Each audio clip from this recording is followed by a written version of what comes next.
1,000 years of idleness. Oh my, the Yi family has chosen a useless person as the head of the family.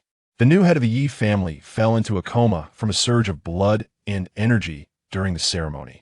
The greatest joke in the history of Yinxiao City. The sky was as dark as ink. Yi Suifeng awakened from chaos, his mind clouded. Have I finally succeeded? With each faint breath, he sensed the vitality of the real world. In that moment, Yi Suifeng felt the urge to weep.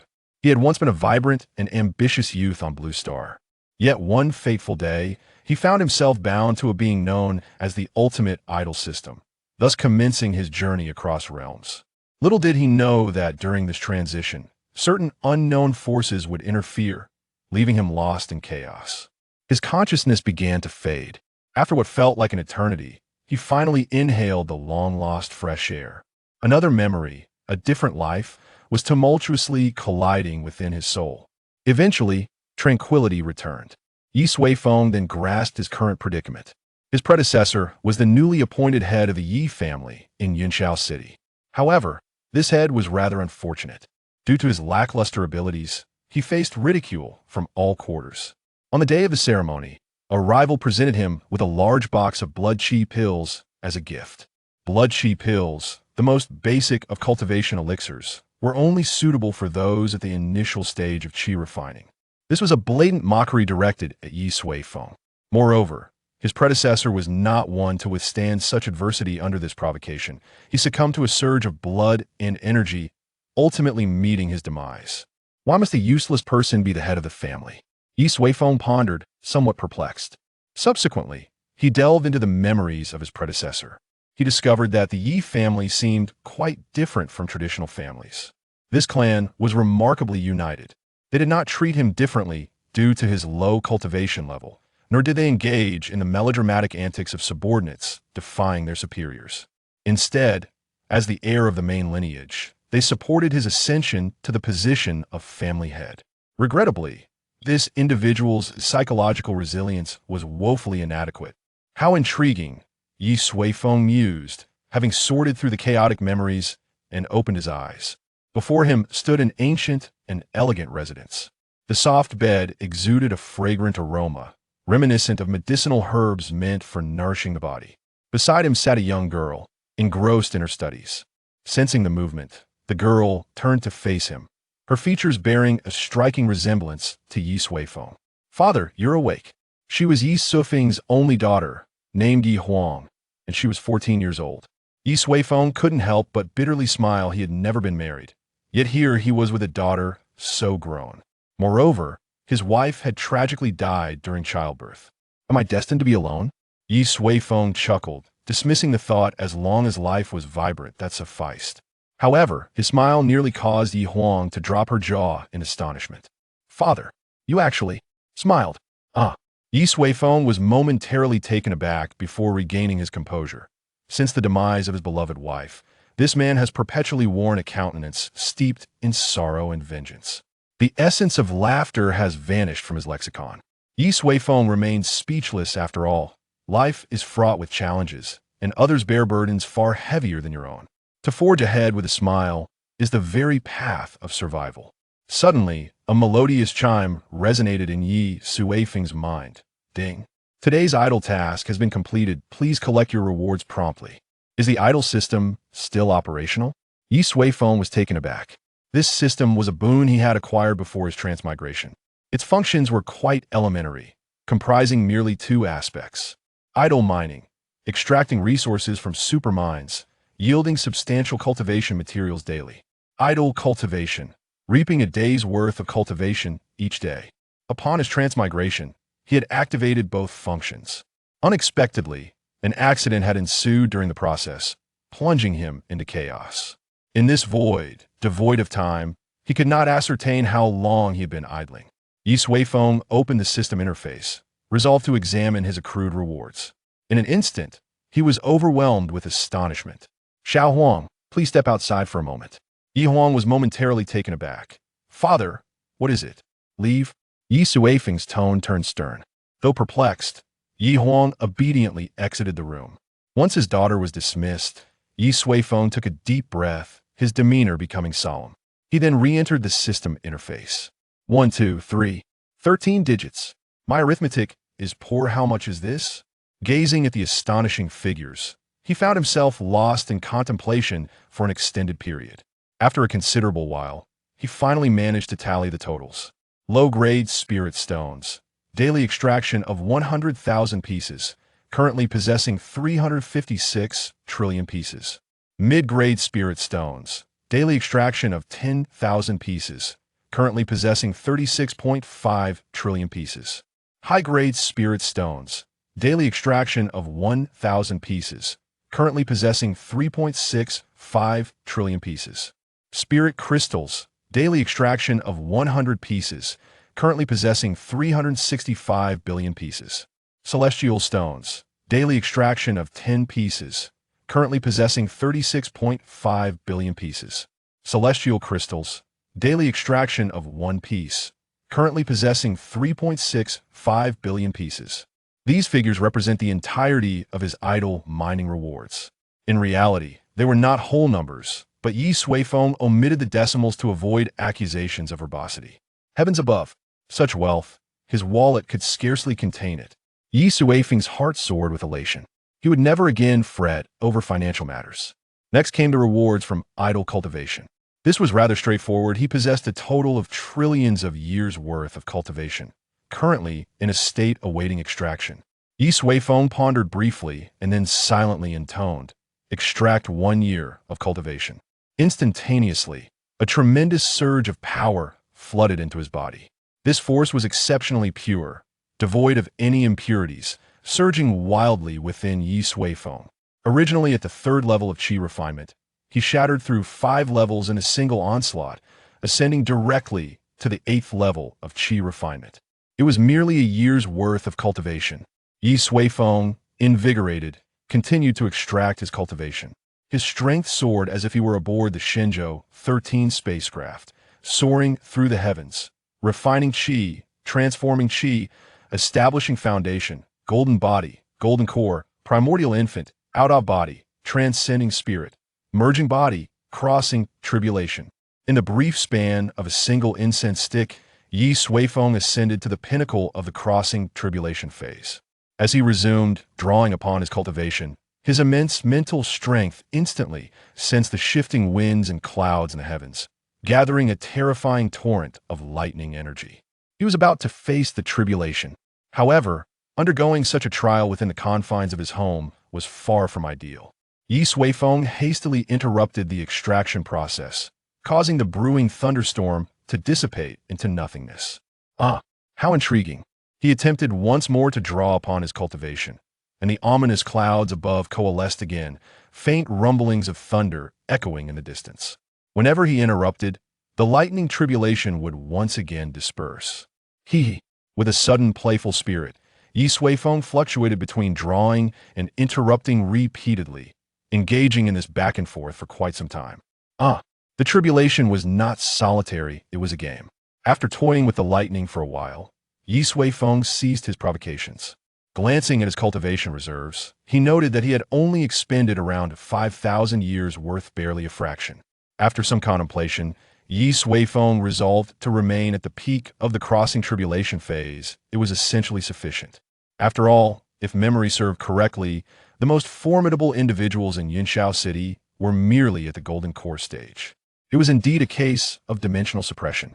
Having concluded these thoughts, Yi Suifeng chuckled softly.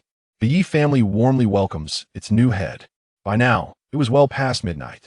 In the midst of late autumn, the night in Yunshao City had grown exceedingly cold. Yi Huang sat crouched outside the door, her face etched with deep melancholy. Her mother had perished giving birth to her, leaving only her father as her sole companion throughout her upbringing. Her father had been nominated as the next family head, a prospect that genuinely filled her with joy. Yet, who could have foreseen that this would become the final straw that burdened her father? If time could rewind, she would surely counsel her father to relinquish the position of clan leader. The responsibilities associated with such a role were far too great to bear. Her father simply could not withstand the pressure. "It's all my fault. If only I were a bit more exceptional, I could surely alleviate my father's worries." Yi Huang silently lamented. Suddenly, the door creaked open behind her, and Yi Suifeng's tall figure appeared. "Father." Yi Huang quickly rose to her feet. Yi Suifeng, puzzled, inquired, "Why are you still here? Shouldn't you be asleep?"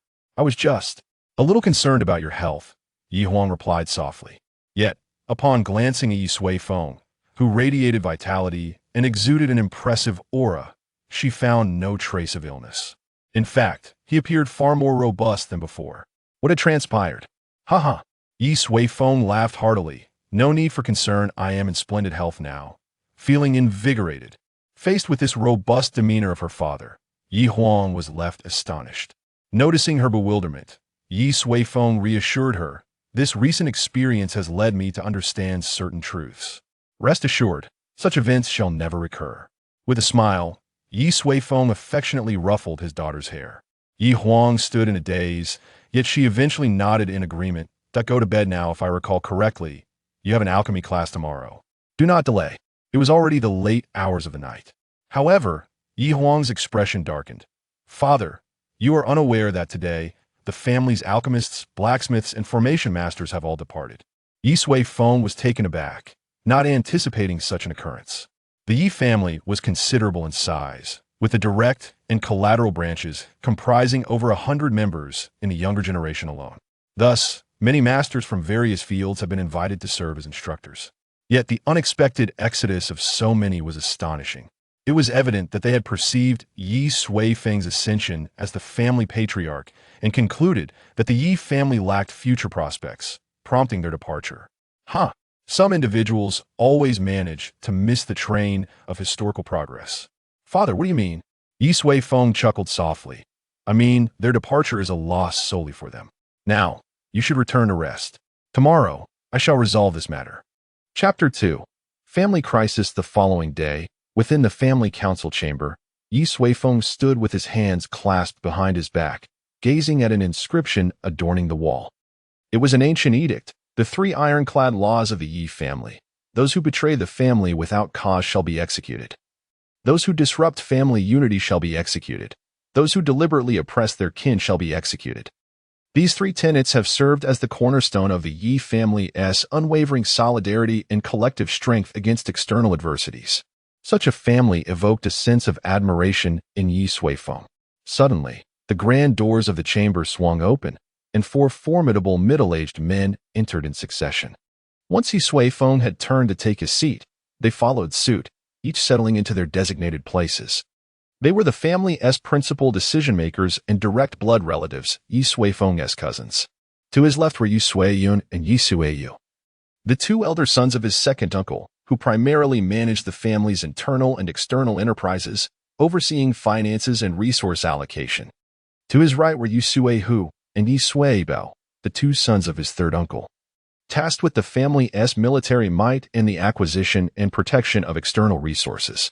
Yi Suifeng also had a 4th uncle, but his son was still quite young and not yet qualified to partake in family governance.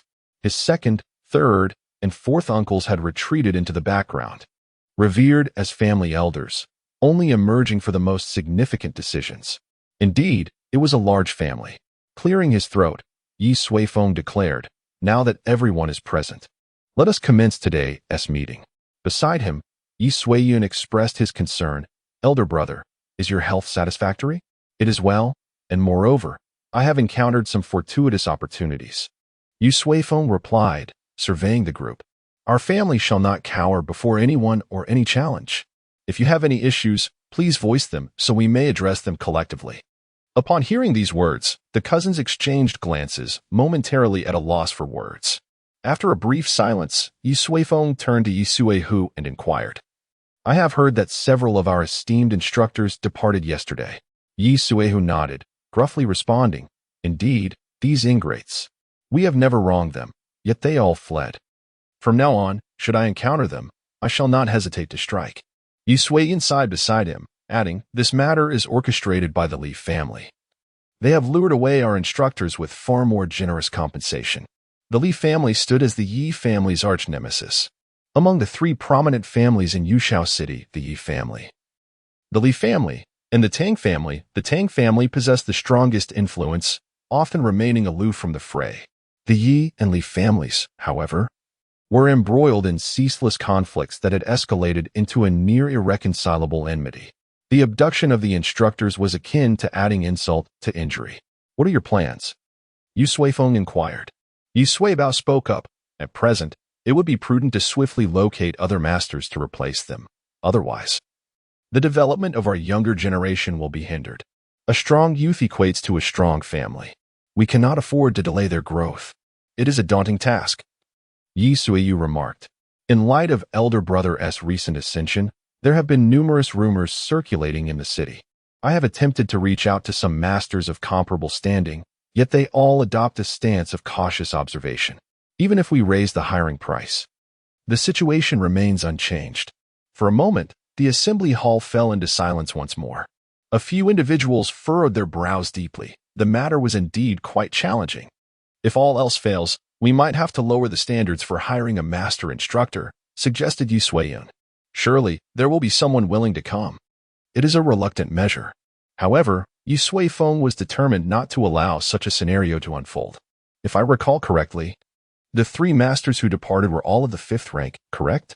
Alchemists are categorized from low to high across 9 ranks. A 5th rank master is already considered among the elite in Yushao City. What is their hiring fee?"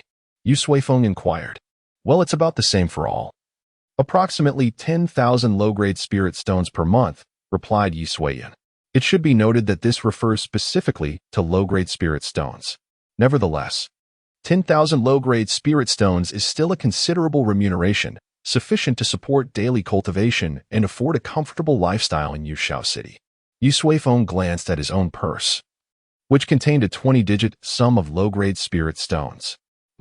That seems manageable. Have you had any dealings with those above the 5th rank?" Yi Suifeng further questioned. The group was taken aback. "Brother, there are only a handful of 6th rank masters in Yushao City.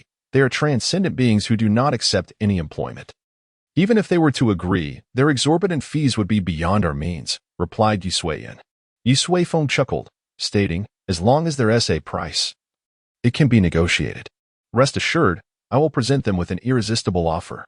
The others exchanged glances but ultimately decided to trust their family head. "Aside from this matter, is there anything else?" Yu Suifeng inquired.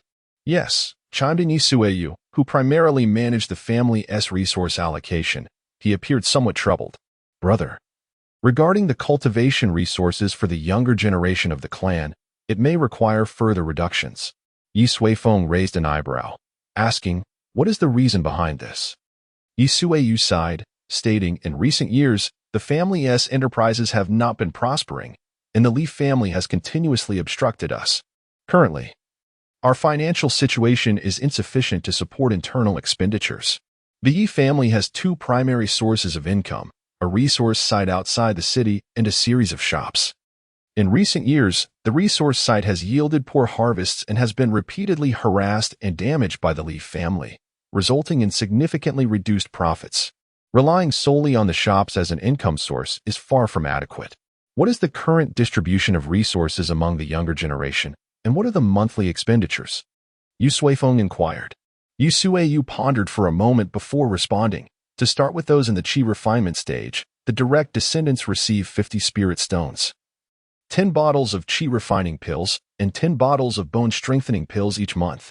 The collateral descendants receive 30 spirit stones, 5 bottles of chi refining pills, and 5 bottles of bone strengthening pills monthly. Including various rewards and bonuses, their total monthly expenses exceed 100,000 spirit stones. Moreover, resources required for alchemy, crafting, formations, and talisman creation are even greater. There are cultivation techniques, spiritual artifacts, and training grounds. When all is accounted for, the expenditure for nurturing the younger generation alone amounts to approximately 1 million spiritual stones each month. A staggering figure indeed. This is the reality of a prominent family. Behind their strength lies an accumulation of countless resources. However, for Yi Suifeng, monetary concerns are the least of his worries. "Very well, let's proceed." Upon the head of the family's declaration, the others eagerly focused their attention. The younger generation represents the future of the family. Only by enabling their robust growth can we further elevate our lineage. Therefore, from this day forth, the fixed resources allocated to everyone will be doubled.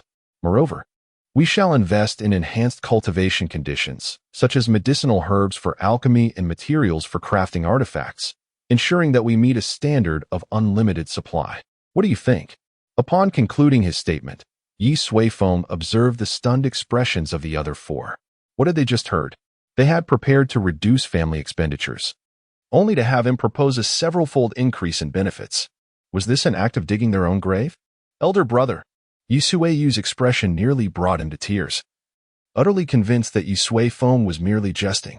Should his standards be followed, the monthly expenditure would surge at least fivefold. That amounts to 5 million spiritual stones. The family had never spent such an amount even at their wealthiest. He wished to convey how absurd this idea was to his elder brother. Yet, Yi Suifeng raised a hand and retrieved a storage bag from within his robe, tossing it to Yi Suiyun beside him. Do not fret. I possess 1 million spiritual stones here. Use them for now, and should you require more, simply ask me. Yi Suifeng smiled. However, Yi Suiyu still wore a pained expression, saying, Elder brother, have you not heard clearly? Even with 1 million spiritual stones, it is insufficient. Before he could finish, a strong hand suddenly grasped his arm. Trembling uncontrollably, it was Yi Suiyun beside him, his face flushed, trembling as he presented the storage bag to Yi Suiyu and slowly opened it. In an instant, a brilliant radiance illuminated their faces. What lay within was not 1 million low-grade spiritual stones, but rather 1 million high-grade spiritual stones. Converted, that amounts to 100 billion low-grade spiritual stones. The two were left speechless, even in their capacity managing the family finances. They had never laid eyes on such a sum at once. I mentioned that I had acquired certain fortuitous opportunities. Yi Suifeng spoke nonchalantly, tapping the table. Remember, from this day forward, the Yi family will fear no one. Chapter 3. He gave too much as the meeting concluded. Yi Suiyun and his companions wandered out of the council chamber in a daze. They had anticipated a reduction in family resources following the meeting, expecting everyone to tighten their belts. However, to their astonishment, not only were the resources not diminished, but they had multiplied exponentially. Yi Suiyun's generosity was truly remarkable, bordering on extravagance. Was it possible that he had given too little? Standing by the window, Yi Suiyun pondered. 1 million high-grade spirit stones was barely a fraction of what was required. Yet, after some contemplation, he decided to maintain the status quo for the time being. Every matter unfolds in its own time. The transition from frugality to opulence is no different. Providing an abundance all at once may not necessarily be beneficial. Once they acclimate to a more favorable situation, he could increase the offerings later. Zhang Ziming, Hu Chuang, Dong Tianji. Yi Suiyun glanced at the information sheet in his hand. These three were among the few sixth-grade masters in Yuxiao City. Their formidable strength placed them on a lofty pedestal, exhibiting an air of indifference even towards the three prominent families, displaying a notable arrogance. He hoped they would not prove ungrateful, crushing the information sheet into a ball. He discarded it. Today, he intended to pay each of them a visit. After a brief moment of rest, Yi Suiyun departed from the Yi residence. The family home was situated in the heart of Yunxiao City, and just a short distance away lay the bustling marketplace. Yunxiao City was indeed vast, with a resident population nearing 1 million. The streets thronged with people, alive with activity. Seated in an opulent carriage, Yi Suiyun progressed slowly along the thoroughfare. Gazing through the window, the vibrant atmosphere enveloped him, evoking memories of a past life. If time permitted, he would indulge in the culinary delights this world had to offer. Approximately half an hour later, the carriage halted before a lavish pavilion. Yi Suiyun disembarked. The Danfeng Pavilion, its name resonated with the connotations of a brothel. This was the residence of Zhang Ziming, the sixth-grade alchemist. Having resided in Yunxiao City for over a decade, he remained aloof and detached. Various factions sought to cultivate a favorable rapport with the sixth-grade alchemist, hoping to procure exquisite elixirs from him. Few dared to offend him lightly. Yi Suiyun entered the pavilion. The ground floor was bustling with the sale of ordinary elixirs, teeming with patrons. He had little interest in these potions and promptly sought out the person in charge of the first floor, stating, informed Zhang Ziming that Yi Suiyun, head of the Yi family, has come to see him. His demeanor was unruffled. After all, a sixth-grade alchemist was hardly worthy of posturing before him. However, this nonchalance drew the ire of the floor manager. In all his years at Danfeng Pavilion, regardless of who sought an audience with the master, they invariably adopted a demeanor of utmost respect. Even the head of the Tang family maintained a courteous attitude.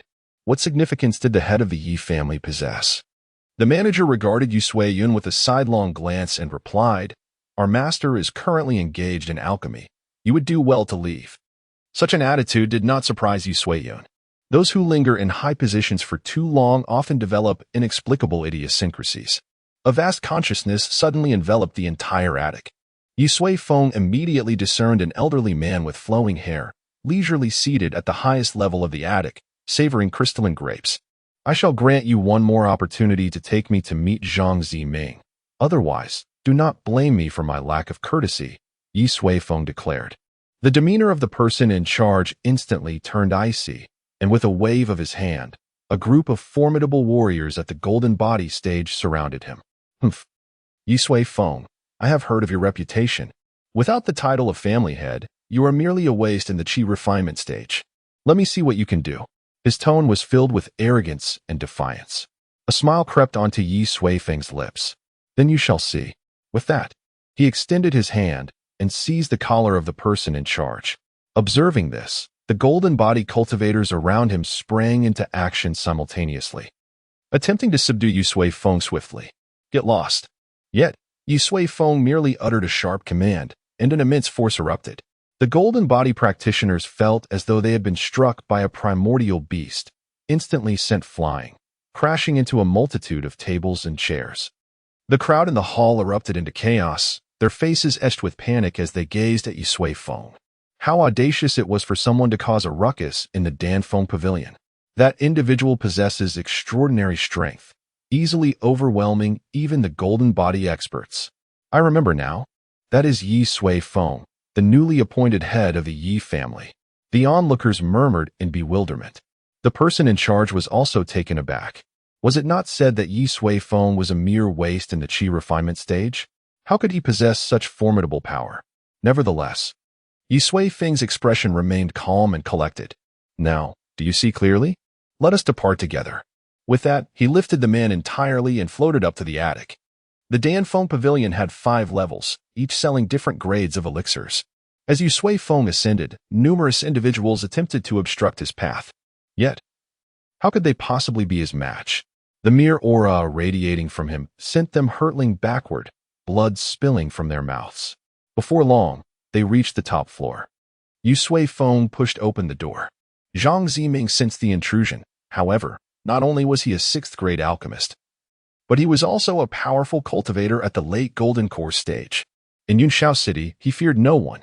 "You are being rather too presumptuous." Zhang Ziming's expression darkened. Yu Sui-feng casually discarded the person in charge and stepped inside. "Your subordinates are too arrogant. I am merely educating them on your behalf." "Presumptuous?" Zhang Ziming retorted angrily. "Do you truly believe that I am easy to bully?" With that, he brought his fingers together, pointing them at Yu Sui-feng. A sound akin to a sword's cry resonated as a flying sword, gleaming with golden light, sliced through the air, carrying with it a tempestuous energy, and arrived before Yi Sui-feng in an instant. That was Zhang Ziming's innate treasure. He intended to obliterate Yi Sui-feng in one strike. However, he had chosen the wrong opponent. In response to the incoming sword, Yi Sui-feng merely flicked his finger. An invisible wave emanated from his fingertip, rippling outward in all directions. In the latter stages of the Golden Core realm, a powerful innate magical artifact, upon sensing a disturbance, swiftly redirected towards Zhang Ziming, ultimately halting at the skin on his forehead, suspended in midair. In an instant, everything in the room, save for the furniture by the window, disintegrated into dust and vanished. Zhang Ziming's eyes widened in terror, paralyzed by the overwhelming strength of the individual before him, far beyond his imagination. "Senior, let us speak amicably," he stammered. Yi Sui-feng smiled, stepping forward to take a seat opposite Zhang Ziming. The innate flying sword gently descended and lay flat upon the table. For Yi Sui-feng, a Golden Core artifact could be obliterated with but a thought, yet he refrained from doing so. His intention today was to recruit Zhang Ziming as a teacher for his family. Destroying the innate artifact would only lead to a backlash, necessitating a lengthy recovery period. It was simply unnecessary. Observing Zhang Ziming, drenched in sweat and visibly tense, Yi Suifeng remarked, "You're willing to converse now, I see." Zhang Ziming nodded fervently. "Please, senior. Speak freely. I shall do my utmost." His fear was palpable. The methods Yi Suifeng had just demonstrated were beyond anything he had ever encountered.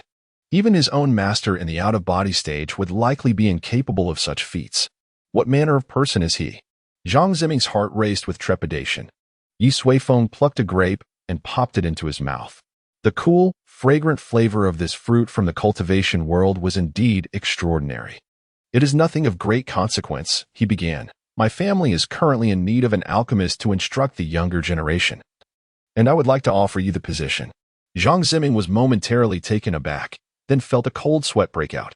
He had been concerned about something grave, only to discover that Yi Suifeng sought him as a guest instructor for the Yi family. Did it warrant such grand gestures? Wiping his brow discreetly, he replied, "Of course.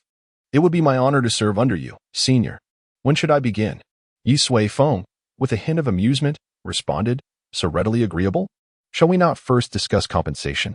Zhang Ziming awkwardly chuckled. "Ah, senior, you flatter me. This is indeed a blessing from you. How could I dare to speak of monetary matters?" Internally, he mused that after receiving such a thorough beating from Yi Suifeng, he would not dare to ask for remuneration. Yi Suifeng waved his hand dismissively. "I am no brigand. I do not engage in oppression of the weak. This time, I am hiring you as a guest instructor for the Yi family, so name your price." Zhang Ziming, puzzled, scrutinized Yi Suifeng for a considerable time, attempting to discern whether he spoke with ulterior motives, but alas, Yi Suifeng remained calm and inscrutable. With no other option, Zhang Ziming hesitantly extended his trembling hand. "Senior, while my strength is modest, I am nonetheless a 6th-grade alchemist. Under normal circumstances, my monthly fee would be at least 500,000 spirit stones. However, in your presence, I am open to negotiation on this price.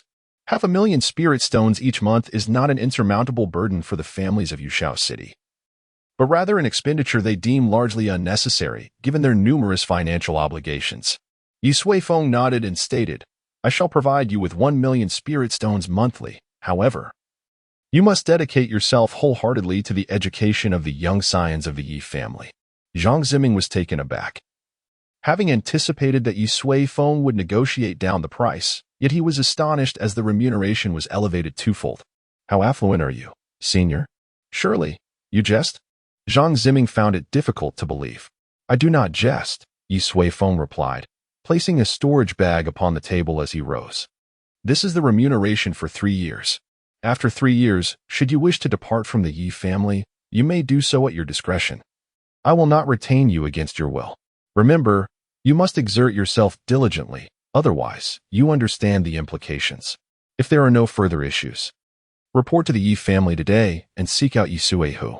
With that, Yi Suifeng tossed a note and turned to leave, leaving Zhang Ziming alone, staring vacantly at the vast amount of spirit stones within the storage bag. After a while, Zhang Ziming's eldest disciple approached to inquire about the situation.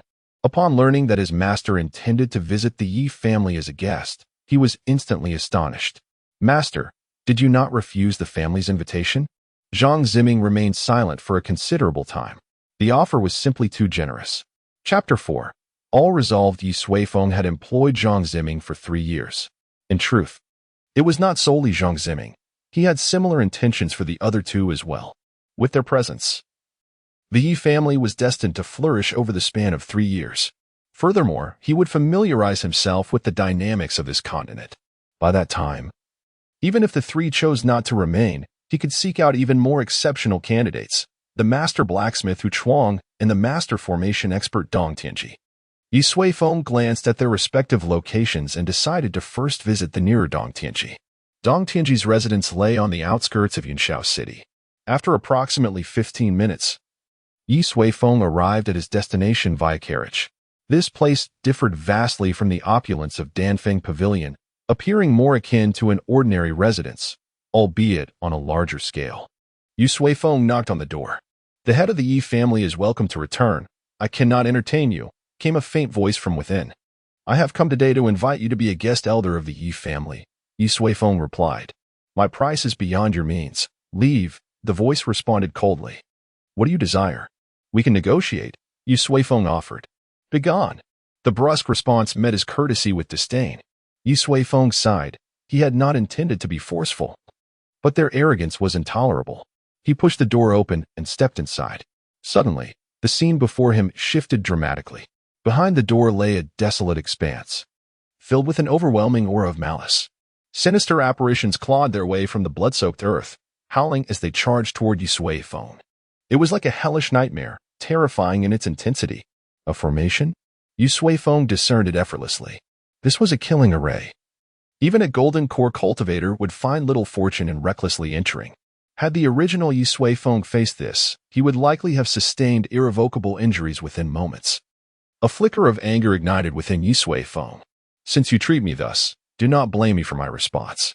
He stepped forward, an arcane energy erupting forth, causing the crimson landscape to convulse violently. In an instant, the ground fissured, and the sky resembled shattered glass, developing intricate cracks, before shattering completely. As the world transformed, Yu Suifeng reappeared within the dwelling. Before him stretched a broad passageway, extending into the ruins. At the end of the passage, a middle-aged man lay on the ground. Disbelief etched across his face, blood trickling from his mouth.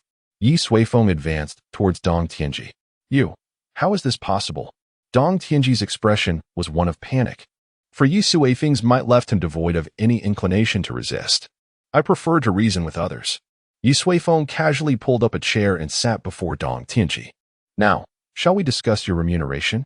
If it could be resolved with money, he truly wished to avoid exerting his strength over the weak. It would be much more pleasant for all to coexist harmoniously, rather than posturing before him. At this moment, Dong Tianji's mind was in complete disarray. How could Yu Suifeng be so formidable? Did the Li family not claim he was worthless? He felt an urge to curse. Have you ever encountered a so-called worthless individual who could shatter their own hellish formation with a single kick, only to breach multiple defensive arrays and injure themselves? Damn the Li family for perpetuating falsehoods. Senior, I was rather presumptuous earlier, I hope. Dong Tianji began. But Yu Suifeng interrupted him with a wave of his hand, unwilling to engage in pleasantries with such a person. As I stated, I am here to invite you to become a guest elder of the Yi family. Let us discuss your remuneration. Dong Tianji's lips twitched. He was taken aback for a long moment before tentatively responding. Senior, my teaching methods require substantial array materials, which are quite costly. Thus, I will need at least 500,000 spirit stones each month. Without hesitation, Yu Suifeng tossed him a storage bag. You need not worry about the materials. The family will provide everything. The 500,000 spirit stones encompass 3 years' worth of compensation. I expect you to devote yourself entirely to instructing the descendants of the Yi family. Pack your belongings and report to the Yi family today, seeking out Yu Suihu. After speaking, Yu Suifeng also discarded a note and turned to leave. He was not concerned about Dong Tianji absconding in Yinshao City. No one could elude his watchful gaze, not even a master of formations. Once Yu Suifeng departed, Dong Tianji remained in a stupor for quite some time. Slowly coming to his senses, the encounter felt surreal, akin to a dream. Sighing, he considered that 500,000 spirit stones a month without the burden of providing materials surpassed the remuneration offered by many large families. Moreover, the strength of the Yi family patriarch was simply terrifying. Working under such an individual did not diminish his own stature. He began to arrange his belongings. Meanwhile, Yu Suifeng had arrived at his final destination. After disembarking from the carriage, he exhaled deeply. These so-called masters were exceedingly arrogant, without imparting a lesson. Even if he managed to recruit them, there was no guarantee they would perform their duties diligently. He wondered if this Hu Chuang would be any different. Yu Suifeng entered an iron workshop, where numerous young men were working shirtless, diligently hammering iron amidst the blazing coals, creating a lively atmosphere filled with the scent of charcoal and sweat. Yu Suifeng was puzzled. This craftsman seemed more like a blacksmith. Hello, how may I assist you? A young man clad in clothing approached him. Oh, I am the head of the Yi family, seeking Hu Chuang, Yu Suifeng replied. The young man cupped his hands in greeting. Please wait a moment. I shall inform the master. Yu Suifeng nodded, relieved to finally encounter someone reasonably composed. After a while, the young man returned. "Ye family patriarch, the master is in the back. Please follow me." "Very well." Thus, Yu Suifeng followed the young man to the back courtyard of the workshop. Inside the yard stood 3 massive iron furnaces, with several older youths diligently adding materials within. Behind them stood a middle-aged man clad in simple attire, his hands clasped behind his back, occasionally offering guidance. Indeed, this resembled a true forge. "Master, the head of the Yi family has arrived," the young man announced to the elegantly dressed figure. It appeared that he was Hu Chuang. In response, Hu Chuang inclined his hand towards Yi Suifeng, inviting him further.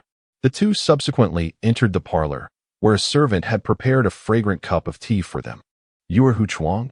Yu Suifeng inquired. He appeared rather unpretentious and slender, making it hard to believe he was the only 6th-grade master craftsman in Yushao City. "Indeed. That is I," Hu Chuang replied, his voice exuding a cultured tone. "You must be Yi Suifeng, the newly appointed head of the Yi family. What brings you here today?"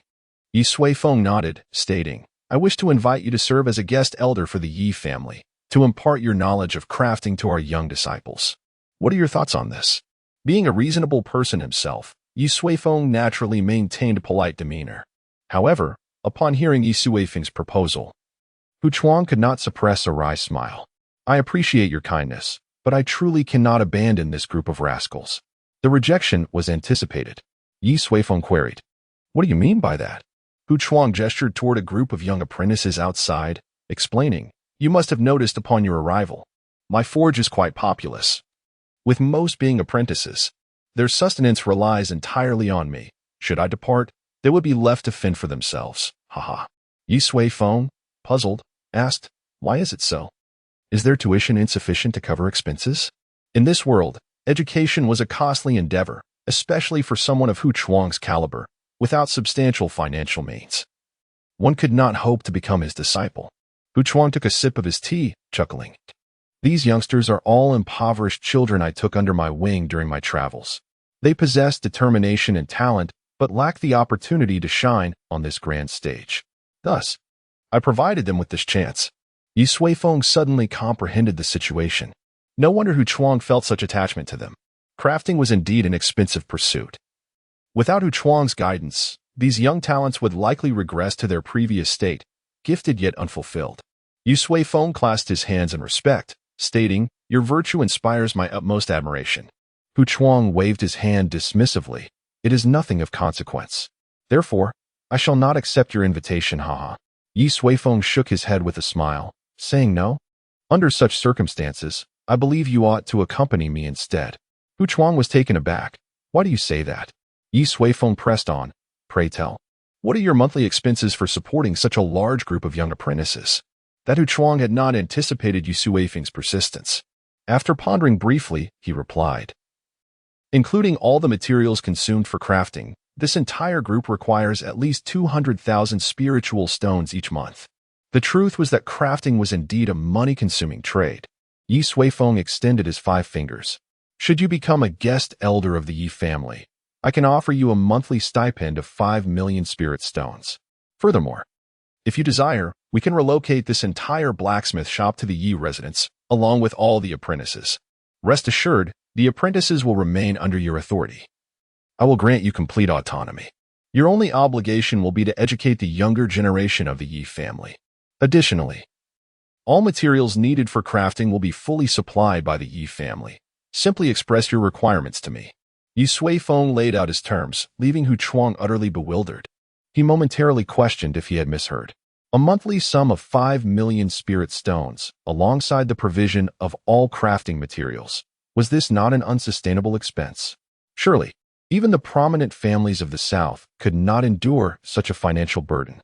Moreover, the most astonishing aspect was the complete autonomy he was being granted.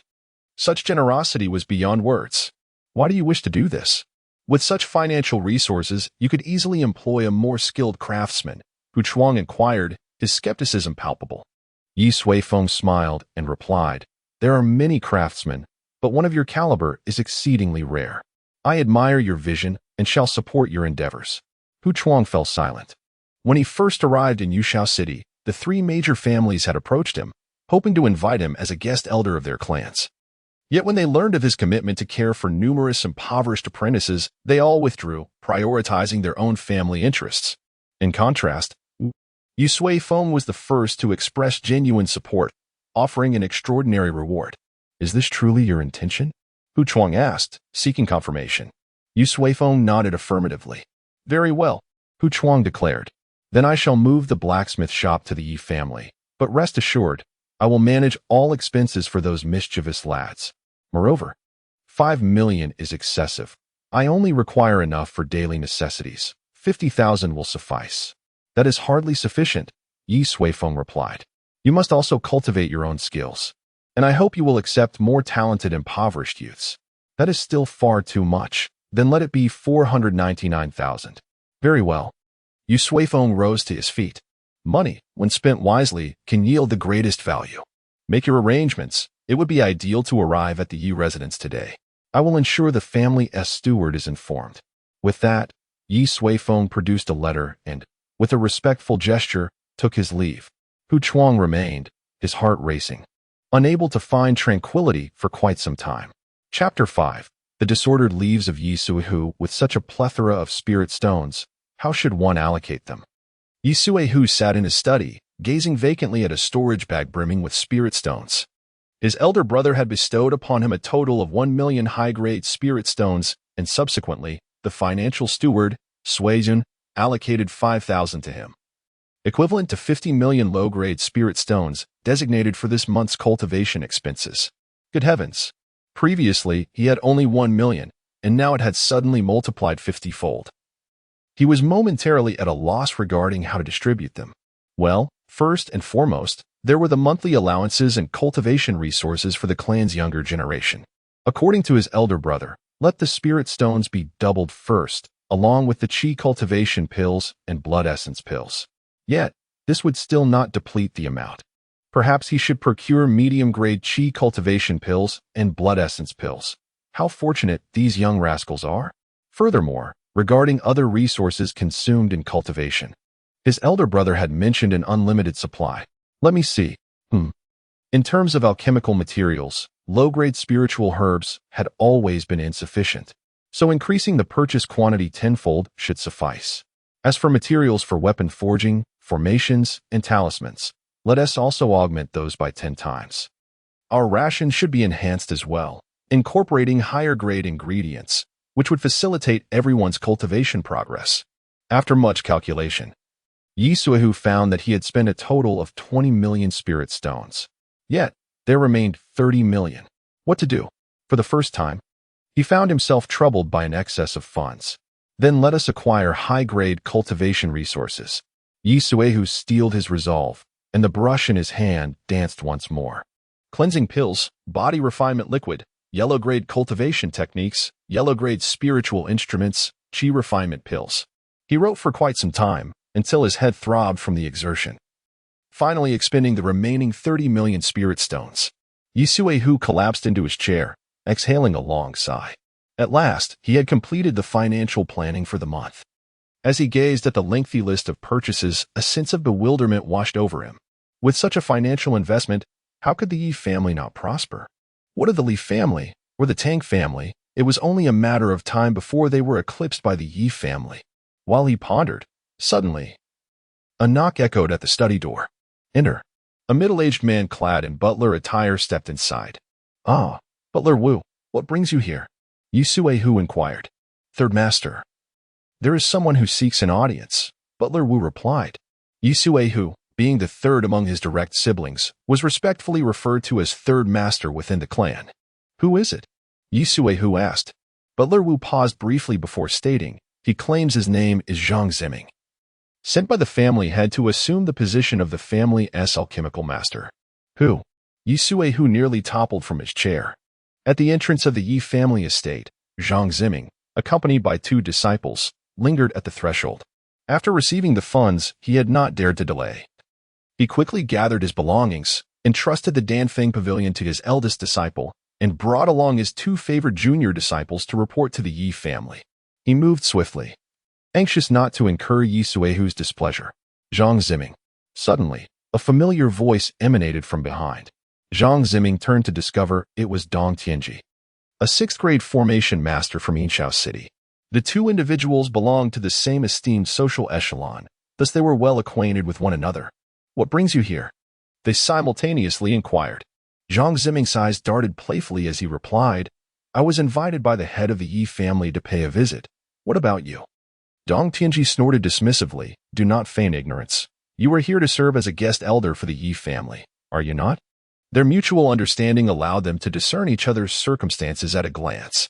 "It seems, my brother, that you may have inadvertently offended Elder Yi," Zhang Ziming remarked with a sly grin, noting the flush of anger on Dong Tianji's face, indicative of a recent internal injury.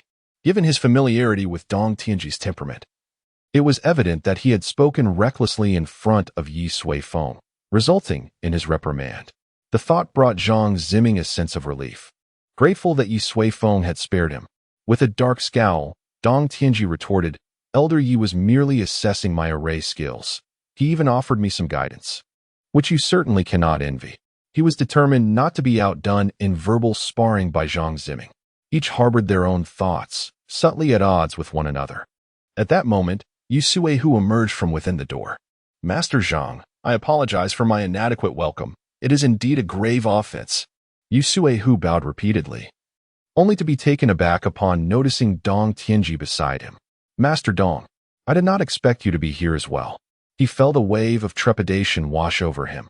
To have both masters present was quite the revelation. "Brother, you truly excel," Zhang Ziming responded with a smile. "No need for concern. I am here at the behest of the head of the Yi family." "Indeed," Dong Tianji concurred. "The head of the Yi family is a person of great repute. To be invited as a guest elder is a fortune accrued over several lifetimes." Yi Suihu stared at the two ordinarily proud masters, momentarily at a loss for words. "What is this? Why have you suddenly become so courteous?" Though perplexed, he still warmly invited them inside. As they settled in the living room, both Zhang Ziming and Dong Tianji produced a letter, which they presented to Yi Suihu. These were tokens left behind by Yi Suifeng, and both were respectful enough not to open them. Yi Suihu extended his spirit to read the message within. "Suihu, I have found an instructor for you. The remuneration has been provided, and the hiring period is 3 years. Please make the necessary arrangements. They are merely temporary aids, so do not feel overly formal."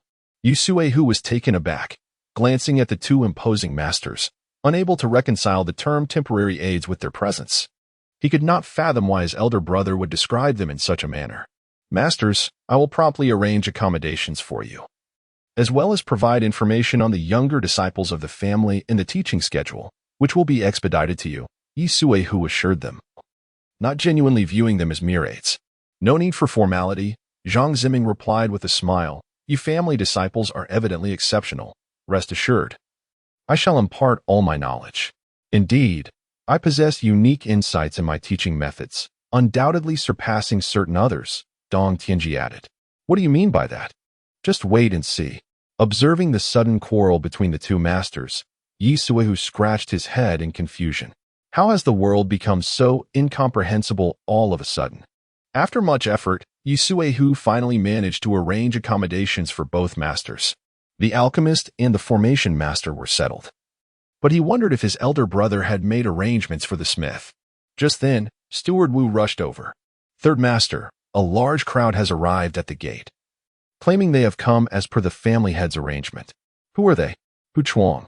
Before Yi Suihu could get comfortable in his seat, he sprang up again. "Another sixth-grade master." Moreover, Hu Chuang's reputation in Yunxiao City was not comparable to the previous two. He hurried to the entrance and was immediately taken aback. Indeed, there was a massive crowd, at least over 100. "Have you brought the entire blacksmith shop with you?" "Greetings, Third Master Yi," Hu Chuang said with a cupped fist. "You flatter me." Yi Suihu quickly reciprocated the gesture and invited everyone inside. In the living room, Hu Chuang presented a letter. "Suihu, this is the master blacksmith I have engaged. The remuneration for 3 years has already been paid. You are to provide them with a dedicated space to serve as a new blacksmith shop, and no one is to interfere with its normal operations. Remember, Hu Chuang's requests must be met promptly." This letter was in stark contrast to the previous two. It was evident that his elder brother held this sixth-grade blacksmith in high regard. Master Hu, I will arrange your residence and provide you with the teaching plan. Please feel free to express any additional requests, Yi Suihu said respectfully. Hu Chuang smiled and replied, Third Master Yi, you are too kind. I have no other requests. Just keep those troublesome youngsters together. I appreciate your assistance. Not at all, it is my duty, Yi Suihu assured him. Please, follow me. Soon, Hu Chuang and his apprentices were properly settled, and resources and facilities for cultivation were being prepared expeditiously. The vacancies left by the three masters of the Yi family had been completely filled. Chapter 6. I want it all upon exiting Hu Chuang's smithy. Yi Suifeng did not hasten to return home. He wandered through the bustling streets of Yinxiao City, immersing himself in the local customs and cultures. Naturally, indulging in the local delicacies was imperative. Tofu dragonfish, green bamboo phoenix fluff, and a grand feast from the north. He sampled everything from street vendors to the finest taverns in the city. His astonishing appetite left even the carriage drivers wide-eyed in astonishment. After wandering for some time, Yi Suifeng arrived at the imposing Wanbao Pavilion. As its name suggests, it is a place that sells various treasures. It is rumored to be an immensely powerful entity, with establishments scattered across the continent, showcasing formidable strength and remarkable scale. He wanted to procure some cultivation techniques to gain a clearer understanding of this world-esque training system. Although Yi Suifeng had achieved the pinnacle of tribulation and possessed an extraordinary soul power, he still lacked a systematic comprehension of specific techniques. However, this was not a significant issue. With his unfathomable spiritual awareness, he could swiftly discern the operational principles of any technique. After some contemplation, Yi Suifeng stepped into Wanbao Pavilion. He explored the first floor and discovered a plethora of items. Techniques, spiritual artifacts, elixirs, talismans, spiritual herbs, and cultivation materials were all in abundance. However, most were of the yellow grade or lower, categorized as the most basic level. Naturally, Yi Suifeng regarded them with disdain. He approached the counter and located the head of the first floor, promptly opening a storage bag in front of him. Tell your pavilion master that there is a significant business opportunity at hand, Yi Suifeng stated succinctly. The attendant's eyes widened as he beheld the overflowing spiritual stones. Good heavens! This must be over 1 million high-grade spiritual stones. This truly is a substantial business. Without delay, he invited Yi Suifeng to an elegant inner chamber, providing exquisite water and tea before hastily seeking out the pavilion master. After a short while, a stunning woman entered.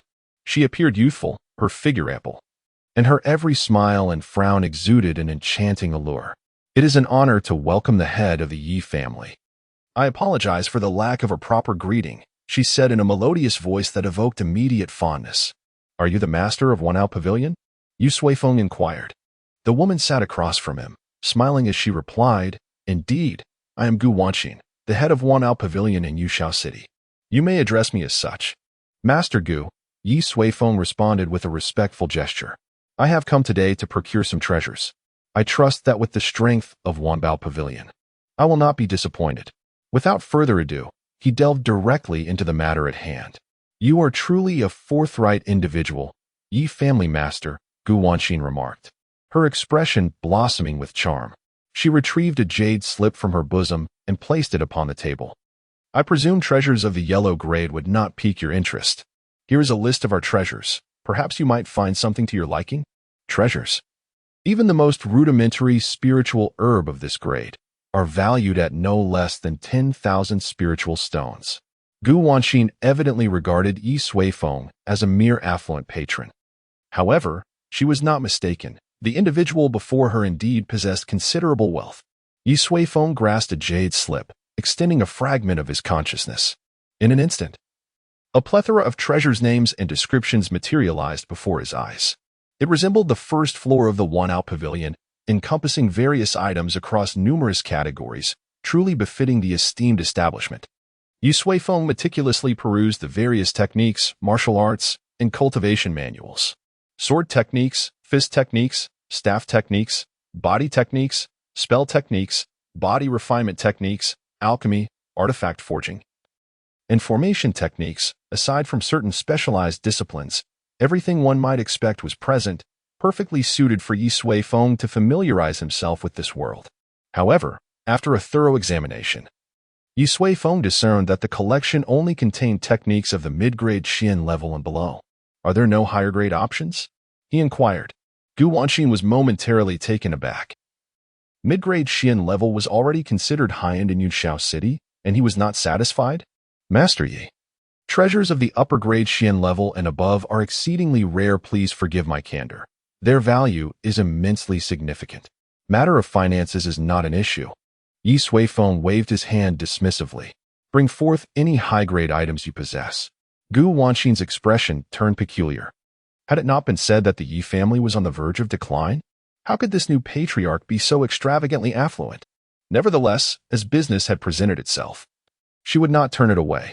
Once more, she retrieved a glowing jade slip from her bosom and placed it before Yi Suifeng.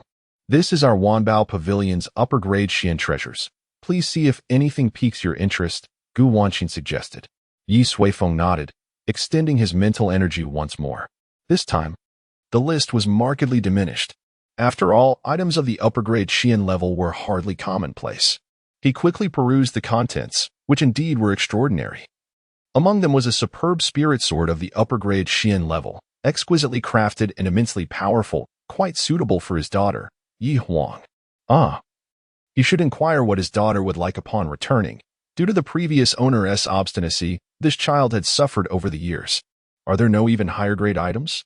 Yi Suifeng set down the jade slip. Even higher grade? Gu Wanxin was perplexed. What was this Yi Suifeng's intent, that his appetite was so insatiable? Even the superb treasures of the upper-grade Xian level could not satisfy him. Beyond that lay the earth-grade treasures, the prized possessions of the Wanbao Pavilion in Yunxiao City. Did he truly possess such financial capability? Gu Wanxin couldn't help but question whether this Yu family head was jesting. Yet, observing his composed demeanor, he appeared far from trivial. Secretly shaking her head, Gu Wanxin recognized that no one dared to easily offend the Wanbao Pavilion. It would not hurt to show him. Subsequently, she retrieved a golden jade slip and presented it to Yi Suifeng. Master Yi, this is our esteemed treasure. If this does not satisfy you, I am at a loss for what else to offer, Gu Wanxin said deliberately.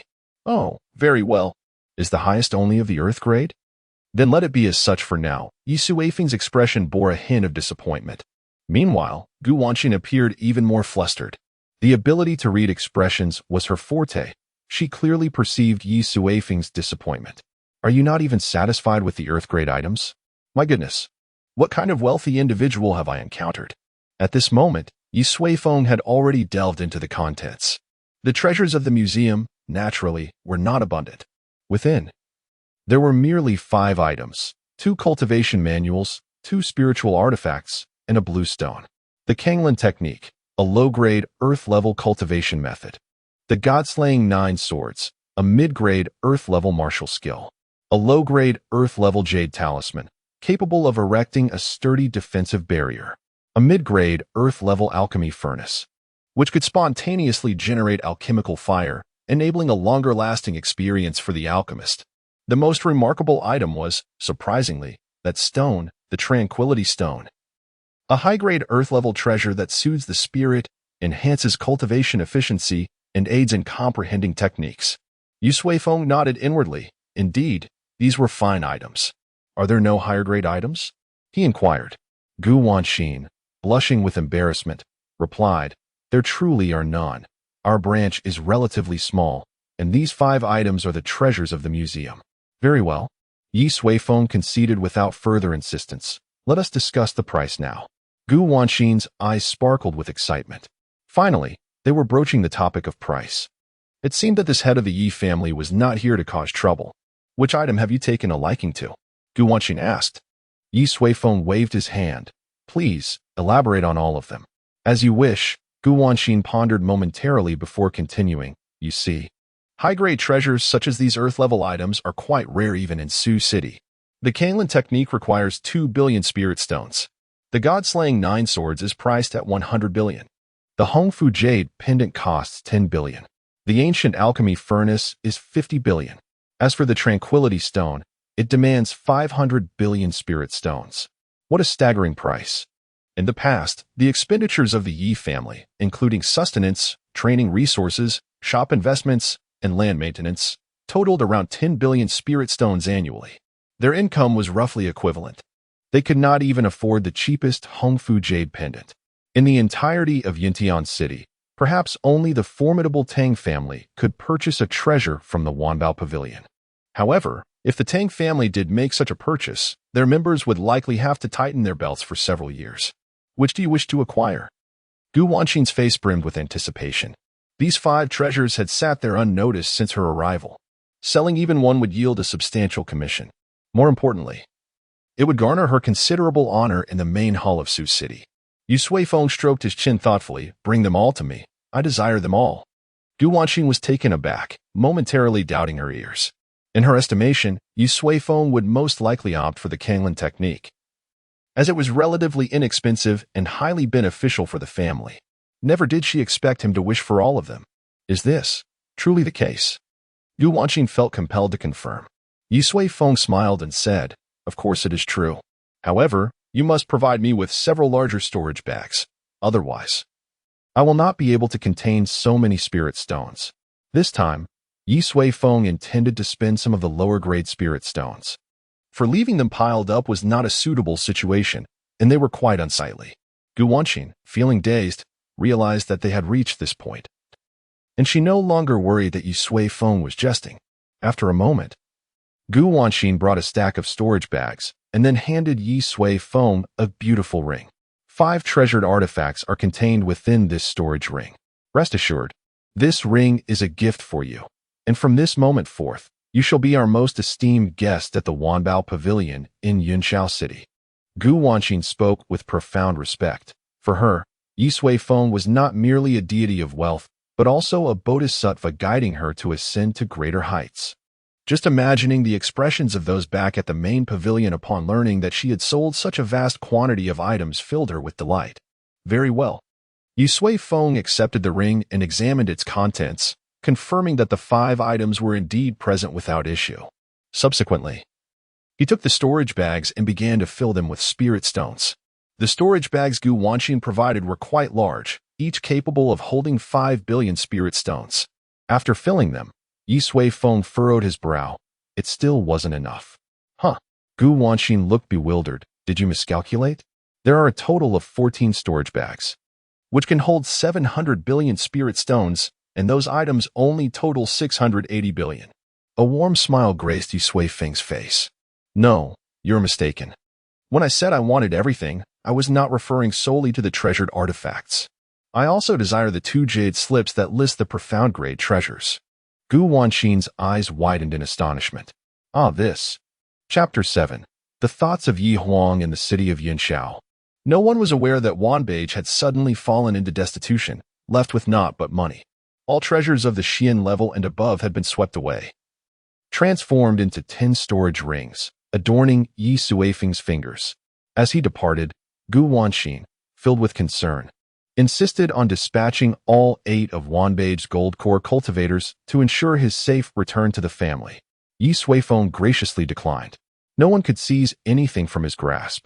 He strolled leisurely, even indulging in 2 sumptuous meals before meandering back to his family, just as dusk began to descend.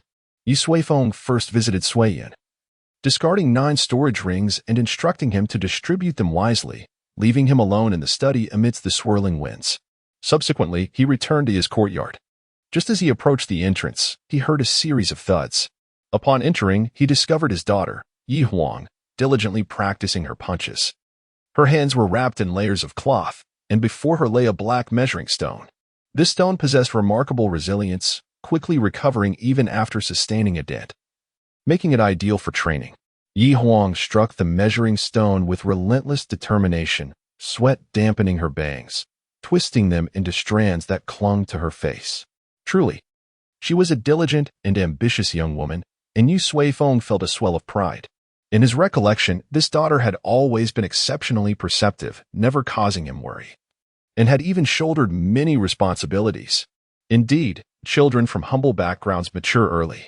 Little Huang, Yu Suifeng called out. Father, you're back. Yi Huang replied, her fists never pausing in their rhythm. Have you eaten dinner? Yu Suifeng inquired. I've already eaten. Just let me finish. After 200 more punches, I'll reach 1,000. This is my post-dinner training routine. Yi Huang shook her head. Such a stubborn girl. Yu Suifeng made no further demands, standing by as he observed her pursuit of her goals. Each punch was delivered with all her strength against the measuring stone, clearly striving to surpass her own limits. However, in Yi Suifeng's eyes, her technique lacked finesse. With slight adjustments, she would surely achieve even greater results. He resolved to provide her with guidance in the future. Upon completing her 1,000 punches, Yi Huang exhaled deeply and smiled at Yi Suifeng. Come in, she beckoned. The two entered the room. Once seated, Yi Suifeng intended to discuss Yi Huang's training, but suddenly realized he did not even know her current cultivation level. How unqualified a father he felt. Little Huang, to what stage have you progressed in your cultivation? Yi Suifeng asked. Yi Huang's expression shifted to one of astonishment. Over the years, her father had never inquired about her cultivation level. What had prompted this today? A few days ago. I just broke through to the 7th layer of Qi refinement, Yi Huang replied, a hint of shyness in her voice. In the realm of Qi refinement, there are a total of 12 levels. Yi Huang, at the tender age of 14, has reached the 7th level, which is merely a passing mark in a place like Yunxiao City. However, within the Yi family, this achievement holds little significance. If memory serves, several peers of Yi Huang, of the same age, have displayed exceptional talent and have already transcended the Qi refinement stage, entering the realm of transformation. In comparison, Yi Huang's strength appears rather insubstantial, particularly as she is the daughter of the family head. The pressure on her must be considerable. Do not be disheartened. From today onwards, I shall personally guide your cultivation, and you will soon catch up, Yi Suifeng assured her. Thank you, father. Yi Huang beamed with joy. She held little expectation regarding the guidance. But the most vital aspect was that her father had finally shown interest in her development, which filled her heart with genuine happiness. Now, I ventured out today and brought back some gifts for you. Tell me, what do you desire most, or what is your greatest wish? Yu Suifeng inquired. With the plethora of items he had brought back, it was prudent to first hear her thoughts rather than overwhelming her with everything at once. Yi Huang paused momentarily. My wish is to diligently cultivate and become a formidable warrior, so that I might. Her voice trailed off as she cast her gaze downward. The desire to alleviate her father's burdens had long been nestled in her heart, a sentiment not easily articulated. So that you can. Yu Suifeng pressed gently. So that I can participate in the upcoming battle of Yunxiao City, Yi Huang replied, offering a small fib. The battle of Yunxiao City? Yu Suifeng was taken aback for a moment before recollecting the event. In Yunxiao City, the three prominent families inevitably clash in various aspects. To avert large-scale bloodshed, they had deliberated and proposed the Battle of Yunxiao City. This contest is held every 2 years, with each family dispatching 5 young members under the age of 18 to compete. The victors stand to gain the shops of the defeated or resource lands outside the city. In recent encounters, the Yi family had consistently emerged as the losing party, resulting in a significant loss of family assets and a tightening of their finances. The next battle of Yunxiao City was merely 6 months away. Surprised by his daughter's intentions to shine and contribute to the family, Yi Suifeng nodded approvingly. Indeed, cultivation is an essential path. Even if you do not mention it, I will assist you in advancing along this journey. Aside from cultivation, is there anything else you cherish? Yi Suifeng asked. After a moment's contemplation, Yi Huang replied, outside of cultivation, I have an interest in alchemy. Why do you favor alchemy? Yu Suifeng inquired with curiosity. Because, if one masters the art of pill making, it is the most lucrative endeavor, Yi Huang chuckled, scratching her head.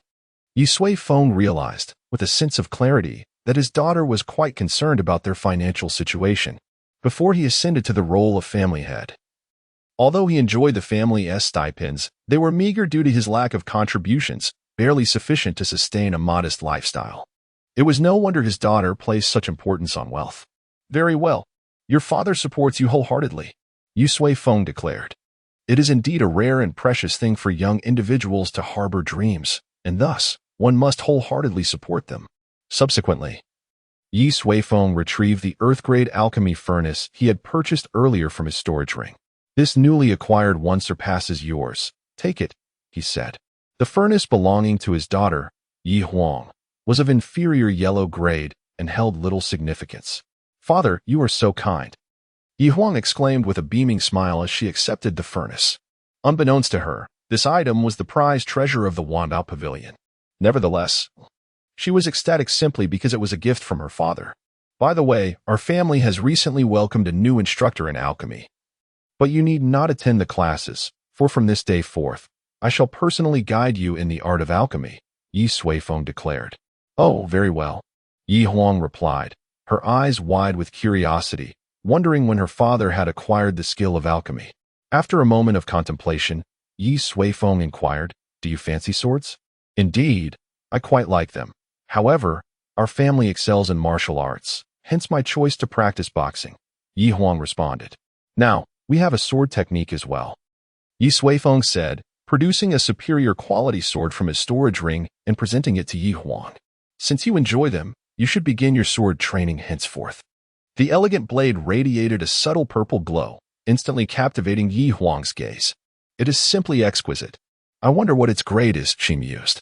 As for the techniques, I shall provide them to you tomorrow.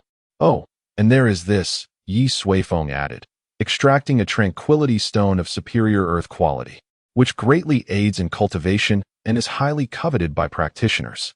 Yi Huang stood in awe as she accepted the stone, still unaware of the significance of this unassuming object. Now, return to your room and rest. Cultivation requires a balance of effort and relaxation. It is not merely about relentless practice, Yi Suifeng advised.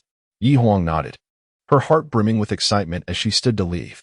Yi Suifeng sighed, knowing that his daughter would likely engage in her training until the late hours. Yet, it was no grave matter. Youth should indeed strive diligently. After freshening up, Yi Suifeng reclined on his bed, taking out the 2 Earth-grade manuals he had acquired that day. Either one of these texts would incite a stir in Yunxiao City due to their exceptional quality. However, Yi Suifeng was not content. He sought to refine them further. There is an obvious flaw here. The flow of spiritual energy should be directed this way. The meridian pathways are also incorrect.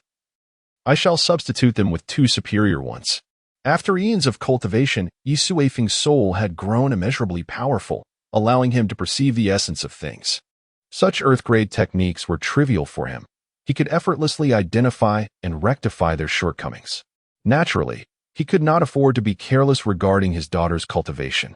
It was only in the early hours of the morning that Yi Suifeng completed the revisions on both manuals. Now, the Kanglan technique had ascended from an inferior earth grade to a superior one, while the god-slaying 9 swords had reached the mid-tier of celestial grade, capable of slaying true deities upon mastery. Forget it. Let's proceed this way for now. Let us temporarily inconvenience little Huang with these 2 books. In the future, I shall delve into some celestial arts or Taoist techniques for her to study. Chapter 8. The entire clan shaken today marks the day when the descendants of the Yi family collect their allowances. Young lads and lasses, either in groups or alone, make their way towards the family's administrative hall. A young man, clad in white and exuding an air of nobility, walks along the path with a golden spear slung over his shoulder. Longo, wait for me. Suddenly, a melodious voice calls out from behind. The young man turns to see a pair of youths, a boy and a girl of similar height, clad in azure garments, sprinting towards him. Yiqian, Yiqian. Yilong greets them. The girl, with a beaming smile, sidles up to Yilong and inquires, when did you emerge from seclusion? 3 days ago. Yilong replies with a nod to both. They continue walking together. How is your retreat? Yiqian asks. Not bad. Yilong responds. I have broken through to the 3rd level of Qi transformation, and I have successfully cultivated the dragon hunting spear technique to a minor completion. Yiqian's eyes sparkle with admiration. Brother, you are truly remarkable. In the upcoming battle at Yunxiao City in 6 months, we must teach those detestable Li family members a lesson, she exclaims, shaking her small fists in indignation. Yilong presses his lips together. Among the younger generation of the Yi family, his prowess stands as one of the strongest. If all goes well, he will certainly secure a spot in the battle at Yunxiao City. However, he harbors doubts about overcoming the Li family. According to reliable sources, The eldest son of the Li family, Li Qi, has already broken through to the 5th level of Qi transformation and possesses extraordinary skill with concealed weapons. Should he face him now, defeat would likely be inevitable. Yi Long involuntarily clenches his fists. Do not worry, I will certainly strive to improve. I believe in you. Yu Qian cheers from the side. You too must also put in your utmost effort. The Yi family must not falter under our generation. Yi Long states earnestly. The other two nod in agreement. Long Gu, I received news from my father a few days ago that our allowances are about to be reduced again, Yi Qian adds. Breaking the silence. The three of them are all children of Yi Suiyin, with Yi Long being the eldest at 15 years of age. Yi Qian and Yi Qian. The 14-year-old twins are slightly younger than Yi Huang. As Yi Suiyin oversees the family resources, they are privy to certain information in advance. I am aware. Yi Long sighs softly. The family is currently facing difficulties, so we must double our efforts in cultivation and unite to help the family navigate this crisis. Yi Qian pouts, remarking, though we say that, with the allowances being cut, wouldn't it be even harder for us to cultivate? Moreover, now that our uncle has become the family head, I fear we may not have good days ahead. As she speaks, Yi Long suddenly halts. Smack! A resounding slap lands heavily on Yi Qian's face, swiftly leaving a red mark. Who gave you the audacity to speak ill of the family head behind his back? Yi Long's expression darkens as he glares at Yi Qian, then casts a stern look at Yi Qian. Yi Qian trembled in fear and quickly said, Brother, we were wrong. You know that our sister is just straightforward. Straightforward? Such candor can lead to disaster. Yi Long snorted coldly, regardless of our uncle's character. He is currently the head of our family, the supreme authority of the Yi clan. To speak ill of him is to challenge the entire family's authority. Have you forgotten the 3 iron rules of our clan? The two chastised lowered their heads, not daring to speak. In this household, parents hold the highest authority, followed by the eldest brother. Brother, I was wrong, Yi Qian said weakly, covering her face. Yi Long shot her a glance, and then addressed Yi Qian. In my absence, take good care of her. Do not let her act willfully day after day. Yi Qian hastily agreed, having received a stern reprimand. The two spoke far less. After a moment, the 3 of them arrived at the attendant hall. Young masters, here are your monthly allowances and cultivation resources. Take them and cultivate diligently, the hall manager said with a smile. The group found it somewhat strange. Wasn't their allowance supposed to be reduced? Yet, the manager appeared quite pleased. However, they didn't dwell on it too much. After taking their storage bags, they turned to leave. You all have classes today, right? Yi Long inquired. Yes, Yi Qian replied. The previous 3 instructors have left, and I heard that the family head recruited 3 new ones yesterday. This alone signifies the family head's capability, Yi Long remarked. So, dispel any inappropriate thoughts. Diligent cultivation is the right path. As they walked, they suddenly noticed Yi Qian standing still, motionless. What's wrong? Yi Long asked. Yi Qian lifted her head, her face filled with confusion and doubt. She held her storage bag in both hands, which was now open. I think my allowance was given incorrectly. Yi Long furrowed his brow and said, Didn't they say that this month's allowance would be reduced? What's so strange about that? No, that's not it.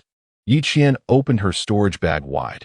My allowance hasn't decreased. In fact, it seems to have increased significantly. What? Yi Long and Yi Qian quickly stepped forward to inspect their sister's storage bag, their eyes widening in disbelief. As direct descendants, they were originally entitled to 50 spirit stones, 10 bottles of Qi training pills, and 10 bottles of bone strengthening pills each month for daily cultivation. However, the quantities in their sister's storage bag were clearly abnormal. After counting carefully, they found 100 spirit stones, and both types of pills had doubled. Additionally, there were 2 other items inside. One was a red pill labeled body refining pill, while the other was a round porcelain pellet marked as marrow cleansing pill. Both of these, particularly the marrow cleansing pill, were of high quality. How could such resources end up in their sister's hands? It must be a mistake, Yi Qian remarked. These resources do not seem like they were meant for us. Let us check our own, Yi Long suddenly suggested. Consequently, the two opened their own storage bags, only to be left in stunned silence. They're all the same. What is going on? Did they all get mixed up? The 3 individuals exchanged glances. each perceiving a look of bewilderment on the other's face. After a moment of silence, Yi Long closed the storage bag and spoke in a solemn tone. There must be a mistake. These items surely belong to someone else, and we cannot accept them. The other two nodded in agreement. Knowing they could not in good conscience accept what was not theirs, they proceeded to return to the steward's hall to return the storage bag to the steward. Steward Liao. This does not appear to be intended for US, Yi Long remarked. Oh, an error in delivery? Steward Liao took the storage bag, scrutinized it carefully, and then handed it back. Dear young masters, you truly have a sense of humor. The contents are indeed correct and meant for you, he said with a smile. The three were momentarily taken aback. But the quantity? Steward Liao waved his hand dismissively, chuckling. Did you not notice the family seal within? Huh, Yi Long responded, his face a mask of confusion. He then opened the storage bag and discovered an unusual item inside. It was a small signet, and upon opening it, a bold line of text unfolded before them. Resources are plentiful. Focus on your cultivation. Chapter 9. Guidance and Cultivation. The Yi family was in an uproar. No one had anticipated that this month's allocation would increase so dramatically. My goodness, the qi-nourishing pills this time were of medium grade. And so were the bone-strengthening pills. After consuming the pills, some individuals were immediately overwhelmed by the immense spiritual energy contained within. The cultivation efficiency of medium-grade pills surpassed that of low-grade ones by at least 5 times. To everyone's astonishment, the newly appointed alchemy instructor was none other than Master Zhang Ziming, a 6th-grade alchemist. Some recognized him during the alchemy class. Never imagining that the family could invite such a distinguished figure as an instructor. In the classes on weapon forging and formations, others also recognized the 2 6th-grade masters, leaving them in a state of shock. The family had truly spared no expense this time. Coupled with the patriarch's directive to devote themselves to cultivation, with ample resources provided, the Yi family's era of collective cultivation had officially commenced. Such news quickly spread, reaching the other 2 prominent families. Doubling resources? 6th-grade masters? It seemed the Yi family was wagering its fate on the impending battle of Yuntu City in 6 months. I had said it before, the new head of the Yi family was a fool. This approach was nothing short of self-sabotage, undermining their own foundation. How could the elders of the Yi family allow such reckless behavior? Who knows, perhaps those elders are fools as well. The Yi family was truly on a path to ruin, destined to fall before Yi Suifeng. Members of the Li family scoffed at Yi Suifeng's actions, mocking him for depleting the family's resources, an act that would surely lead to self-destruction. Could the Yi family possibly possess such financial resources? Had they drawn upon their ancestral wealth? Unthinkable. I recall having encountered Yu Suifeng before. He appeared rather incompetent, perhaps even foolish enough to make such an absurd decision. However, one must ponder the matter of those 6th-grade masters. Such figures are not easily persuaded to return to a family. It remains unknown what exorbitant price the Yi family paid. Regardless, in 6 months, our Tang family must not be overshadowed by the other 2 families in the battle for Yuntu City. The members of the Tang family were equally perplexed, uncertain of what Yi Suifeng's actions truly signified. The entire Yuntiao city trembled due to the Yi family's sudden investment in cultivation resources. Yet, as the architect of this upheaval, Yi Suifeng sat beneath a willow tree in his courtyard, engrossed in a thick, ancient tome while leisurely sipping tea. His daughter, Yi Huang, diligently practiced the fundamentals of swordsmanship nearby. Earlier that morning, Yi Suifeng had given her 2 revised cultivation techniques. However, due to her inadequate foundation, he decided she should first focus on mastering the basics of swordsmanship. Naturally, Yi Suifeng employed his unique methods. He had sifted through various sword styles, discarding the dross and extracting the essence, culminating in a completely new sword technique, basic sword art, Phoenix. Though the name may seem somewhat whimsical, this technique was exponentially more profound than ordinary introductory sword manuals.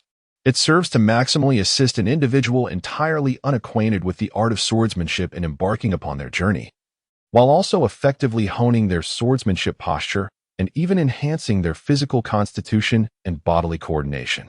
Most critically, it has been meticulously tailored by Yi Suifeng to suit Yi Huang's unique physique.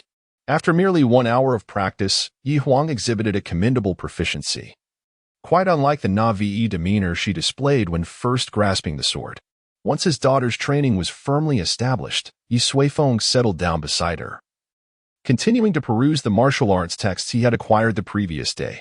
The book presently in his possession, titled Thunderous Sound Body Refinement Method, is an advanced technique of the mysterious tier for body refinement. Indeed, this technique is rather commendable. Yi Suifeng nodded, taking a crystalline apple and savoring its sweetness. Having resolved to cultivate Yi Huang, he would not be negligent. The techniques, sword methods, body refinement, and magical artifacts he provided must not only be the best, but at least worthy of attention. Relying solely on her own efforts would be utterly absurd. Firstly, Yi Huang is not an extraordinary genius, but merely a practitioner with tolerable aptitude. Absent his intervention, her future accomplishments would be markedly limited. Secondly, to possess wealth and not utilize it would be tantamount to folly. Why are hidden families, super sects, and descendants of sacred lands so formidable? Is it solely due to their individual capabilities? Nonsense. Each has amassed their strength through an abundance of resources. In comparison, the investment made in Yi Huang is still far from adequate. However, Yi Suifeng remains unperturbed, believing in a gradual and steady approach. After reviewing the thunderous sound body refinement method, he poured himself a cup of tea and drank it leisurely. The technique is commendable. After modification, it transforms into a heavenly tier body refinement method. Yet, observing his daughter diligently practicing, Yi Suifeng shook his head slightly. Simultaneously practicing multiple top-tier techniques may not necessarily yield beneficial results. Perhaps it would be wiser to develop a suitable body refinement elixir based on this technique, as that approach is more straightforward. With this thought in mind, Yi Suifeng's vast consciousness began to conduct calculations, and within the span of a single incense stick, he devised a formula for the elixir. While this elixir is not the strongest, the available materials are sufficient, negating the need to seek out those rare treasures of heaven and earth. Yet, one ingredient remains elusive. Yi Suifeng raised his gaze to the sky. The essence of the thunderous sound body refinement method lies in thunder. Consequently, the elixir derived from it requires thunder as its primary ingredient. What could be more potent than the tribulation lightning of a perfected tribulation? Indeed, Yi Suifeng had his sights set on the heavenly path he had playfully teased a few days prior. Merely borrowing something, he presumed it would not take offense. Conducting the tribulation here would be rather conspicuous. It would be prudent to seek a more secluded location. After a moment's reflection, Yi Suifeng rose to his feet. Xiao Huang, take a break, he said, observing his daughter drenched in sweat. I am fine, father. I can persist, Yi Huang replied, panting and flushed, yet still gritting her teeth as she wielded the long sword according to her father's teachings. Yi Suifeng's expression grew solemn as he instructed, do as I say. The sword technique requires a gradual approach. When I instructed you to pause, it was to allow you to sit and practice the Kanglan technique.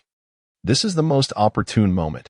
Upon hearing her father's words, Yi Huang promptly composed herself, steadied her breath, and seated herself on the ground, preparing to cultivate the Kanglan technique. Before commencing, she stole a glance at Yi Suifeng. Her father had recently adopted an air of authority in the past. He would never have offered his opinions regarding her training.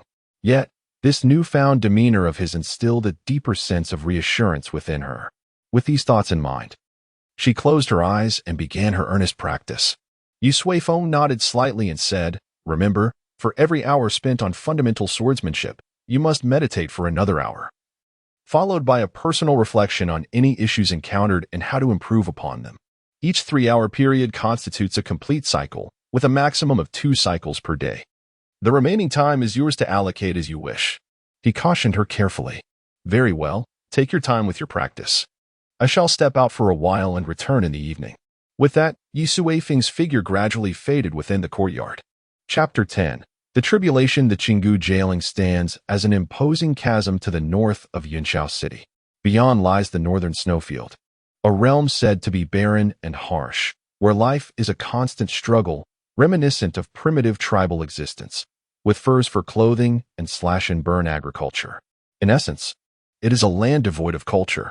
However, these notions are merely conjectures of the people from Ling'an. as few have ventured beyond the Qingyu jailing to behold the splendor of the northern snowfield. This ancient ridge has effectively obstructed the passage of nearly all who seek to cross it. Here, the mountains are tall and the thickets dense, home to numerous ancient and untraversed territories.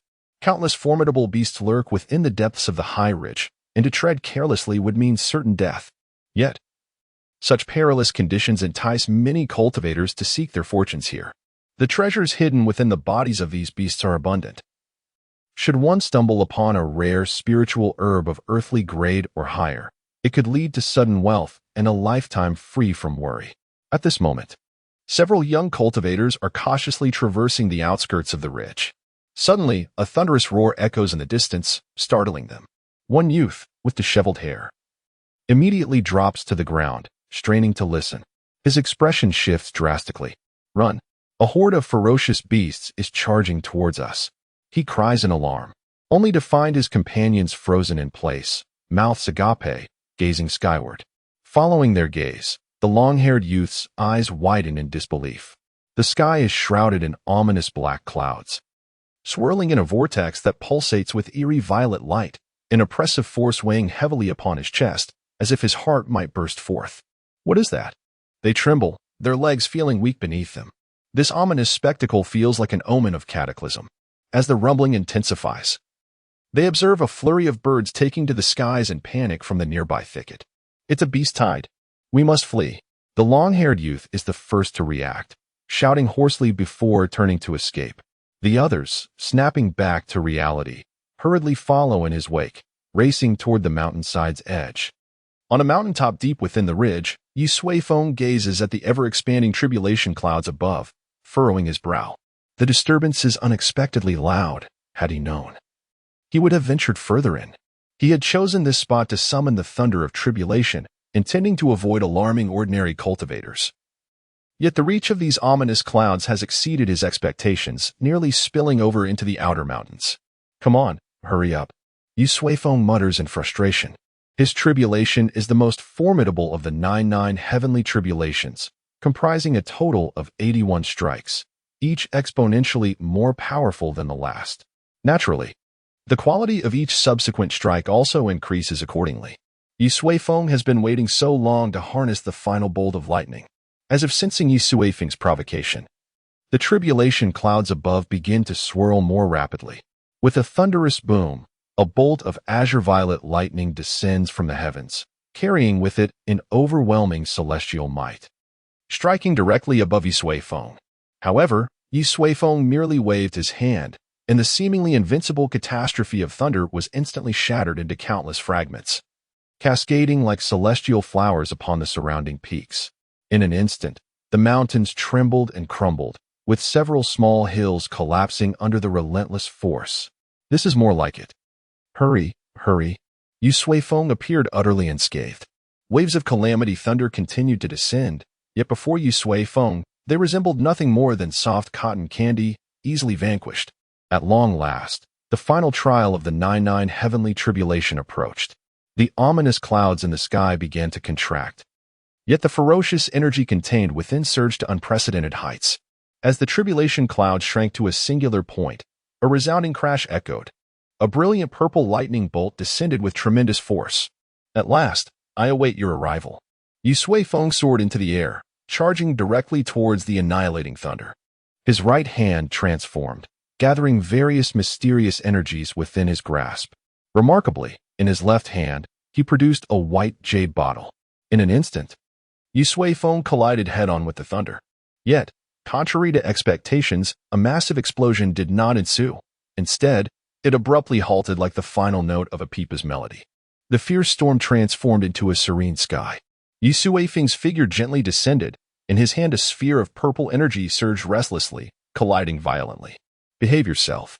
Yi Suifeng's fingers curled lightly, the purple energy shrinking until it became a small droplet, suspended in the palm of his hand. Subsequently, this droplet was sealed within the jade bottle. Finally, it is done. Yi Suifeng looked up to the heavens and beheld a majestic celestial gate materializing in the air, appearing both ethereal and elusive. The gate slowly opened, a golden light enveloping Yi Suifeng, with countless celestial melodies emanating from within. He had successfully endured the 99 heavenly tribulation and was on the verge of transcending to immortality. Such matters require no haste. You may return first. Yi Suifeng dissipated his celestial aura, once again stabilizing his cultivation at the pinnacle of tribulation completion.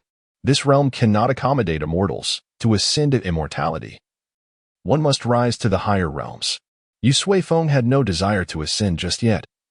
He had only just arrived in this world a few days prior and had yet to fully experience its diverse culture and customs. Moreover, he had a beloved daughter awaiting his return home. As Yi Suifeng dispelled his immortal presence, the celestial gate in the void appeared to lose its target, pausing momentarily before slowly fading away. Task accomplished. Yi Suifeng tucked the jade bottle back into his storage space. The primary elixir was prepared, ready for the opportune moment to concoct the body-tempering liquid for Yi Huan. The final thunder of the 99 heavenly tribulation harbored both destruction and creation, and even Yi Suifeng himself could not fathom the monumental effects the body-tempering liquid crafted from it would yield. Standing atop the mountain, aside from the peak beneath his feet, the surroundings lay in utter ruin, the landscape seemingly carved down several dozen meters by the relentless, thunderous tribulation. The terror of the heavenly calamity becomes apparent. He gazes towards the north, where a formidable consciousness stretches across thousands of miles, arriving at a vast expanse of icy snowfields. There lies the legendary northern tundra, seemingly desolate indeed. Yi Suifeng's consciousness wanders aimlessly when, suddenly, another immense consciousness surges forth from the depths of the plateau, rushing toward him with great speed. This presence appears to be fused with the entire northern expanse, nearly rivaling the minuscule fraction of consciousness that Yi Suifeng has projected. Incredibly powerful. Does such a caliber of practitioner still exist in this world? Upon sensing this formidable presence approaching, Yi Suifeng swiftly withdraws his own consciousness. He is not yet inclined to engage with the pinnacle of worldly power. Perhaps another time. Yi Suifeng shrugs as the sun dips in the west. Realizing that the tribulation has consumed too much of his time, it is time to return home. In the farthest northern reaches, a pair of cold eyes suddenly open. Peering into the realm of the divine, are they friend or foe? Another thread of fate lies hidden within the mists. How much longer can we endure? Chapter 11. The rescue. A figure flashed across the sky above, while beneath lay towering mountains stretching endlessly. The scenery rapidly receded in the background. Yi Suifeng could have instantaneously returned, but he chose to behold the beauty of this world instead. As he journeyed, he distinctly sensed that many areas within the mountains had been ravaged by beasts, and some timid demonic creatures were still in a state of panic, evidently affected by his tribulation. Suddenly, not far away, Yi Suifeng detected the aura of a skirmish, suggesting the presence of humans. After a moment's contemplation, he altered his course and soared towards the commotion. Hovering in the air, he beheld 4 young individuals, 3 males and 1 female, engaged in a fierce battle against a one-horned azure bull. This beast, a second-tier demonic creature, was comparable to a human in the late stages of chi transformation. The disparity in strength was glaring, as the young fighters were merely practitioners in the late stages of chi refinement. It was unclear how long the confrontation had persisted, but 2 of the 4 were already wounded, moving sluggishly. Only a long-haired youth and the female remained in relentless combat. Suddenly, the long-haired youth was sent flying by the bull's charge, yet he immediately lunged back, fiercely restraining the beast's advance. Gritting his teeth, he felt his blood surge from the prior impact, sustaining internal injuries. Attack its lower body, the long-haired youth bellowed. Upon hearing this, the other 3 leapt into action, brandishing their swords toward the azure bull. However, the creature was far from easily subdued. As they approached, it erupted into a frenzied rage, deflecting their assault with a series of powerful kicks. One of the injured fighters, unable to evade in time, was struck by the bull's iron hooves, sent crashing through a thicket, blood spewing from his mouth, unable to rise. Ma Fong, the long-haired youth roared, his eyes blazing with fury. Armed with an iron rod, he struck down at the bull's head. Yet this was the bull's most fortified area, and his efforts bore little fruit, causing him to lose his balance and be tossed aside once more. With a thunderous roar, the one-horned azure bull repelled all 4 fighters, proclaiming itself an invincible ancient demon. Its iron hooves trembled the ground with a resounding crash as it turned its gaze towards the fallen Ma Fong. A glint of crimson flickered in its eyes as it charged forth. Having long since achieved sentience and understanding that eliminating a living human threat first would render the remaining ones easier to dispatch, the bull moved with astonishing speed. Its indomitable horn aimed directly at Ma Fong. No, the long-haired youth cried out in despair. Was his companion truly to perish before his very eyes? Meanwhile, Ma Fong lay on the ground, eyes closed, bracing for the inevitable approach of death. Suddenly, a small seedling sprang upright amidst the thicket before Ma Fong. While all others overlooked it, it waved its tiny branches, striking the bull upon its head. Boom! A tremendous roar erupted. Amidst a cloud of dust and debris, a colossal figure was hurled from the epicenter of the explosion, scattering a crimson mist as it crashed to the ground. The young man with flowing hair widened his eyes in disbelief. He could clearly see that the creature flung through the air was none other than the formidable horned azure bull that had nearly claimed their lives. At that moment, the once invincible beast lay defeated, its formidable horn shattered, a gaping wound in its skull, blood gushing profusely. It was irrevocably deceased. What had transpired? At that juncture, a towering figure descended slowly from the heavens. Indeed, Yu Suifeng had intervened. As a human, he could not bear witness to the demise of his kin without taking action. Furthermore, it was evident that the horned azure bull had emerged from the depths of the mountains in fright, spurred by the chaos of his own tribulation. Therefore, he bore some responsibility for the dire situation unfolding before him. The group of young individuals had suffered an undeserved calamity. He could not stand idly by. "What is your name?" Yu Suifeng inquired of the young man with long hair.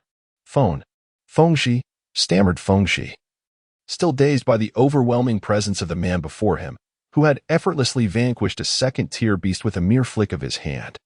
Could he truly be a cultivator of the Foundation establishment stage? "Quickly, go check on your companions," Yu Suifeng urged. Fengshi snapped back to reality, hastily rising to his feet and rushing towards Ma Fong, who was curiously examining a small sapling before him, a look of perplexity etched on his face. "Ma Fong, are you all right?" Fengshi called out. Ma Fong looked up at him, then struggled to his feet, managing a wry smile. "This time, I've really suffered a loss. I'll need at least half a month to recuperate." Seeing Ma Fong's state, Fengshi sighed in relief. As long as he was alive, that was what mattered. However, he soon furrowed his brow and asked, "Ma Fong, what is wrong with that sapling? Why do you keep staring at it?" Ma Fong's expression was peculiar as he replied, "Brother Feng, you might not believe this, but it was this very sapling that suddenly stood up and slapped the azure bull, saving my life. This sapling could very well be an ancient divine tree. Brother Feng." Wei Yi struck gold. Fengshi looked at the excited Ma Fong, his face a mask of disbelief. "Brother, don't be foolish. It was that esteemed senior who saved us just now." He then gently assisted Ma Fong to his feet. The other two companions had gathered around, and the four of them brushed off the dirt and debris before approaching Yu Suifeng, bowing respectfully. "Thank you, esteemed senior, for your timely rescue. Should you have any requests, we shall do our utmost to fulfill them," Fengshi declared earnestly. Yu Suifeng casually toyed with the horn of the defeated azure bull, waving his hand dismissively. "It was but a trivial matter. There is no need for concern." The incident had originated from his actions, and he did not possess the audacity to demand recompense. However, to Fengshi and his companions, the situation appeared quite differently. This formidable elder not only possessed astonishing strength and striking features, but also exhibited such a gentle temperament. They felt incredibly fortunate to have crossed paths with him today. "By the way, are you all locals?" Yu Suifeng inquired. Fengshi nodded. "Indeed, senior. The four of us hail from Qinggu Jailing, specifically from the town of Yenyun." "Yenyun town?" Yu Suifeng inquired. "Yes. It is a small town within the jurisdiction of Yunshao City," Fengshi elucidated. Yu Suifeng suddenly understood. Yunshao City was not merely a simple fortress. It possessed its own sphere of influence.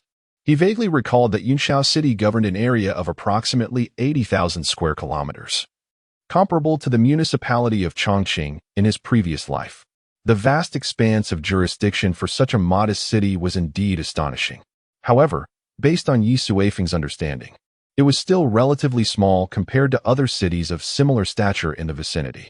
How coincidental, Yi Suifeng remarked with a smile. I am the head of the Yi family in Yunshao City. He spoke candidly, choosing not to conceal this fact, as there was no need to do so. I have met the head of the Yi family. The others bowed their heads even lower, for to them, Yunshao City was akin to an imperial capital. The person before them was evidently a figure of high status from that esteemed realm. There is no need for formalities, Yi Suifeng said with a smile. It seems we are destined to meet.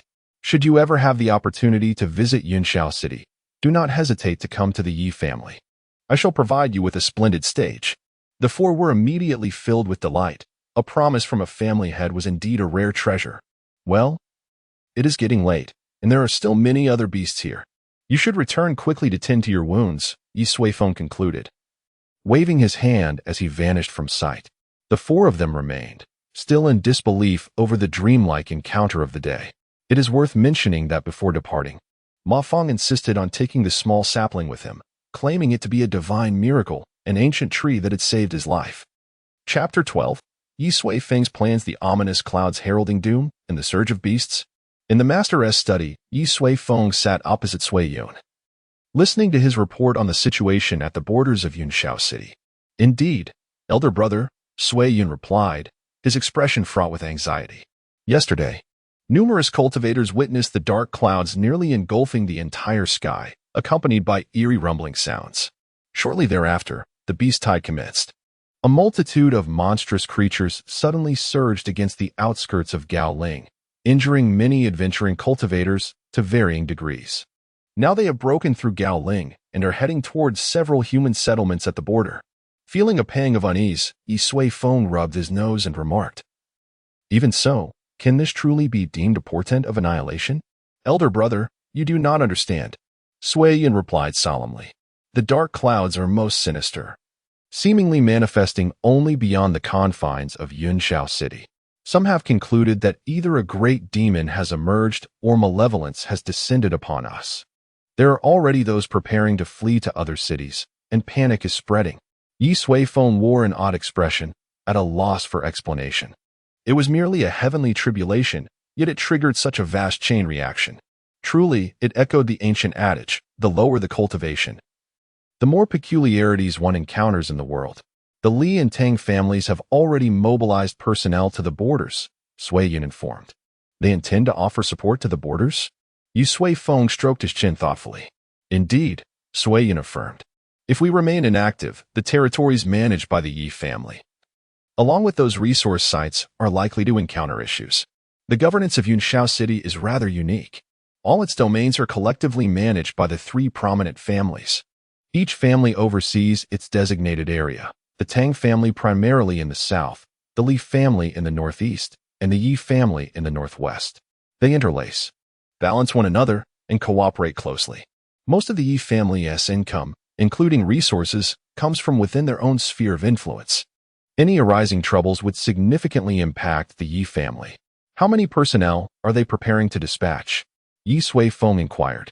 Sui Yun pondered for a moment before responding. It should not be too many. In previous similar situations, we would send a portion of the family's middle-tier forces to oversee the matter, which generally suffices to avert major issues. I see. Yi Suifeng mused for a moment, then declared, let us also send our own personnel. However, this time, we shall not only dispatch the middle-tier forces, but also send that group of young rascals from our family. Sui Yun was taken aback and questioned, why is that? The beasts are ferocious, and they are still too young. It is inevitable that something might go awry. It is precisely because they are young that they must venture forth to gain experience. Yi Suifeng asserted. A fledgling that has not weathered storms will never soar high. Furthermore, you must instruct them well. Once they arrive, they should not display any airs of a grand family.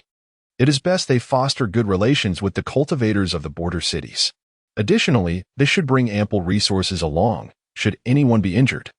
We shall provide them with free medical care. Yi Suifeng's series of actions left Sui Yun utterly bewildered.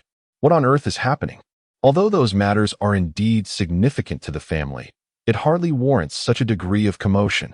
Creating such a stir, establishing good relations, and even providing free medical care? Brother, although we have come into wealth, this is not how we ought to spend it. Observing Sui Yun's perplexed expression, Yi Suifeng waved his hand and said, Sui Yun, let me ask you, what is the most crucial element for a powerful faction? Money, Sui Yun replied without hesitation. Well, yes, money is vital. But if one seeks to expand their influence, talent is indispensable. Thus, during this reinforcement, we must not only exert our utmost effort, but also foster strong relationships with them. This will facilitate smoother expansion in the future. Do you understand? Yi Suifeng's actions were a foresight for what lay ahead. While money is undeniably essential, it is not omnipotent. Indeed, with Yi Suifeng's strength and wealth, he could effortlessly eradicate the Li and Tang families and attract numerous capable individuals. But then what? Excluding Yi Suifeng, the members of the Yi family would be significantly weakened, akin to infants in swaddling clothes, utterly powerless. The Yi family is a clan, and a clan is a complex entity. If Yi Suifeng were to single-handedly protect the entire family, the Yi family would indeed meet its demise. He sought to establish a true dominant force. I once encountered several young cultivators from the borders, whose potential is not inferior to that of some of our own clan members. Therefore, do not regard them with disdain, they merely lack resources. They are all untapped potential waiting to be harnessed by the family, Yi Suifeng remarked. By the way, what is your current cultivation level? Having followed Hu and the others? Sui Yin replied, we are all at the golden core stage, and have been for many years. Since taking on family responsibilities, we have had little time to advance our cultivation, and our innate talents are rather average. Yi Suifeng shook his head. I told you some days ago that a comprehensive cultivation initiative is necessary for the entire clan, not just the youth. From now on, you must also intensify your training. My ambitions extend far beyond the confines of a mere cloud city. Sui Yin nodded earnestly. If there were a chance to advance in cultivation, who would willingly settle for mediocrity throughout their life? The conversation and the study thus reached a pause. Yi Suifeng's directives were swiftly disseminated and implemented. In the span of a single day, the Yi family mobilized nearly all its members, equipped with substantial resources, setting forth to support the borders. This left the other two prominent families in Yunshao City utterly astonished. Insane. They are truly insane. Someone exclaimed. The new head of the Yi family has indeed opened our eyes with his approach. If he isn't awarded the Saint of Yunshao City title, it would be a disservice to his efforts. Country bumpkin, what use is this fuss? Some scoff at the actions of the Yi family, believing that Yi Suifeng has acted out of a misguided sense of compassion, leading to such foolishness. However, the myriad of rumors cannot impede the efficacy of the Yi family's execution. They exhibit absolute obedience to their patriarch. At this moment, Yi Suifeng has returned to the courtyard, preparing a body-enhancing elixir for Yi Huang. The final bolt of the 9-9 heavenly tribulation possesses immense power, embodying both destruction and rebirth. To apply it to Yi Huang, who is still in the qi refining stage, is not only wasteful but also perilous, as her body would be incapable of enduring even a trace of it. A mere touch would result in her immediate demise. Thus, it requires neutralization. Yi Suifeng extracts a drop of tribulation liquid and repeatedly gestures with his hands, calming the violent thunder until it gradually transforms into a gentle essence, ultimately condensing into a sphere of pure energy. With a flourish of his hands, he conjures an alchemical furnace from thin air and casts in the prepared materials. After a brief interval, the substances coalesce into a vial of golden liquid. Yes, the body enhancement can commence. Yi Suifeng nods in approval. Suddenly, his door is forcefully swung open from the outside. A figure strides in with great urgency. Father, why is my name absent from the list of those venturing out for training? Yi Huang demands indignantly. Chapter 13. Tempering the body. All the brothers and sisters have set out. Why am I not allowed to join them? I too wish to contribute to the family's development. I refuse to accept this. At this moment, Yi Huang resembled an enraged little lion, unleashing her fury within the confines of her room. Yi Suifeng observed with amusement, for it was the first time he had witnessed this side of Yi Huang. The young girl had finally mustered the courage to assert her rights, which was commendable. However, it was essential to impose some discipline when necessary. With an indifferent gaze, Yi Suifeng regarded her, his expression stern as he inquired, "Do you wish to go to the borders?" "Indeed," Yi Huang replied with unwavering determination. "Then allow me to ask you, do you know the current cultivation level of Yi Long?" Yi Huang paused briefly before responding. He is at the third layer of qi transformation, but let me inquire further.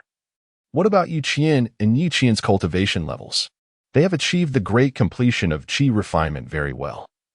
Now tell me the cultivation levels of your two cousins from your third uncle's family, and what of the two sisters from your fifth uncle's family? Yi Huang fell silent.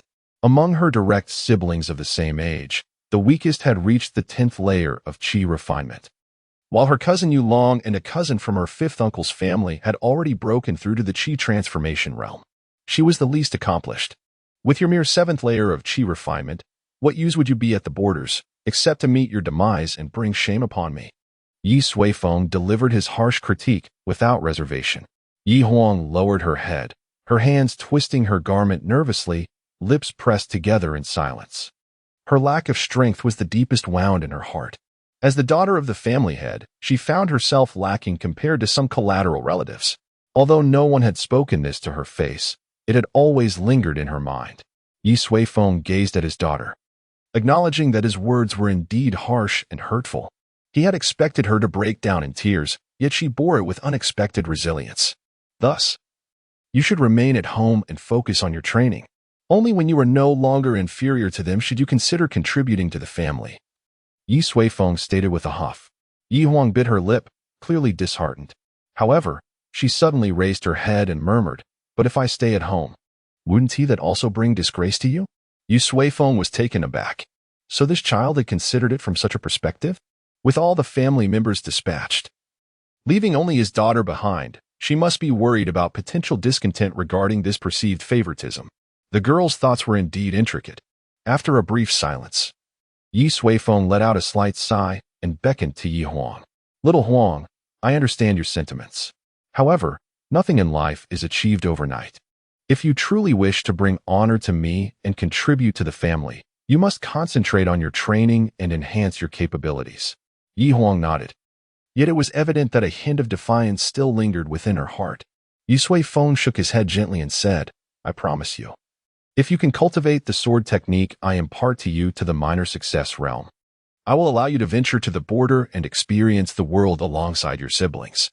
Upon hearing this, Yi Huang's eyes sparkled with excitement. "Is that true? You cannot deceive me." Yi Suifeng chuckled softly. "Of course not. The 9 styles of god slaying. Once Yi Huang attains minor success in this technique, there will be no need for any further obstacles. At that point, her combat prowess will surpass that of all her peers in the Yi family. With full effort, even Yi Long would be unable to withstand her. But by the time I master it, will they have returned?" Yi Huang inquired, her brow furrowed with uncertainty. "No." Yi Suifeng replied, "This training will require at least 4 months. Do you not have confidence in mastering it within that time?" "I do," Yi Huang exclaimed. Her enthusiasm ignited. Under Yi Suifeng's guidance, she had already grasped some of the fundamentals. Perhaps in less than 2 months, she would master the sword technique. The mere thought of fighting alongside her brothers and sisters filled her with exhilaration. "I shall begin at once," Yi Huang declared, her determination resolute as she prepared to train. Wait. Yi Suifeng interjected, halting her with a sigh. "Do not rush. First, you must undergo body refinement. Your current physique cannot withstand the power of the 9 styles of god laying." Half an hour later, a large vat appeared in Yi Suifeng's chamber. If a knowledgeable observer were present, they would undoubtedly be taken aback, for this unassuming vat was crafted from source stone, a material of superior grade. Prized for its use in complex formations, each small piece valued at hundreds of thousands of spirit stones. Such a vast vat would cost at least 100 million. It was truly a prodigal display. "Step inside," Yi Suifeng instructed. Yi Huang obediently shed her garments and entered the vat. With a hiss, the deep crimson liquid nearly overflowed, and Yi Huang was overwhelmed by a searing heat, accompanied by a tremendous energy surging from all directions. She furrowed her brow, for she had some understanding of the body refinement liquid. This was an exceptionally rare spiritual liquid, concocted from various spirit herbs. Generally, the higher the grade of the body refinement liquid, the greater the energy it contained. She swiftly closed her eyes, circulating her techniques to absorb the surrounding energy. Such a precious substance must have cost her father a fortune. She absolutely could not waste it. Suddenly, a sharp slap landed on the back of her head. What are you doing? Yi Huang rubbed her head, bewildered. Are you absorbing the body refinement liquid? Old man, I haven't even released the body refinement liquid yet. Are you trying to absorb air? Yi Huang was further perplexed, pointing at the crimson liquid in the vat. Isn't that the body refinement liquid? Yi Sui Feng shook his head, bemused by his daughter's naivety. That is merely some auxiliary medicine to facilitate the absorption of the body refinement liquid. What are you thinking day in and day out? He then produced a vial of golden liquid. Listen, the energy of this body refining liquid may prove to be quite formidable for you. From this moment forth, you must steadfastly guard your heart's gate and diligently cultivate the Kanglin technique. Regardless of any external upheavals, you must not allow your focus to waver. Do you comprehend? Yi Huang nodded earnestly. Yet, a sense of confusion lingered within her. Was the red liquid merely an auxiliary potion? Just how potent could the true body refining liquid be? Now, close your eyes and embrace tranquility. Yi Sui Feng instructed, subsequently uncorking the vial of body refining liquid. At that moment, a golden divine dragon surged forth from the bottle, soaring and twisting in the air. Go. Yi Sui Feng gestured, and after circling, the golden dragon plunged into the water tank. Instantly, the spirit liquid within began to whirl rapidly, coalescing into a vortex centered around Yi Huang, as a golden radiance flickered within. Cultivate your energy, Yi Sui Feng commanded, and Yi Huang promptly activated the Kanglin technique. In that instant, the golden dragon seemed to detect an extraordinary aura, suddenly diving into her body. Yi Huang stifled a groan, feeling an overwhelming surge of energy explode within her, crashing violently against her limbs and bones, nearly disrupting her cultivation. Yet, she gritted her teeth and persevered. Yi Sui Feng nodded, altering his hand gestures, and the golden dragon emerged once more, though its radiant glow had dimmed ever so slightly. Well, the next part is straightforward. Once Yi Huang has fully absorbed the energy from earlier, the golden dragon will once again enter her body. This process will continue until a full hour has elapsed. By then, the golden dragon had transformed into a mere phantom, and the spirit liquid in the tank had nearly turned transparent. When they finally vanished, Yi Huang suddenly opened her eyes, and a flicker of flame ignited within them. Chapter 14. Injustice, how do you feel? After the body tempering process, Yi Sui Feng inquired.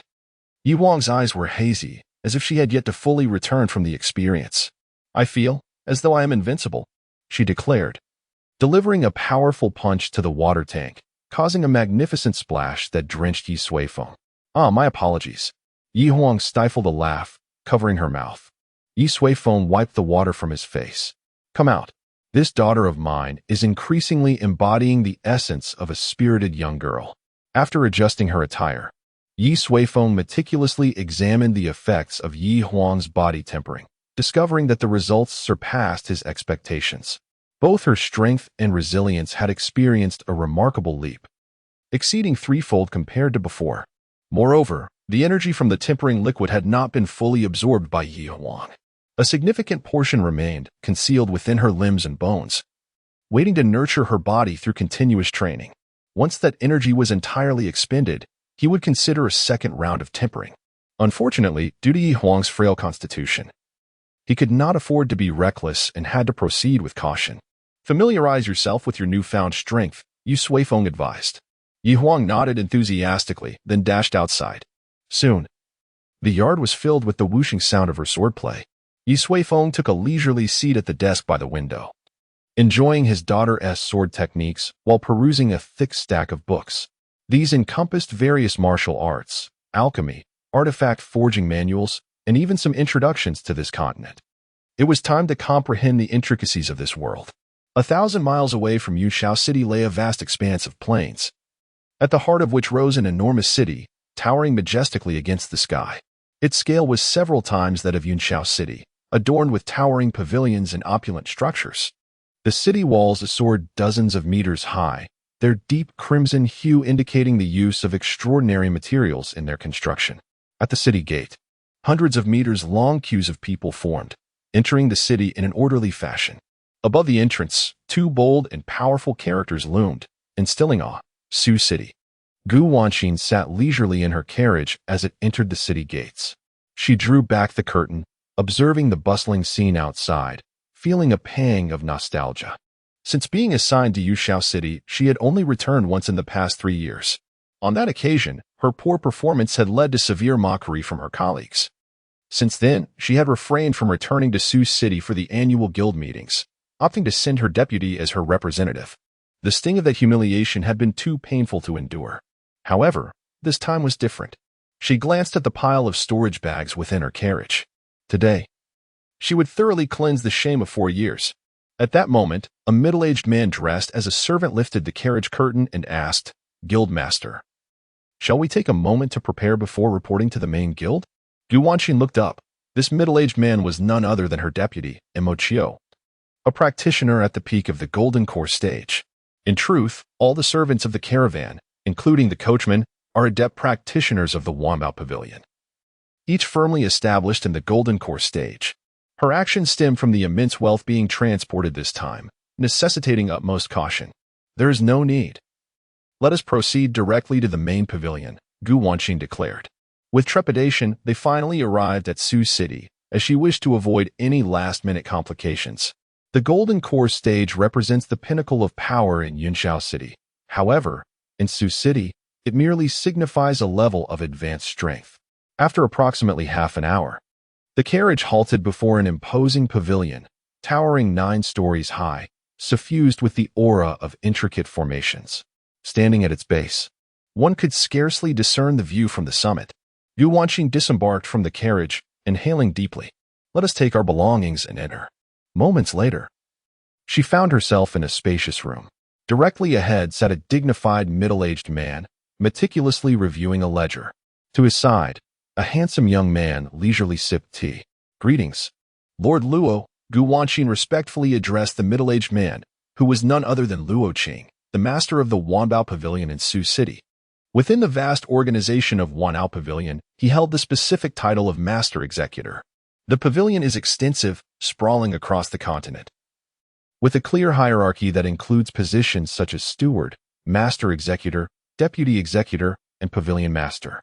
Strictly speaking, among the higher-ranking roles, the Pavilion Master holds the lowest position. This Master Executor, Luo Qing, manages numerous cities, including Yushao City. Luo Qing set down the ledger and looked up. "Ah, it is Pavilion Master Gu. It has been several years since we last met." Gu Wanqin clasped her hands together and replied, "My duties keep me occupied. I hope Lord Luo can understand." Suddenly, a burst of laughter erupted from the side. "Why not just say it plainly? What business could you possibly have in a remote place like Yunshao City?" The speaker was the young man, who lounged with his legs crossed, scrutinizing Gu Wanqin with audacity. Gu Wanqin's expression darkened instantly. This young man was none other than Song Shuang, the one who had once insulted her most grievously. "This does not concern you, Master Song," Gu Wanqin retorted. Song Shuang chuckled again. "Wanqin, I fear you will soon have to address me as Deputy Executor Song." Gu Wanqin remained silent, casting a glance at Luo Qing. Luo Qing smiled and remarked, "Indeed, Song Shuang has brought considerable profits to the Wanbao Pavilion these past few years. I intend to promote him to Deputy Executor. He will take my place in managing Yushao City." Gu Wanqin's eyes widened in disbelief. "You intend to have Song Shuang manage Yunshao City? Given their history, this could spell disaster for her." "Lord Luo, I believe this may not be wise," Gu Wanqin urged anxiously. Luo Qing toyed with a bead in his hand, responding nonchalantly. "Are you questioning my judgment?" Gu Wanqin was momentarily taken aback, then quickly responded, No. Wanbage has always let achievements speak for themselves. How could I dare to question your choices? I merely believe that Yunshao City is fully capable of being independent and does not require the appointment of another deputy envoy." "Preposterous." Song Shuang chuckled lightly. "You, Gu Wanqin, have not returned to the main pavilion for 3 years, and your annual earnings are sparse, even inferior to that of a secondary city. On what grounds do you claim independence?" Gu Wanqin was about to retort when she was interrupted by Luo Qing. "Master Gu, while Yunshao City may not be prosperous, it is still a small main city. Your performance in recent years has indeed been less than commendable," Luo Qing stated calmly. "In contrast, Huangye City, where Master Song is based, generates nearly 10 billion spirit stones in profit each year. Allowing him to manage Yunxiao City would also provide you with a valuable opportunity for learning. Gu Wanqing's heart began to sink. It was evident that these two had reached some form of agreement. Indeed, her achievements over the past few years were unsatisfactory. Yet everyone knew that this was largely due to geographical constraints. Yunxiao City was hardly affluent, and barring unforeseen circumstances, its annual income remained modest, rendering any efforts futile. On the other hand, Huangye City was a grand main city, second only to Suqing, surrounded by numerous influential families and sects, with frequent conflicts. Such strife naturally created a substantial demand for resources. To be honest, achieving an annual profit of 10 billion was within her reach as well. Now, with Luo Qin comparing Yunxiao City to Huangye City, it was hard to believe that there were no ulterior motives at play. After all, if there were no hidden agendas between Luo Qin and Song Shuang, why would he be appointed as the head of Wanbeige in Huangye City? This time, they had set their sights on her. Nevertheless, Gu Wanqing was not one to retreat easily. Master Luo, if I truly fall short compared to Song Shuang, I would not object to your arrangements. However, Gu Wanqing gestured to Imochio, who understood her intent and brought forth a storage pouch and a jade slip. Recently, I sold goods worth a total of 1,438 billion spirit stones, with a net profit of 192 billion spirit stones, Gu Wanqing proclaimed, her voice resonating with conviction. The two individuals across from her were instantly stunned. Luo Qing furrowed his brow, picked up the jade slip to examine it, and then scrutinized the contents of the storage pouch, filled with spirit stones. His expression grew increasingly grave. This is impossible. Song Shuang suddenly stood up, agitated. 1,400 billion? Unless you sold half of Wanbeige, there is absolutely no way to achieve such a figure. With a hint of mockery, Gu Wanqing replied, not half, Master Song.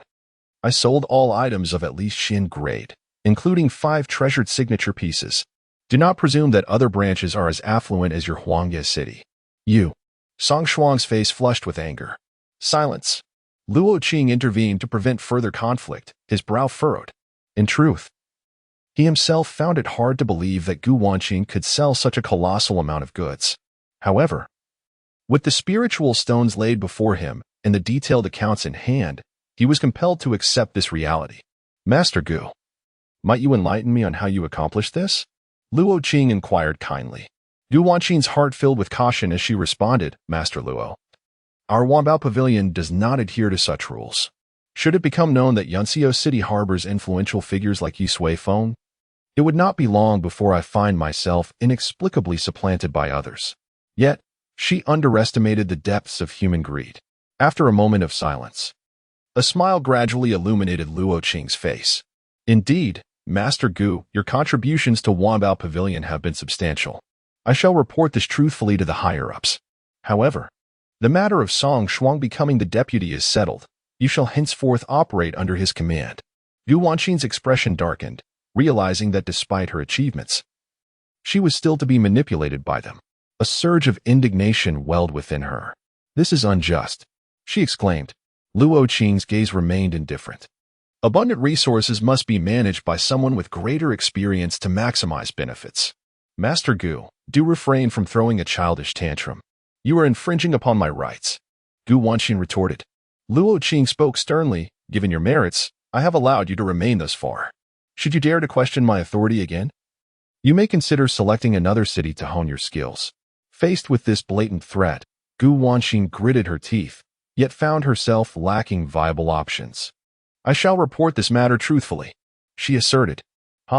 Do as you wish, Luo Qing replied unperturbed. Gu Wanqing chose not to respond further and turned to leave. Once she departed, Song Shuang approached Luo Qing, whispering, Uncle, what if she truly reports this? Perhaps we should. A glint of malice flashed in his eyes. Luo Qing cast him a glance. How many times must I remind you to refrain from seeking violent resolutions to every issue? Gu Wanqing is, after all, a pavilion master.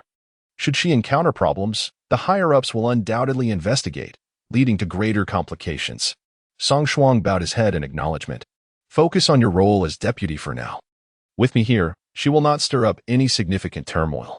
Luo Qing grunted, to the higher-ups, over 100 billion is not a matter of great consequence. An individual without any background is merely a plaything for us. You must accompany her to Yuncio City to take over the branch there and ascertain how she managed to sell such vast quantities in a short span. Then, seize the control for yourself. Chapter 15. What use are you if you cannot spend money? It has been a month since Yi Suifeng arrived in this world. During this time, he has gained a preliminary understanding of the situation on this vast continent and the overall cultivation methods.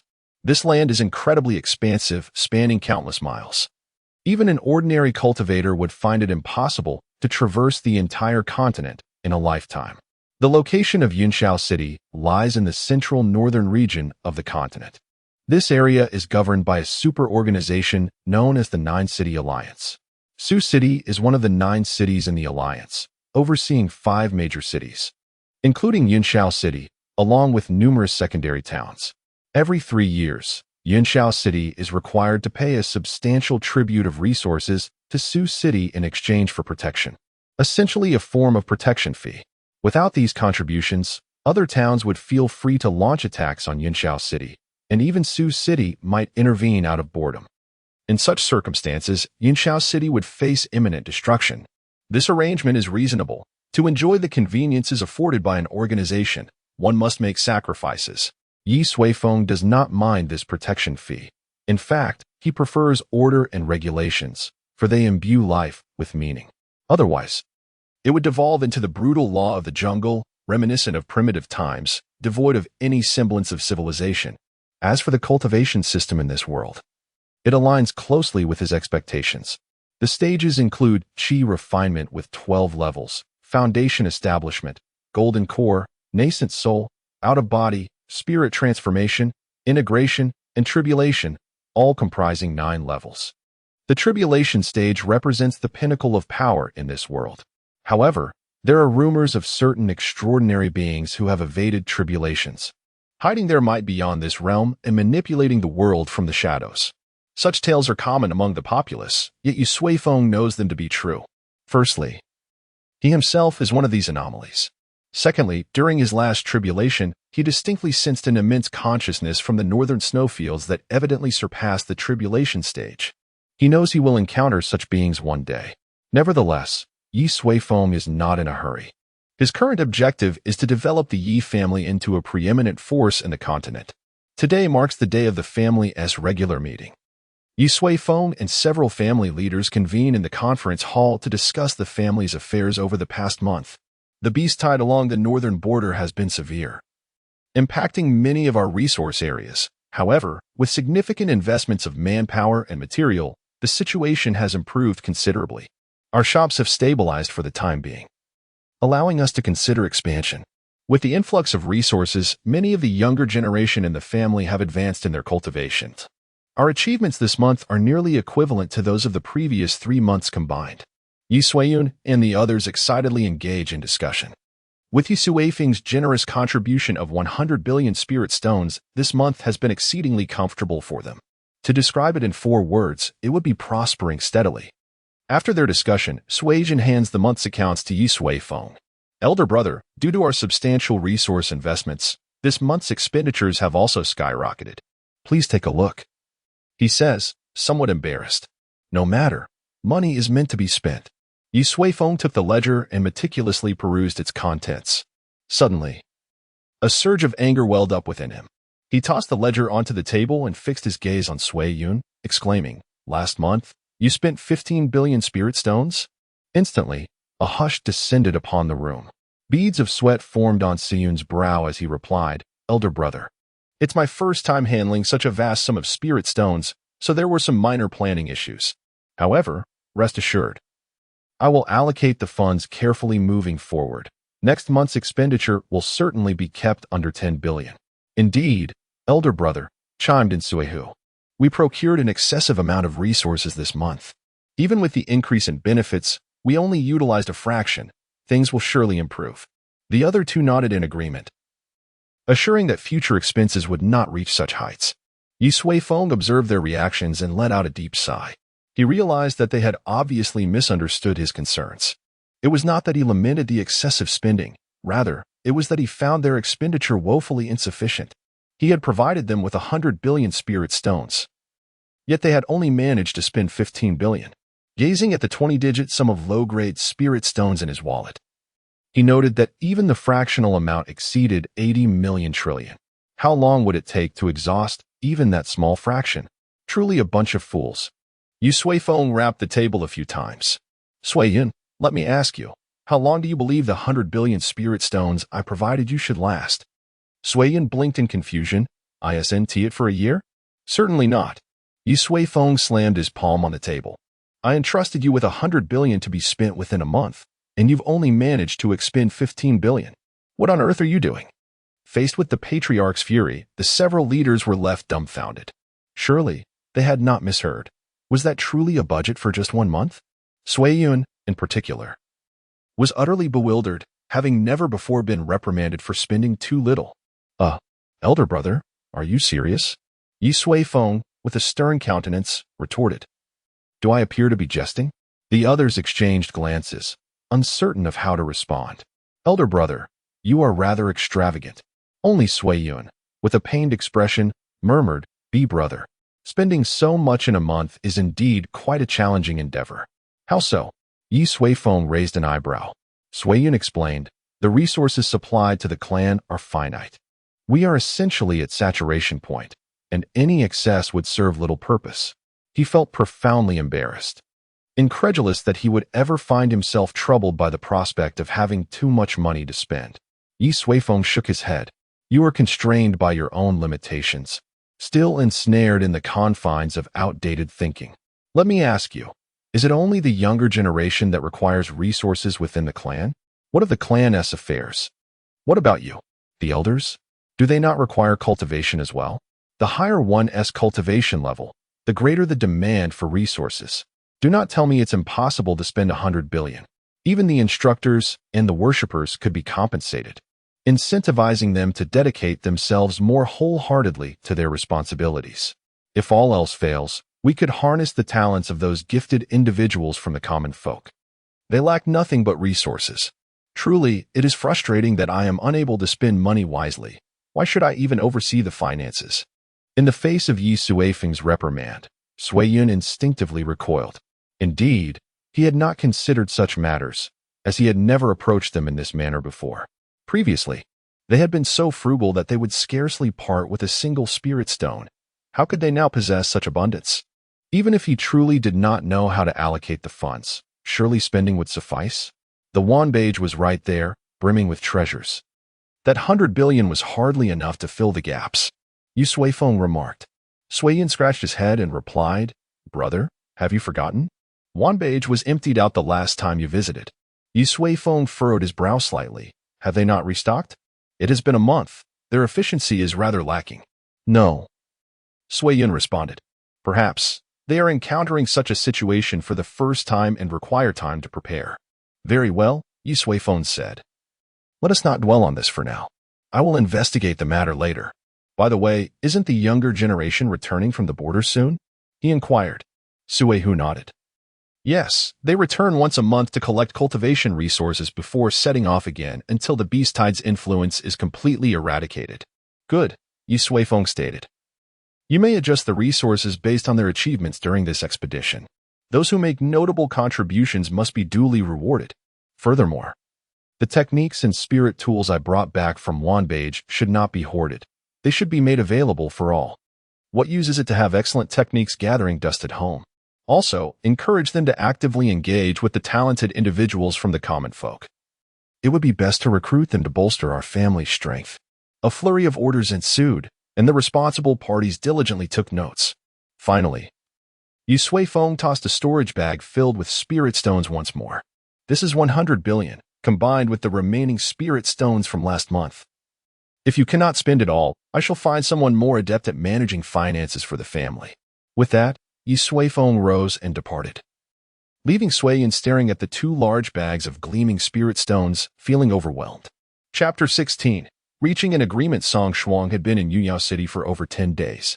In his quest to uncover the identity of the enigmatic affluent individual, he had visited numerous dignitaries within the city, including the heads of the Tang and Li families.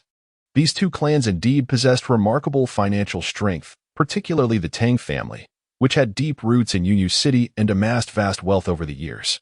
However, based on his assessment, neither of the two families could be the mysterious tycoon he sought. The Li family, in particular, lacked the financial resources to procure such a significant quantity of spirit stones in one go. As for the Tang family, they had no compelling reason to do so. His investigation had hit a stumbling block.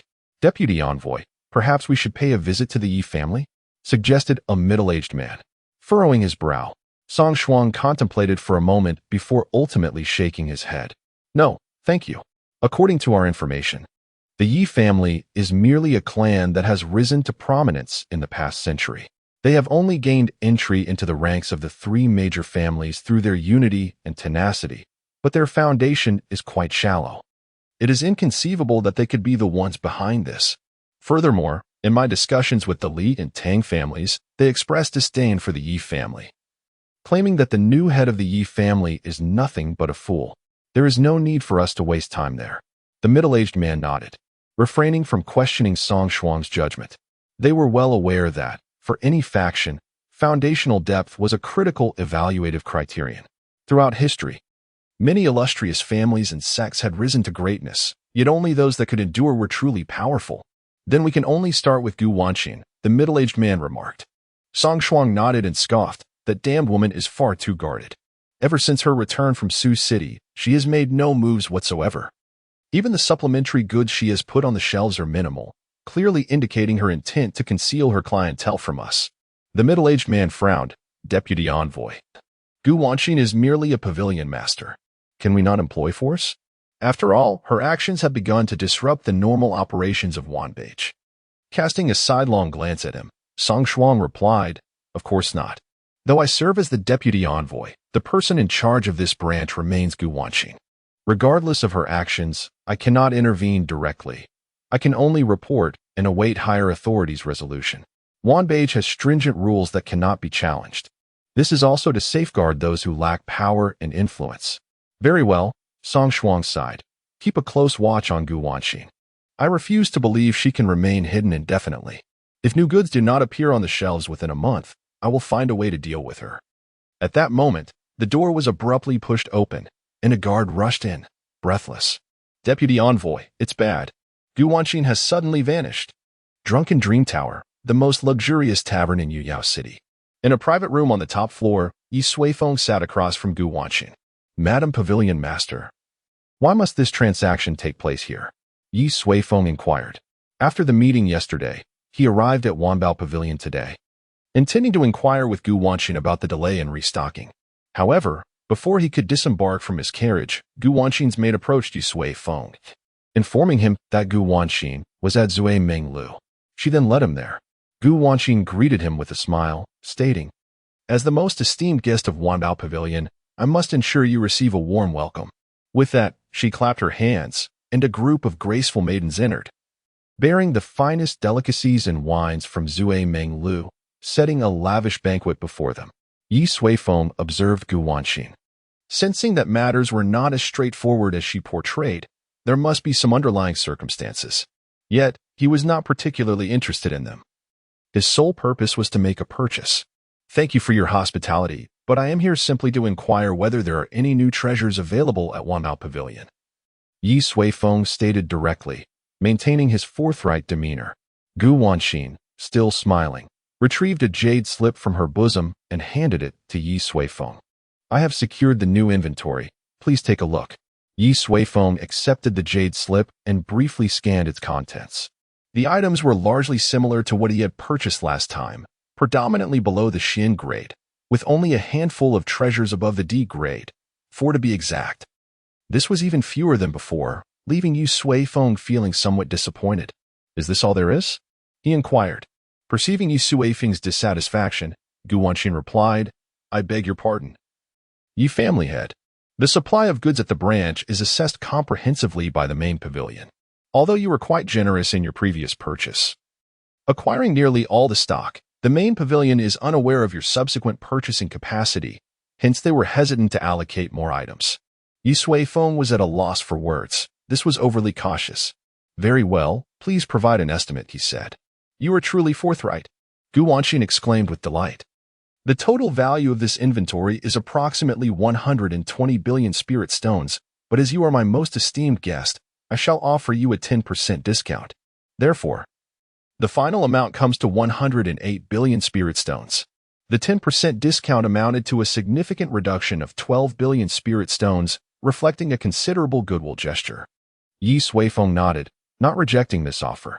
Please bring forth the storage pouch. He extended his hand. Gu Wanxin's smile widened as she promptly produced the pre-prepared storage pouch. This time, it was an exceptionally large pouch, capable of holding up to 200 billion spirit stones. Soon, the two completed their transaction swiftly and efficiently. Yi family head, would you care to experience the specialties of Xie Minglu? Gu Wanxin suggested with a knowing glance. No, thank you. Yi Suifeng declined, not inclined towards such indulgences. I have but one request. Please, do tell. Gu Wanxin straightened in her seat, eager to listen. Yi Suifeng stated, in the future, please expedite the procurement process. Once the goods are secured, bring them directly to the Yi family. Do not make me come here personally again. Additionally, ensure a higher proportion of rare materials and treasures. I want as many as you can provide.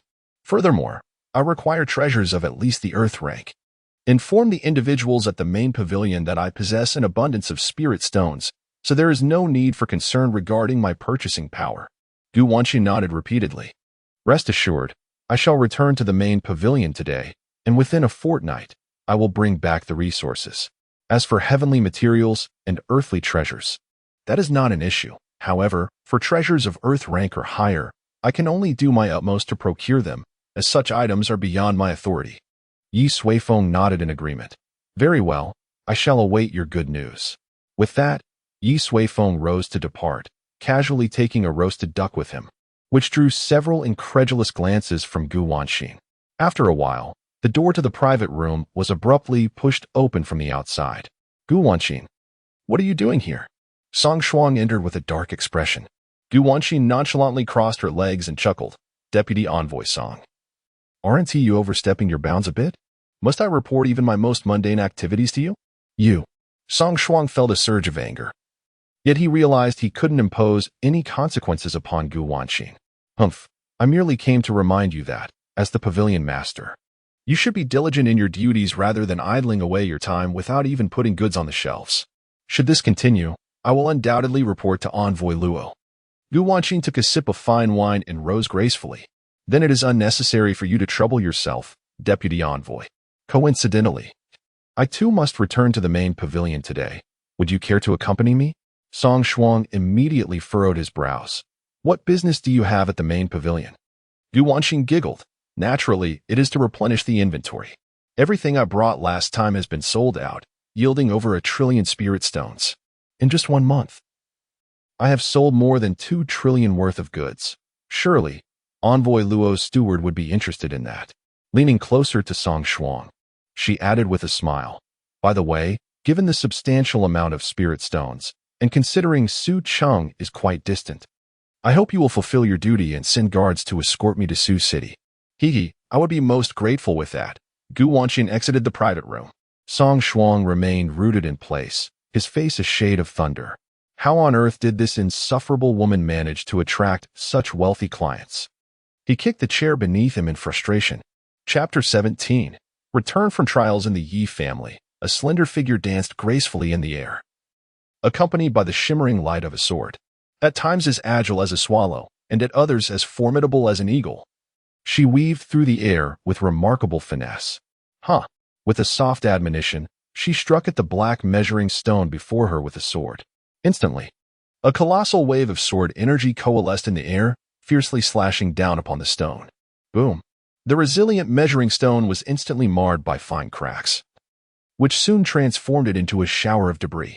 Very good, Yi Suifeng observed from the side, nodding with satisfaction. Dad. Upon spotting Yi Suifeng, Yi Huang sprang forward. Her cheeks flushed, breathless, with sweat dampening her hair against her face. Yet, her spirit was at its zenith. I have mastered the 9 styles of godslaying, Yi Huang declared, her voice quivering with barely contained excitement. Yi Suifeng affectionately ruffled her hair, fully aware of his daughter's efforts and growth. He had promised her that upon mastering the 9 styles of godslaying to a minor success, she could accompany the clan's youths to the borders for further training. Since then, Yi Huang had devoted herself fervently to her practice, immersing herself entirely in her training, save for the necessities of eating and sleeping. With the aid of the Tranquility Stone, she had remarkably accomplished her goal within merely a month, achieving a minor success in the 9 styles of godslaying. Additionally, she had broken through 2 levels in her cultivation, reaching the 9th layer of Qi refinement, nearly matching the caliber of the clan's finest youths, a testament to her rapid progress. Dad, may I? Yi Huang gazed at Yi Suifeng with eager anticipation. Yi Long and the others will return tomorrow.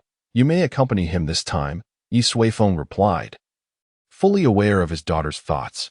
I love you, Dad, Yi Huang exclaimed joyfully, bouncing with exuberance.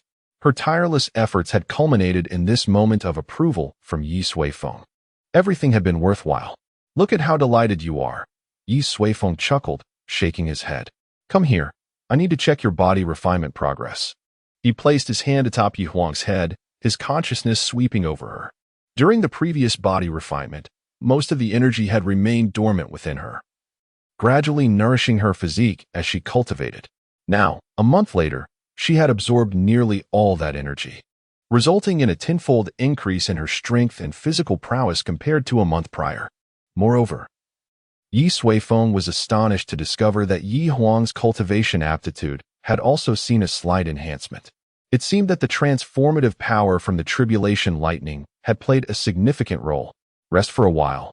I will conduct the second body refinement tonight. After that, you can indulge in your whims as you please, Yi Suifeng stated. Thank you, Dad, Yi Huang replied, brimming with excitement. That evening, Yi Suifeng conducted her second body refinement. This time, the process was gentler than the last. Having recognized the enhancing effects of the body refinement liquid, Yi Suifeng adjusted the formula, focusing on this aspect. The majority of the energy was concealed, intended to be gradually unleashed as Yi Huang continued to grow, ensuring a long-term strategy for her development. Afterward, Yi Suifeng gifted the amulet he had purchased for the first time to his daughter. As for why he had not given it to her previously, the reason was quite simple. He had forgotten. The following day, the Yi family suddenly buzzed with activity. The young members of the family returned after a month away.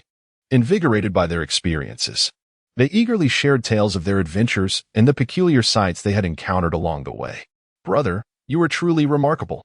You dispatched that second-tier wolf demon with a single shot, exclaimed Yi Qian, one of the 3 siblings, Yi Long, Yi Qian, and Yi Qian, who had all returned home. Did you know? Young Master Long's reputation has already begun to resonate along the borders, with everyone singing his praises, Yi Qian added excitedly. Yi Long, however, remained composed, responding, such accolades are merely fleeting titles. The true path lies in becoming increasingly formidable. Yi Qian nodded in agreement and then remarked, by the way, I heard that Yi Xiaoxiao managed to break through to the Qi transformation realm just a few days ago. The youngest daughter of 5th uncle? Yi Long raised an eyebrow. 5th uncle Yi Suibao had 2 daughters. The elder, Yi Qiniao, was only a few months younger than Yi Long and had also recently entered the Qi transformation realm. She was another prodigy of the Yi family. Yu Xiaoxiao, on the other hand, was merely 13 yet had achieved the same breakthrough. Indeed, these 2 sisters from 5th uncle's family possess extraordinary talent, Yi Qian remarked. Yes, Yu Qian replied, she is even younger than I am, yet so impressive. Moreover, Sister Qinao excelled during this expedition and earned the title of Fairy Qiao. Yi Qian pouted, feeling a twinge of discomfort at the thought of her brother, her idol, being compared to Yi Qiniao. That is a positive development, Yi Long said with a smile. Do not let the achievements of others incite frustration, nor should you lose heart. You have already reached the pinnacle of Qi refinement. With a bit more effort, I believe you will soon break through to the Qi transformation realm. Yi Qian nodded earnestly. After a moment, she suddenly glanced at Yi Qian beside her and inquired, "Di Qian, what is wrong with you today? Why have you not said a word?" Yi Long also turned his attention to him. Yi Qian's expression appeared somewhat peculiar. After a brief silence, he sighed lightly and said, I was just reflecting on the plight of those impoverished children. During this expedition, I finally grasped what life is like in remote areas. For those people, mere survival is a struggle. They barely manage to exist on the edge of death. Having lived a life of comfort, he found it difficult to fathom such hardships. Oh dear, your saintly heart is overflowing again, Yi Qian teased. No, Yi Qian quickly retorted. I was merely contemplating that for our family. People can also be a form of wealth. If we possess the means, perhaps we could nurture some of those with decent potential. Given time, they too could become assets to our family. Uft, you just feel sorry for them. Your saintly tendencies are surfacing again. Yi Qian rolled her eyes. I truly do not. Yi Qian insisted. Enough. Yi Long intervened to prevent further contention between the two. He gazed at Yi Qian and inquired, is this truly your sentiment? Yi Qian affirmed, indeed. I believe that talent is an indispensable asset for any formidable force. Yi Long nodded in agreement. What you assert is not without merit to expand one's influence. Sufficient talent is essential. However, nurturing talent is an exceedingly resource-intensive endeavor, fraught with complexities. You might consider discussing your thoughts with Uncle and observe how he chooses to address the matter. Yi Qian nodded earnestly in response. Wow, brother, you are truly remarkable. You can even perceive this layer of connection, unlike certain individuals who are perpetually overwhelmed by their altruistic inclinations, Yi Qian remarked with admiration. Yi Qian, taken aback, exclaimed, Hey, I am discussing the very same issue with my elder brother. No, your brother is contemplative, while you are merely sentimental. Chapter 18, The Patriarch's Golden Medal, Adopting Orphans? Yi Suifeng sat in his study, gazing at his refined nephew with mild astonishment. No, it was not merely an act of adoption. Yi Qian appeared somewhat hesitant as he articulated his intentions. I wish to transform them into a formidable force for the family's future.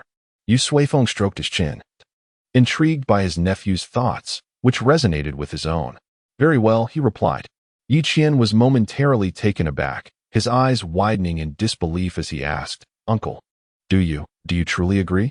Yi Suifeng chuckled softly, responding, Indeed, why would I refuse? This is a commendable endeavor. Yi Qian was momentarily speechless. He had mustered considerable courage for this visit. He understood all too well that such an idea was an anomaly in a world governed by the survival of the fittest. Investing family resources to nurture unrelated individuals would likely provoke ridicule. He had prepared himself for a severe reprimand upon arrival. Yet he was astonished by his uncle's prompt and serene acquiescence. Uncle, you truly do not oppose this? Yi Qian still found it hard to believe. Of course not. Yi Suifeng reiterated with certainty. Yi Qian took a deep breath, expressing, Your support is incredibly encouraging. In the face of universal dissent, Yi Suifeng's affirmation imbued him with immense confidence. Ha ha. Yi Suifeng laughed. Go ahead and pursue your goal. Should you encounter any insurmountable challenges, feel free to seek my assistance. Adopting orphans and cultivating a power base is, in truth, a rather intricate undertaking. The allocation of resources is secondary. The primary concern lies in managing human hearts, which is an art in itself. Yi Qian was still quite young, yet Yi Suifeng would grant him ample space and time. Thank you, Uncle. Yi Qian stated earnestly, I shall begin this endeavor forthwith. Very well, Yi Suifeng nodded, but it is prudent to devise a plan beforehand. Tell me, how many do you intend to adopt initially, and how will you cultivate them? Yi Qian furrowed his brow in contemplation before responding. During my recent trials, I encountered numerous individuals, many of whom possess significant potential. I plan to initially adopt 3 of the most gifted and advanced individuals. We will then retreat to the heights, where we will not only train but also accrue substantial gains. Once we have amassed sufficient resources, we will gradually expand our scale. Uncle, what is your opinion? He quickly awaited his uncle's response. Yi Suifeng nodded internally. From a general perspective, this arrangement was indeed commendable and held a high margin for error. However, I find it rather absurd, Yi Suifeng remarked nonchalantly. Yi Qian blinked in surprise, not anticipating such a critique. Your vision is too limited. Yi Suifeng shook his head. If you follow your plan, how long will it take to truly establish a scale that benefits the family? 10 years? 20 years? I cannot wait that long. Upon hearing Yi Suifeng's words, Yi Qian's face instantly clouded with concern. Uncle, if we broaden the recruitment scope, my limited resources will be utterly insufficient. This endeavor demands considerable funding. Yi Qian had only mustered the courage to voice this idea after observing the recent increase in exemplary cases. The thought of expansion was something he had never dared to contemplate. Yet, Yi Suifeng chuckled, saying, "What a foolish lad you are. Do you think my support is merely verbal? Isn't it?" Yi Qian blinked in confusion. "Certainly not." Yi Suifeng shook his head. "There is something you are still unaware of. The family has resolved to support you in harnessing external forces to bolster our own. Furthermore, we shall provide corresponding resources based on the circumstances. Upon your return, devise a plan. Outline a list detailing the required spirit stones and the resources needed, and present it directly to me. Since you have initiated this idea, feel free to report any further needs directly to me. I have but one demand: pursue it with abandon." Dazed, Yi Qian exited the patriarch's study. Outside, Yilong and Yi Qian awaited him. "So, did uncle agree?" Yilong inquired. Yi Qian turned to him, appearing as if in a trance. Noticing his dazed expression, Yi Qian scoffed. "Humph. I knew uncle would never acquiesce to such an outrageous request. It's not as if we have an excess of funds." "Uncle agreed," Yi Qian interrupted her, then produced a lightweight token from his pocket. The token gleamed golden, inscribed with a prominent character for wind. The patriarch's golden token. Yilong gasped in astonishment. Being direct descendants of the Yi family, they were well aware of its significance. The golden token bore a singular effect. It allowed for the unconditional withdrawal of family resources. Be it spirit stones or techniques, anything could be accessed. Such tokens were likely to be held by only a handful of the family's esteemed officials. Now, it had been bestowed upon Yi Qian. Had the patriarch lost his senses? Yilong's heart raced. "Yi Qian, what exactly did you discuss with uncle?" "Nothing much," Yi Qian replied. "I merely shared my thoughts with him, and he expressed his full support. Then, he gave me this token." Yilong and Yi Qian exchanged incredulous glances, at a loss for words. Was this not recklessly hasty? Were they not concerned that Yi Qian might squander the token? Does this mean we need no longer fret about resources? Yi Qian stared at the token, her eyes almost glazing over. For them, it represented boundless resources. However, Yi Qian carefully tucked the token away. His expression turned serious as he declared, "For me, uncle's support is the most vital aspect. I must ensure that I execute this endeavor flawlessly. I cannot betray the trust that uncle has placed in me. I shall not wield this gold medal for personal gain." With that, he departed with resolute steps, each echoing further into the distance. I hope that young man is not so rigid and can utilize the medal to enhance himself. In the room, Yi Suifeng shook his head, speaking to himself. Today's conversation with Yi Qian unveiled a troubling realization. This group of young individuals at home is indeed remarkable. Yet they possess one flaw: they are excessively inflexible. Alas, it seems there is little to be done. These children have grown accustomed to frugality. It appears that we must intensify our policy efforts. Chapter 19 Contribution Points. What is the dream of a cultivator? A suitable cultivation method, a high-quality spiritual weapon, and an ample supply of cultivation resources. Most conflicts and disputes arise from these desires, with many individuals even sacrificing their lives for them. Thus, from a certain perspective, the majority of cultivators find themselves in a state of poverty. The Yi family, in its former state, was indeed impoverished, lacking cultivation resources. Possessing only a limited and low-grade selection of methods, and desiring spiritual weapons of a higher caliber was merely a distant aspiration. This poverty significantly constrained the innate talents of individuals and confined their potential for strength. Yi Suifeng's vision was straightforward: to eliminate these constraints and allow every member of the Yi family to fully realize their potential within a resource-rich environment. He instructed Suiyun to devise a system of contribution points, establishing halls for cultivation methods, spiritual weapons, and treasures.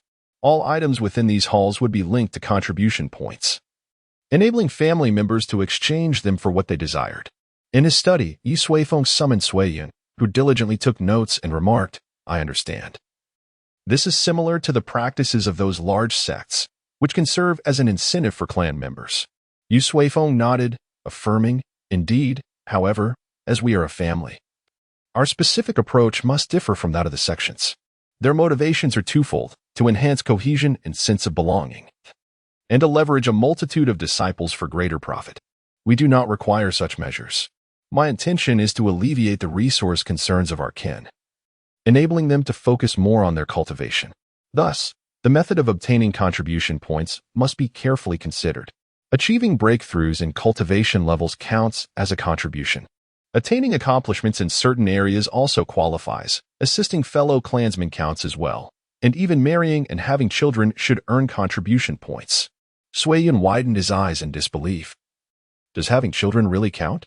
Yu Suifeng scoffed. Of course it does. A thriving lineage is a hallmark of a flourishing family. Not only should it count, but it should count significantly. In summary, all endeavors beneficial to the family must be incorporated into the contribution system. Once you return, discuss the specific evaluation criteria with Suiyu and the others. Yu Suifeng delegated the intricate details to family officials, as his role was to propose policies and provide financial support.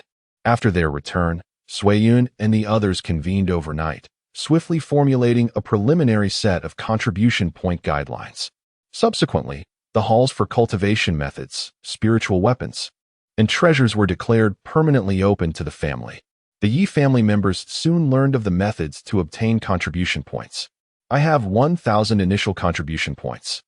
I wonder if that is a lot or a little. I also have 1,000.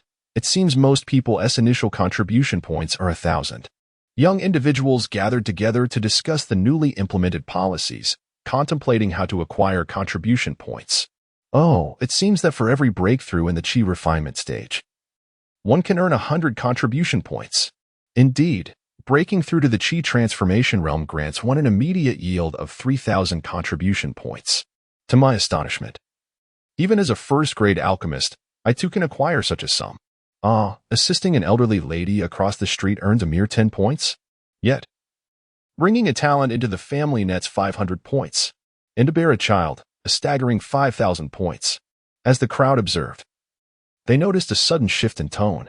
Some among them, familiar with the sect's contribution point system, recalled that typically such points were awarded in conjunction with task completion.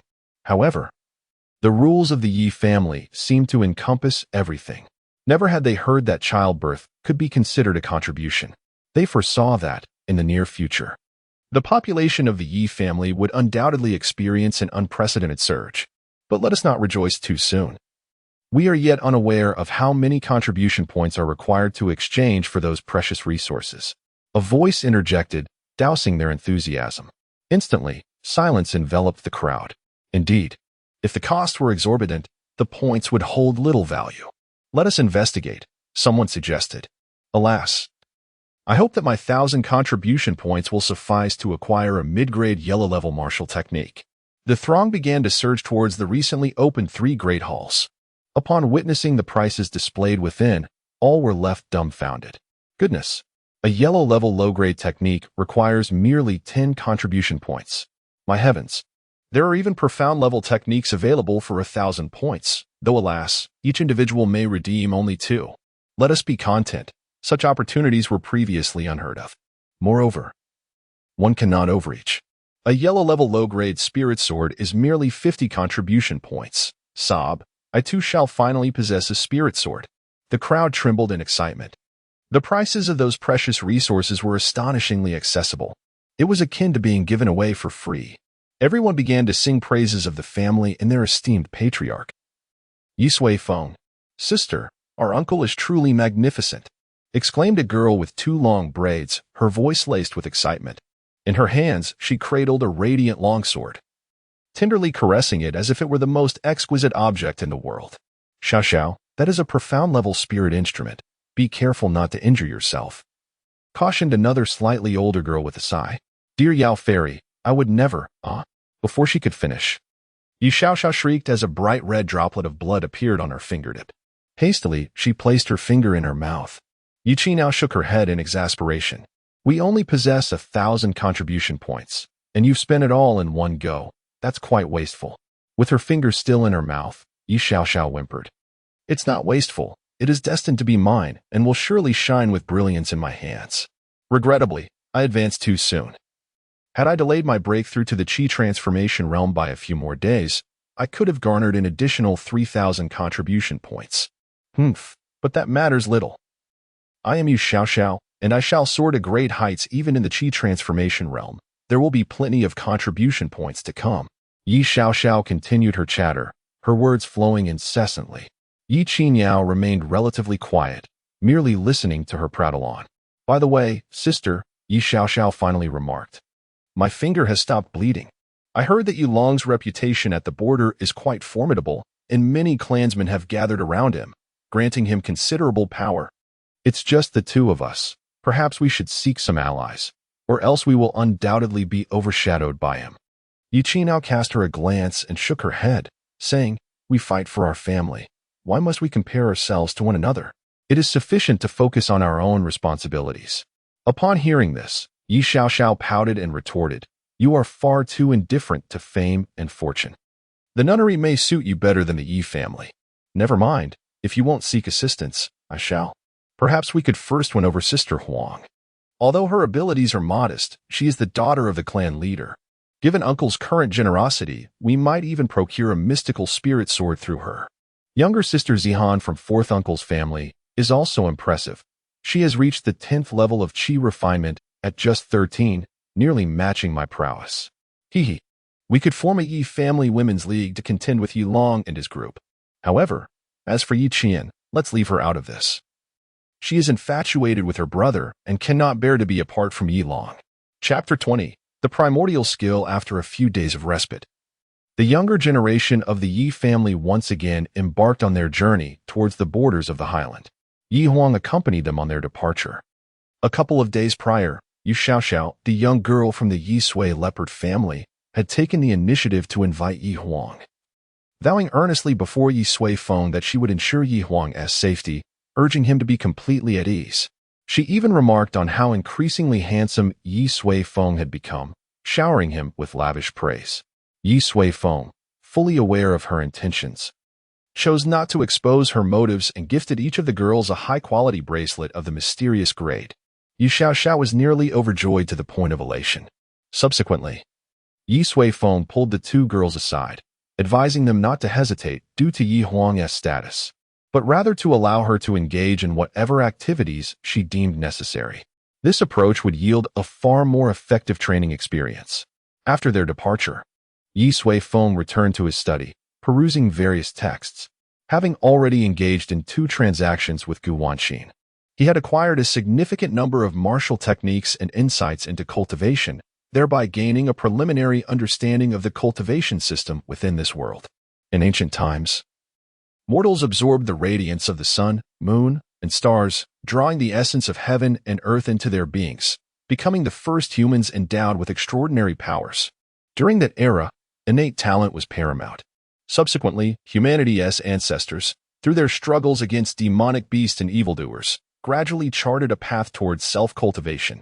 They emulated the practices of these beasts, inhaling and exhaling the spiritual energies of the cosmos to enhance their own capabilities. It was from that moment that the concept of spiritual energy, an extraordinary phenomenon, officially entered the realm of human awareness. As development progressed, the path of cultivation began to refine further, with distinct and detailed classifications of cultivation levels emerging. Moreover, the various disciplines that arose from cultivation experienced significant advancement, such as alchemy, formations, and talismans, akin to a flourishing garden under a starlit sky. However, amidst this flourishing, a grave issue emerged: the overwhelming variety, complexity, and intricacy of the practices created a lack of universal standards suitable for all individuals. Yi Sui Feng shook his head, reflecting that every person in the world is unique. Individuals practicing different techniques would inevitably encounter varying degrees of disparity. This reality necessitated that each person must seek the cultivation method most suited to their own nature to truly harness their potential. If one were fortunate enough to find such a method, they could fully unleash their greatest abilities. Conversely, should they fail to find it, or misjudge and select an inappropriate technique, they might languish in mediocrity throughout their lives. Furthermore, due to the uneven distribution of resources, this dilemma was widespread. Were there to exist a more universally applicable cultivation method that everyone could practice, then the potential of every individual in this world would be boundless. The world would undoubtedly become even more splendid. Yi Sui Feng pondered deeply, his perspectives shaped by his origins from a different realm. In his era, a concept known as foundational education prevailed, wherein prior to high school, all individuals received an equal education, delving into a myriad of disciplines.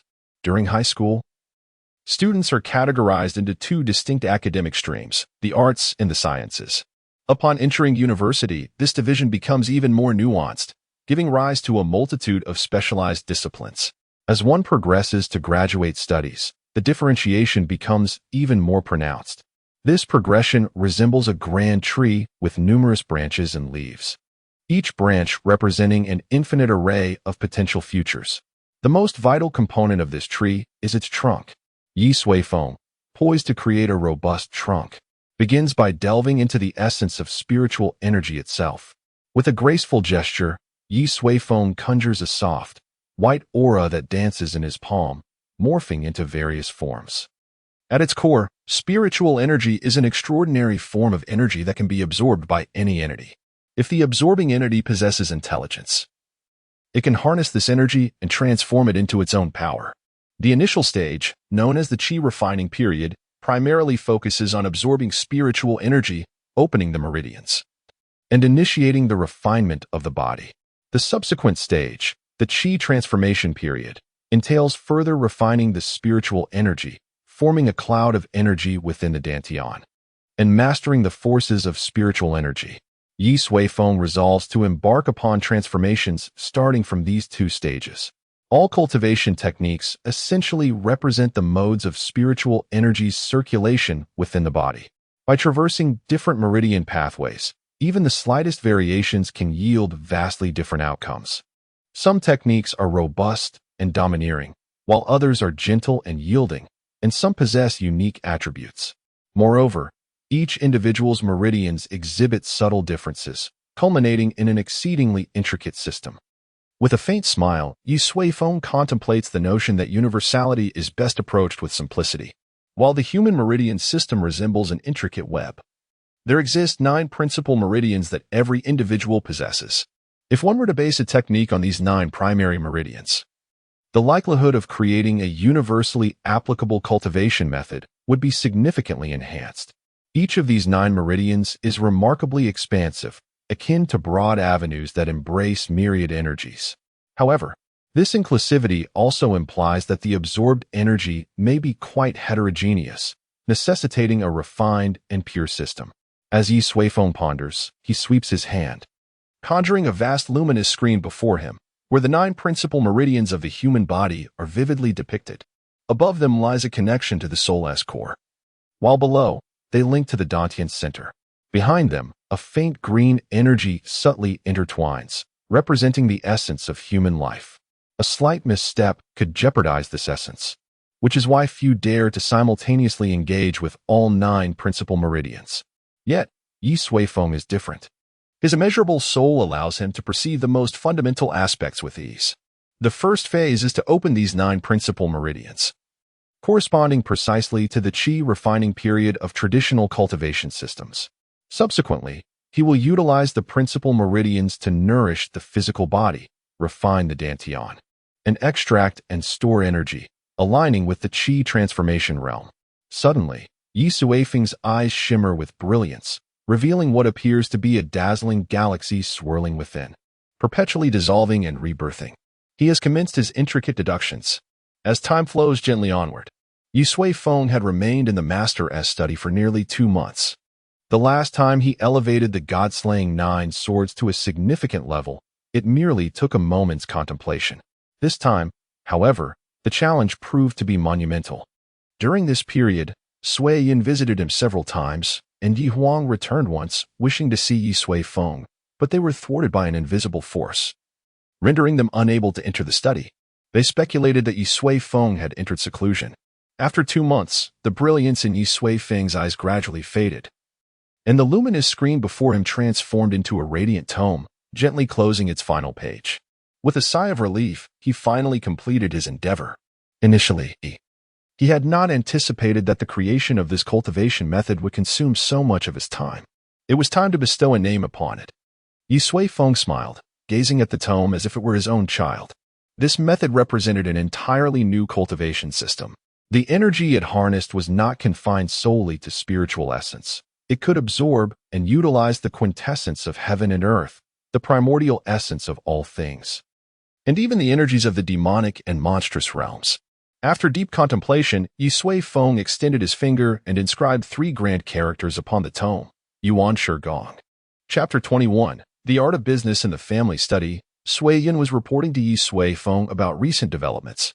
After a 2-month retreat, there have been no significant events within the family. The beast tide in the border regions had largely subsided, with most of the core members having returned. Only the younger generation remained, engaged in the extermination of the demonic beasts, while adhering to Yi Sui Feng's directives to cultivate amicable relations with the ordinary cultivators.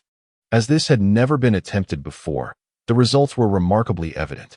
In less than 3 months, the reputation of the Yi family had elevated several notches among the cities under their management, with some even regarding the Yi family as a sacred entity. Sacred? I have no desire to transform the Yi family into a sanctuary. Yi Sui Feng scoffed.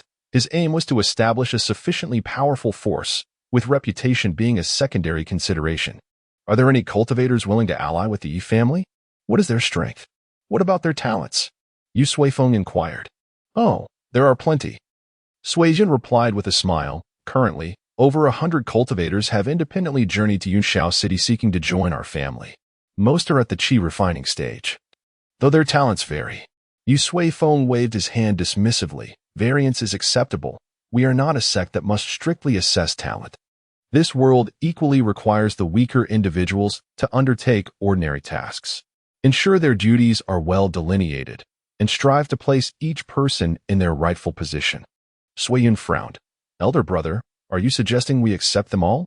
Of course, we shall accept everyone, Yi Sui Feng affirmed. Provide them with a conducive environment for cultivation, and do not skimp on resources. A strong beginning will pave the way for smoother progress in the future. Sui Jin understood and chuckled. I anticipate that in the coming years, the overall population of our family will multiply significantly. From what I gather, certain younger members have also been quite successful in amassing a considerable number of followers. Certain members? Yi Sui Feng chuckled. You must be referring to that young lad of yours. Before the family announced this policy, Yi Qian had approached me, expressing similar sentiments. I hold a favorable view of this nephew. Ha ha. Sui Yin laughed heartily. It's not just Yi Qian. Yi Long and Yi Qinyao have also garnered numerous followers due to their outstanding capabilities. Oh, and let us not forget Yi Huang, Qinyao, Xiao Zihan, and several other young women from the clan have established an organization known as the Tianwan Hall, which currently wields significant influence and boasts a formidable reputation in the border regions. The leaders of Tianwan Hall are Qinyao and Yi Huang, though, as you know, Qinyao is inherently indifferent to fame and fortune. Thus it is primarily Yi Huang who manages the affairs. With their exceptional prowess, they have attracted a substantial following of rogue cultivators. Yi Sui Feng was slightly astonished. He had not anticipated that the young women in the family possessed such competitive spirits. It seems the daughters have risen to leadership roles. This speaks not only to their status, but also to their considerable advancements in strength. My dear brother, I am curious to inquire how Xiao Wang's strength has surged so remarkably. In just over 2 months, she has ascended to the 12th level of qi refinement, which is utterly astonishing. Furthermore, her combat prowess is formidable. I have heard that even Yi Long lacks absolute confidence in defeating her. It seems that in the battle for Yunshao City a few months hence, she must be taken into account. Sui Yun's face bore an expression of incredulity. For Yi Huang's performance has been nothing short of exceptional. It is merely a case of late blooming, Yi Sui Feng remarked. Is that truly the case? Sui Yin chuckled. Winking at Yi Sui Feng, perhaps other disciples within our clan also possess the potential for late blooming. I believe you should keep an eye on them. Clearly, he did not fully trust Yi Sui Feng's words. Indeed, the transformation in Yi Huang was too pronounced. It would be hard for anyone to believe that it did not stem from Yi Sui Feng's influence. Look at you, resembling a monkey, Yi Sui Feng replied, shaking his head. Let us wait until the training concludes, at which point we can discern who among them possesses the potential for cultivation. I shall attend to them accordingly. Sui Yin laughed heartily, satisfied with the response. for he was certain that his eldest son, Yi Long, would secure a place among them. By the way, I have been in seclusion for 2 months and was unable to provide you with this month's spirit stones. Has there been any issue? Yi Sui Feng inquired. Ah, no. Not at all, Sui Yin replied. At that time, you bestowed upon me a total of 182 billion spirit stones. Thankfully, you were in seclusion. Otherwise, I truly would have struggled to expend such a vast amount within a month. Yi Sui Feng had tasked him with the responsibility of utilizing those spirit stones within the month, which had caused Sui Yin considerable distress. There are simply no avenues for expenditure. Look at your lack of ambition, Yi Sui Feng said, not intending to pressure him further. Take your time. However, this matter did prompt him to consider an important issue. Should he enter seclusion again unexpectedly, especially for an extended duration, the family's financial resources would undoubtedly face challenges. It would be impossible to pursue development as he envisioned. Contemplating this, Yi Sui Feng handed Sui Yin a storage bag. Here are 10 billion superior spirit stones. Take good care of them and manage them as you see fit. My only request is that you strive to provide our family with an excellent cultivation environment within reasonable bounds. Cultivation and expansion will be our focus for the foreseeable future. You must exercise careful oversight. Yi Sui Feng spoke earnestly. Sui Yin trembled as he accepted the storage bag. 10 billion superior spirit stones equate to a staggering 100 trillion spirit stones. In all his life, he had never encountered such immense wealth.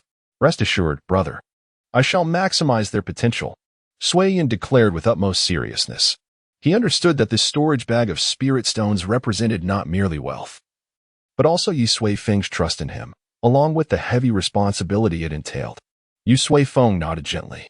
By the way, has that person from Wanao Pavilion, Gu Wanqin, sought you out recently? Yi Sui Feng asked.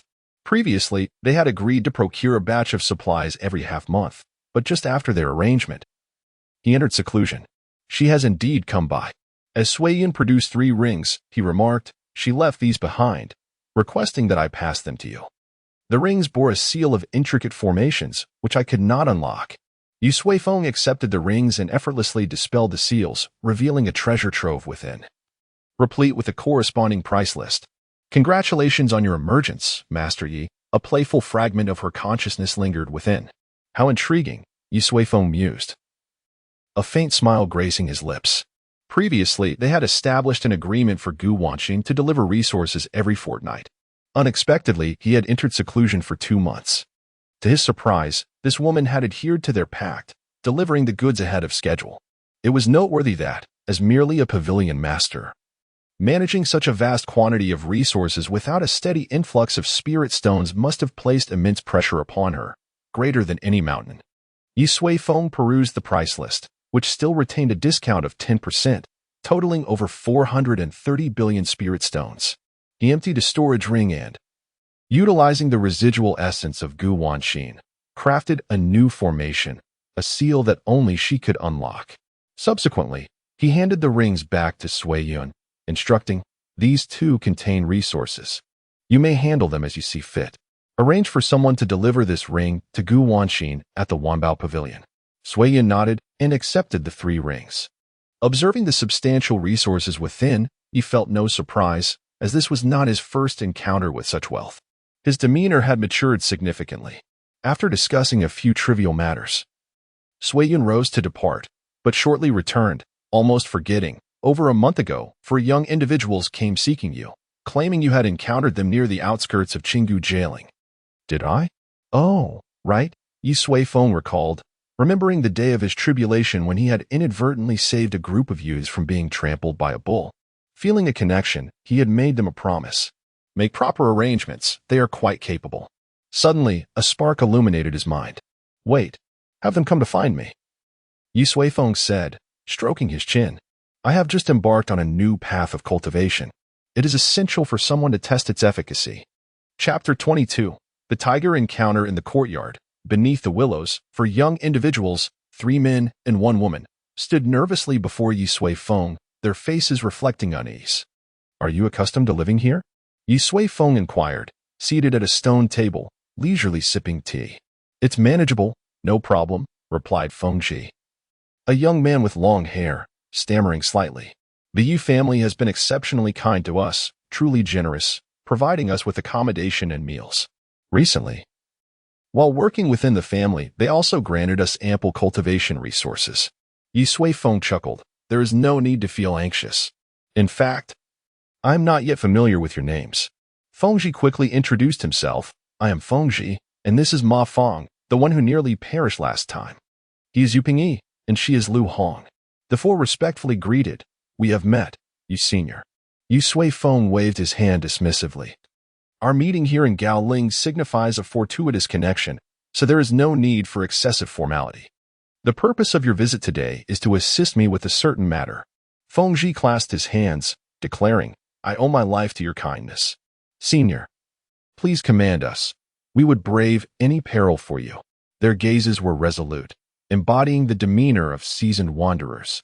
Very well, Yi Sui Feng paused before continuing. All of you are at the Qi refinement stage, correct? Fengji nodded affirmatively. Indeed, I possess a cultivation technique called Yuan Shi Gong, which represents an entirely different path from the current cultivation system. I have great faith in the potential of this technique, yet, as no one has practiced it before, the outcomes remain uncertain. In essence, I require someone to serve as a test subject. Consider it carefully. If you are willing, I shall personally guide your cultivation journey. However, if you choose otherwise, you may remain within the Yi family and continue your current pursuits. Yi Sui Feng candidly expressed his intentions, not wishing to conceal anything from a group of Qi refinement youths. Even if they declined, he could find others within the family to assist him. Honesty was paramount. There was no need for deceitful schemes. Yet, in response to his straightforwardness, Fengji and the others fell silent. The prospect of cultivating a new technique was a significant and daunting decision, particularly given Yi Sui Feng's clear indication that it was an entirely different path. The risks involved were tremendous. Should anything go awry, their lives could be irrevocably altered. Yi Sui Feng remained patient, leisurely sipping his tea while awaiting their decision. After a long pause, suddenly, one stepped forward and knelt on one knee. It was the young man named Ma Feng. Senior, it was your intervention that saved my life. Yet my humble status leaves me at a loss for how to repay such kindness. Now that you require assistance, I must not hesitate. I am willing to try your new technique. Ma Feng's expression was resolute, having made his choice. Following suit, Fengji stepped forward as well, saying with a smile, A true man must honor his word. I have already declared my willingness to risk everything. How could I act contrary to my statements? Senior, I, too, am eager to try. After their conversation, Lu Hong and Yu Pingyi stepped forward, standing shoulder to shoulder with them. Their intentions were unmistakably clear. Yi Sui Feng, wearing a smile, felt a profound sense of camaraderie emanating from these four young individuals, a sentiment known as the brotherhood of the Jianghu, a quality rarely possessed by those from noble families. But do not regret it, all right? Certainly not. Fengji replied decisively. Very well, let us commence at once. Yi Sui Feng rose, his vast consciousness expanding to envelop the group, revealing all the secrets within each of their bodies. Fengji, 8th level of Qi refinement, with moderate talent. Ma Feng, 6th level of Qi refinement, with low talent. Lu Hong, 6th level of Qi refinement, with low talent. Yu Pingyi, 7th level of Qi refinement, with moderate talent. Fengji and Lu Hong possessed a solid foundation, while the other two were slightly weaker. However, in Yi Sui Feng's eyes, their skills were chaotic and disordered, typical of loose cultivators. They struggled to find appropriate techniques, leaving them little room to consider suitability. Fengji and Ma Feng, you both need to disperse all your cultivation and start anew. Lu Hong and Yu Pingyi, you should maintain your original methods while simultaneously practicing the Yuan Shi Gong. Yi Sui Feng stated, I will impart the essence of Yuan Shi Gong to you. You may explore and cultivate on your own. Rest assured, I will personally supervise your progress, so feel free to proceed without concern for any life-threatening dangers. Yi Sui Feng swiftly organized them into two groups, one starting from scratch, the other integrating traditional cultivation methods. The rationale for beginning anew required no explanation, while the integration of techniques was intended to prepare for the future transition of others. He decided not to participate in the initial stage of their training, allowing them to discover their path independently, thus enabling the accurate collection of experimental data. Subsequently, Yi Suifeng conferred a spiritual blessing upon the four, instilling the foundational principles of Yuan Shigong deep within their souls, thereby bypassing the need for them to comprehend the techniques. Soon after, the four began their initial practice in the courtyard. Yi Suifeng stood by, safeguarding them while meticulously observing the flow of spiritual energy and the various transformations occurring in their bodies. Based on these observations, he further refined and perfected the intricate details of Yuan Shigong. This new path of cultivation became increasingly clear. As night fell, their first session of practice came to a halt. Return home, rest well, and reflect on any issues encountered during your training. Do not recklessly attempt anything on your own to avoid complications. I will arrange a closer position for you as soon as possible, Yi Suifeng advised. Everything was proceeding smoothly until that evening, when Sui Yun hurriedly arrived. Elder brother, something has happened. His expression was grave. You instructed me to send someone to Wanbao Pavilion for trade, and I sent Sui Hu. However, after the transaction was completed, on their way back, they were ambushed by a group of people. All the supplies brought back from Wanbao Pavilion have vanished, and Sui Hu is gravely injured and unconscious. The sudden news caused Yi Suifeng to furrow his brow. It seems that the transaction with Wanbage has attracted the attention of certain individuals. The vast resources, amounting to trillions, have ignited their covetous desires. Where is Sui Hu now? Yi Suifeng inquired. At home, Sui Yun replied. His dantian has been shattered, and all his meridians severed. Master Zhang Ziming has already assessed the situation and stated that his spirit is damaged, making it exceedingly difficult for him to recover. We must find the culprit. Sui Yun's expression was filled with fury.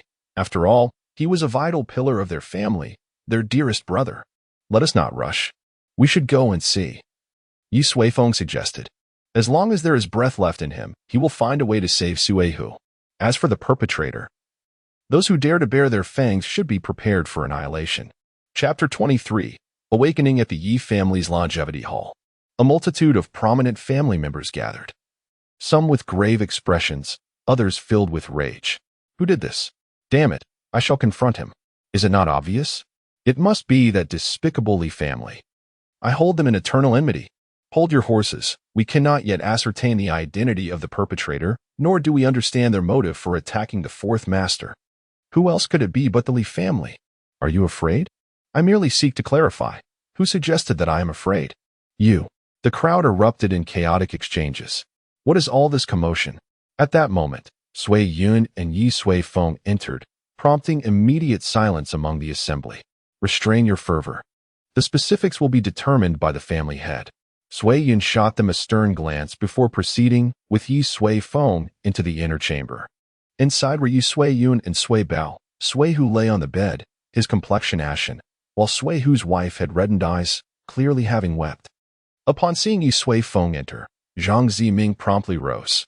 You family head, he said respectfully.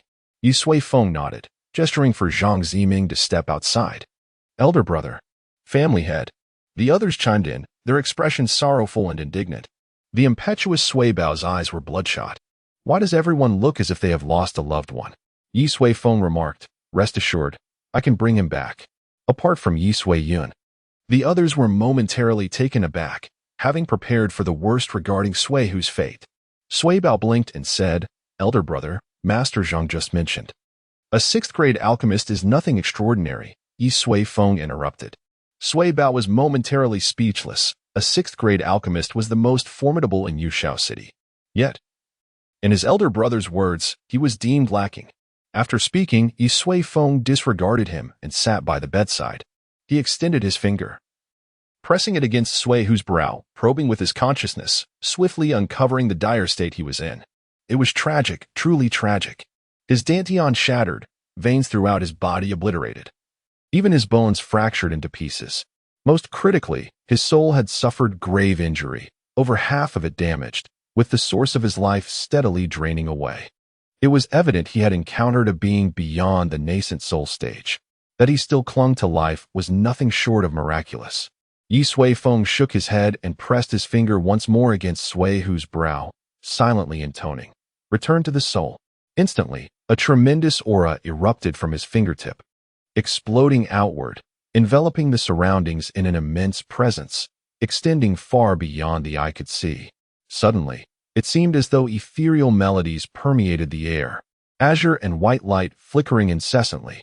Sui Yun and the others stood in awe, watching wisps of azure smoke continuously emerge from the void, swiftly entering Sui Hu's brow. Such a technique was utterly unprecedented. As the final wisp of azure smoke entered Sui Hu's brow, he abruptly opened his eyes, gasping as he awakened. Husband. His wife was the first to react, collapsing onto Yi Suihu, tears cascading like pear blossoms. Meanwhile, Sui Yun and the others were left in a state of shock. After Zhang Ziming had declared that all hope was lost, Yi Suifeng astonishingly managed to revive Yi Suihu within mere breaths. Such might was truly remarkable. Yi Suifeng. How formidable he must be. After a prolonged silence, Sui Yun pulled Yi Suihu aside and whispered, "Go outside and inform them that our third brother is safe now. Let them carry on with their affairs." Yi Suifeng's strength remained an enigma, a closely guarded secret he wished to keep concealed for as long as possible. Yi Suihu nodded and departed. At that moment, Yi Suihu had fully regained consciousness. "Suihu, do you remember what transpired?" Yi Suifeng inquired. Yi Suihu took a sip of water and began to recollect the events. He had brought 3 rings to Wanbage, where he met Gu Wanqing. The two quickly engaged in a transaction, and Yi Suihu obtained the resources Gu Wanqing had brought. As he was about to leave, she offered to send someone from Wanbage to escort him, but he declined, fearing that a large entourage would expose his secret of possessing priceless treasures. Thus, he chose to journey alone. Little did he expect that trouble would still find him. His adversaries were 4 formidable cultivators, each at the nascent soul stage. As a mid-stage golden core practitioner, he stood no chance against them. Within just a few breaths, he was utterly defeated and lost consciousness. "Brother, it is my fault. I should have heeded the advice of the pavilion master and accepted her escort," Yi Suihu lamented, regret etched upon his face. After all, he was dealing with resources worth billions. "Enough of this talk. It is a blessing that you are alive," Yi Suifeng reassured him. "For nascent soul practitioners, who in Yunjiu City possesses such formidable strength?" Sui Yun frowned deeply. The pinnacle of combat prowess in Yunjiu City was typically the golden core stage. Perhaps some family had hidden away a couple of ancient monsters who had broken through to the nascent soul stage. But such beings were usually in seclusion and would not intervene, let alone form a quartet. Could it be Wanbage? Yi Suihu speculated. Wanbage had always been a rather mysterious force, and no one could ascertain its true strength. It was indeed plausible that they could dispatch 4 nascent soul cultivators. "Brother, what should we do? If it is truly Wanbage, we are in grave trouble," Sui Yun expressed his concern. "What shall we do?" Yi Suifeng rose to his feet. "Do you recall what I once told you? Our Yu family fears no one. Should they dare to extend their hand, we shall sever it." He glanced at Yi Suihu and added, "Leave this matter to me. You must employ the finest resources to nurture Suhu back to health.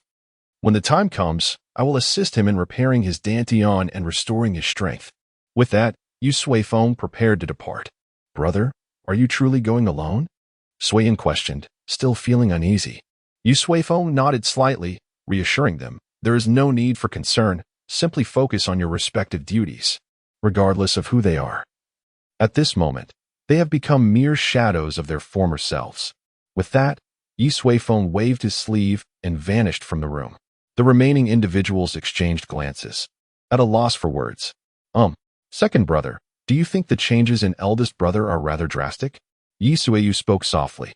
"First, an overwhelming fortune that could induce faintness, and then with a mere gesture, he rescued Yi Suihu from the brink of death. Now, he exudes such dominance that he shows no regard for even 4 nascent soul cultivators. Is this truly the same person we once knew, our taciturn eldest brother, who was merely at the chi refining stage? Regardless of how significant the transformation, he remains our elder brother," Yi Suiyun remarked gravely.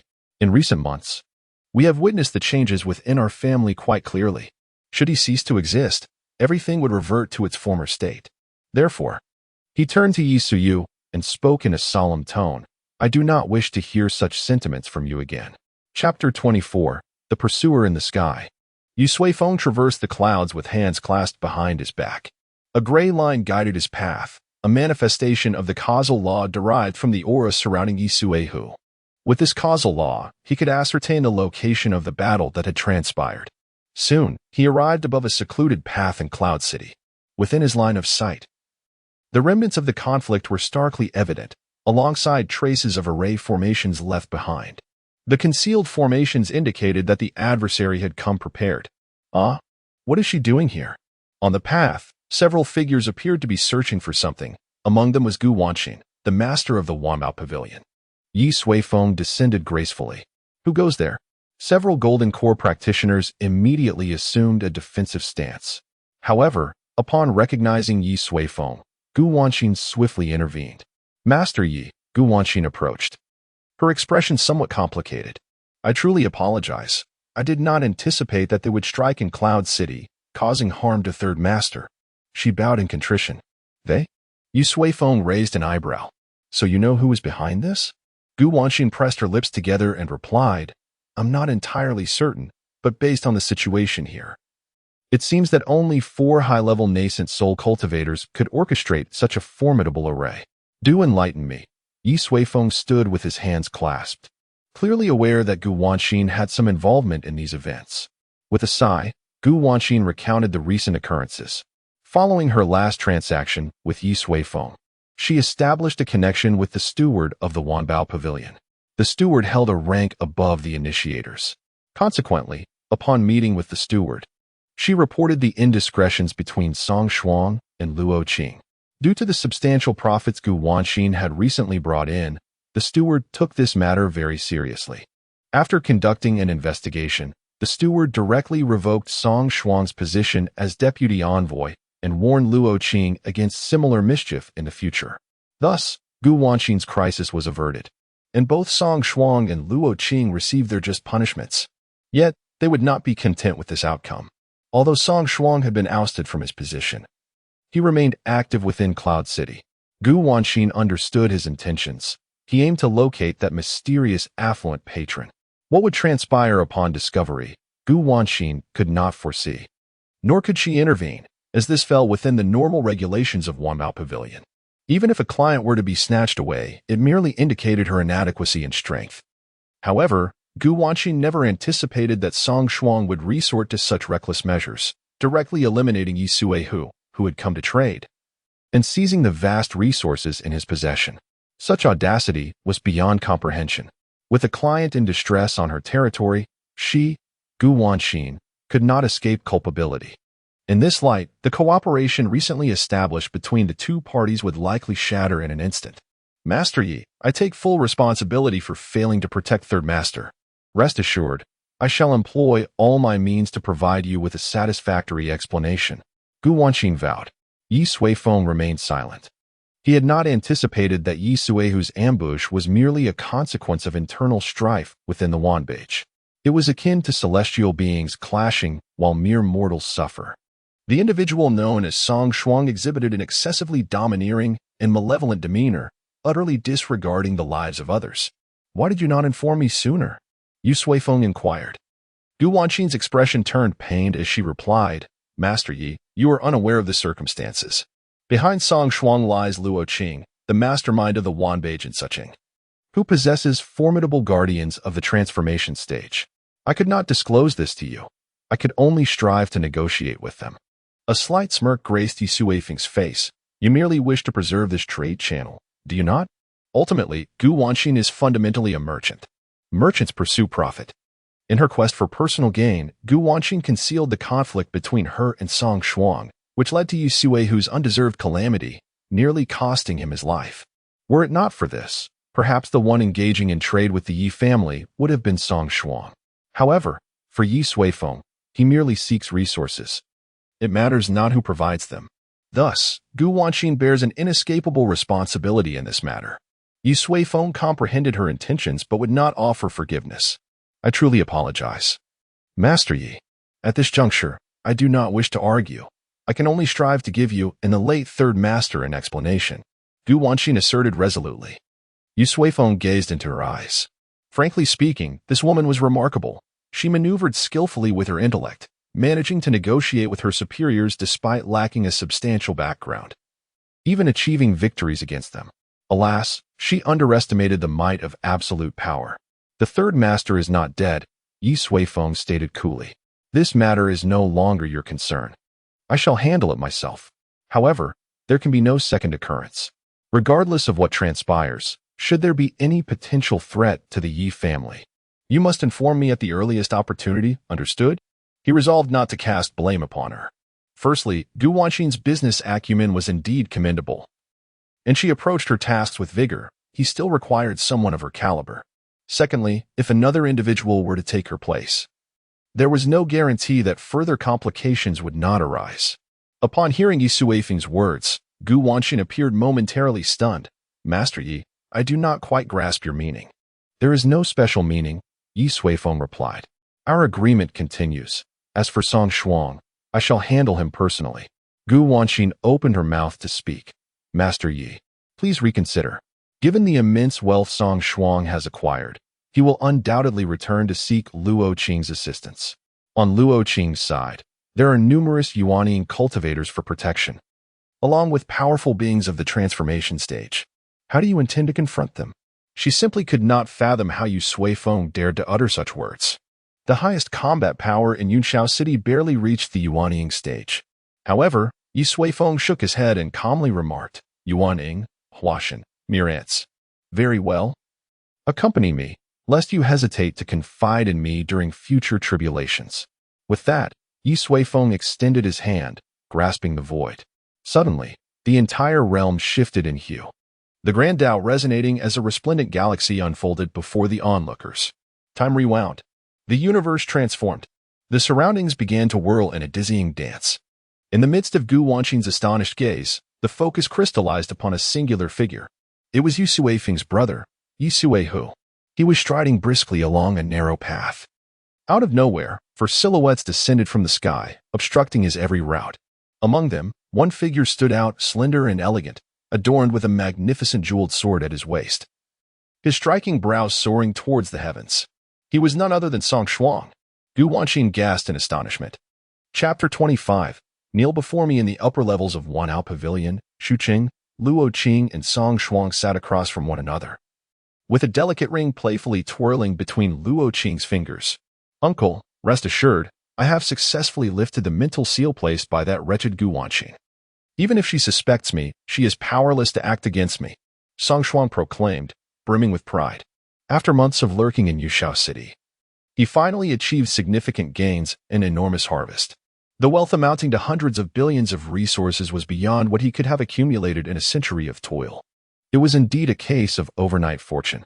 Furthermore, this act would undoubtedly sever the ties between Gu Wanxin and the Yi family, potentially tarnishing her reputation with accusations of mismanagement, thus bringing her back to her humble origins. A peasant like her had no standing to challenge him.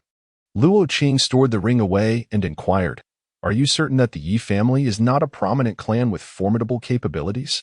Of course, Song Shuang replied with a grin. Having spent nearly 3 months in Yunxiao City, I have thoroughly investigated the local power dynamics. The most formidable cultivators there are merely at the nascent soul stage, most of whom are in secluded meditation.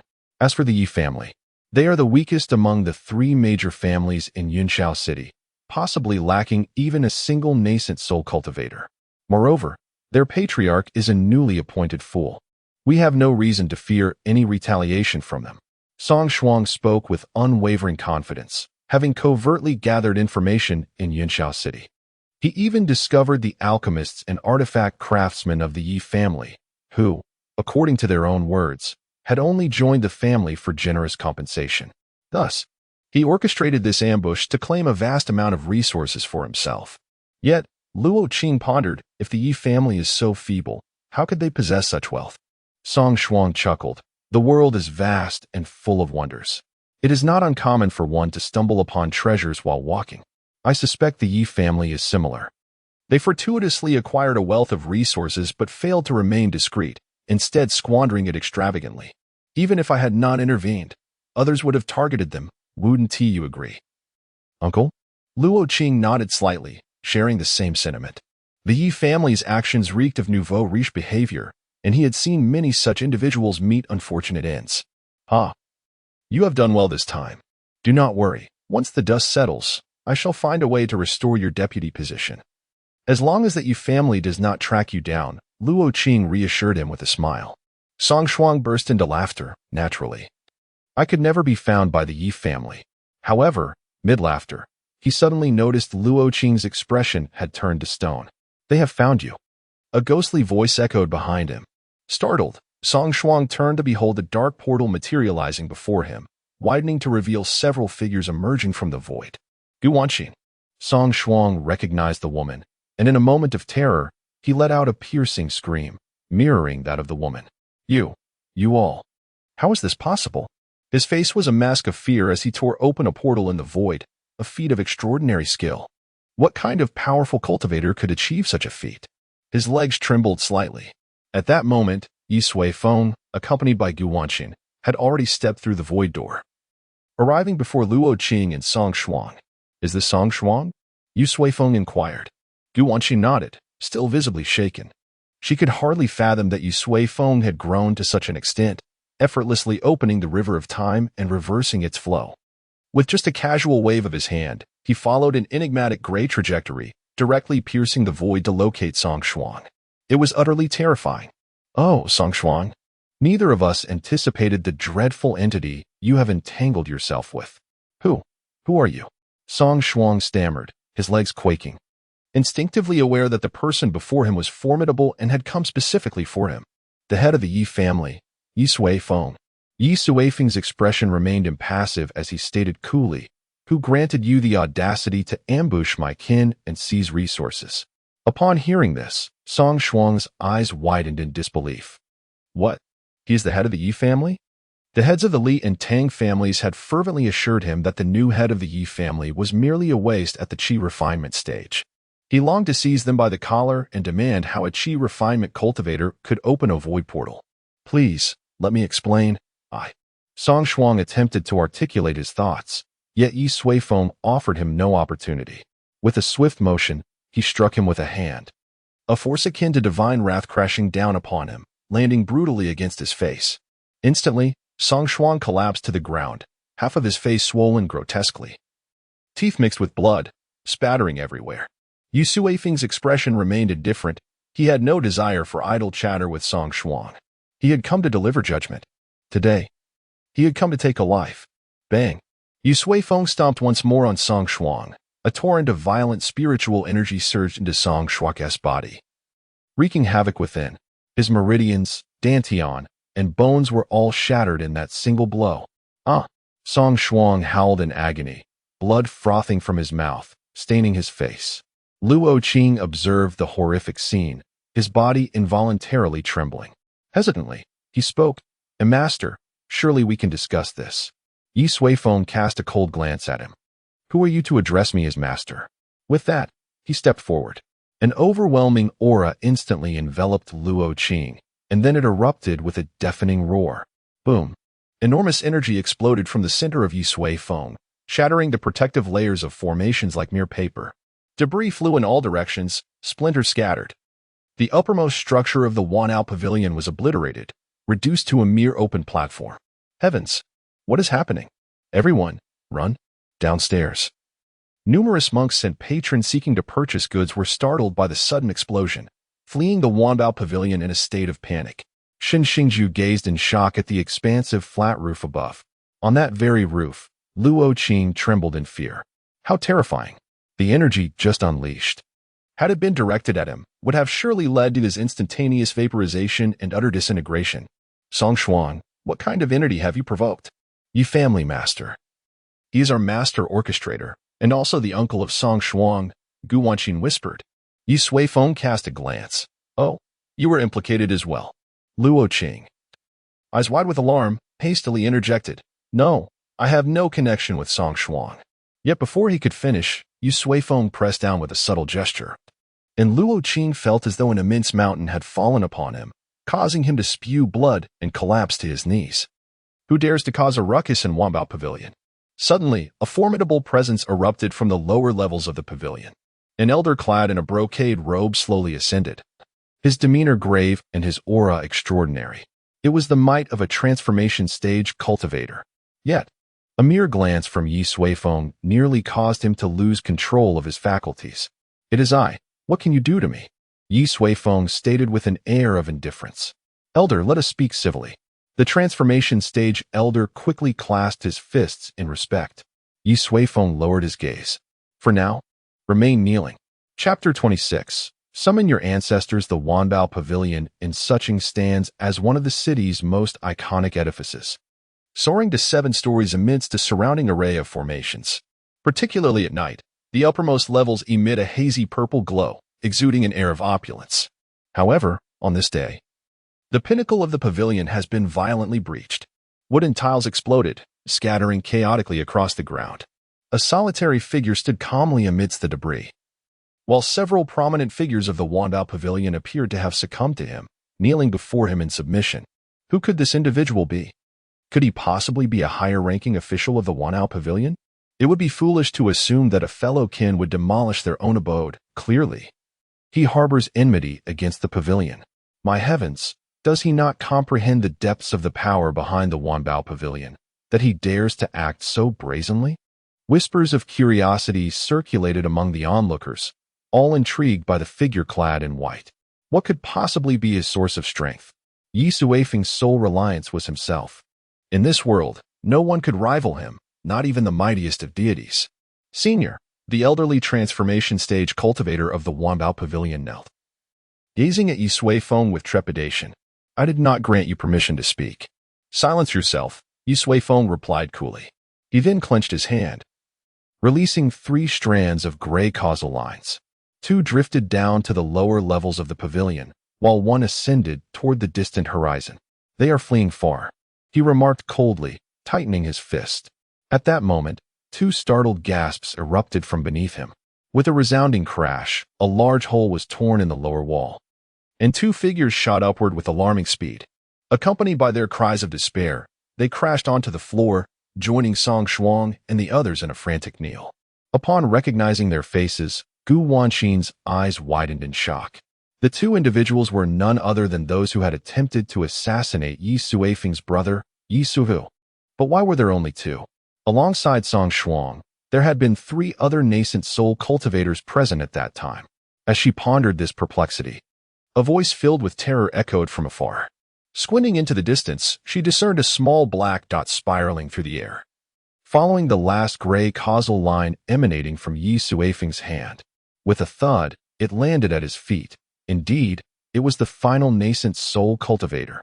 He appeared astonished. Panic etched across his features, his upper body completely bare, adorned only with a meager scrap of cloth below. The aura radiating from him suggested he had been engaged in some unsavory activities, only to be seized by Yi Suifeng in the midst of it all. Such a method was utterly terrifying. Gu Wanxin gazed at Yi Suifeng's silhouette, and in a daze, the figure of this man loomed larger than life, reaching heights beyond her comprehension. "Enough," Yi Suifeng declared coldly, fixing his gaze upon them. "Your insatiable greed has led you to brazenly assault a key member of my clan, resulting in his meridians being shattered and his life hanging by a thread. As the head of the Yi family, I hereby sentence you to death." Upon concluding his words, Yi Suifeng slightly raised his hand. In the terrified gazes of those present, he wielded his palm like a blade, decisively bringing it down. With a sickening sound, for heads were severed, accompanied by a spray of scalding blood, soaring high before rolling down the steps of the Wanbao Pavilion and landing amidst the crowd on the street. The onlookers were initially startled, but upon recognizing the identities of the severed heads, a chill ran down their spines, prompting them to scatter in every direction, fearful of being caught in the ensuing chaos. After dispatching the 4 instigators of Song Shuang, Yi Suifeng turned his attention to Luo Qing, unable to contain himself any longer. Luo Qing exclaimed, "Senior, I was completely unaware of their actions. I only learned of it later. Had I known in advance, I would have certainly stopped them. Please, spare me." His voice trembled with genuine fear. The head of the Yi family before him possessed unfathomable strength and acted with alarming decisiveness. He was not willing to sacrifice his life due to the folly of Song Shuang. Yi Suifeng remained silent. merely gesturing with his hand as a polished ring slowly emerged from Luo Qing's grasp. Upon seeing the ring, despair washed over Luo Qing's face. The evidence of wrongdoing lay firmly in his possession. He could not escape the consequences. Examine it. Are the contents intact? Yi Suifeng inquired, handing the ring to Gu Wanxin. She nodded promptly and took the ring, stating, "They have erased my spiritual mark." With a huff, she meticulously inspected it before nodding slightly at Yi Suifeng. "Everything is here." It seems they did not have the chance to use it. Yi Suifeng nodded in acknowledgement, then turned his gaze back to Luo Qing. "In this world, every individual harbors greed, which I can comprehend. However, your grave mistake was provoking me." Yi Suifeng's eyes narrowed, and two piercing beams of light suddenly penetrated Luo Qing's mind. Luo Qing let out a muffled groan as blood streamed from his eyes. In that fleeting moment, the meridians throughout his body shattered, his dantian reduced to dust, and even half of his soul was severed. He had been rendered utterly powerless. Luo Qing's expression turned ashen, his eyes vacant, and his mouth slightly agape as he rasped, "Yi Suifeng, your tyrannical actions will surely invite retribution. You cannot fathom the terrifying power that lies behind the Wanbao Pavilion. You and your family will undoubtedly vanish from the annals of history in the near future. All of this is your doing." Blood spilled from his lips as he spoke. Yi Suifeng regarded him with indifference, a smile suddenly breaking across his face. "So, you've drawn the ire of the elders, have you? How delightful. I relish such narratives. I grant you an opportunity, hasten to contact your ancestors, or even your ancestors' ancestors. When the time comes, I shall have a heartfelt discussion with them." Yi Suifeng released the pressure upon Luo Qing, eager to see what kind of allies he would summon, to avoid future troubles. He certainly does not have the time to indulge such individuals. "You will come to regret this." Luo Qing nearly screamed. "Hurry and call." Yi Suifeng replied nonchalantly. "No need to call. I have already arrived." Suddenly, a gentle voice echoed. It belonged to a young man of remarkable elegance, clad in a purple robe. Holding a pristine jade fan, he gracefully descended beside Luo Qing. Yi Suifeng cast his gaze upon him, noting the young man's dignified demeanor. "Are you his ancestor? Or perhaps the ancestor of his ancestor?" Yi Suifeng inquired. "Head of the Yi family. This is the esteemed steward Shun Tianming of the Wanbao Pavilion, whom I mentioned to you," Gu Wanxin elucidated, subsequently bowing to Shun Tianming. "Steward Shun. This person is exceedingly arrogant. He came forth and destroyed our Wanbao Pavilion, ruthlessly slaughtering Song Shuang and the others, and even rendered my cultivation useless. You must avenge me." Upon seeing Shun Tianming's arrival, Luo Qing grasped at the opportunity like a lifeline, shouting earnestly, "Hush, hush!" Shun Tianming placed his hand gently on Luo Qing's shoulder, speaking softly, "Fear not, I shall handle this impartially." With that, Shun Tianming turned his gaze to Yi Suifeng. Crack! A streak of blood appeared along the edge of the white jade fan. Luo Qing, with a face full of disbelief, collapsed to the ground. A person rendered powerless has no right to make such insolent demands. Shun Tianming wore a warm smile. "Head of the Yi family, would you not agree?" Yi Suifeng stood with his hands clasped behind his back. "Why should I concern myself with this?" Chapter 27. Intensifying efforts. Shun Tianming appeared remarkably youthful, yet he possessed the cultivation of the transformation stage, an epitome of genius. In contrast to another elder of the same stage, Shun Tianming remained remarkably composed in the presence of Yi Suifeng, as if relying on something substantial. Yi Suifeng's gaze drifted towards the distant void. He could distinctly sense a formidable presence lurking behind the emptiness, observing the unfolding events. Merely a late-stage fusion cultivator, was this his source of confidence? Feeling a tinge of impatience, Yi Suifeng remarked, "If you are here to stand up for Luo Qing and the others, then do not hesitate to act. Alternatively, you may summon additional allies." Shun Tianming casually pushed Luo Qing's lifeless body aside and smiled. "Master Yi has misunderstood. I am not here to advocate for anyone. The Wanbao Pavilion has always upheld impartiality, adhering to principles both internally and externally.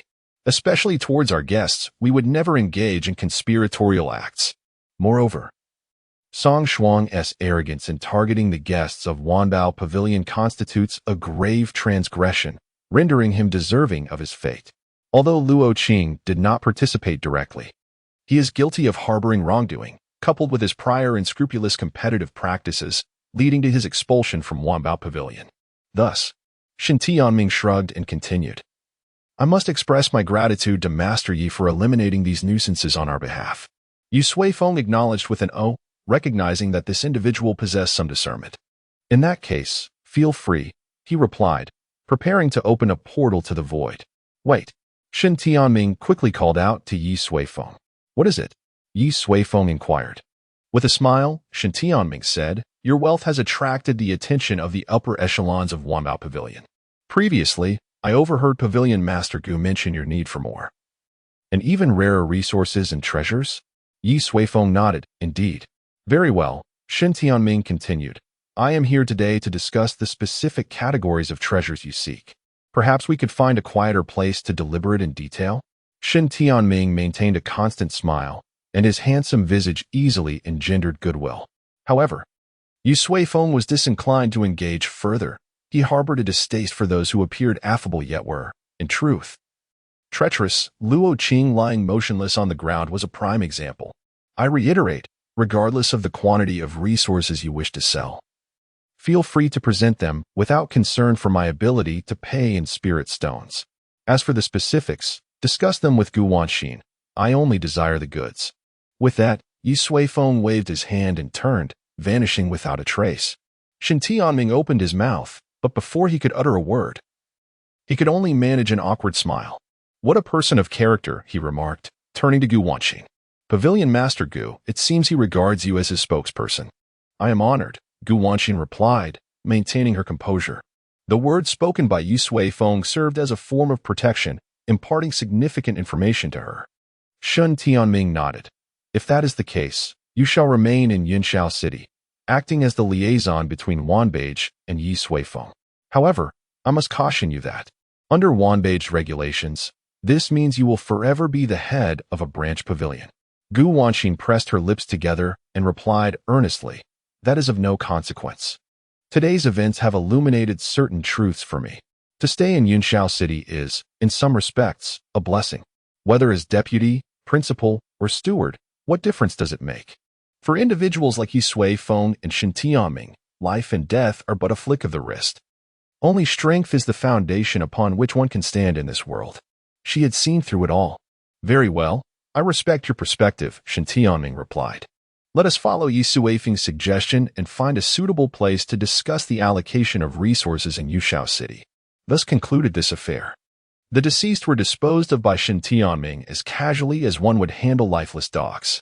The damaged Wanbage was swiftly restored to its former glory within the span of an hour, thanks to the collective efforts of numerous cultivators. Everything unfolded with an air of tranquility. Moments later, Shen Tianming reappeared in the freshly repaired upper chamber, accompanied by a diminutive elder. Elder Mu, what is your opinion of Yi Suifeng? Shen Tianming inquired softly. I cannot see through him, Elder Mu replied, his expression slightly grave. He appears unremarkable at first glance. Yet upon closer examination, he is profoundly inscrutable. His every word and action seems to resonate with the principles of the Tao. I have never witnessed such a phenomenon in any other elder. Young master, I advise a calm approach, refraining from any conflict with him for the time being. Shen Tianming nodded. Indeed, a mere Yunshao City has produced such a figure. No wonder those ancient beings speak of impending upheaval in this realm. I wonder if this so-called upheaval pertains to the individual we just encountered. I hope not. I have no desire to become the eye of the storm, a tragic pawn in the hands of schemers. After dealing with Song Shuang, Yi Suifeng returned to his family. Suiyin and Suiyu remained in Yi Suifeng's elder brother Yi Suhu's chamber, having successfully dispersed the family officials outside. Brother, how did it go? Suiyin asked. A look of concern etched on her face. It has been resolved, Yi Suifeng replied, glancing at the bedridden Yi Suhu. He produced a delicate porcelain vial from his pocket and handed it to Suiyin. Inside are some elixirs. Administer one every 10 days, and after 100 days, his health will naturally recover. This vial of elixirs was concocted by Yi Suifeng during his journey back. In truth, he could restore Yi Suihu's injuries within a few breaths. But such methods were disturbingly unsettling. Moreover, he did not wish for others to perceive his existence as an excuse to recklessly disregard life and death. Allowing Yi Suehu to lie idle for 100 days served as a minor reprimand for his careless approach to tasks. "Thank you, clan leader."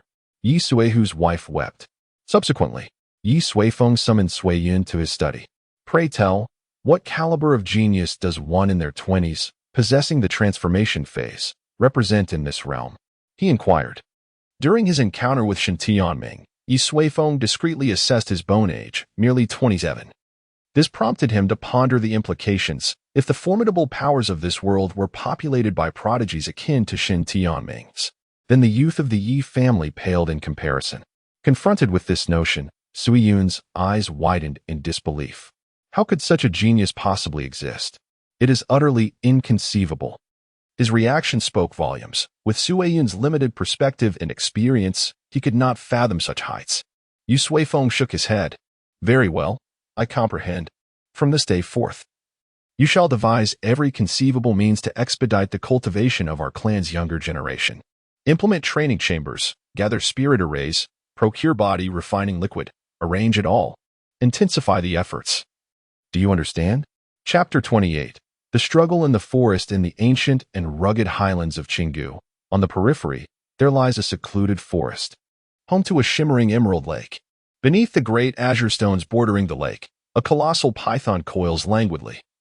Dappled sunlight filtering through the foliage to cast a mosaic of light upon its scaly form. It is in a state of feigned slumber. Unbeknownst to the serpent, 3 figures, concealed within the dense underbrush, stealthily advance towards it.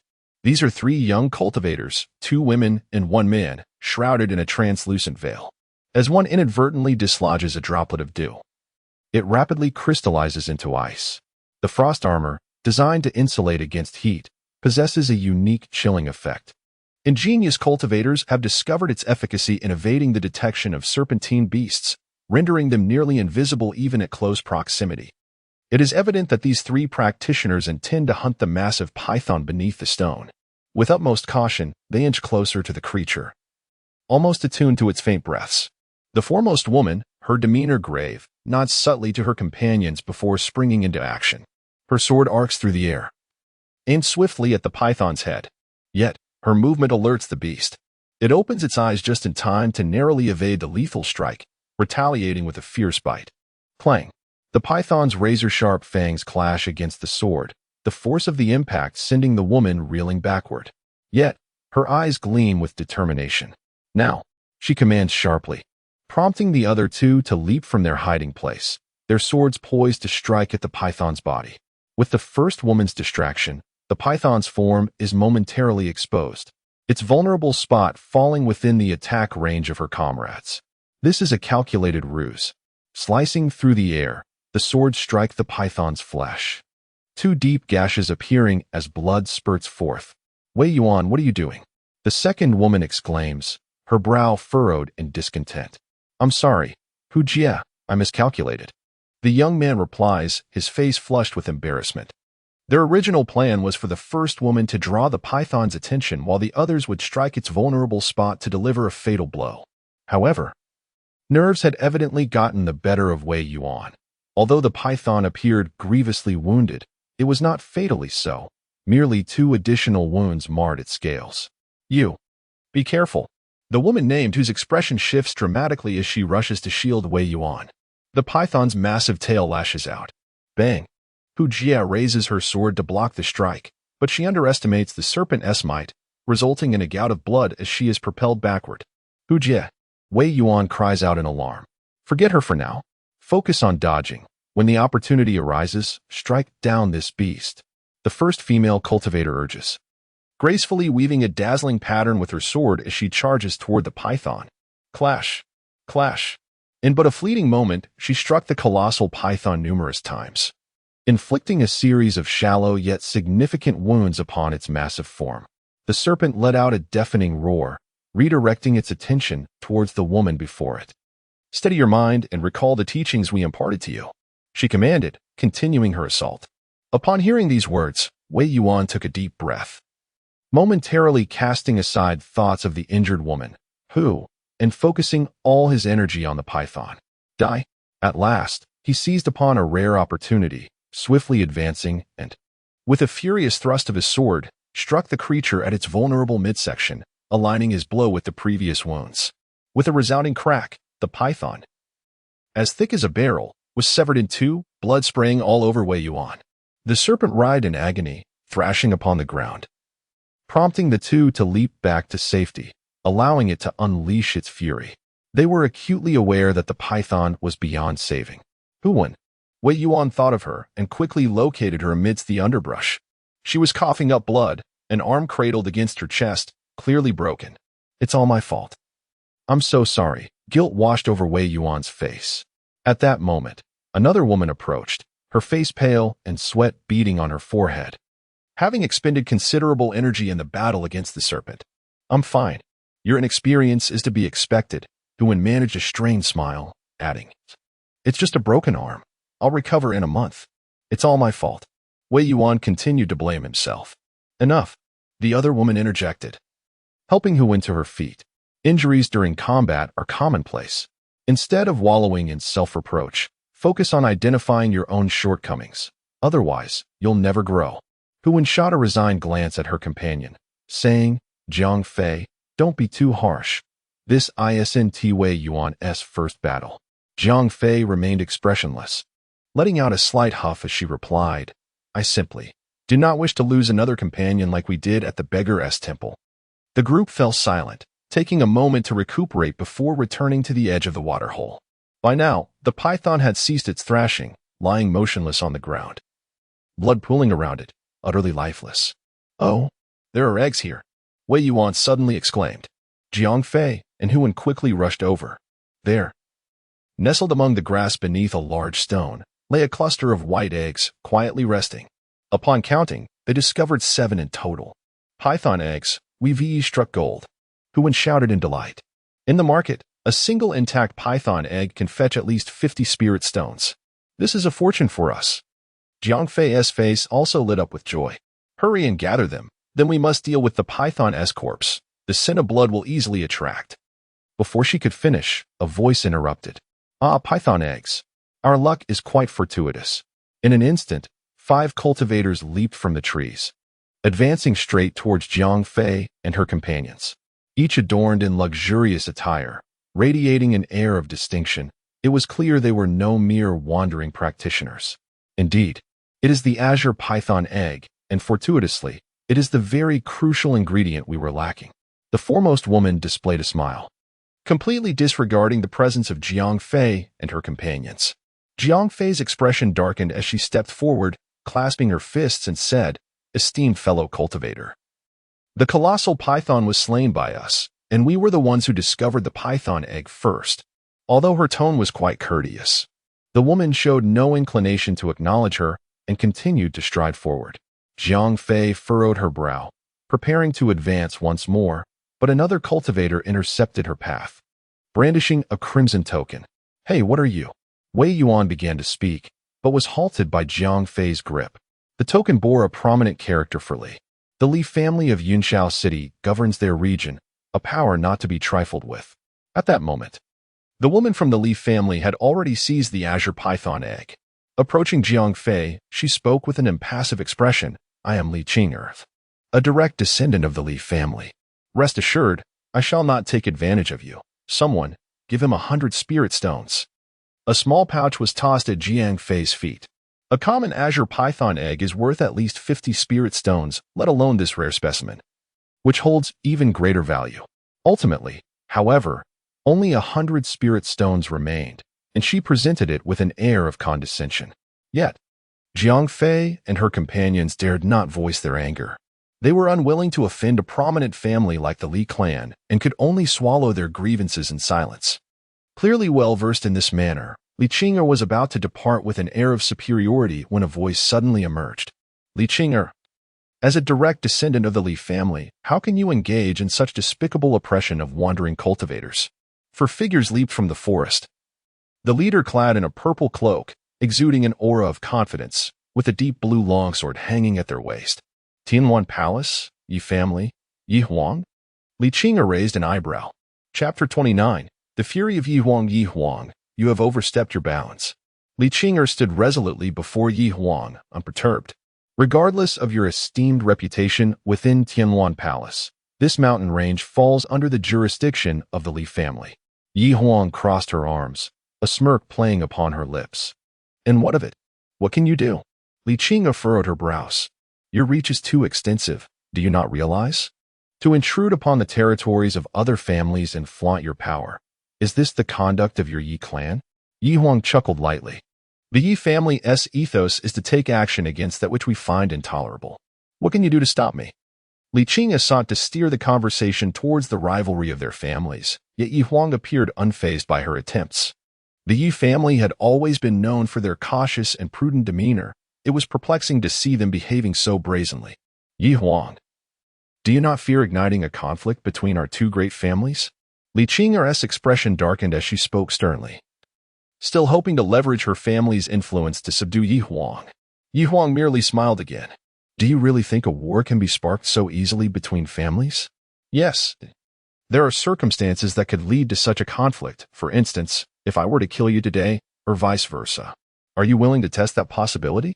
Li Qing'er's face turned ashen at Yi Huang's provocation. This individual was certainly not adhering to the expected norms. Moreover, she was pressing forward relentlessly. Li Qing'er had never encountered a member of the Yi family behaving in such a manner. Do not presume that I fear you. Li Qing'er glared at those surrounding Yi Huang. Do not think for a moment that I am unaware. The reputation of Tianluan Palace was built by Yi Qing'er. With her absence, and Yu Xiaoxiao's as well, what makes you believe a mere qi refinement practitioner like you can speak so boldly before me? Li Qing'er had only recently broken through to the transformation of qi stage. While she found herself outmatched by Yi Qing'er and uncertain against the prodigious Yi Xiaoxiao, Yi Huang was merely a practitioner of qi refinement. Rumor had it that her abilities were akin to her ineffectual father, hovering around the 7th or 8th level of qi refinement.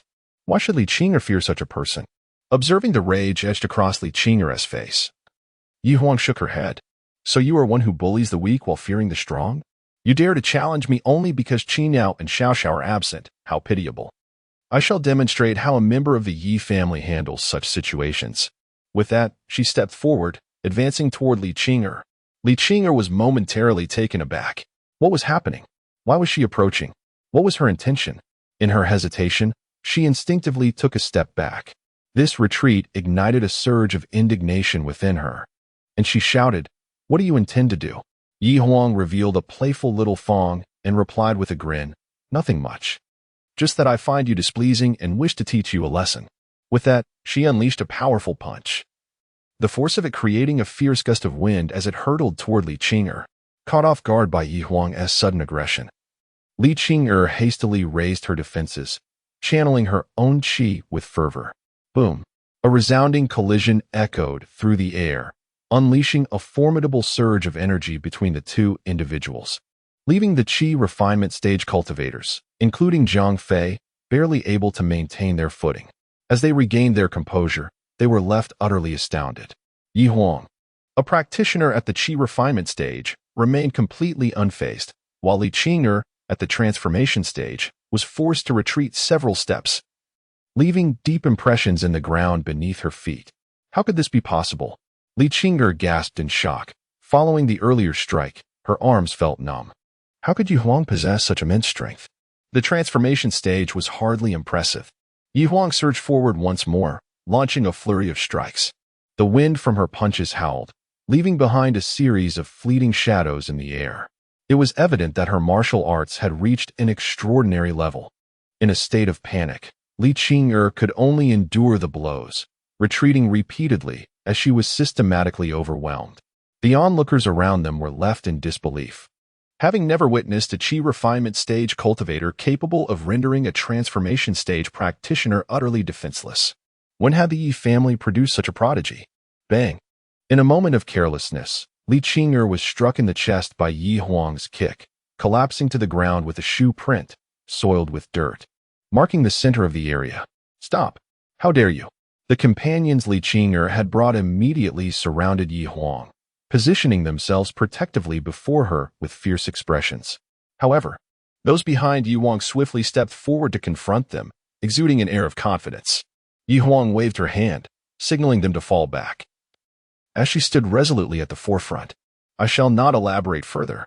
Return what you have taken from others, and I shall refrain from causing you any trouble. Otherwise, I would be more than willing to spar with all of you. Yi Huang clenched her fist, instilling fear in Li Qing'er's companions who began to retreat. They had witnessed the earlier battle. If even a transformation stage individual like Li Qing'er was no match, how could they stand a chance against this prodigy? Yi Huang. Suddenly, a voice filled with fury erupted from behind Li Qing'er. Her tone was hoarse, nearly gritting her teeth as she called out Yi Huang's name. You have forced my hand, she shrieked. Instantly, a powerful aura surged forth, causing Li Qing'er's companions to scramble for safety. A gray whip, emanating a hazy glow, shot towards Yi Huang with lightning speed. Yi Huang's gaze sharpened as her sword was unsheathed with a fierce resolve. With a resounding clang of metal, it collided head-on with the whip. Boom! A tremendous wave of energy erupted, even more violent than before. The towering trees above were severed, their delicate branches raining down like confetti. On the ground, deep sword marks radiated from Yi Huang, spiraling outward in every direction. One such mark sliced through the side of a large stone, leaving a cut as smooth as glass. The azure sword buzzed in the air, while the whip lay in several broken segments, scattered across the earth. An eerie silence enveloped the surroundings. Everyone remained rooted to the spot, gazing in terror at the purple silhouette, their bodies trembling involuntarily. Meanwhile, Li Qing'er lay partially on the ground, one hand clutching the severed whip, her expression dazed. Her eyes filled with disbelief. How could this be? How could this be? My thorn poison, it is a mystical artifact of the Shin Grade. Why? She murmured to herself. Yi Huang slowly sheathed her longsword. After more than 2 months of training and numerous battles, she was well aware that the spiritual sword bestowed upon her by her father was far from an ordinary object. Produce the green python eggs, and I shall grant you a path to survival, Yi Huang stated coolly. After a brief silence, Li Qing arose from the ground. Although she had not sustained significant injuries, the pressure and humiliation inflicted by Yi Huang were far more painful than any physical wounds. Li Qing'er retrieved 7 green python eggs and cast them onto the ground. Glancing at Yi Huang with a huff, she declared, if you have the capability, then participate in this year's Yunshao City battle. By then, my brother Li Qi will undoubtedly avenge me. With that, she dared not linger and swiftly departed. Watching her retreating figure, Yi Huang murmured softly to herself, Li Qi, the eldest son of the Li family, is it? Our paths shall cross. Chapter 30. The agreement between Li and Tang. Gratitude was expressed by Jiang Fei, and who went as they bowed deeply before Yi Huang, thankful for her timely assistance. She had never anticipated that, while being oppressed by the Li family's offspring, a figure would emerge to champion their cause. Such individuals are indeed a rarity in this era.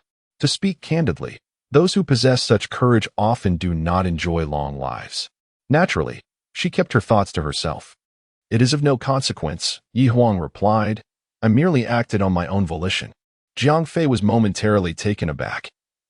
This seemingly simple assertion encapsulated what many relentlessly pursue, the freedom to act upon one's desires. What gave her the audacity to express and embody such sentiments? Here is the green python egg. Take good care of it. It can fetch as much as 200 spirit stones, Yi Huang said, handing the egg to Jiang Fei. A regular giant python egg is valued at 50 spirit stones, yet the serpent they vanquished was a green mang, imbued with a trace of primal essence. Thus its egg holds considerable worth. We only need to keep 3, Jiang Fei hastily interjected. Yi Huang smiled, take it.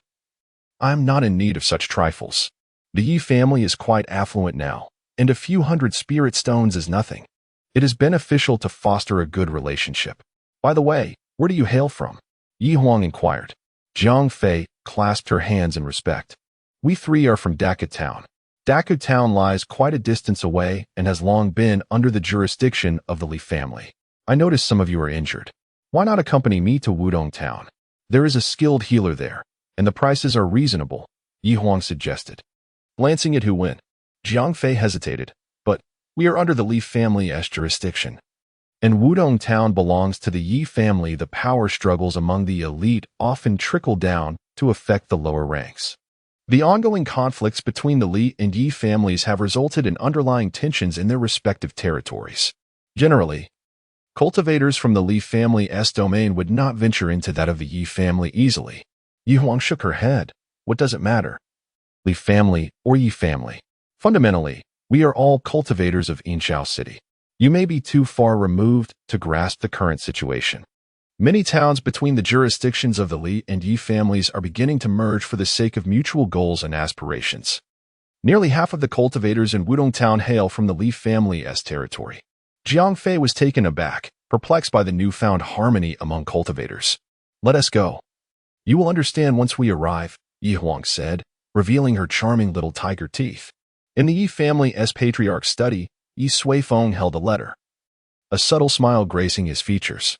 Moments later, he set the letter down, remarking, splendid, exuding a commanding presence, reflecting my style.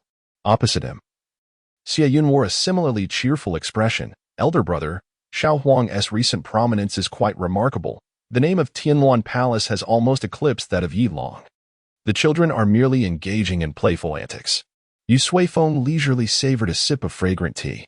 Judging by the contents of the letter, his daughter was no longer the girl burdened with worries. This development was, in truth, anticipated, for he understood that within Yi Huang lay a phoenix, biding its time for rebirth through fire. He had merely ignited that flame. Recently, the situation at the borders had been exceedingly favorable. Due to the family's active engagement and policies that attracted numerous wandering cultivators from various regions, many exceptionally talented individuals harbored intentions of joining their ranks, as Suizhen remarked. Yu Suifeng nodded. This was indeed one of his objectives. Only by amassing sufficient talent could the family evolve into a formidable force.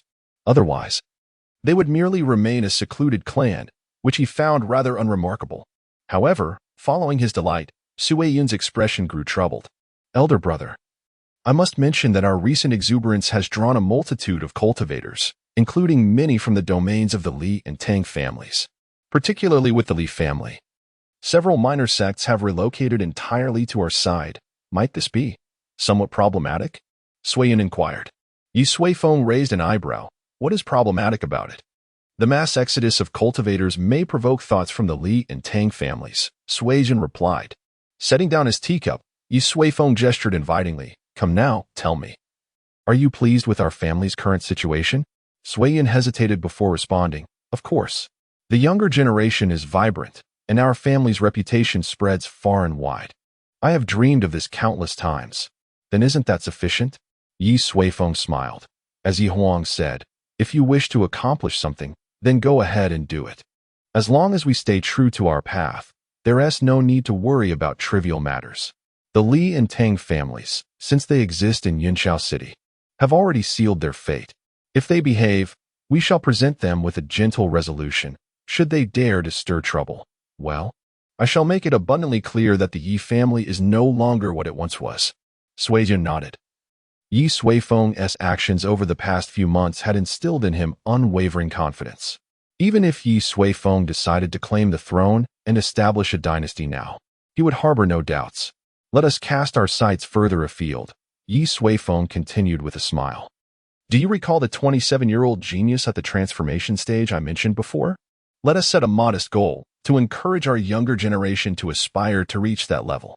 And may the Yi family strive to become a formidable power capable of nurturing such talents. Do you understand?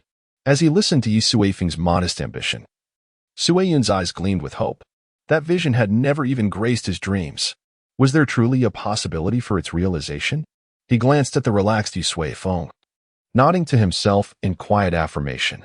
Under the guidance of the illustrious Yi family, a lineage destined to etch its mark in the annals of history shall undoubtedly emerge.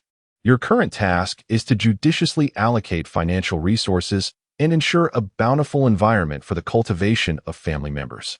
Of course, do not neglect your own growth.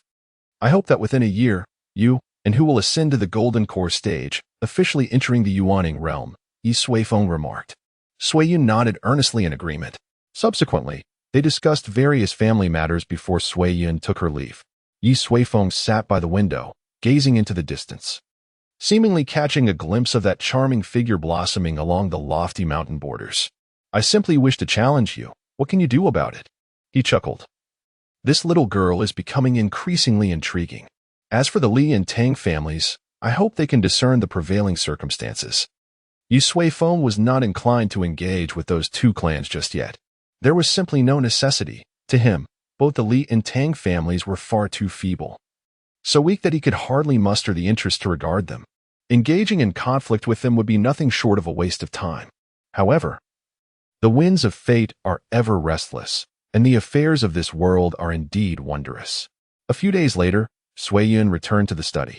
Elder brother, the heads of the Li and Tang families have sent invitations, requesting your presence at the Dreaming Drunken Tower for a gathering. Chapter 31. The impetuous Yi Suifeng at Drunken Dream Pavilion. In the elegant chamber, there were only two individuals, Yi Suifeng and Yi Suibao. Initially, Yi Suifeng intended to come alone, but his companions insisted on bringing along a few more people, claiming it was to enhance the atmosphere.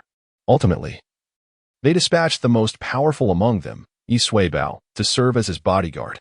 It was somewhat absurd to have a late-stage golden core cultivator act as a protector for someone who had survived the tribulation. I thought we were invited by the Li and Tang families. Why are we now waiting for them? Yu Suifeng remarked. The guests have all arrived. Yet the host has yet to make an appearance. It is utterly disrespectful, he added. Brother, those two families have always treated us with disdain. They look down upon us. Yi Suibao replied, his voice grating with irritation, appearing even more incensed than Yi Suifeng, as it seemed he was about to smash the table in frustration. Yi Suifeng quickly intervened. Calm down, fifth brother. There is no need to rush. Let us wait for their arrival before getting agitated. At that moment, the door finally creaked open, revealing two figures at the forefront, one stout and one slender, each accompanied by a graceful young woman, exuding charm. Yi Suifeng observed that both men were at the golden core stage, while the four women behind them were also at the same level, though their auras appeared somewhat unstable, suggesting they had been hastily augmented by pills. Look at their prestige. And then look at us, just a scruffy, burly man. The disparity is stark. Apologies for keeping you waiting. Young Master Yi, the portly middle-aged man said with a smile. Yu Suifeng glanced at him. And you are? The middle-aged man was momentarily taken aback, realizing Yu Suifeng was not jesting. His eyes twitched slightly as he forced a smile. Young Master Yi certainly has a sense of humor. Brother, that is the head of the Li family, Li Liusu, Yi Suibao interjected from the side. Oh, Yu Suifeng acknowledged. He had not intended to cause trouble. He simply did not recognize the heads of the Li and Tang families. Although his family possessed portraits and information about them, he had been too indolent to review them. And you must be Tang Jing, Yi Suifeng addressed the other individual. Tang Jing huffed softly, remaining silent as he casually took a seat. This reaction prompted Yu Suibao to widen his eyes in indignation, shouting, Hey, my brother is speaking to you. Tang Jing's expression darkened as he fixed his gaze on Yi Suibao, seemingly affronted. Haha, fifth young master's temperament remains as straightforward as ever, Li Liusu interjected, attempting to smooth over the tension. Do not take offense, Tang family head. Fifth young master has always been impulsive. Tang Jing emitted another dismissive huff, choosing not to prolong the conversation. Meanwhile, Yi Suifeng simply sat back, observing their performance with a dispassionate eye. In just a few short minutes, he gleaned several insights.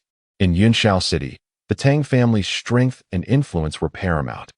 Li Liusu was evidently eager to cultivate a favorable relationship with the Tang family while covertly undermining the Yi family.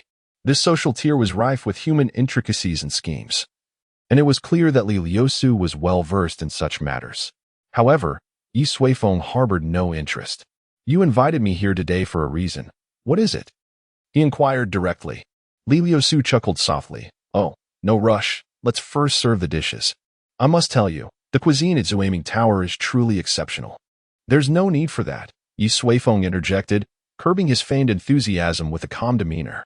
If you have something to discuss, please do so now. I am rather busy and do not have time to spare. Li Liusu was momentarily taken aback. Was it not a fundamental courtesy and decorum to converse over a meal? How could this head of the Yi family behave so naively? Yi Suifeng, indeed. At that moment, Tang Jing finally spoke, gazing down at Yi Suifeng with an air of superiority. You are the most intriguing head of the Yi family I have ever encountered across 4 generations. Tang Zhang's words were laden with condescension, as if he were elevating himself by invoking the names of the previous 3 heads of the Yi family. I find little of interest, Yi Suifeng replied. If you have matters to address, I suggest you do so promptly and refrain from wasting everyone's time. He felt no obligation to extend courtesy to the 2 before him. After a brief silence, Li Liusu chuckled again. In that case, I shall be direct. Brother Yi, your family's recent activities along the border seem rather excessive, do they not? Yi Suifeng raised an eyebrow, clearly expecting this line of inquiry. Indeed, we have been quite active, he acknowledged openly. Li Liusu paused, then remarked, since you do not deny it, might you offer me and Brother Tang an explanation? Yi Suifeng scratched his head, feigning confusion. What does my family's activity at the border have to do with you? Why should I provide an explanation? Li Liusu opened his mouth, momentarily at a loss for words. Of course it matters. Are you unaware that your family's hands have encroached upon the territories of the Li and Tang families? I am aware, Yi Suifeng stated nonchalantly. And yet you claim it bears no relevance. Li Liusu was nearly exasperated, his voice rising in pitch. How could Yi Suifeng remain so nonchalant, his words utterly vexing? Yet, Yi Suifeng maintained his serene demeanor, leisurely sipping his tea and responding, and what of it? Li Liusu's expression darkened, his voice grave. Yi Suifeng, are you jesting with me and Brother Tang? The wrath of our 2 families is something you may find difficult to endure. As Li Liusu finally shed his pretense to reveal his fangs, Yi Suifeng waved his hand dismissively. Allow me to inquire. What exactly have our family members undertaken at the border? Li Liusu was taken aback. Are you feigning ignorance? Your family is exploiting the recent surge of highland beasts, recruiting rogue cultivators through various means, leading to chaos in our territories as they flock to your side. What are your intentions? To amass an army? To challenge the Li and Tang families? Observing Li Liusu's accusatory demeanor, Yi Suifeng shook his head and asked, let me pose another question. What means have we employed? Enough. Let me enlighten you, Li Liusu retorted. As soon as the beast tide erupted, we dispatched a significant number of personnel to assist the border cultivators in fending off the marauding beasts. Subsequently, we invested substantial resources to provide free medical care to the injured cultivators amidst the beast tide. Furthermore, we offered generous compensation to the scattered cultivators, uniting our efforts to weather this ferocious onslaught. I ask you, which of these so-called measures constitutes a violation of the Yushao Protocol? The 3 prominent families of Yunshao City established a codex known as the Yushao Protocol to ensure coexistence. The provisions within this codex were crafted to avert severe conflicts among the 3 families. The actions of the Yi family, at this juncture, have indeed not contravened the Yunshao Protocol. Perhaps no one foresaw that someone would so recklessly set their sights on the vast number of scattered cultivators. I am a person of strict adherence to rules. Therefore, since I have not transgressed any regulations, why must I offer you an explanation? Yi Suifeng inquired. Li Liusu and Tang Zheng both wore grim expressions. This Yi Suifeng seemed utterly impervious to reason. Relations among great families are not those of children. A mere agreement cannot dictate all matters. Yi Suifeng, if you persist in this line of thought, we shall find it impossible to continue our discourse, Li Liusu intoned gravely. Yi Suifeng rose from his seat. Difficult negotiations? Then let us cease our discussions. He suppressed the urge to overturn the table and stated, the Yi family conducts its affairs in this manner. If you have the means, then invest resources to persuade those scattered cultivators to return voluntarily, if funds are lacking. I can extend a loan to you. In short, I act in accordance with the rules, and should anyone breach these regulations through underhanded tactics, they should not blame me for my ruthlessness. Enough. Enjoy your meal, he concluded, beckoning to Sui Bao before departing from the private chamber. Li Liusu's face was clouded with displeasure as he glanced at Tang Zheng, a flicker of resolve passing through his eyes. However, Tang Zheng shook his head slightly. Well, we are well aware of the Yi family's capabilities. They cannot stir up much trouble. I refuse to believe the Yi family possesses enough spirit stones to satiate that insatiable horde of scattered cultivators, Tang Zheng remarked. Li Liusu sighed. I understand. Yet, his continued obstinacy is utterly exasperating. Tang Zheng took a sip of tea and replied, One must endure minor grievances to avoid disrupting grand plans. Observe Yi Sui Feng. He is but a Navi youth. The Yi family's decision to elevate him to the position of patriarch is tantamount to courting disaster. Soon, the battle for Yunshao City shall commence. At that juncture, the Yi family will either appoint a new patriarch or their journey will come to an end. Li Liusu hesitated momentarily, then spoke, but the Yunshao Protocol. The protocol is but a lifeless document, Tang Zheng said, his gaze steady and calm. For the strong, the notion of breaking a protocol has never existed. It is merely a revision of the rules. Chapter 32, Preparations and Progress, brother. You are truly impressive. On the way home, Sui Bao displayed a broad grin, revealing his large, yellowed teeth, and began to rant beside Yi Sui Feng. These two families are utterly infuriating. One is perpetually hypocritical while the other always maintains an air of superiority. Today was indeed exhilarating. Sui Bao's excitement was palpable. Calm down. It's just a minor affair, Yi Sui Feng replied with resignation. I cannot remain composed. Sui Bao's face flushed crimson. You have no idea. When I followed the old patriarch, every encounter with those two families was a source of great frustration. As he spoke, Sui Bao realized that his words were inappropriate and quickly fell silent. The old patriarch referred to Yi Sui Feng's father, Yi Jingguang, who had met an untimely demise at the hands of a demon beast earlier that year while on an expedition to the Qinggu Gaoling. With several of Yi Jingguang's brothers having retreated from public life, Yi Sui Feng ascended to the position of family head in accordance with ancestral teachings. Brother, I apologize for my indiscretion, Sui Bao said, his face awash with embarrassment. There's no need for concern, Yi Sui Feng waved his hand dismissively. He had scant memories of his father and thus felt no profound emotional connection. Nevertheless, he acknowledged that Yi Jingguang was indeed a close relative of this body. How's the investigation progressing regarding that incident? Yi Sui Feng inquired. Since Yi Jingguang's death, the Yi family had been diligently seeking to uncover the details surrounding the event. However, due to the perilous nature of the Qinggu Gaoling, characterized by its treacherous terrain and the presence of formidable demon beasts, their efforts had been met with considerable challenges. There is a dearth of useful information, Sui Bao lamented. From the remnants at the scene, it appears the old patriarch encountered a blood fiend tiger, which led to his demise.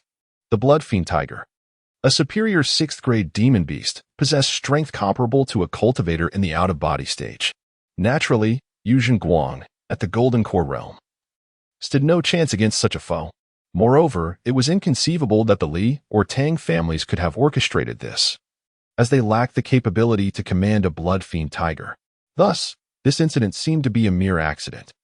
The only peculiarity was that the location Yi Jingguang had ventured to was not typically associated with the presence of blood fiend tigers, prompting the Yi family to continue their investigation into the finer details. Enough of the past. Let bygones be bygones, Yi Sui Feng said. I will visit the site myself one day to uncover the truth. Brother, please reconsider. We have only just begun to see some progress. You cannot put yourself in danger. Sui Bao exclaimed. Yi Sui Feng sighed. Do not worry, it is merely a blood fiend tiger. To prevent Sui Bao from continuing down that path, he swiftly changed the subject. By the way, Sui Hu is currently bedridden, so I trust you will keep a close eye on the younger generation's training.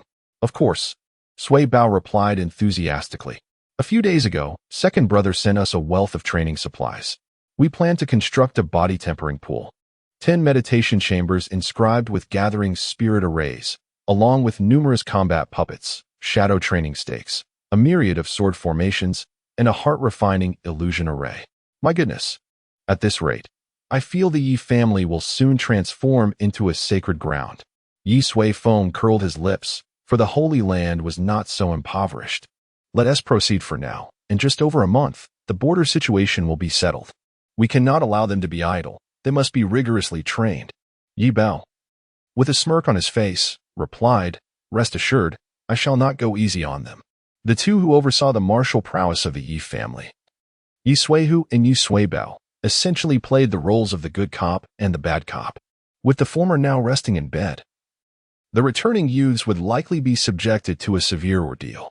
How amusing this scene would be. As time flowed on, Yunshao City became increasingly bustling. A multitude of cultivators flocked to the streets, their voices rising in a cacophony. The taverns and inns were filled to capacity, businesses thrived. And even places like Fireworks Lane and underground casinos were teeming with patrons. Wealth flowed abundantly through Yunshao City. Many wondered why such a surge of cultivators arrived during a period devoid of any significant occasion. Some privy to the inner workings revealed that it was the Yi family's recent activities that had stirred these cultivators to gather. They all sought to stake their fortunes with the Yi family. This move by the Yi family was ill-advised. I do not hold high hopes for them. Indeed, a single blunder can lead to ruin.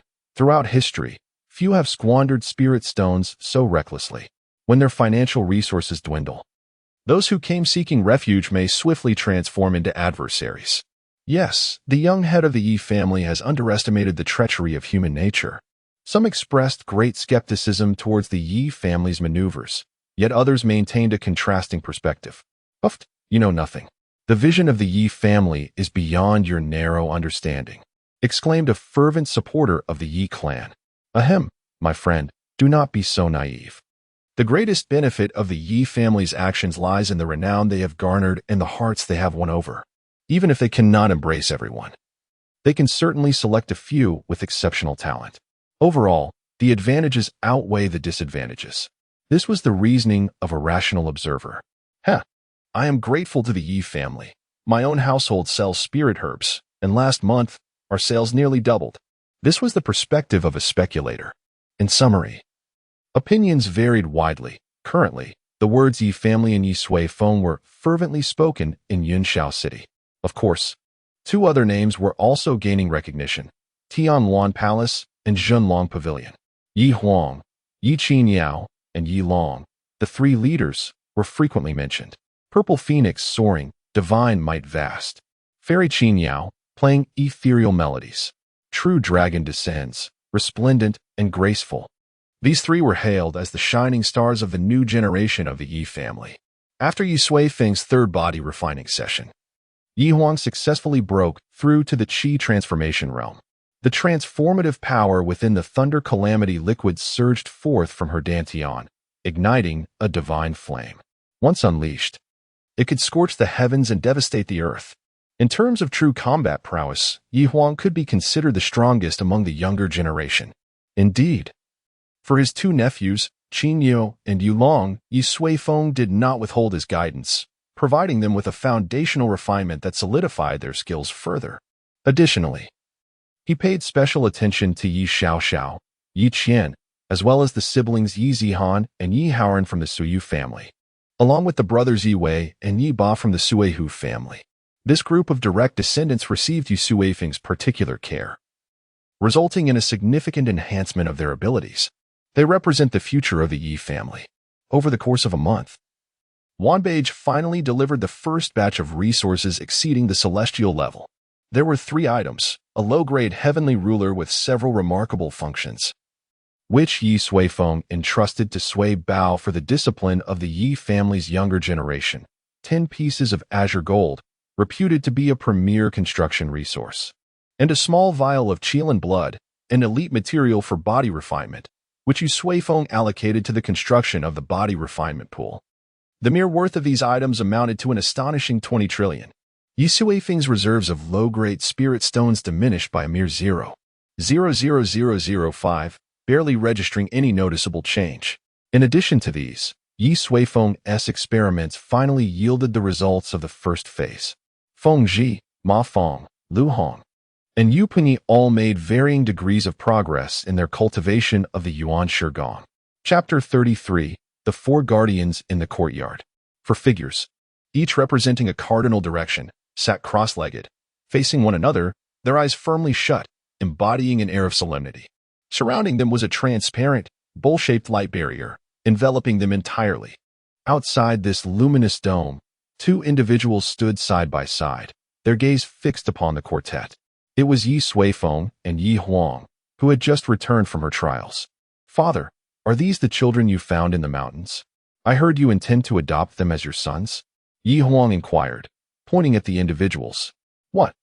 Yi Sui Feng responded, utterly bewildered. "Who told you this?" "Everyone is saying it," Yi Huang replied. They claim you are the reincarnation of a sage possessing a benevolent heart, which is why you treat the wandering cultivators so kindly and have taken in 4 destitute orphans. Yi Huan spoke earnestly, while Yu Suifeng's expression darkened. Who are these people? Their imagination is rather extravagant. I merely acted on a whim that day, and my care for the wandering cultivators was merely a strategy to expand our influence in the future. How has this transformed into a tale of reincarnation? Absurd. Your father is no sage, and this world cannot harbor excessive benevolence, Yi Suifeng admonished. Little Huang, remember this. You may show kindness, but do not be foolish. You may engage in slaughter, but do not lose your essence. Everything is founded upon strength. Do you understand? Yi Huang nodded, albeit with a hint of confusion. She was still too young, having yet to encounter the complexities of right and wrong. Yi Suifeng chose not to elaborate further. His daughter's future was hers to shape. Father, what is this? Yi Huang asked, pointing at the transparent dome. The spirit-seizing illumination array, Yi Suifeng explained. It is an ancient formation that can significantly accelerate the cultivation process. Yi Huang looked up eagerly. Can I use it? This array certainly seemed impressive. But Yu Suifeng shook his head. There is no need. This formation has its flaws. It's best to proceed steadily. The spirit-seizing illumination array was, in fact, a pseudo-time-space formation with subtle loopholes in the heavenly laws. Such vulnerabilities might manifest as issues when one achieved great success and sought ascension. He had no intention of risking his daughter's well-being with such a device. Upon hearing this, Yi Huang nodded, a smile unconsciously gracing her lips. Father truly cares for me. By the way, how have your trials fared? I've heard your name has become quite renowned. Yi Suifeng asked with a smile. Oh, not really, Yi Huang responded modestly. I just didn't want to tarnish your reputation, father. Yi Suifeng smiled, aware that despite being at home, he was kept informed of all significant matters at the border. His daughter's endeavors could be aptly described as those of a relentless warrior, always at the forefront of every challenge. The reputation of the Tianluan Palace was, in essence, forged by Yi Huang's own hands. It was also for this reason that Yi Xiaoxiao and Yi Qinyao had elevated Yi Huang, who was still in the qi refinement stage at the time, to a position of leadership. Yi Huang's relentless efforts were driven solely by the desire to preserve her father's reputation. What a delightful little creature she is. After some casual conversation, Yi Suifeng suddenly raised an eyebrow, exclaiming, "They've emerged." As his words resonated, the transparent barrier gradually dimmed, revealing the 4 individuals seated in meditation as they slowly opened their eyes. A peculiar aura emanated from them. Master, Miss. They greeted respectfully upon noticing Yi Suifeng beside them. Over time, they had grown accustomed to his role as their attendant and had encountered their young mistress, Yi Huang. On several occasions, Yi Suifeng raised his hand, signaling for them to remain seated.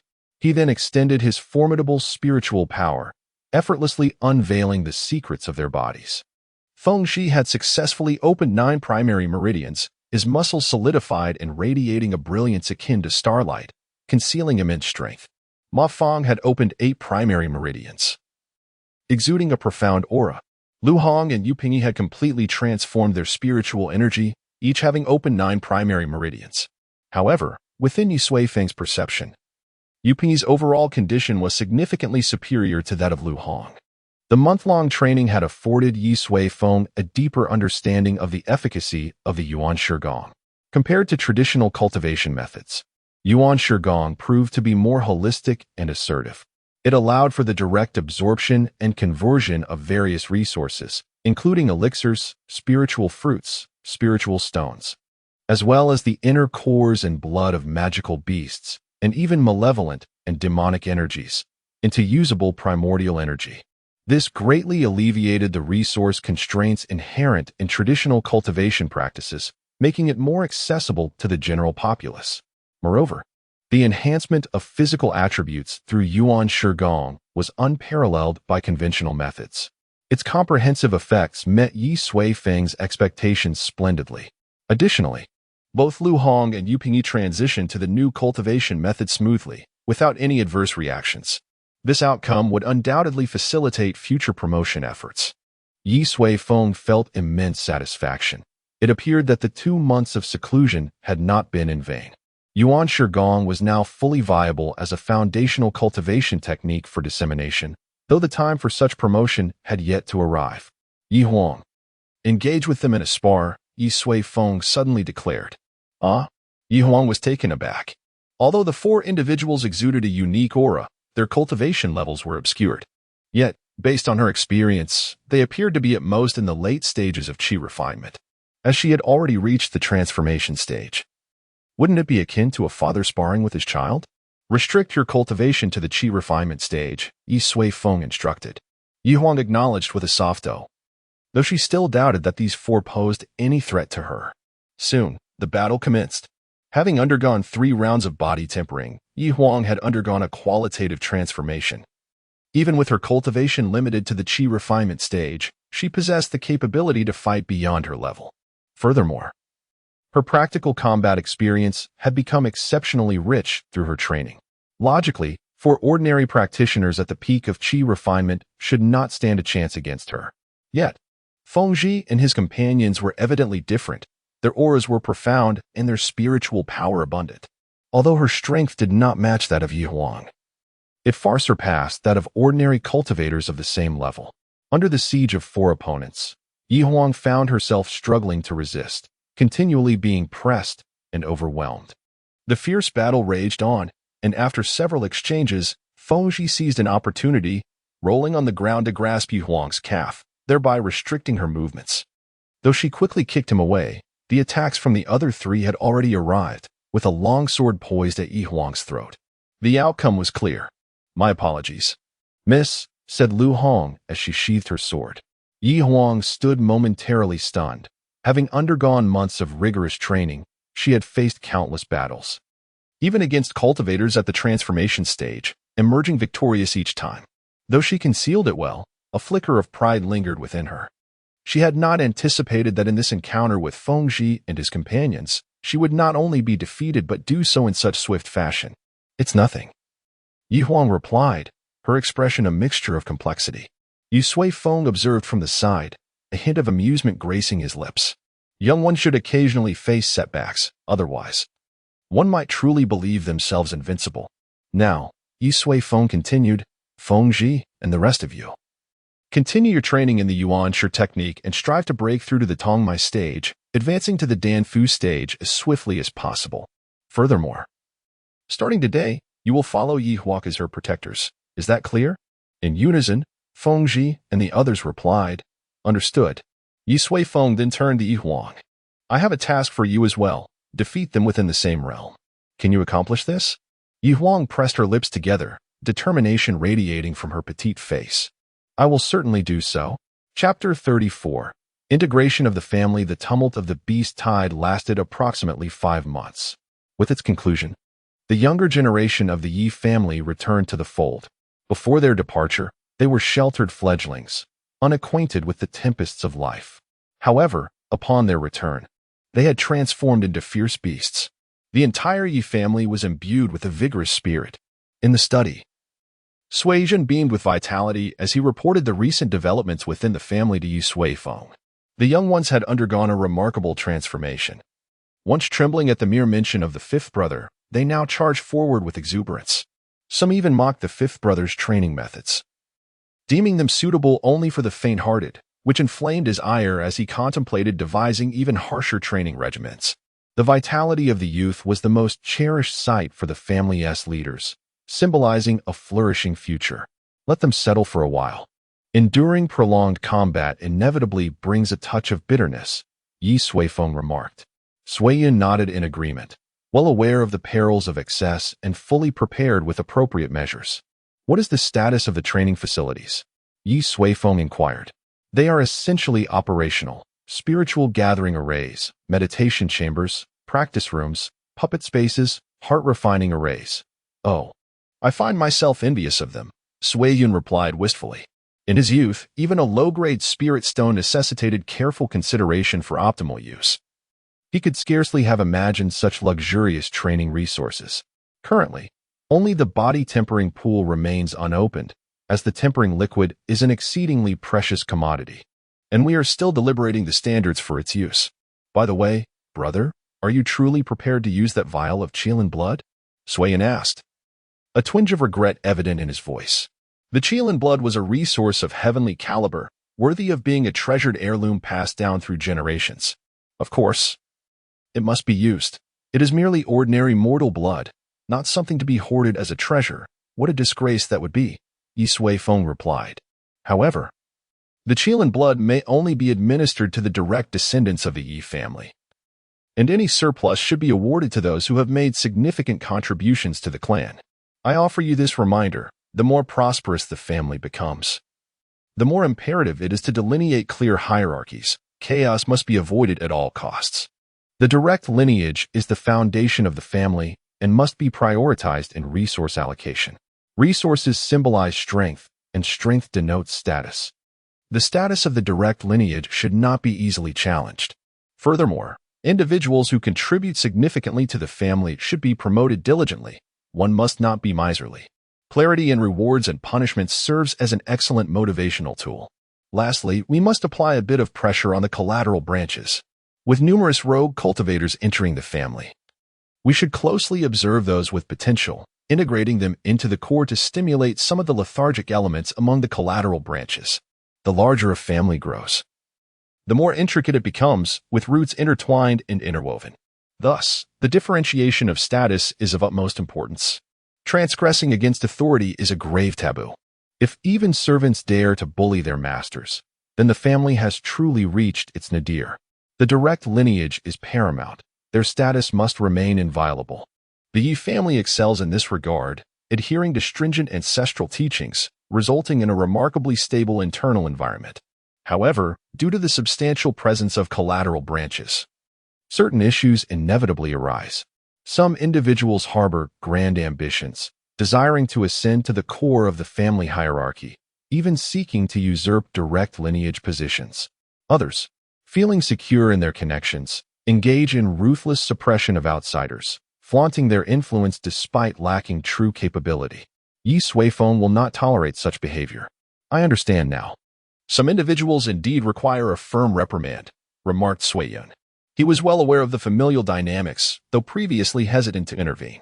By the way, elder brother, there have recently been unsettling murmurs within Yunshao City. Sui Yun's expression turned grave as he continued. Some claim that the Yi family has depleted its resources and will soon reveal its true nature.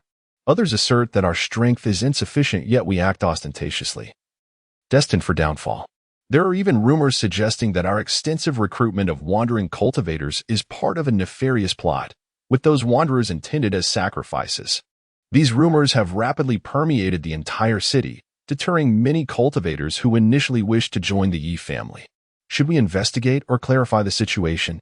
Sui Yun expressed his concern, recognizing the potential impact of such gossip on the Yi family's current plans.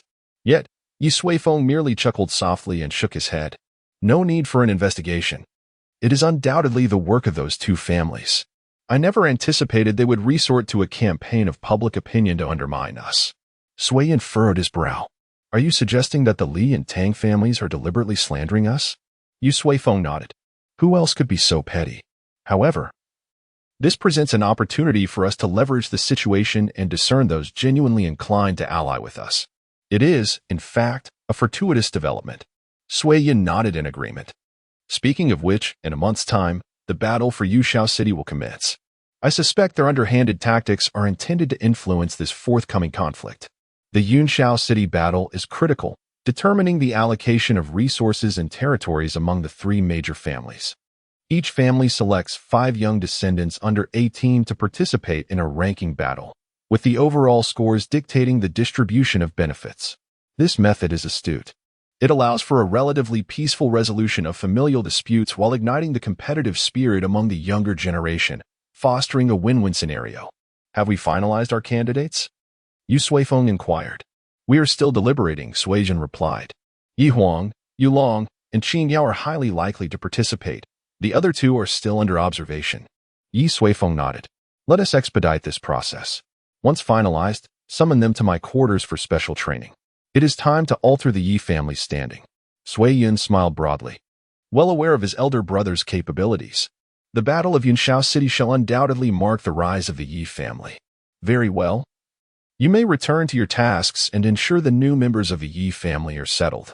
It has been 5 days since Jiang Fei and her companions arrived at the Yi family.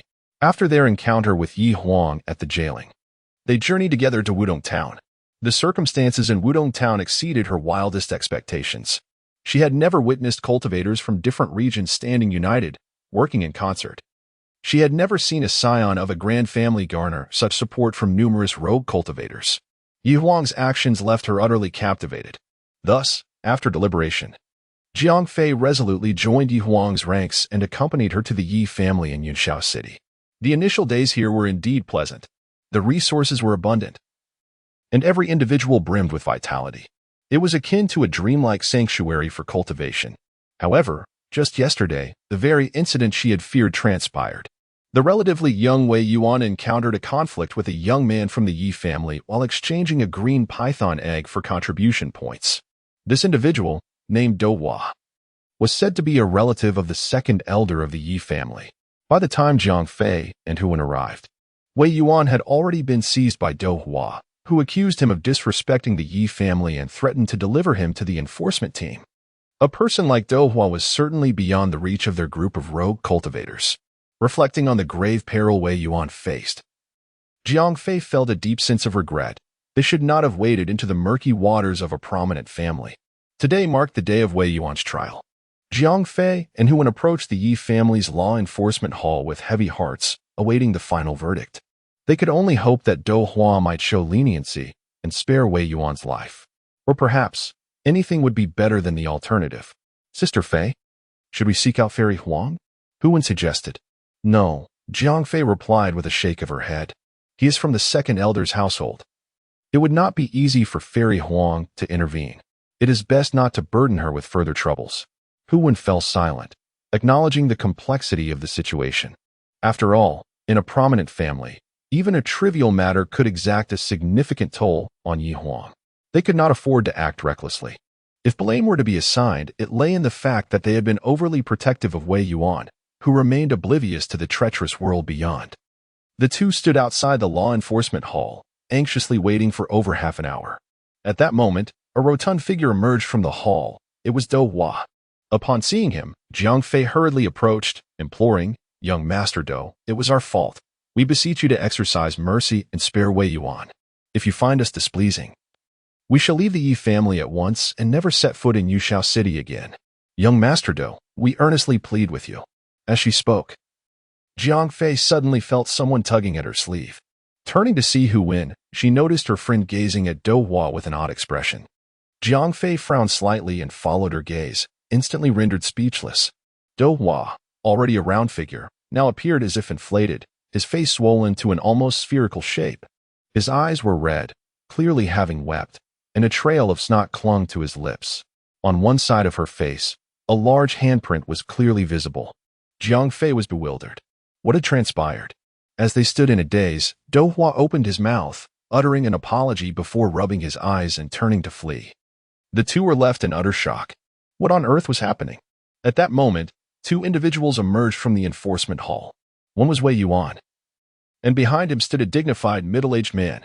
Jiang Fei hurriedly approached, pulling Wei Yuan to examine him closely, her voice laced with concern. "Are you all right?" "Of course. I am fine. I've already stated that I was in the right in this matter," Wei Yuan replied with a grin. Jiang Fei gazed at him with a complex expression and suddenly slapped his face. "Do you have any idea of the trouble you've caused? Do you understand how worried we were? If you act impulsively again, you shall go alone." Wei Yuan covered his face, looking at the furious Jiang Fei, and murmured, "Sister Fei, I realize my mistake. I have been too indulgent with you." Jiang Fei remained in a state of rage. "Oh, the youth possesses a heart of innocence. That is commendable." Suddenly, the middle-aged man behind Wei Yuan spoke. Jiang Fei glanced at him, sighed, and remarked, "A heart of innocence is often the key to demise. If he continues down this path, he will inevitably lose his life." The middle-aged man remained silent, merely stroking his beard with a faint smile. "May I inquire as to who you are?" Jiang Fei bowed slightly. "I am the enforcer presiding over Wei Yuan's judgment," the man replied. Jiang Fei was taken aback and quickly expressed, "Thank you very much for your consideration. However, Dohua, his status is extraordinary. I have heard he has deep connections with the family's second elder. You must exercise caution. The middle-aged man was momentarily stunned before bursting into hearty laughter. I merely act according to the law. I cannot claim to offer consideration.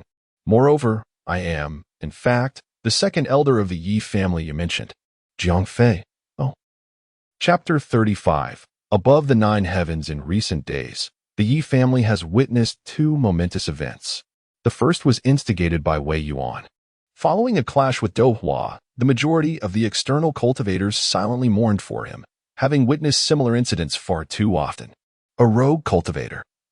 Having just entered a prominent family, offending a figure of authority, such folly seemed to invite disaster. Yet, to their astonishment, Wei Yuan emerged unscathed, while the arrogant Dohua, who relied on his connections, faced severe repercussions. It was said that even his allowance for 6 months was confiscated. This shattered their conventional beliefs. The Yi family's impartiality and justice, prioritizing principles over kinship, was a revelation they had never encountered before. Moreover, in the aftermath of Wei Yuan's incident, several collateral branches of the Yi family faced strict punishments due to various inappropriate actions. In contrast, certain outstanding external cultivators were notably promoted, ascending to high positions. In a short span, many rogue cultivators proudly identified themselves as members of the Yi family, reveling in this newfound honor. The second significant event loomed, a month later. The Battle of Yunxiao City. The Yi family would select 5 of the most exceptional youths under the age of 20 to represent them in this contest. Yi Huang, Yi Long, and Yu Qiniao were undoubtedly among the chosen. However, the selection of the remaining 2 sparked intense competition within the family, as no one wished to relinquish this prestigious honor. Among the youths of the Yi family below 20, those in the Qi refinement stage were not considered. While there were 19 in the transformation stage, most of them had achieved breakthroughs during this recent trial, including Yu Xiaoxiao and the 2 sons of Yi Suiyu, Yi Wei, and Yi Ba. After fierce battles, the final selections were confirmed. One contender, Yu Xiaoxiao, had made a breakthrough during the first trial, showcasing exceptional talent and comprehension. Now having reached the 3rd level of transformation, she decisively triumphed over all other challengers.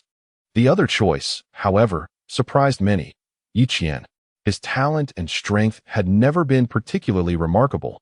He had only recently attained the transformation stage last month.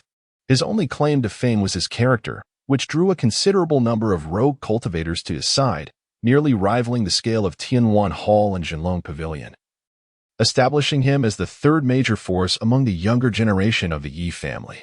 Known for his cultured and affable demeanor, he typically shunned the spotlight.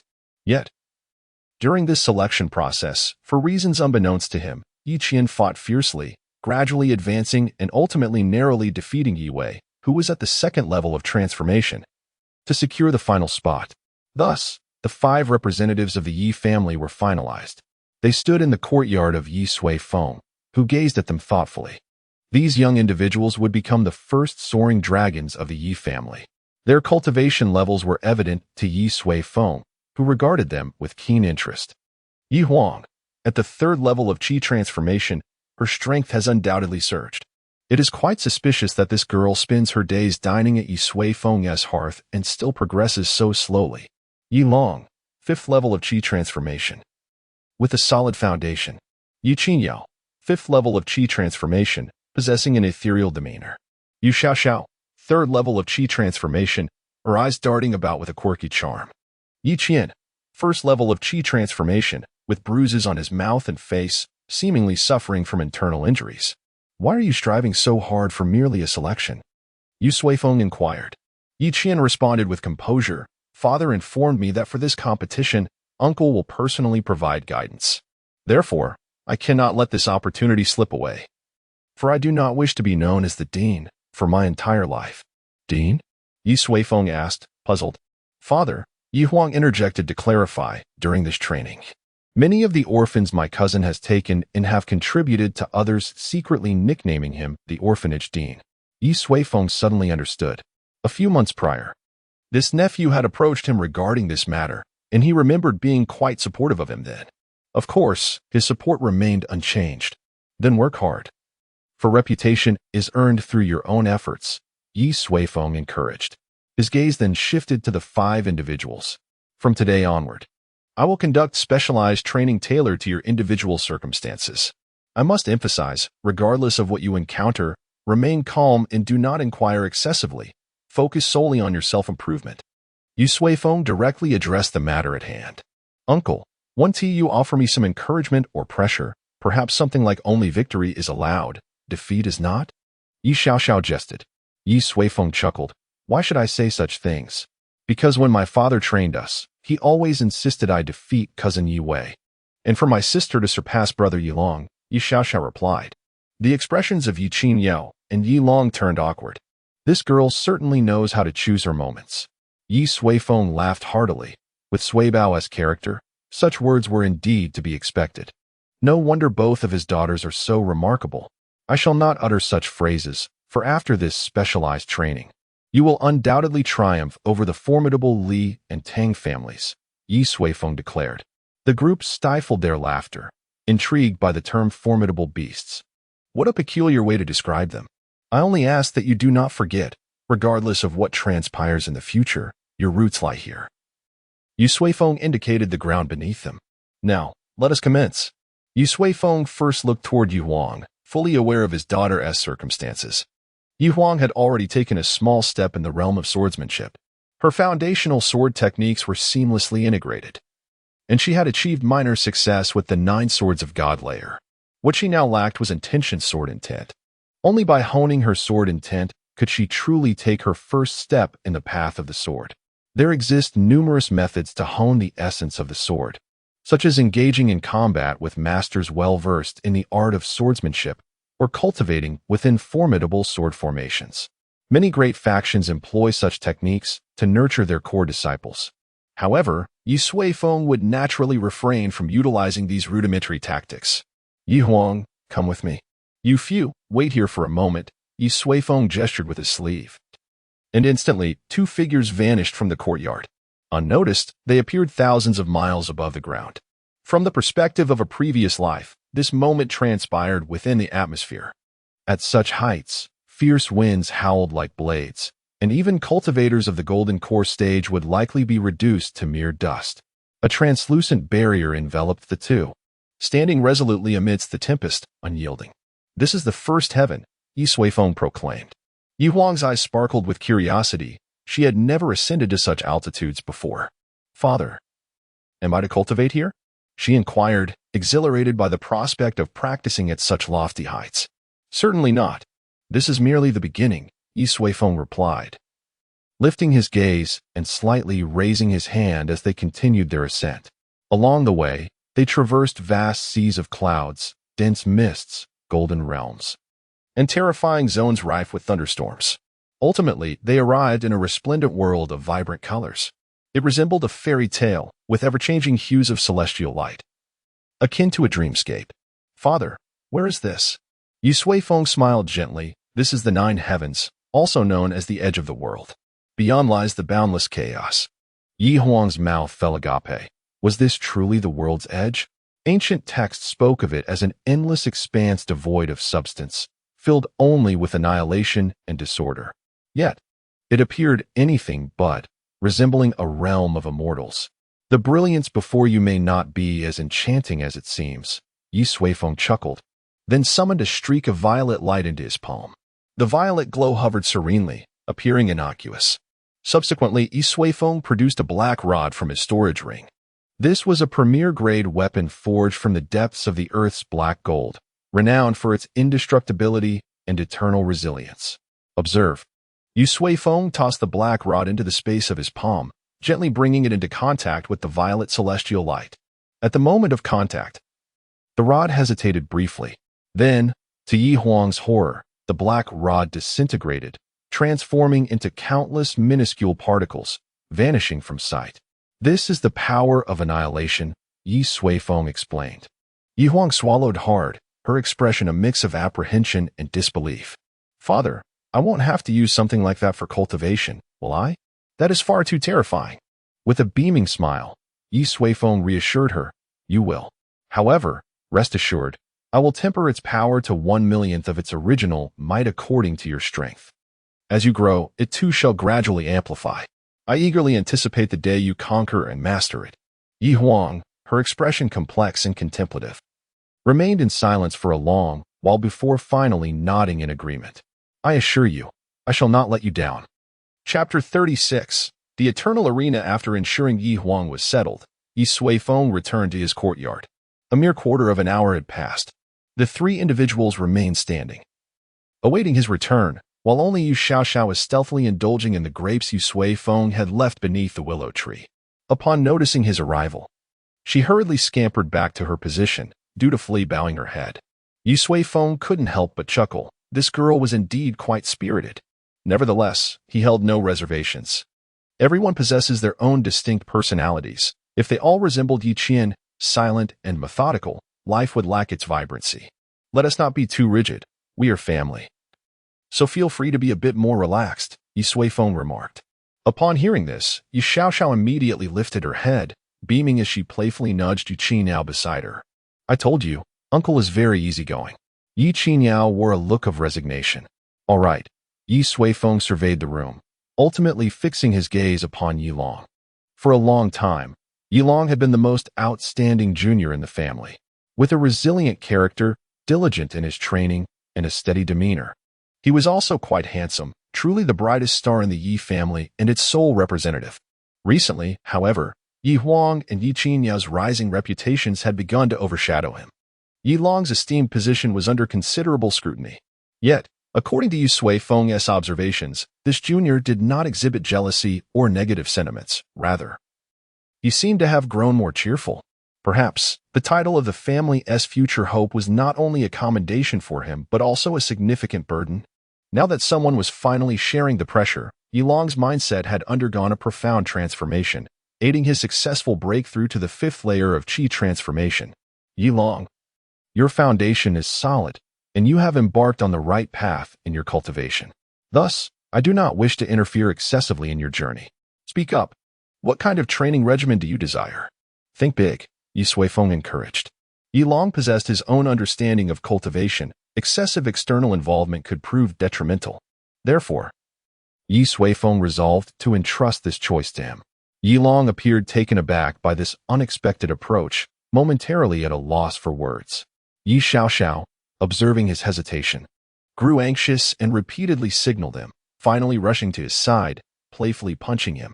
Don't be foolish, quickly ask about a technique. Your low-tier Xian-level spear technique is outdated.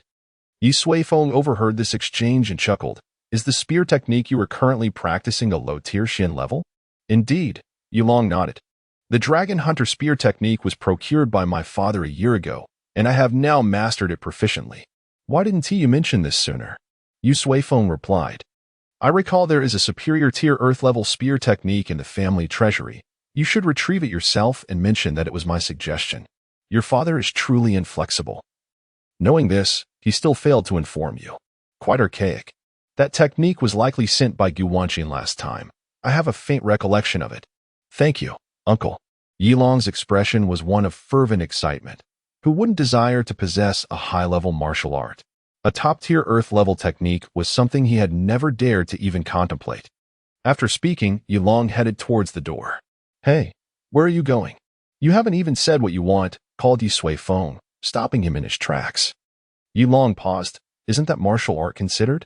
Of course not. It's not some precious treasure, Yi Suifeng replied, shaking his head. I said, think bigger. The group fell silent, astonished that a top-tier earth-level technique was not regarded as precious. What then could be deemed valuable? Yi Long was at a loss for words. Yu Xiaoxiao peered curiously at the long spear in his hand.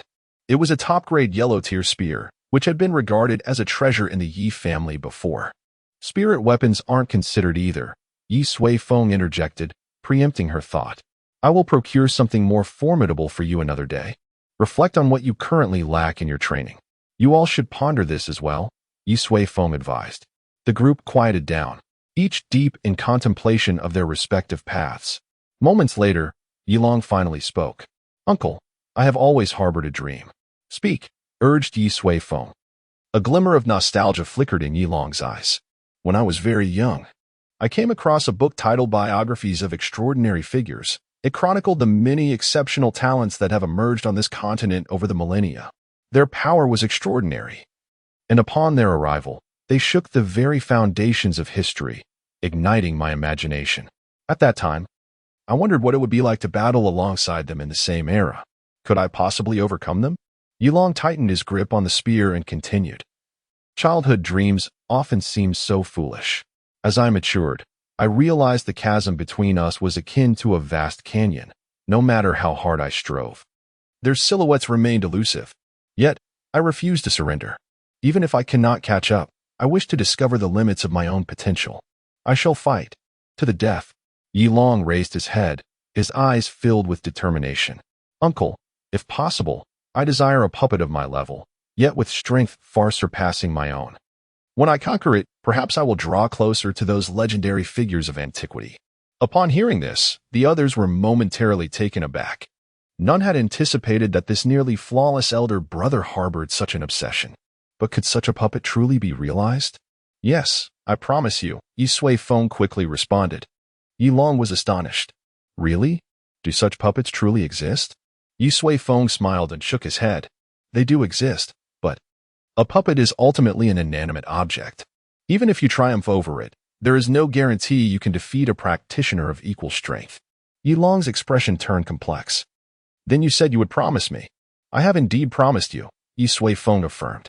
Yi Sui Feng remarked, however, I am not here to find you a puppet, but rather to help you fulfill your first wish. To engage in battle with the legendary figures of antiquity. What a bold aspiration. Naturally, I am more than willing to assist with this endeavor. Yet the others stood in stunned silence, for such a wish seemed utterly unattainable. Very well, let us depart. With a grand gesture, Yi Sui Feng vanished alongside Yulong. Once they had left, Yi Xiaoxiao approached Yu Qinyu and whispered, Sister, Uncle is joking, right? Yu Qinyu pressed her lips together and shook her head. I do not know. I cannot fathom how such a feat could be accomplished. Perhaps when our turn comes, we shall understand. A silvery river stretched infinitely, originating from the void and flowing into the void, timeless and unchanging. Suddenly, two small black dots appeared above it, Yi Sui Feng and Yulong. Gazing down at the boundless river below and the vast emptiness surrounding them, Yulong felt a surge of astonishment and longed to inquire about their location. However, recalling Yi Sui Feng's earlier admonition not to ask too many questions, he suppressed his curiosity. Once again, we meet, Yi Sui Feng murmured. I noticed something peculiar about you last time. It seems you truly belong to this world. Nonetheless, it is adequate. The talents of this realm are sufficient. With that, Yi Sui Feng snapped his fingers, and the world around them transformed instantaneously. Beneath their feet, a colossal arena emerged, adorned with countless intricate runes that nearly overwhelmed Yulong, who felt faint at the sight. Fortunately, Yi Sui Feng swiftly gestured, causing the runes to shimmer and vanish, leaving only an expansive stone platform. From this day forth, you shall battle and cultivate here, Yi Sui Feng declared. Yulong furrowed his brow, but what of my opponent? Here, Yi Sui Feng replied with a faint smile, extending his 5 fingers and gently grasping the air. Instantly, numerous gray lines erupted, surging towards the shimmering silver river. Before long, one of the gray lines began to quiver. And shortly thereafter, a white figure was drawn from the gray line, resembling a hooked fish, landing upon the arena. Before them stood a young man exuding an aura of coldness, his brow furrowed in confusion as he surveyed his surroundings. Upon turning, he beheld Yi Sui Feng and Yulong, who, in turn, recognized his visage. Yulong stumbled back 2 paces, collapsing onto the ground, his eyes wide with shock as he pointed at the young man, stammering, Be Bai, the white-robed spear god, Bu Fei Shui. His voice trembled as he spoke the name of the celestial prodigy from a millennium ago, a singular figure who had vanquished all challengers with his spear. Once, he had charged into a millennial sect, leaving a trail of bloodshed in his wake, and in a single night, the sect was reduced to mere history. Subsequently, Bu Fei Shui had dared to confront the strongest tribulation in history, enduring until the very end. However, the will of heaven is not to be defied. The final thunder tribulation was indeed extraordinarily formidable, leading to the demise of Bu Fei Shui, leaving nothing in his wake. Yet, why did he appear here? Yilong's mind buzzed with questions, pondering what his uncle had done. Who are you? Why am I here? Bu Feishue's gaze turned frigid, and a tremendous surge of gun intent erupted from him. However, Yi Suifeng merely waved his hand, enveloping Bu Feishue's form in a thin veil of luminescent mist. Subsequently, he closed his eyes, surrendering to slumber. It is not your turn to speak yet. Yi Suifeng turned to Yilong with a smile, saying, Did you not express a desire to challenge them? Why do you appear so frightened upon first encounter? Upon hearing this, Yilong was momentarily taken aback, then drew a deep breath, suppressing the turmoil within, and struggled to rise. That's more like it. Yi Suifeng danced his fingers, summoning figures from the silvery river, all of whom alighted upon the arena. To prevent a recurrence of the earlier incident, they were forcibly silenced upon their descent. Among them were the celestial prodigy Xiaoyuan, the god of death Tong Mia, the unrivaled scholar Fu Ruhai, the son of Heaven Jin Lin, and the legendary dragon Outyin. Yilong gazed at the familiar faces, murmuring to himself, his mind a blank slate. His uncle had truly summoned all the extraordinary talents chronicled in the legends. There were even many he did not recognize. It was only when hundreds of figures had assembled that Yi Suifeng finally paused. Make do with them for now. Within this ancient arena, their cultivation levels match your own. Simply think of whom you wish to battle. Should you achieve a breakthrough, their abilities will rise correspondingly. Hone your combat intent well. I shall return for you in a month. With that, Yi Suifeng's figure gradually faded away. Chapter 37. The old turtle. This young lad carries an air of masochism. In the void, Yi Suifeng leisurely glides along the expanse above the galaxy. He never anticipated that Yilong's desire would be for combat. However, considering Yilong's current strength, engaging in battle with those legendary figures from antiquity would merely be an invitation to suffering, and a most grievous one at that. One can only hope that this young man does not emerge from such trials bearing the scars of trauma. The flow of time here seems rather peculiar, as if it lacks a certain vibrancy. This galaxy embodies the river of time within this realm. The last time Yi Suifeng traversed the threads of causality in pursuit of the assassin of Yi Suihu, he briefly harnessed the power of the river of time. Yet, that encounter was but a fleeting glimpse. This time, he has come in person. Logically, the river of time should be an inanimate entity, eternally coursing through the void, immutable and unchanging. Yet, Yi Suifeng harbors a persistent feeling that it is devoid of some vital essence, imparting a sense of lifelessness. Suddenly, he perceives an unusual aura, causing him to furrow his brow before vanishing from sight. When he reappears, a colossal black mountain looms before him. The mountain is terrifyingly immense, with no visible summit or depth, resembling the very wall of this void, obscuring all vision. How could such a thing exist here? Yi Suifeng finds himself bewildered. The location of the river of time is a realm of true nothingness, devoid of all but the continuum of time itself. How could a mountain possibly reside here? This defies the principles of the great Tao. No, wait. Yi Suifeng's brow furrows deeper. The entity before him does not seem to be a mountain at all. He distinctly senses a faint essence of life emanating from the black mass. But what kind of life could be so colossal? After a moment's contemplation, he extends his index finger and gently touches his forehead. Instantly, his soul power, far surpassing the limits of the world, erupts with vigor. His spirit solidifies, transforming into an ethereal projection that expands rapidly around him. Onefold, tenfold. Soon, Yi Suifeng's spiritual projection has grown to an astonishing magnitude, millions of times larger than his corporeal form. Through the perspective of this projection, Yi Suifeng finally discerns the true nature of the Black Mountain. Good heavens! That Sato! Yi Suifeng exclaims in astonishment, utterly taken aback by the revelation. The enormous entity is not a mountain at all, but rather an extraordinary toe. Beside it lie 4 other toes, and above them, an immeasurable expanse of a foot. At this moment, Yi Suifeng's projection merely stands level with the toe. My word! What in the world is this? It seems to be nearly the size of the world itself. I must uncover the true form of this being. Yi Suifeng steadies his emotions, allowing his spiritual projection to swell once more. After an indeterminate number of expansions, he finally grasps its appearance. An old turtle? He widens his eyes, scrutinizing its form with great care. Ultimately confirmed, he was not mistaken. It was indeed a grotesque black old tortoise. Its neck was withdrawn, with only its smooth, bald head exposed. Its limbs naturally dangled into the void. Below its abdomen lay the river of time, which from this perspective had transformed into an almost imperceptible white line. Most striking was its tail, short yet bifurcated at the tip, as if it had been forcibly torn apart. Yi Suifeng felt a sense of bewilderment. Such a terrifying old creature, what being could inflict harm upon it? This perverse existence ought not to manifest in this world, save for himself. It appears there are many secrets in this realm yet to be uncovered. Yi Suifeng stroked his chin, finding this notion intriguing. Otherwise, with the passage of time, he would grow bored enough to ascend to the celestial realm and engage in a battle with the celestial emperor. This old tortoise was indeed rather unusual. Yi Suifeng's spirit had already scanned the entirety of the tortoise's form. He discovered that every corner of its body was intertwined with the principles of the Great Tao. Each breath resonated with the vibrations of the rules, utterly terrifying.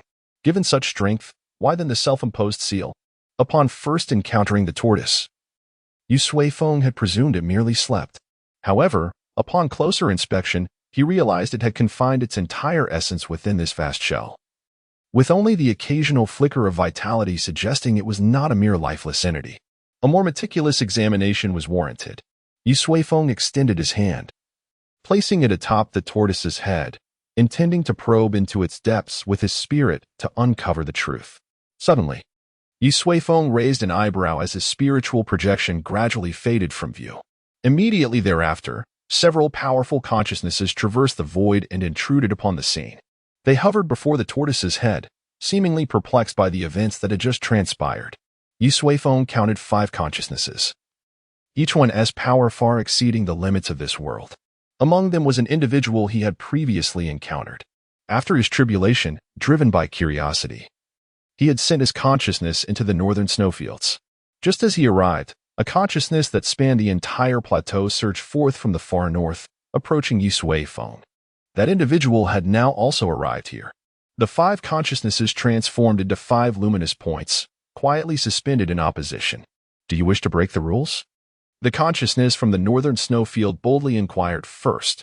As this exchange occurred at the level of spirits, it was impossible to discern gender, or even ascertain whether the being was human.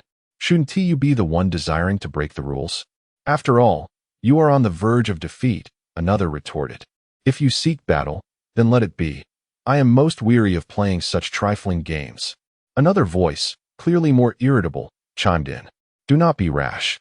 The shattering of the world brings no benefit to anyone, one individual cautioned, displaying a more composed demeanor.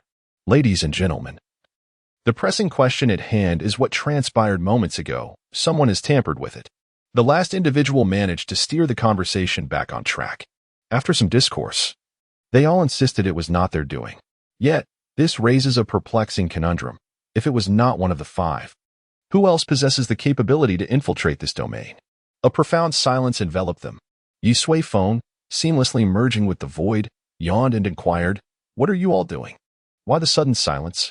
Perhaps it is that entity, murmured one from the northern snowfield.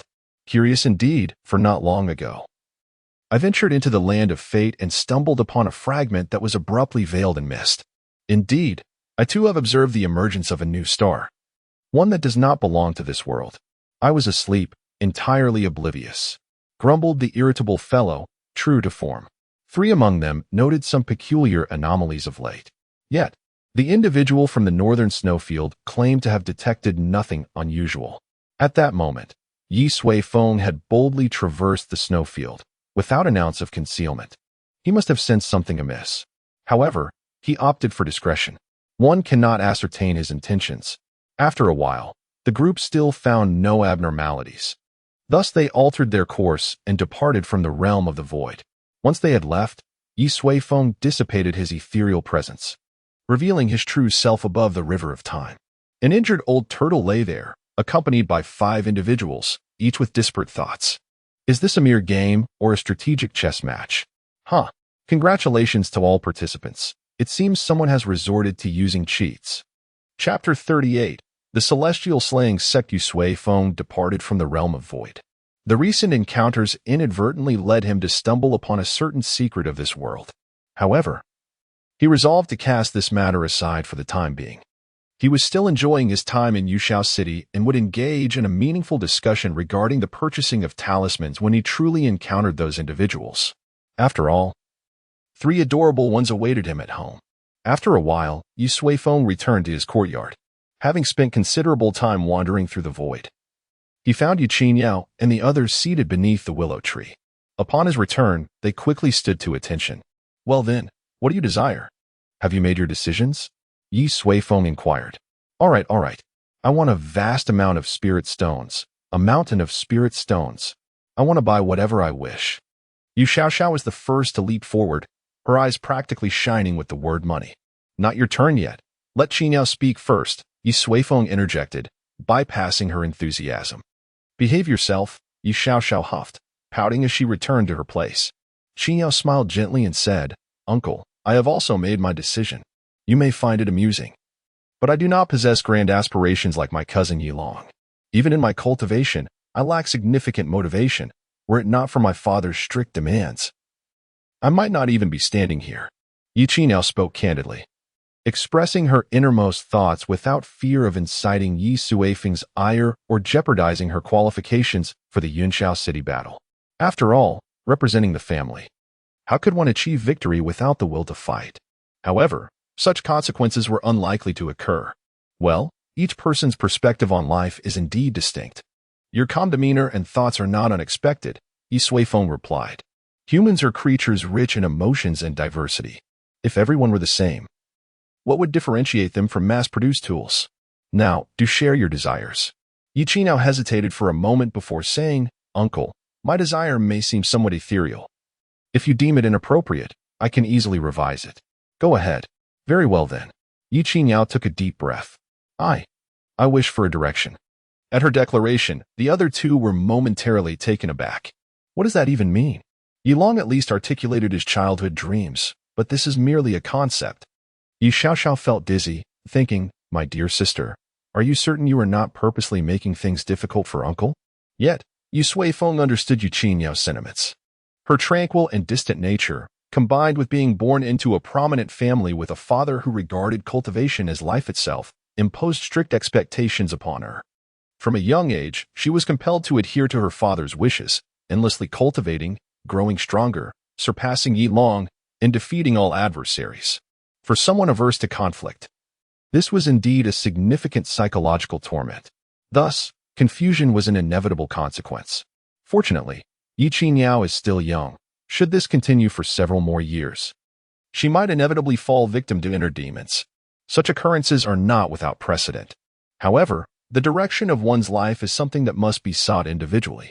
Qingyao, I ask you, do you truly believe that I can provide you with a satisfactory path? Yi Suifeng retorted. Yi Qingyao fell silent. Given her innate intelligence, she was well aware that what she desired, while seemingly simple, was in truth profoundly challenging. Your future is a matter only you can determine, Yi Suifeng stated. I can indeed offer you a chance to choose, but it may exact a considerable toll. Yi Qingyao pondered for a long while before finally nodding. I am willing to give it a try. If I continue to drift aimlessly, I fear I will truly disappoint my father. Yi Suifeng nodded. To some, Yi Qinyao's thoughts might seem juvenile. Yet, who among us has not experienced folly, especially when ensnared in a labyrinth of confusion? Then follow me, he instructed. With that, Yi Suifeng led Yu Qingyao, disappearing into the courtyard. When they re-emerged, they found themselves at the summit of a verdant peak. Strangely, the neighboring mountain appeared as if struck by lightning, riddled with deep ravines and scorched earth. Yu Qingyao gazed in astonishment. What transpired here? Uncle, could this be the burial ground of a great demon? She recalled a passage from a peculiar tale. Yi Suifeng cleared his throat, bemused by her choice of words. This is merely the site of my tribulation. Have you forgotten my words? Do not inquire, he admonished sternly. Yi Qingyao promptly ceased her questions. Though her eyes remained alight with curiosity, Yi Suifeng ignored her, instead gazing skyward. Gradually, a profound aura emanated from him. Moments later, a grand portal materialized in the heavens. A golden beam cascading from within, settling upon Yi Suifeng's shoulders. Behind that door, a magnificent celestial sound reverberated through the soul. Ah, we meet again. Indeed. The portal in the sky was the celestial gateway that appears after a cultivator's tribulation. That radiant light was the bridge of ascension. The last time Yi Suifeng underwent his tribulation, he had no desire to ascend, thus dissipating his celestial aura, causing the gate to vanish without a target. This time, he intentionally summoned the celestial gate for a specific artifact within. The celestial sound. It is vast and profound, not merely a melody, but the whispers of all beings. It embodies not only the essence of ascension and the power of creation, but also a remarkably unique force, the essence of the mortal realm. After enduring the trials of heaven, this force is at its most formidable. Yi Suifeng required this essence as a material. Therefore, I apologize, but I do not wish to ascend just yet. With a slight smile, he formed a sword gesture with his fingers and resolutely struck towards the celestial gate in the sky. The entire world seemed to pause for a fleeting moment. Suddenly, with a resounding roar, the very fabric of the heavens and earth quaked violently. The colossal celestial gate in the sky trembled incessantly, emitting a low, mournful rumble, as if lamenting its fate. After a brief moment, the golden radiance enveloping Yi Suifeng's shoulder abruptly contracted. In the wake of this violent disturbance, the celestial gate plummeted from the sky. A vast shadow loomed over Yi Suifeng's head, and from a distance, the area obscured by the gate appeared to span dozens of mountain peaks. Yi Suifeng was astonished, never anticipating the sheer magnitude of this object. Meanwhile, Yi Qinyao stood utterly bewildered. What was happening? How could there be a door in the sky? How could there be light within it? Such an absurd phenomenon, and yet, with a mere flick of his uncle's finger, it was brought down? Who am I? Where am I? She was completely disoriented. Come, Yi Suifeng extended his palm, and the enormous celestial gate swiftly diminished, transforming into a petite golden door that hovered delicately in his palm. He then danced his fingers, playfully molding the shape of the door, which instantaneously lost its distant form. Eventually, it metamorphosed into an exquisite mirror. I shall name you the Mirror of Mortal Dust. This mirror was crafted primarily from celestial sound, with the celestial gate as a supplementary material, fused together by the laws of the universe. Its chief purpose was to refine the heart. Once one entered the mirror, it was akin to stepping into an entirely different realm, where one would undergo a wholly distinct existence. Yi Suifeng glanced at the still-dazed Yi Qinyao and gently tapped her, restoring her clarity. Are you ready? Once you enter, everything will depend solely on you, he said. Yi Qinyao gazed at the mirror before her and nodded earnestly. Then let us embark on this journey. Remember, no matter what transpires, do not forget who you are. As he finished speaking, the surface of the Mirror of Mortal Dust suddenly transformed into rippling water. Soon after, Yi Qinyao's figure gradually faded from view. Walk your own path, Yi Suifeng mused, casting his gaze toward the heavens. The world had returned to tranquility. Where the celestial gate had once appeared, only a faint golden trace remained, which swiftly vanished. I seem to have gone a bit too far. First, I toyed with the heavenly tribulation, then seized the 9-9 thunder tribulation, teased the celestial gate, and now I have directly severed it. It appears I bear no enmity with it. Yi Suifeng blinked, then chuckled. Oh well, such is the nature of the heavens. They are meant to be defied, or else they seem perpetually out of touch with the times. At most, I shall compensate later when I ascend to the celestial realm. As he spoke, Yi Suifeng suddenly froze, and his expression darkened alarmingly. Oh no, I have severed my own celestial gate. How will I ascend to the celestial realm now? Chapter 39. The aggrieved Yi Xiaoxiao bearing the red dust realm crafted by his own sect. Yi Suifeng returned home with a grim expression. This time, he had indeed acted hastily, inadvertently severing his path to immortality. What was he to do now? Should he perhaps seek out someone who had successfully transcended tribulations and, during their ascension preparations, usurped their sect for his own use?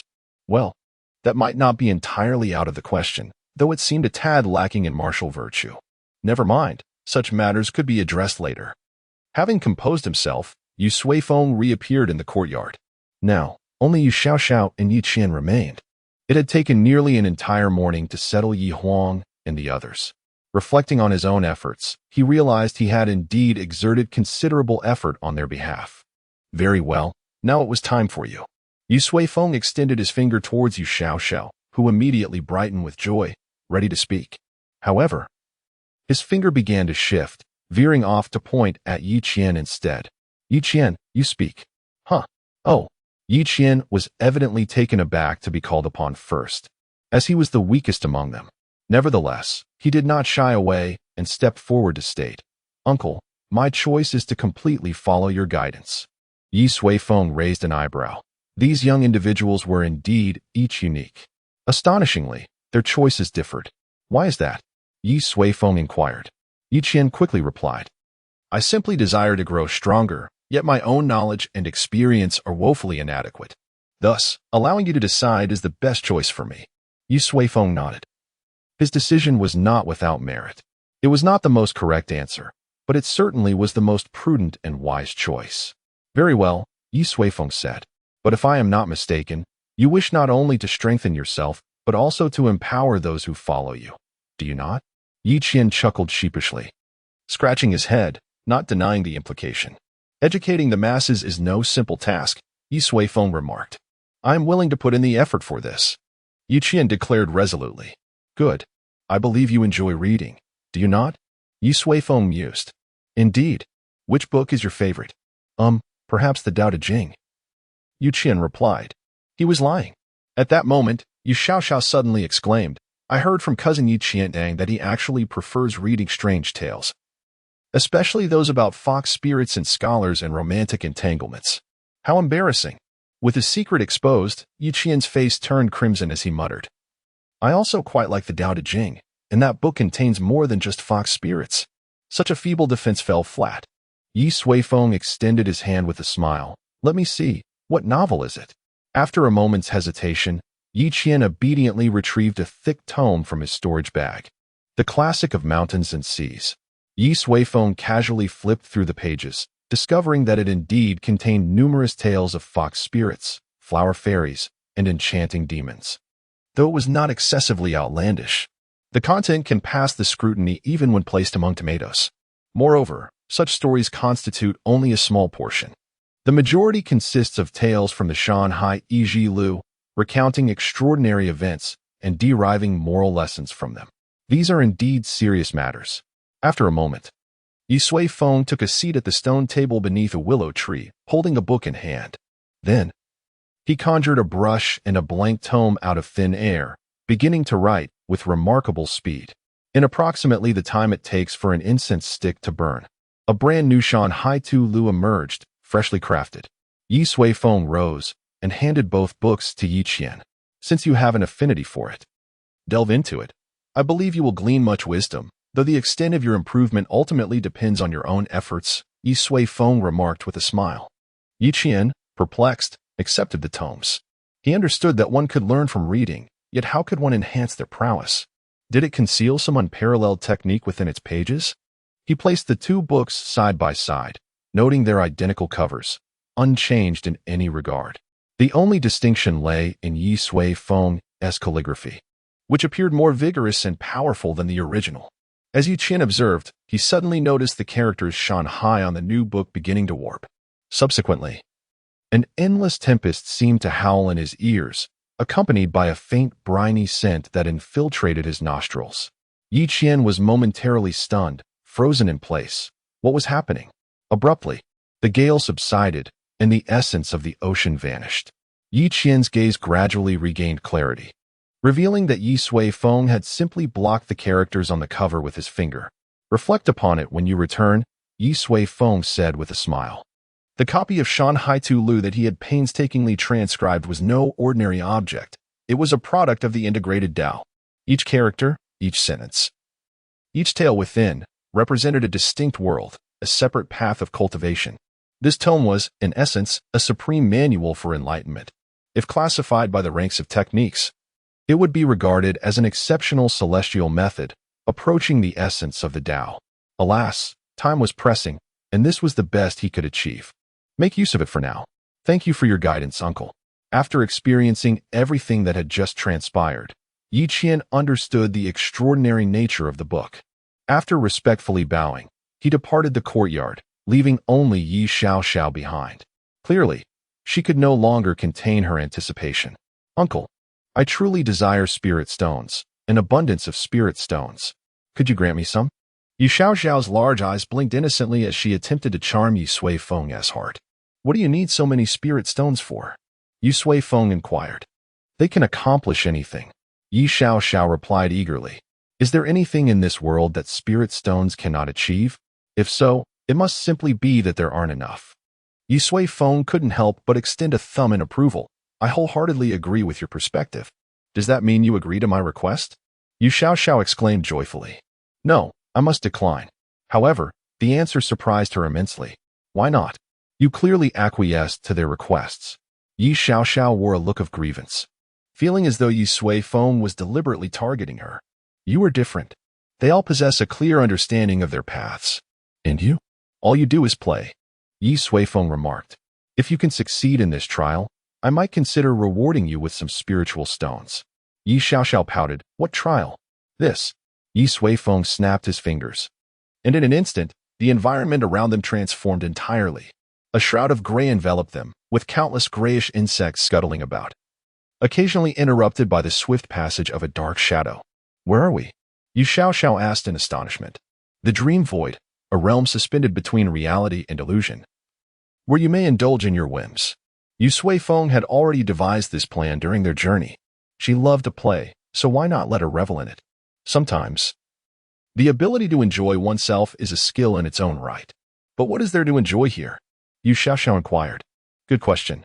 Unfortunately, I shall not provide you with the answer, Yi Sui Feng replied with a smile. Your trial is to learn how to play here. Now do your best. With that, Yi Sui Feng slipped away, leaving Yi Xiaoxiao alone, gazing blankly at the distant gray insects. Uncle, you are so biased. Chapter 40. Visitors after expending considerable effort. I finally settled the 5 new stars in my home. If all goes as anticipated, their future accomplishments will, at the very least, rival those of the prodigies chronicled in the illustrious biographies. Ultimately, their journey will depend on their individual fates. Emerging from the dream realm, Yi Sui Feng indulged in a delectable meal at a roadside stall before returning to his study. During his time in this world, he had predominantly spent his hours within the confines of his study. He immersed himself in treatises on martial arts, biographies of notable figures, accounts of landscapes, and ancient legends. Through this extensive reading, he began to form a rough outline of the continent's composition. The continent bore many names, with various regions possessing distinct appellations. Nevertheless, one name has persisted throughout the ages: the great universe realm. The expanse of this world is boundless, and no one has ever traversed its entirety from one end to the other. Even the legends of distant lands consist merely of fragmented whispers. Through a multitude of texts, Yi Sui Feng gleaned that the location of Yuxiu City was situated in the northern part of the continent. This region was characterized by numerous sects and prominent families. Most areas coalesced around a major city, supplemented by numerous smaller towns. An organization known as the Nine-City Alliance reigned as the most formidable power governing this area. The city of Su, which administered Yuxiu City, was one of the Alliance's members. To the north of the Alliance lay a vast chasm stretching over 1,000,000 miles, the Qinggu Heights. Further north, one would encounter the northern snowfields. East of the Alliance lay a cluster of small nations embroiled in ceaseless warfare, battling almost daily. Yet, when faced with external invasion, they would unite in solidarity to repel their foes. According to the texts, the linguistic and cultural attributes of that region starkly contrasted with those of the Nine-City Alliance. Yi Sui Feng resolved to explore that area when time permitted. To the west of the Alliance sprawled an arid and desolate expanse, sparsely populated yet shrouded in mystery. It was said that the inhabitants there had a peculiar affinity for wrapping themselves tightly in yellow cloth, leaving only their eyes visible, a most intriguing sight. In stark contrast, the southern region of the Nine-City Alliance presented a different tableau. While the cultural elements bore similarities to those of the Alliance, the organizational structure was entirely inverted. In this southern expanse, cities served as mere appendages, with powerful families wielding dominion over the urban centers, rendering sects virtually inconsequential. Take Yuxiu City, for instance. Despite the presence of over a dozen sects, the most powerful sect boasted a leader of merely foundational cultivation. Conversely, in the south, the ratio of sects to families was entirely reversed. The core of this region consisted of various supersects nestled within the Ling mountain range. Families and nations were entirely subordinate to the sections. When disciples of these sects ventured forth, it was akin to the arrival of a prince from a grand empire. Their prestige overwhelming. Yi Suifeng silently vowed to explore these regions when the opportunity arose. Having arrived in the great universe, it would indeed be a grave folly not to explore every nook and cranny through the pages of various tomes. He gained a comprehensive understanding of the organizational structure within this realm. Additionally, by perusing an array of different martial arts manuals, Yi Suifeng developed a profound comprehension of the cultivation system inherent to this world. It could be said that he had fully grasped the essence of martial techniques. With but a single reading of any technique, he could achieve mastery in an instant, and even modify it, transforming it into a more formidable method. Indeed, he possessed such remarkable talent. Calming his overconfidence, Yi Suifeng resolved to refine the primordial technique further. Through experiments conducted on 4 white mice under Fengji, he identified some minor issues that necessitated alteration. However, this time, the process would not take 2 months nor require seclusion. Within 3 days, Yi Suifeng completed the new technique and imparted it to Fengji and his companions through a process of enlightenment. True to his expectations, they soon broke through. Advancing to the second major realm of the primordial technique, the Danfu realm, corresponding to the traditional transformation stage of cultivation. This realm focuses on the Dantian. Yet the primordial technique is more domineering and versatile. To commend their efforts, Yi Suifeng, in a fit of joy, bestowed upon them a sword technique, the heavenly grade lower-tier martial art, the slaying immortals sword array. Once mastered, it could slay even immortals. Of course, this was merely a counterfeit version. The true slaying immortals sword array could not possibly be wielded in this world. Nonetheless, even in its imitation form, it remained an exceedingly formidable art. Yi Suifeng's decision to teach such a technique was not only a celebration, but also a strategy for Yi Huang's benefit. After all, Fengji and his companions now served as Yi Huang's guardians and sparring partners. The stronger they became, the more effective their training would be for her. "Daughter, do not blame me. This is all for your benefit," Yi Suifeng declared with a mischievous grin. A few days after Fengji and his companions' breakthroughs, the family finally received long-awaited good news. Yi Suiyun and Yi Suibao, 2 key figures in the family, had finally attained the nascent soul stage. A few months prior, Yi Suifeng had urged them to diligently cultivate and not to lag behind in their progress. He had even set a goal for them to achieve a breakthrough within a month. However, reality often diverges from expectation. Due to the recent activities within the family, their responsibilities multiplied, leaving little time for focused cultivation. Fortunately, they had kept this matter close to their hearts. The breakthroughs of Suiyun and Suibao undoubtedly provided reassurance to the other family members. After all, Yi Suifeng's power was generally unseen. But these 2 were individuals they interacted with daily. It could be said that excluding Yi Suifeng, the presence of just these 2 nascent soul cultivators would render the Yi family unafraid of the Li and Tang families. However, after deliberation, they ultimately decided to remain discreet for the time being, choosing to speak when the moment was ripe. Yi Suifeng had no objections. Their happiness was all that mattered. As time flowed gently by, soon the days leading up to the Battle of Yinshao City dwindled to a mere 10. Unexpectedly, the Yi family welcomed a familiar guest, Gu Wanqin. Chapter 41. A gesture of favor. The head of the Yi family has become increasingly handsome. Ha! I truly appreciate your unpretentious flattery. Please, take a seat. In the family's reception room, Yi Suifeng sat next to Gu Wanqin. Several maids had already served fragrant tea. "I speak from the heart," Gu Wanqin remarked with a smile. "I feel that with each encounter, you appear to grow younger. I wonder if it is merely my illusion. Or perhaps, have you experienced some joyful event recently?" Yi Suifeng scoffed, shaking his head. "Joyful event? There is none. I possess an abundance of spirit stones. Yet I am constantly troubled by this matter." Gu Wanqin chuckled. "Head of the Yi family, your words truly insult my profession."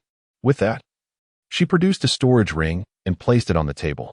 Yi Suifeng picked up the ring and glanced inside. Once again, it contained a vast array of cultivation resources, and the quality surpassed that of the last time. There were as many as 8 items of heavenly grade or above. Techniques, materials, sacred herbs, spiritual tools, an assortment of treasures. The price list had already been prepared. Yi Suifeng bypassed the detailed listing and focused on the total, 32 trillion low-grade spirit stones. This sum could, without exaggeration, purchase several cities akin to Yunxiao City. Bring forth the storage bag. Yi Suifeng wasted no time, requesting a supersized storage bag from Gu Wanxin and promptly depositing the 32 trillion spirit stones in one go. Even after witnessing such scenes multiple times, Gu Wanxin could not help but marvel. Just how many spirit stones does he possess? Has he secretly uncovered a rich vein of spirit stones? In truth, the upper echelons of the Wanbage had conducted extensive analyses regarding Yi Suifeng, their super client, but they still could not ascertain the source of his wealth. The most plausible explanation was that he had inadvertently stumbled upon a secret realm housing a high-grade spirit stone vein. However, this possibility seemed utterly ludicrous. Ultimately, Wanbage abandoned their investigation. Such valuable clients are rare. They did not wish to provoke Yi Suifeng out of curiosity and jeopardize their collaboration. Suddenly, Gu Wanxin recalled something. Right. Head of the Yi family, she said, considering the enormous sums involved in our transactions. The upper management of Wanbage has asked me to inquire whether it would be possible to conduct exchanges using medium-grade or high-grade spirit stones. Of course, if that is not feasible, it is perfectly fine. It is merely for convenience.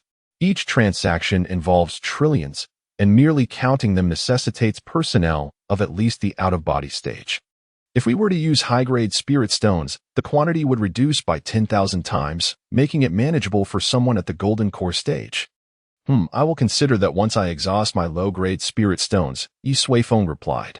That would be splendid. Gu Wanxin nodded with delight. Each transaction thus far has utilized low-grade spirit stones, and she believed that Yi Suifeng's reserves could not be too vast. A few more exchanges, and they should be finished. Yi Suifeng sipped his tea, observing Gu Wanxin, curious about her inexplicable amusement. By the way, may I ask you a question? Yi Suifeng inquired. I have observed that Wanbage is, relatively speaking, a rather pure commercial organization. Am I correct? Gu Wanxin nodded in agreement. Indeed. The foremost tenet of Wanbage is to maintain perpetual neutrality and never to engage in the conflicts among other factions. Our sole interest lies in spirit stones. Curiosity piqued. Yi Suifeng remarked, since you refrain from participating in conflicts, what then is the purpose of amassing such a multitude of spirit stones? This query indeed left Yi Suifeng perplexed. Wanbage was an immense entity, seemingly omnipresent in every locale. The staggering volume of spirit stones in circulation daily must be a truly formidable figure. Thus, a pressing question arose. Where do the spirit stones they accrue ultimately go, and for what purpose are they utilized? This was a matter of significant concern for Yi Suifeng, as he found himself grappling with a similar predicament. Money, if left languishing in a wallet, remains merely a numeral. It is only the expenditure of that money which renders it truly valuable. Faced with Yi Suifeng's inquiry, Gu Wanxin appeared momentarily taken aback. Head of the Yi family. I must admit, I have not contemplated that. However, regardless of the means by which we acquire spirit stones, is it not all ultimately for the purpose of expenditure? Yi Suifeng gently shook his head. Indeed, the question of how to spend money might sound rather absurd. Yet, once the numerical figure exceeds a certain threshold, one can truly find oneself in a quandary regarding how to allocate those funds. He felt quite troubled by this. Spending it all on resources seemed trivial, akin to mere child's play. Perhaps I could inquire further upon my return. I recall there are indeed some extraordinary items that consume spirit stones at an alarming rate. Gu Wanxin suggested. Very well, I shall entrust this task to you, he replied. It would be an honor.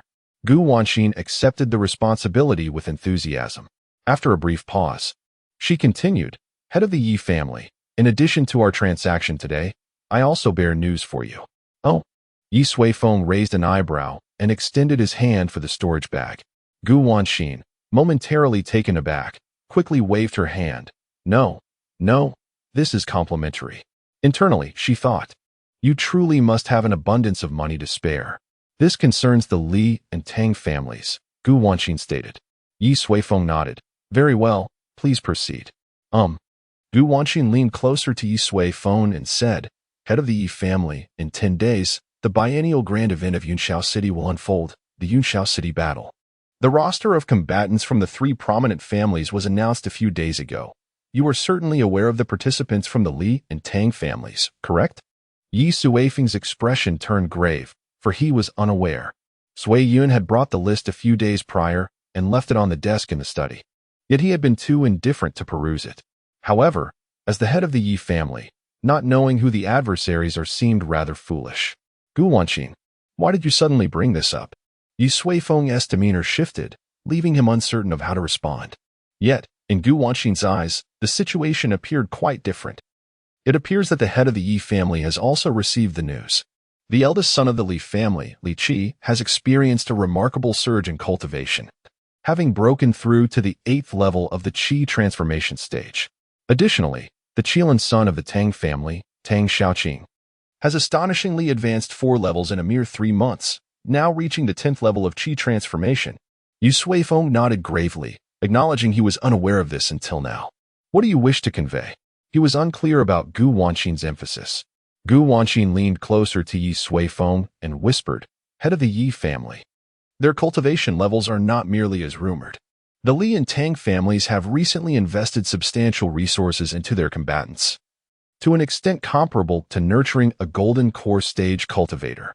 I have reason to suspect that this time, it is either due to the extraordinary significance of the upcoming battle in Yunxiao City or a direct assault aimed at your Yi family.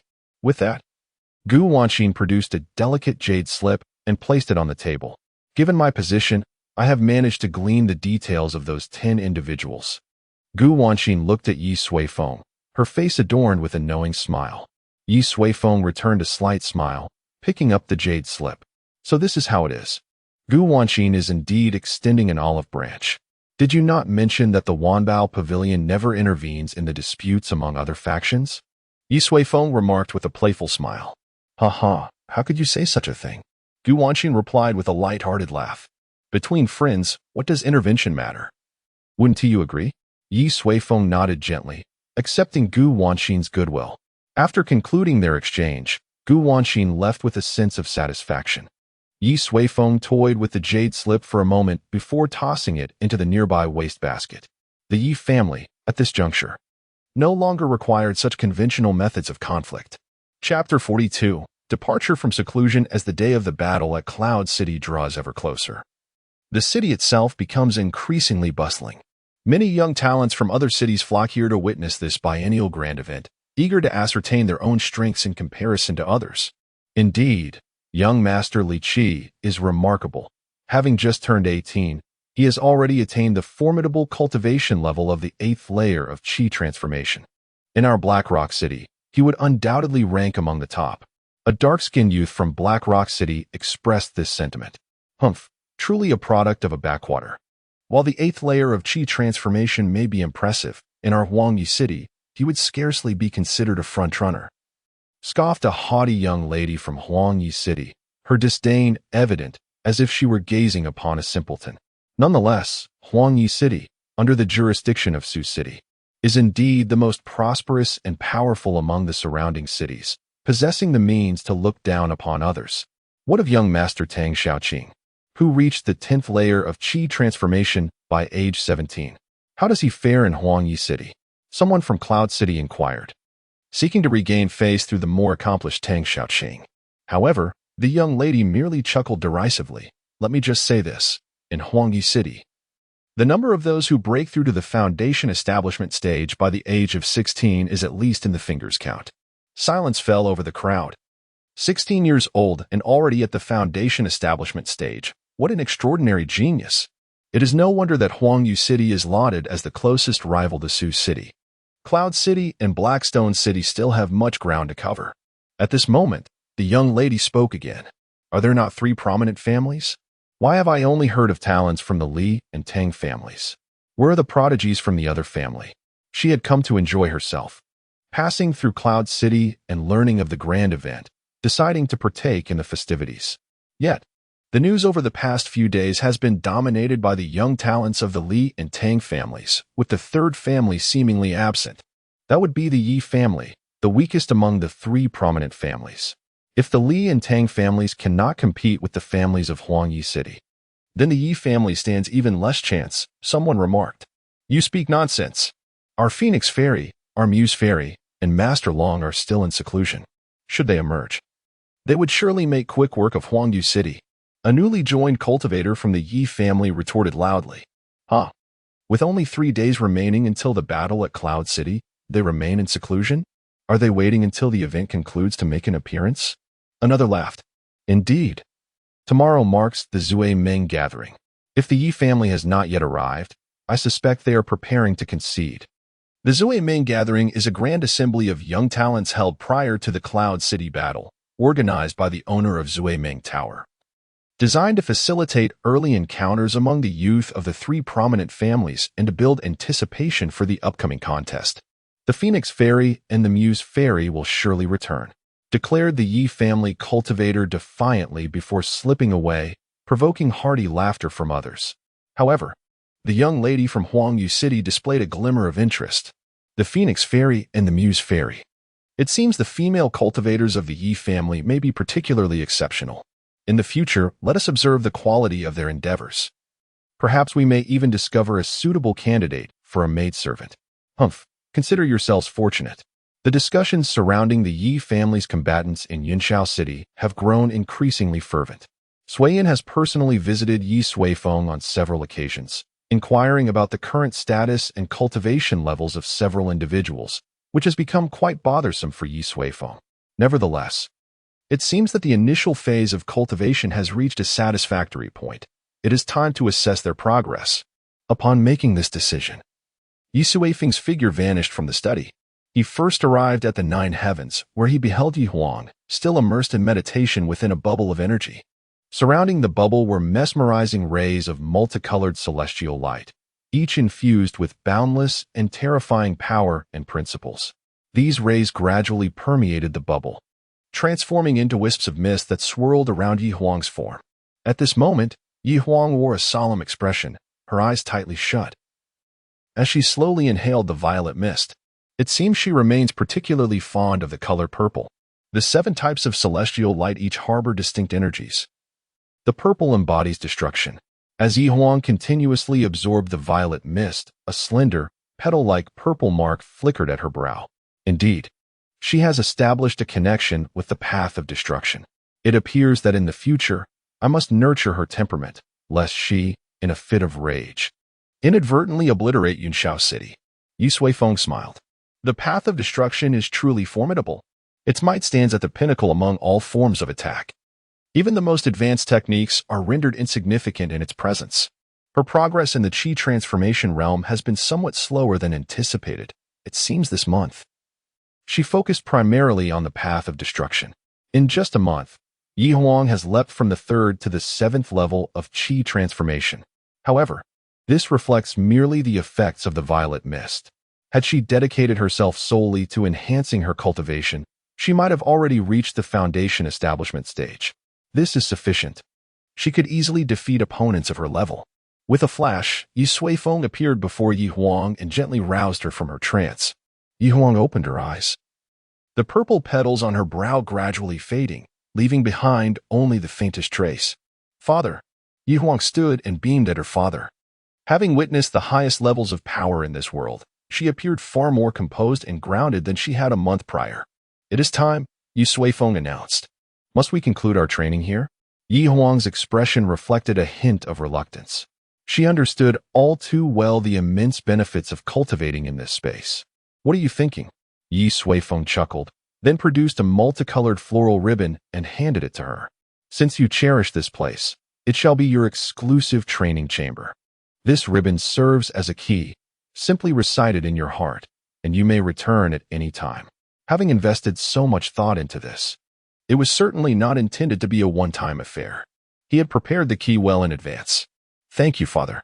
Yi Huang was filled with joy, instinctively imagining herself rushing into Yi Suifeng's embrace as she once did, but ultimately, she hesitated. The 6 months of training had indeed allowed her to mature. She understood that to achieve true independence, she must not cling to the comforting arms of her father. Yi Suifeng let out a soft sigh and stepped forward, enveloping Yi Huang in his embrace. Little Huang, your future is destined to be extraordinary. Walk boldly ahead. I will always be watching over you. Yi Huang buried her head in Yi Suifeng's chest and nodded gently. After a brief moment, they parted ways. Yi Suifeng then presented her with a light purple velvet robe adorned with an embroidered golden-red phoenix, draping it over her shoulders. Now, go forth and carve out your own remarkable journey. Chapter 43. Wishes in the void. The vast river of time, stretching infinitely from ancient times into the boundless future, flows relentlessly. Above this river, a grand arena, constructed entirely of dark slate, hovers in midair. Within the arena, two ethereal figures clad in white engage in a fierce duel. Both wield long spears, their strikes powerful and resounding, each clash reverberating through the air. With a thunderous impact, one combatant is struck violently, sent hurtling backward.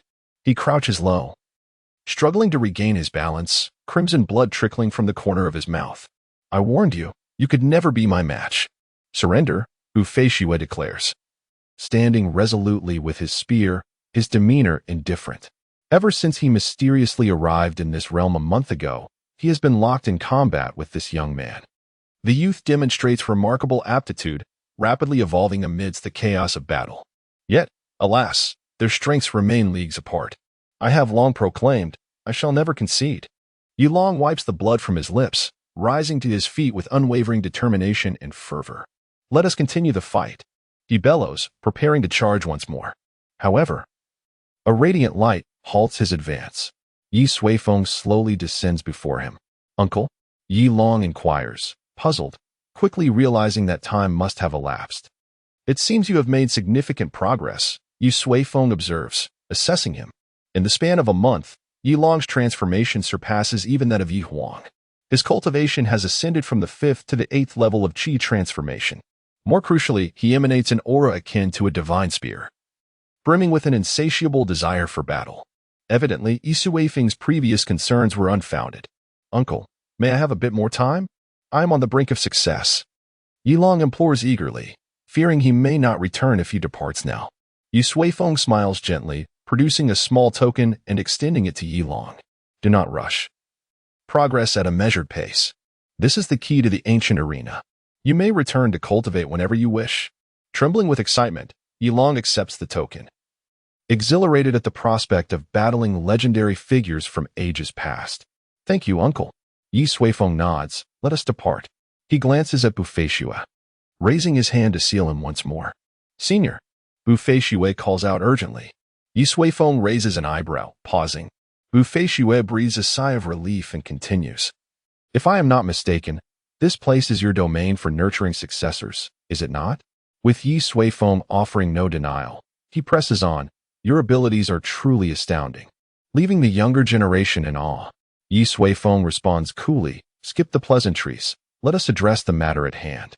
Bufei clears his throat. Senior, I merely wish to inquire when I might be permitted to return. He found himself inexplicably brought here, forced to train alongside a foolish little brat. Given his pride, to claim he was not incensed would be a falsehood. Yet, for a month, each time he awakened, he sought a way to escape this place, only to ultimately realize that he had unearthed nothing. Gradually, Bufei comprehended that the creator of this arena possessed powers far exceeding his imagination. The only means of departure lay within himself. You cannot return. However, Yi Suifeng offered an answer that he found utterly unacceptable. Bufei's countenance darkened. Senior, is this behavior not a bit excessive? Do you not fear the repercussions of casually imprisoning others? Yi Suifeng chuckled. Ah, so you understand the concept of karma. Of course. Bufei retorted coldly. I once perused an ancient tome which stated that those of great fortune are entangled in profound karmic ties, to forcibly interfere with them.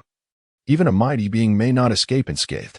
Moreover, I wish to inform you that I have backing as well. He threatened in a chilling tone. Yet, he was not entirely incorrect. The higher one's cultivation, the more intricate the karmic connections. Between these ties lies great terror. Thus, those formidable enough to command the heavens often operate from the shadows, employing pawns to orchestrate the grand design of existence. Bufei indeed possessed considerable understanding. Yet, this time, he was mistaken. Yi Suifeng spoke slowly. I care not who stands behind you. My refusal to let you return will not invoke karma. It is your return that would summon it. Since you grasp the principle of karma, you should comprehend the meaning of my words. Bu Feishue furrowed his brow, while Yi Long, standing nearby, was equally perplexed. Suddenly, Bu Feishue's expression shifted dramatically, retreating 2 steps, as if about to collapse. He pointed a trembling finger at Yi Suifeng, stammering, "Impossible. Absolutely impossible." Yi Suifeng nodded gently. "Indeed, you are already dead. I merely extracted your memories and essence, reshaping another version of you within this ancient arena.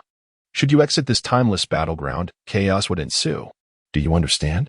The person behind you has abandoned you." Bu Feishue's face turned pale. He could scarcely believe that he had indeed perished. Yi Suifeng gazed at him quietly. In truth, these words ought not to have been spoken to Bu Feishue. They bore little significance. Ultimately, he was merely a tool. Nevertheless, uttering them bore no consequence. The memory could simply be forcibly erased. Yi Suifeng slowly raised his hand. "Senior." A hoarse voice emerged. "Could you assist me with a favor? If possible, in the days to come. I shall strive with all my might to aid your disciple in evolving into a true paragon of the world." Bu Feishue's gaze was fixed, and after a moment of silence, Yi Suifeng nodded. "Speak." He wished to discover what a deceased individual yearned to accomplish most fervently. Bu Feishue lifted his head. His eyes filled with a nostalgic hue as he murmured, "I wish to taste the soil of my homeland. May I?" Yi Suifeng and Yi Long were momentarily taken aback, surprised by Bu Feishue's request.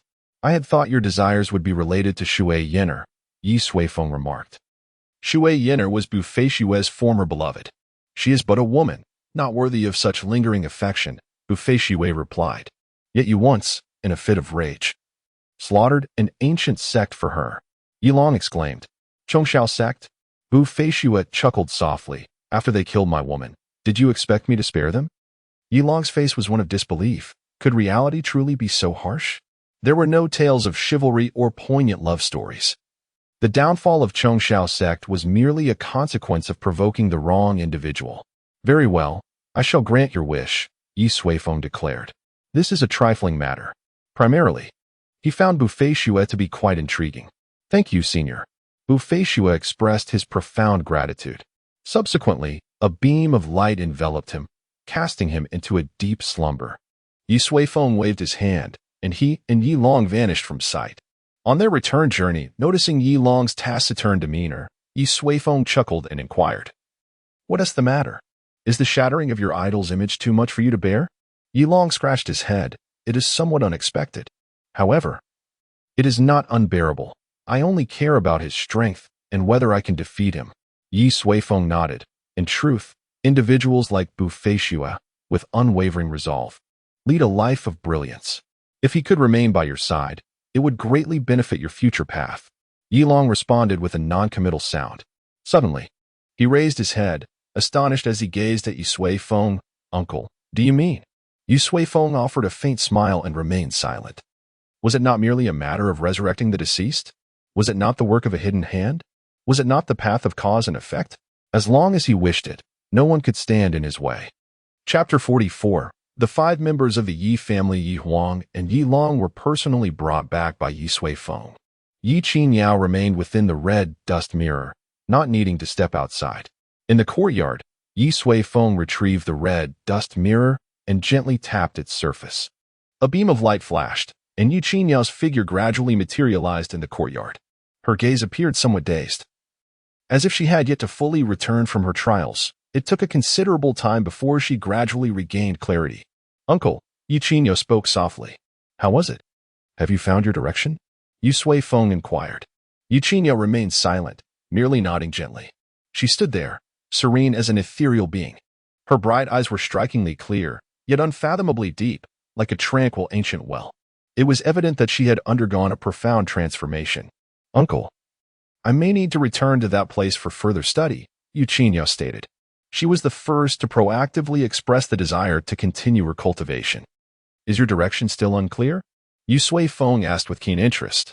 "No," Yi Qinyao replied. "In the first level of time, I already understood my future path.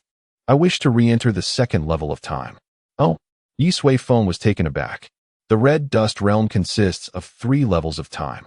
In the first level, 1 day equates to a year. Yi Sui-feng had initially planned for her to experience a month in the first level, equivalent to 30 years, which he believed would suffice for her to discover her direction. However, he did not anticipate that Yi Qin Yao desired more. In the second level of time, 1 day equates to 10 years. Uncle, I wish to enter and complete my red dust melody. As she spoke, Yi Qin Yao extended her delicate fingers. An ethereal silhouette of a guqin slowly coalesced before her. As she gently plucked the strings, an enchanting melody instantly filled the entire courtyard. The willow trees above them began to sway gently without a breeze, harmonizing with the tune. A single willow leaf landed on Yi Qin Yao's shoulder. What had already begun to yellow transformed under the influence of her melody, gradually regaining its vibrant green, ultimately flourishing with life. Suddenly, a powerful aura erupted from Yi Qin Yao. Her cultivation surged dramatically, instantly breaking through to the 6th layer of transformation qi. This momentum did not cease. It continued to rise, 7th layer, 8th layer, 9th layer. It was only upon reaching the 12th layer of transformation qi that she slowly stabilized and contained her energy. Observing this scene, Yi Sui-feng smiled and nodded. He refrained from inquiring about the direction Yi Qin Yao had discovered, for such a notion was inherently elusive. Finding one's true heart was of utmost importance. The red dust mirror possesses numerous functions. After you return, take the time to contemplate it thoroughly. Yi Sui-feng presented the red dust mirror to Yi Qin Yao, as it was originally intended for her. Let me remind you, do not hastily enter the 3rd level of time without being fully prepared. A moment's carelessness could lead to becoming lost within it. Yi Qin Yao nodded. Rest assured, uncle.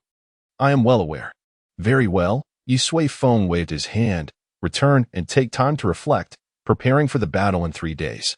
Having dismissed her, Yi Sui-feng pondered for a moment before vanishing from sight. He then found himself in a realm of gray, a dreamlike void. He wondered how the little girl, Yi Xiaoxiao, was faring in this peculiar place. Suddenly, an exclamation escaped his lips as he realized that Yi Xiaoxiao's figure was nowhere to be found. Only endless gray worms writhed around him. Out of the blue, a cerulean circle appeared behind him. A slender hand, brandishing a multicolored dagger, emerged from the circle. Lunging toward his back, with a crisp clang, the dagger shattered upon contact with Yi Sui-feng's form. The little hand recoiled in fright, and the blue circle promptly shrank and vanished. Yet, at the same moment, another circle materialized above Yi Sui-feng's head, hurling a brick adorned with a pig's head directly at him. Yi Sui-feng shook his head, seized the small hand, and discarded the brick, saying, "Enough of this play." With a petulant huff, the blue circle expanded, enveloping Yi Sui-feng entirely. The environment around him transformed dramatically. Here, the flora at his feet resembled candy, and the nearby brook flowed with fragrant juice. Before him stood a quaint little room fashioned from pastries. Beneath a massive gardenia, Yi Xiaoxiao swayed on a swing, surrounded by plump little white rabbits bounding playfully about her. In his grasp was an exceedingly comical-looking monkey. Yi Sui-feng tossed the monkey aside and approached Yi Xiaoxiao with a smile, quite impressive. It seems you have learned how to play the dream void. A world straddling the line between illusion and reality allowed one to conjure anything one desired. Clearly, Yi Xiaoxiao had grasped the basics. "Humph, a great deceiver," she retorted, turning her head away, evidently unappreciative of Yi Sui-feng's praise. He chuckled at her demeanor. After a month in this realm, Yi Xiaoxiao had undergone a transformation. Her twin tails had evolved into a cascade of lush blue-violet hair, nearly the same length as her body, gently curling and swaying with the swing. A hint of gemstone blue adorned her lips, giving her an enchanting yet mischievous appearance. "Once we exit, I shall grant you 100 million spirit stones as pocket money," Yi Sui-feng declared with a smile. Clearly, she was still contemplating the spirit stones. Yet, having made a promise, he would not retract it. In an instant, Yi Xiaoxiao leapt from the swing, gazing up at Yi Sui-feng with wide eyes. "How much?" 100 million. With that, Yi Xiaoxiao sprang up, embracing him. "Uncle, you are so handsome. I adore you." Yi Sui-feng, devoid of sentiment, gently pushed her away. "Spare me. You just attempted to hit me with a brick." "Hee hee. I'm just teasing you. It's all made of sugar," Yi Xiaoxiao chuckled. "All right," Yi Sui-feng said with a slight grimace. "The Battle of Yunxiao City is about to commence. So muster your energy. I still have rewards to collect. Piece of cake. I'll sneak into the Li family storeroom upon my return and see what they have to fight with. And that annoying Tang Yingying from the Tang family. If I encounter her, I'll strip her of her pants and see how she remains so arrogant, Yi Xiaoxiao exclaimed, launching into a barrage of her grand plans. Yi Suifeng, rubbing his forehead, suddenly regretted allowing her into the dream void realm. It seemed he had inadvertently nurtured a little tyrant. After returning home, Yi Suifeng sought out Yi Qian once more. After a month of diligent study, Yi Qian had taken on the demeanor of a scholarly instructor. Of course, Yi Suifeng's handwritten Shan Hai Tu Lu had brought about a qualitative change in Yi Qian's abilities. His cultivation had already ascended to the 6th layer of the transformation qi stage. As for the other 4, Yi Huang was at the 7th layer of transformation qi. Yi Long had reached the 8th layer. Yi Qinyao had attained the 12th layer of transformation qi, achieving great perfection, and Yi Xiaoxiao was at the 7th layer. Thus, the 5 combatants of the Yi family officially emerged from their seclusion. A storm was imminent. Chapter 45. The Drunken Dream Gathering. The Drunken Dream Garden is an expansive amusement park constructed by the Drunken Dream Pavilion, strategically located at the very heart of Cloud City. On ordinary days, the individuals frequenting the garden are invariably of distinguished status and formidable cultivation. However, during certain significant occasions, the garden opens its gates to a broader audience. For instance, the biennial Cloud City battle. 3 days prior to the combat, countless young elites are granted permission to enter the Drunken Dream Garden, and over time, this has evolved into a tradition, aptly named the Drunken Dream Gathering. Today marks the inaugural day of the Drunken Dream Gathering. A multitude of young cultivators flock into the garden, eager to catch a glimpse of the core descendants of the 3 prominent families, who are otherwise rarely seen. Naturally, establishing connections with them would be the pinnacle of success. Yet, the organizers had anticipated this scenario long ago. To ensure that their esteemed guests remain undisturbed, they have divided the Drunken Dream Garden into 2 sections. The outer layer accommodates ordinary cultivators, while the inner sanctum is reserved for those of noble lineage or those with a modicum of renown among young cultivators, alongside distinguished talents hailing from afar. For instance, the dark-skinned youth from Blackstone City and the haughty young lady from Huangye City are among them. They arrive with their entourage and each claims a pavilion, leisurely enjoying their surroundings. Suddenly, a voice of astonishment pierces the air. The Li family has arrived. The crowd turns to behold several young cultivators strolling in, led by an imposing figure unmistakably not of the ordinary sort. He is Li Qi. Alongside him are Li Ran, Li Ming, and Li Xueping. All 4 participants from the Li family have gathered, except for Li Xinga. Some in the crowd recognize them. Just days prior, the 3 prominent families had unveiled their respective lists of competitors, a customary practice to generate anticipation and showcase familial influence. The 15 contestants have already become well known among the populace. Under the watchful eyes of the crowd, the Li family approaches the pavilion that has been prepared for them. Good heavens, Li Qi's aura is overwhelming. He must have encountered some fortuitous event. Someone exclaims loudly. The youth from Blackstone City nods gravely, indeed sensing a considerable pressure emanating from Li Qi. However, the young lady from Huangge City merely casts a fleeting glance before disdainfully turning her head away. Not even close. She declares unabashedly. Some cultivators from Cloud City feel a surge of indignation but find themselves unable to retort. After all, Huangye City is undeniably superior to Cloud City. Look, the Tang family is here. That is Tang Xiaoqing. Moments later, another voice resounds, seemingly aimed at drawing the attention of the young lady from Huangye City. It indeed captures her gaze. The Tang family, with all 5 competitors present, is led by a slightly plump youth of modest height, holding a folding fan and wearing a gentle smile. The other 4 are Tang Yin, Tang Mengxian, Tang Wuhua, and Tang Yingying, comprising 3 males and 2 females. Our Tang Xiaoqing is a prodigious talent of the 10th level of Qi transformation. Someone deliberately addressed the young girl from Huangye City, scoffing dismissively. However, such a demeanor failed to stir her emotions. Yet, no one anticipated that after settling down, Tang Xiaoqing would approach the girl directly. The young male cultivators beside her promptly stepped forward to interpose themselves between the two. Do not misunderstand. I merely come to extend a greeting, Tang Xiaoqing said nonchalantly, a gentle smile gracing his lips. If I am not mistaken, you are Nie Xiaoying, the little princess of the Nie family in Huangye City. Am I correct? You know me? Nie Xiaoying raised an eyebrow. I have merely heard of you, Tang Xiaoqing replied with a smile. 6 months ago, I was fortunate enough to encounter your sister, Nie Fangfei, and have since been eagerly anticipating the chance to meet her again. Upon hearing this, Nie Xiaoying narrowed her eyes. Are you trying to pursue my sister? No, I merely don't dream, Nie Xiaoying retorted, a mocking smile on her face. Do you have any idea how many people in Huangye City are queuing up to court her? Among them are prodigious talents who have broken through to the foundation establishment stage before the age of 18. What do you think you are? Faced with Nie Xiaoying's blatant derision, Tang Xiaoqing opened his mouth, yet ultimately only shook his head and chuckled softly. We are merely friends. When you return, do remind her that she still owes me a drink. With that, he clasped his hands and departed. Nie Xiaoying snorted twice, her expression brimming with pride. This scene only heightened the discontent among the cultivators of Yunshao City. Could it be that even Tang Xiaoqing could not earn the regard of this girl from Huangye City? Who then could? What of the Yi family? Why had they not yet arrived? Even if they did, what difference would it make? If Li Tang could not succeed, could they reclaim their honor? Indeed, perhaps the previous rumors held truth. The Yi family intended to withdraw from the Yunshao City contest. The crowd engaged in fervent debate. At that moment, a group entered slowly. They have arrived, someone exclaimed. But why were there only 2 of them? Yi Huang and Yi Long walked at the forefront, followed by a throng of their own followers.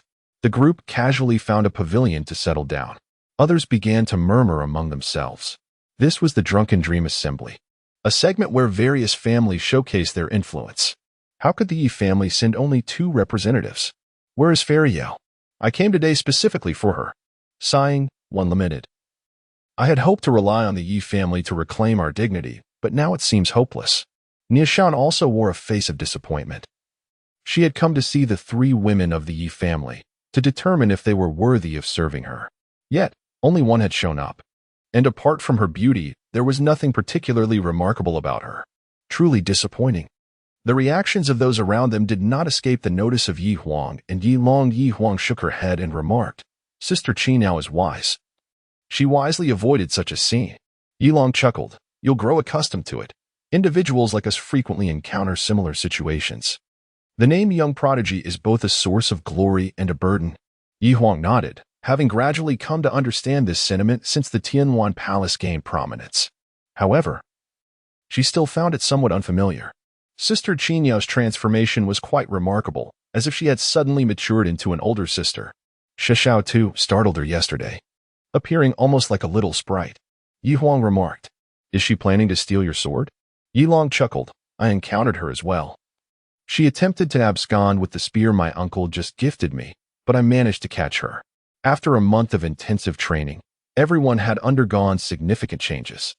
Take you for example, I find you increasingly enigmatic. Yi Huang smiled in response. They shared a tacit understanding and clinked their cups together. Suddenly, Yi Long was taken aback to discover that Yi Huang's cup contained wine. In the Yi family, especially among the core disciples, wine was strictly regulated to prevent indulgence and decadence among the family as elite. Cousin, this, Yi Long began. It was a gift from my father. Yi Huang replied, taking a delicate sip, savoring its exquisite flavor. He said, I have grown up. I truly envy you, Yi Long exclaimed, glancing at his cup of tea, which suddenly lost its appeal. However, a beautifully crafted wine jug was then presented before him. Father said we have all matured, Yi Huang smiled. Yi Long shared a knowing smile, emptied his tea, and filled his cup with wine, clinking glasses with Yi Huang once more. The fine wine flowed down his throat, invigorating and refreshing. This is top-tier spirit wine. Yi Long was momentarily stunned, but soon realized that anything gifted by his uncle could not possibly be of ordinary quality. By the way, Brother Long, Yi Huang inquired after finishing her drink, what exactly is the Drunken Dream gathering for? Are we just meant to sit here? Yi Long burped slightly, reluctantly setting down his cup. Of course not. Each Drunken Dream gathering is merely a showcase of each family's influence. How is this demonstrated? It's not always the same. After a contemplative pause, he continued, "Sometimes it involves a display of financial strength, other times treasures, and at times, the capabilities of followers. We shall see what they decide to present." Yi Huang pouted, "How dull. It sounds like a child's game." Yi Long laughed, "Who says it isn't? Yet, people eat this up. There's no alternative. We simply wait." At that moment, a young cultivator approached the pavilion where the Yi family was gathered. Feng Ji dutifully blocked his path. "What business do you have?" Feng Ji inquired. However, the young man, brimming with arrogance, ignored Feng Ji entirely, gazing upward. "You must be Yi Huang of the Yi family. My young lady requests to meet you." Yi Long furrowed his brows and addressed him. "May I ask your family?" But before he could finish, a loud clap resounded as Yi Huang slammed her palm on the table. Without turning around, her voice was icy. "This is Yunxiao City. You wish to see me? Have her come in person." Chapter 46. I am wildly intoxicated in the dream garden. As one of Nia Xiaoyin's followers approached the Yi family, nearly every gaze turned towards him. They were oblivious to Nia Xiaoyin's intentions and uncertain of how the Yi family would react. When the follower invited Yi Huang to join him, a collective anxiety gripped the onlookers. Would this encounter end in humiliation for the proud young woman, just as it had for the Li and Tang families before? However, Yi Huang's response astonished everyone. "If you wish to see me, come here personally." Such boldness. The cultivators of Yunxiao City felt a surge of pride welling within them. This was the true spirit of our city's elite. Yet, some were filled with apprehension. Surely, angering Nia Xiaoyin would lead to dire consequences. All attention remained fixed on the unfolding events. After being rejected by Yi Huang, the young follower stood frozen, seemingly in disbelief. "What did you say?" he stammered, unable to comprehend the situation. Since arriving in Yunxiao City, they had exerted their dominance without challenge. Yet now, they had been publicly disregarded. Was my message unclear? Yi Huang replied coolly, not sparing him a glance. Clang. Feng Ji stepped forward, drawing his sword an inch, unleashing a formidable aura. Under Yi Suifeng's guidance, the four protectors had reached the 6th layer of the Danfu realm, akin to the 9th layer of the transformative Qi realm, but they needed to be even stronger. The follower of Nia Xiaoyin had only just entered the transformative Qi realm. He could hardly withstand such pressure. Instantly, he staggered back several steps. Impressive. Huh? Did he finally encounter an obstacle? Let us see how he maintains his arrogance now. The crowd erupted in approval. The young cultivator's face flickered between hues of green and red, his embarrassment palpable. "I hope you understand. My lady is the little princess of the Nia family from Huangye City." He attempted to intimidate Yi Huang with Nia Xiaoyin's name. At that moment, Yi Huang finally turned to face him, her gaze sweeping over him. He puffed out his chest, pride radiating from him, believing that Nia Xiaoyin's name would once again hold sway. "I also hope your lady comprehends that this is not Huangye City, and her status here is worth nothing." Yi Huang retorted, turning her back once more to resume her drink. The young cultivator's expression darkened, as if he could weep from despair. "I hope you do not come to regret this." He spat, before storming away. Yi Long observed Yi Huang, his expression a mix of complexity and concern. "Cousin, are we not being a bit too arrogant?" Yi Huang chuckled lightly. Yi Long nodded in agreement. He was well acquainted with such gatherings and had witnessed many similar confrontations. Typically, in such scenarios, there existed an unspoken understanding. Even amidst enmity, decorum was maintained. Rarely did one, like Yi Huang, boldly tear the mask off and confront the situation head-on. He believed that Yi Huang might be somewhat inexperienced. "I have heard of the Huang family and the Nia family. They are indeed a formidable clan. There is no need for us to antagonize them over trivial matters," Yi Long explained. However, Yi Huang merely shook her head gently. "Cousin, times have changed. Have you not discerned the recent movements within our household? My father's intention is to bolster our strength as much as possible, to expand our influence and territory. In such circumstances, how can we afford to remain patient?" Yi Huang asserted. Yi Long fell silent. The recent transformations within the family had indeed been rapid and overwhelming for him. Yet, he still harbored concerns about provoking a powerful adversary like the Nia family. Yi Huang sighed softly. "Cousin, have you forgotten what father has said? Our Yi family no longer fears anyone. Do you not believe in him? Or do you simply wish for a life of safety, shunning the thrill of vengeance?" Yi Long paused, reflecting. Who wouldn't he desire the exhilaration of vengeance? Yet, reality often demands a level of restraint. A moment's carelessness could plunge him and his loved ones into an abyss of despair. Unless, of course, one possesses an unassailable ally. As he pondered, a sudden realization struck him. His uncle. His strength was unfathomable.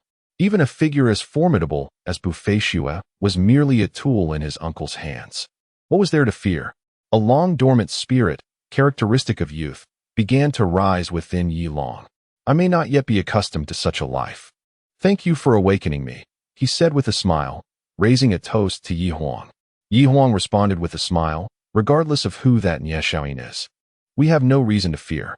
Otherwise, it would greatly disappoint father. The two drank their fine wine and laughed heartily. Suddenly, a sharp reprimand echoed from nearby. What a useless fool! Nie Xiaoyin struck one of her followers across the face, leaving him dazed and disoriented. Miss, that Yi Huang is simply too arrogant. I mentioned your name, and she didn't even acknowledge me, the young cultivator lamented. Coldness flickered in Nie Xiaoyin's eyes. Are you implying that my lack of prestige has caused you to be struck? The young follower trembled, quickly dropping to his knees, repeatedly insisting, No, no. It is my incompetence, my incompetence. With a disdainful snort, Nie Xiaoyin rose and surveyed her kneeling follower with a look of disgust. She raised her hand, and two other followers assisted him to his feet. Let us go. I wish to see just how audacious a mere Yi family can be. With that, the group made their way toward the Yi family estate. Onlookers quickly gathered, eager to witness the impending confrontation. Before long, Nie Xiaoyin and her entourage arrived at the Yi family's vicinity, where Yi Huang and Yi Long also took notice of them. As they stood their ground, Nie Xiaoyin suddenly struck her follower in the back with her palm. The slap was immensely powerful, causing the follower to spit out a mouthful of blood and collapse onto the ground. Hey, Yi, how dare you injure my servant? What punishment shall you face? Nie Xiaoyin exclaimed loudly. The onlookers erupted in outrage. To frame someone so blatantly was utterly excessive. So what if you have connections? It was infuriating. I have never witnessed such audacity. The crowd murmured in discontent, filled with indignation. They couldn't help but glance at Yi Huang, pondering how she would navigate such provocation. Look. This is the manner in which scions of esteemed families display their arrogance. Yi Huang smiled at Yi Long and rose to her feet. She looked down upon the diminutive figure before her. It was merely a second-tier cultivation level, yet it compelled so many of higher prowess to bow their heads in deference. Indeed, having connections allows one to act with impunity. He is your servant? Yi Huang inquired. Nie Xiaoyin, eyeing Yi Huang's calm demeanor, narrowed her eyes and replied, Indeed. You may proceed with your demands. Yi Huang chuckled softly. Since you have admitted it, very well. She gradually descended and continued. Your person is arrogant and disrespectful. Their every word and action utterly repugnant. So much so that all the cultivators present from Cloud Sky City could scarcely swallow their meals. Therefore, since he is your subordinate, you shall compensate him on his behalf. 100,000 spirit stones as damages for emotional distress. Otherwise, you shall not leave here today. With that, Yi Huang waved her hand, and her companions, led by Feng Ji, swiftly surrounded Nie Xiaoyin and her group, drawing their swords with a menacing air. Yi Huang stood with her hands clasped behind her back. This move was aptly named, returning a favor with interest. You dare to slander me to my face?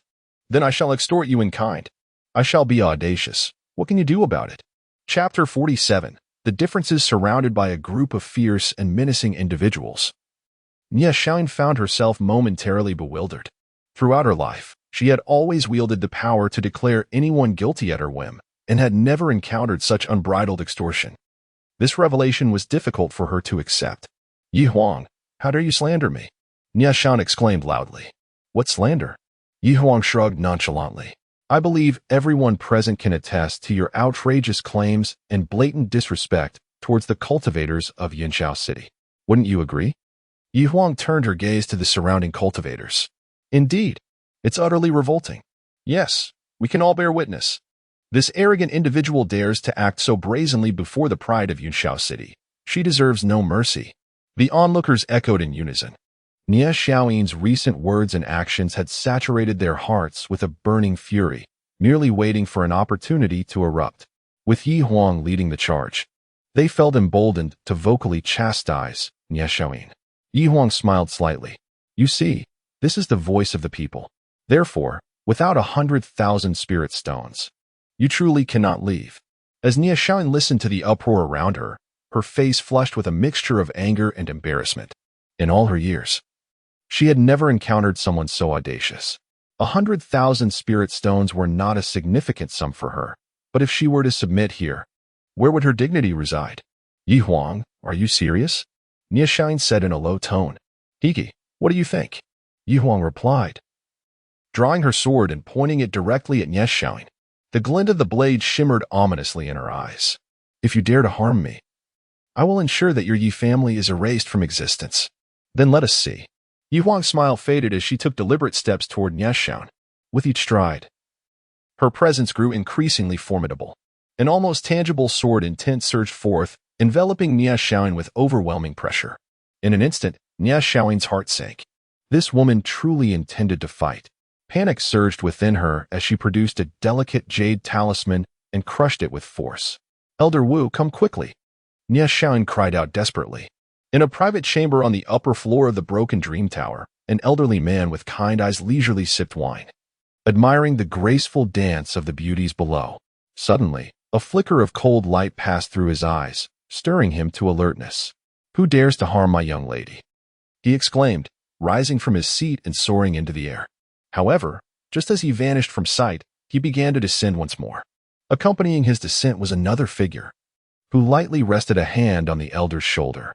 Though seemingly weightless, it filled the elder's gaze with an overwhelming sense of dread. Let the children handle their own affairs. The newcomer was none other than Yi Suifeng. The elder's expression turned to one of horror. He could hardly fathom that such a terrifyingly powerful cultivator existed within the small confines of Yunshao City. His own strength, at the out-of-body stage, felt utterly insignificant in the presence of this formidable individual. The two individuals resumed their seats by the observation window. Yi Suifeng casually picked up a spiritual fruit from the table, gazing down at the dancers below. Senior, the elderly man struggled to swallow, perplexed by the seemingly youthful figure before him. He found it difficult to discern where this person hailed from or to which realm he belonged. Those are the four renowned courtesans of the Drunken Dream Pavilion, performing together. Such an opportunity is rare. Let us appreciate the spectacle, Yi Suifeng remarked, gesturing towards the enchanting women below. The elder, however, was anxious. He had little inclination for such distractions at this moment. Nie Xiaoyin had shattered her protective talisman, undoubtedly facing a formidable adversary. If she were to falter, he too would bear the consequences. Senior, I must intervene. I am her guardian, he finally asserted, steeling himself. Yi Suifeng cast a sidelong glance at him, chuckling softly. I advise against it. The presence behind that individual is both charismatic and inscrutable, at times prone to fierce temper. Should you approach, it would spell your doom. So why not remain here and enjoy the dance? The elder regarded Yi Suifeng with skepticism. Are you certain you are not speaking of yourself? Nevertheless, he dared not make a move, apprehensive of the potential wrath. Meanwhile, after shattering her talisman, Nie Xiaoyin awaited the arrival of her guardian but found herself in solitude. As Yi Huang drew closer, her aura intensified, suffocating her with pressure. The murderous intent emanating from him was palpable. This time, Nie Xiaoyin was genuinely terrified, trembling uncontrollably. When Yi Huang was but 3 steps away, she finally succumbed, collapsing to the ground. Wah, you are bullying me, she sobbed publicly. Yi Huang was taken aback, instinctively touching his nose in embarrassment. Where has your earlier bravado vanished? If I were to strike you now, it would seem rather akin to bullying a young girl, wouldn't it? But I am merely 15 myself, he replied, shaking his head and sheathing his sword. This Nie Xiaoyin was merely a spoiled child. I will not harm you. Present me with 100,000 spiritual stones, and you may leave, he declared. Through her tears, Nie Xiaoyin fumbled for a storage pouch and handed it over. This is all the pocket money I have. Upon inspecting the contents, Yi Huang found over 100,000 spiritual stones within. Indeed, she came from an affluent family. No wonder she acted recklessly day after day. In a distant location, Yi Xiaoxiao suddenly sneezed several times. Yi Huang returned the surplus stones after extracting the required amount. Well, having compensated for your emotional distress, I shall not make things difficult for you any further. You may depart. Niashaon lowered her head, rising from the ground without uttering another word. She turned and pushed through the crowd, disappearing from sight. Her followers, equally embarrassed, hastily retreated. Huh. What a satisfying turn of events. Quickly return to Huanghe City. Yinxiao City is not a place for you to flaunt your power. This is indeed the prodigy of the Yi family. Truly remarkable. The other cultivators erupted in exclamations of delight. Many extolled Yi Huang, who, despite being humiliated by both the Li and Tang families, resolutely fought back and, with her formidable prowess, restored the reputation of Yinxiao City. This, indeed, was the true embodiment of a young hero in their eyes. In that moment, praises flowed ceaselessly. Observing this, Yi Huang waved her hand generously, declaring, "These 100,000 spirit stones also belong to you all. Therefore, all expenses incurred today shall be recorded under my name, Yi Huang." Upon hearing this, the crowd instantly erupted in excitement, marveling at the exceptional nature of the Yi family's core disciples. In stark contrast, the Li and Tang families appeared quite dismal, with only a handful of individuals maintaining a decent relationship with them. After these proceedings, Yi Huang returned to her pavilion. Watching the lively scene around her, Yi Long chuckled. It seems this dreamy wine gathering will come to an early conclusion. What do you mean?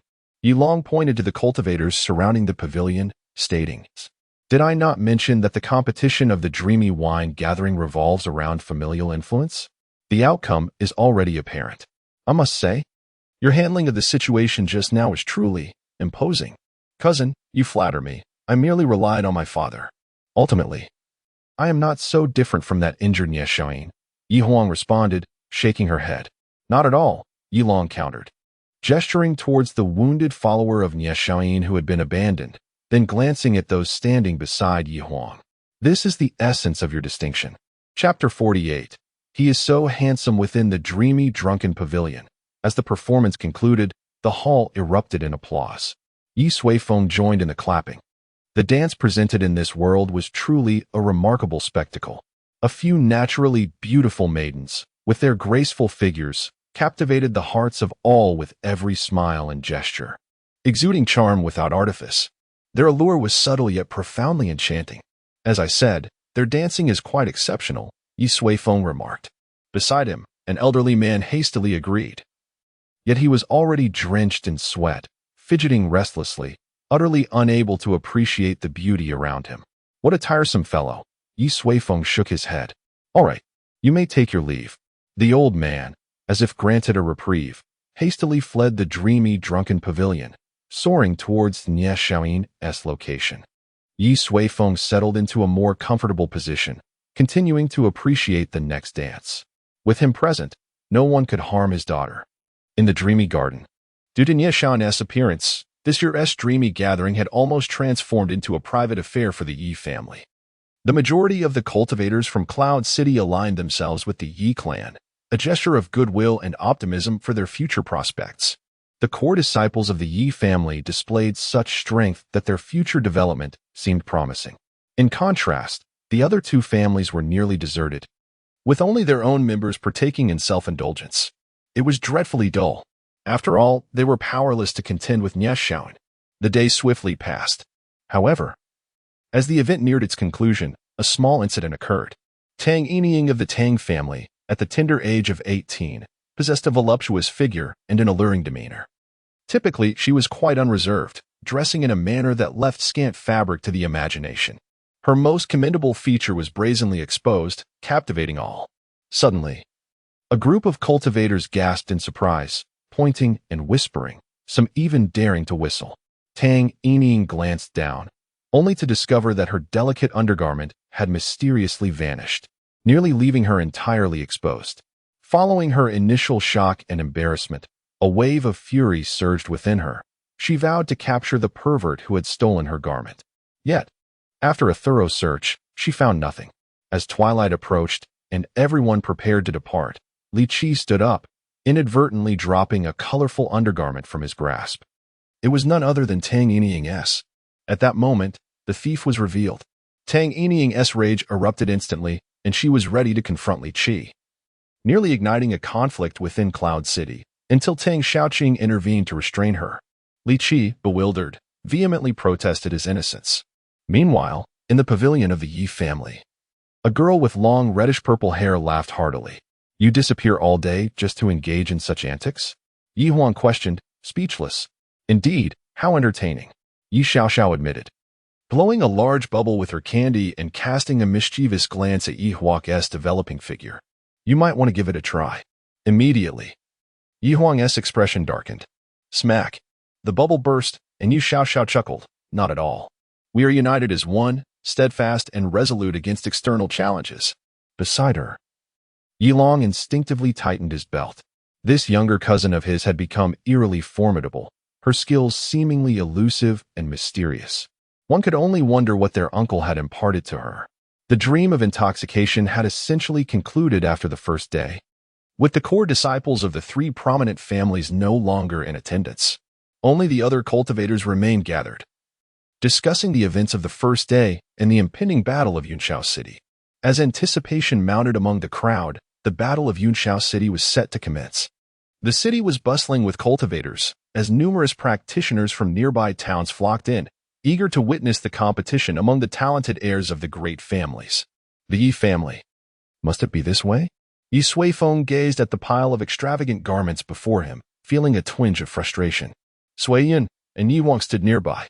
Elder brother, this is a grand occasion. Everyone is watching. Please bear with it, Suiyin urged. The leaders of the three great families would make their appearances at the Battle of Yunshao City. Yi Suifeng had always favored simple, unadorned attire. Yet such a demeanor might invite judgment from others. While some might consider him carefree, the majority would inevitably form first impressions based on outward appearances. Very well, very well.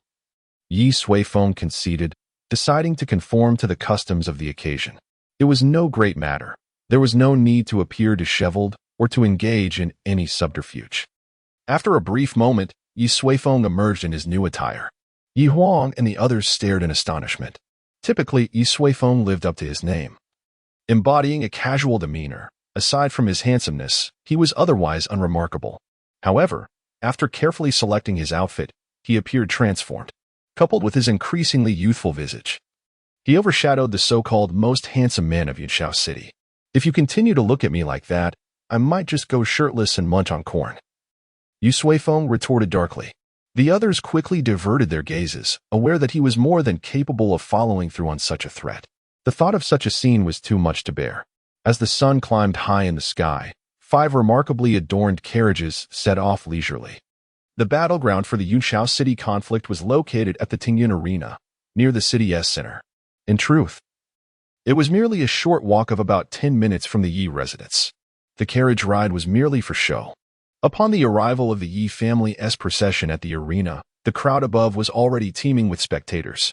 Their presence instantly drew all eyes. As in previous years, the Yi family was the first to arrive. Hell, the Yi family is the weakest. It's only fitting they wait for the other 2 families. Otherwise, it would be uncomfortable for them, and they would surely suffer greatly, remarked an elder, long-faced cultivator, stroking his beard. Silence. Who are you calling weak? Speak that again. Suddenly, several reprimands echoed from the surroundings. The long-faced cultivator was taken aback and glanced around. He noticed several young cultivators rising abruptly, their eyes filled with indignation, seemingly ready to pounce at any moment. He was startled. What was happening? Wasn't it customary to jest about the Yi family every year? Why had it suddenly become taboo to even touch upon the subject? Observing the enraged crowd, he fell silent, repeatedly clasping his hands in a gesture of respect, too intimidated to speak further. Behold, that is the new head of the Yi family, Yi Suifeng. At this moment, someone shouted loudly, and the crowd hurriedly turned their attention. A young cultivator was gracefully ascending the steps towards the arena, exuding an air of effortless elegance as if he had descended from the celestial realms into the mortal world. He was strikingly handsome. Was this truly the head of the Yi family? He seemed far too young. I hereby declare that the title of the most handsome in Qidong Town, Haidago, Yongguosi Village, is to be relinquished. In a corner of the audience, several young individuals clad in simple azure robes observed the bustling arena with astonishment. Indeed, this was a world that valued appearances. One could not deny that Yi Suifeng had an impressive presence, radiating an extraordinary aura. It would be prudent to keep an eye on their talents. Perhaps they could recruit a few into our academy. I find it difficult, though. This place is too small, and the chances of encountering true geniuses are exceedingly slim. We must not overlook any potential prospects lest we bring back ridicule. Rest assured, with Senior Zhang Dong here, we shall certainly not make an erroneous judgment. At the forefront of their group stood a young man dressed in deep azure robes, standing with his hands clasped behind him. Chapter 49. Yi Huang takes the stage at the summit of the cloud fighting arena. At the elevated observation deck, an expansive view unfolds, offering the finest vantage point for witnessing the battles. 3 plush chairs are arranged in a row, with a side table adorned with fruits and fragrant tea, designated exclusively for the 3 family heads. The proximity is rather uncomfortable for Yi Sui-feng, who frowns at the thought of being close to the 2 individuals he wishes to avoid. With a subtle flick, the 2 adjacent chairs are immediately shifted several meters away, allowing him to leisurely take his seat in the central position. As for the thoughts of the other 2 family heads, he is indifferent.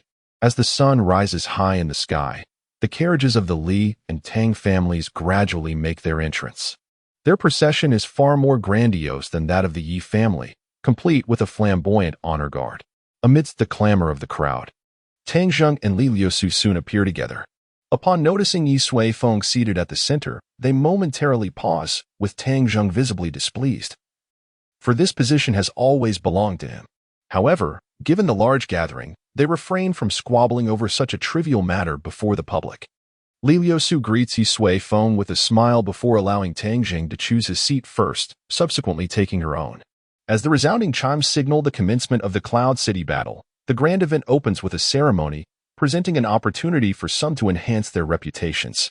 Prominent forces from Cloud City, such as Zue Meng Lu, Wan Baogu, and Mi Xiang Yuan, showcase their unique performances. To Yi Sui-feng's surprise, Gu Wanxin serves as the MC for this battle.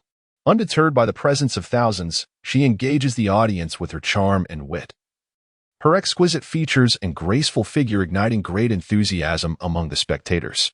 With the opening concluded, the focus shifts to the main event as Gu Wanxin begins to announce the rules of the Cloud City battle.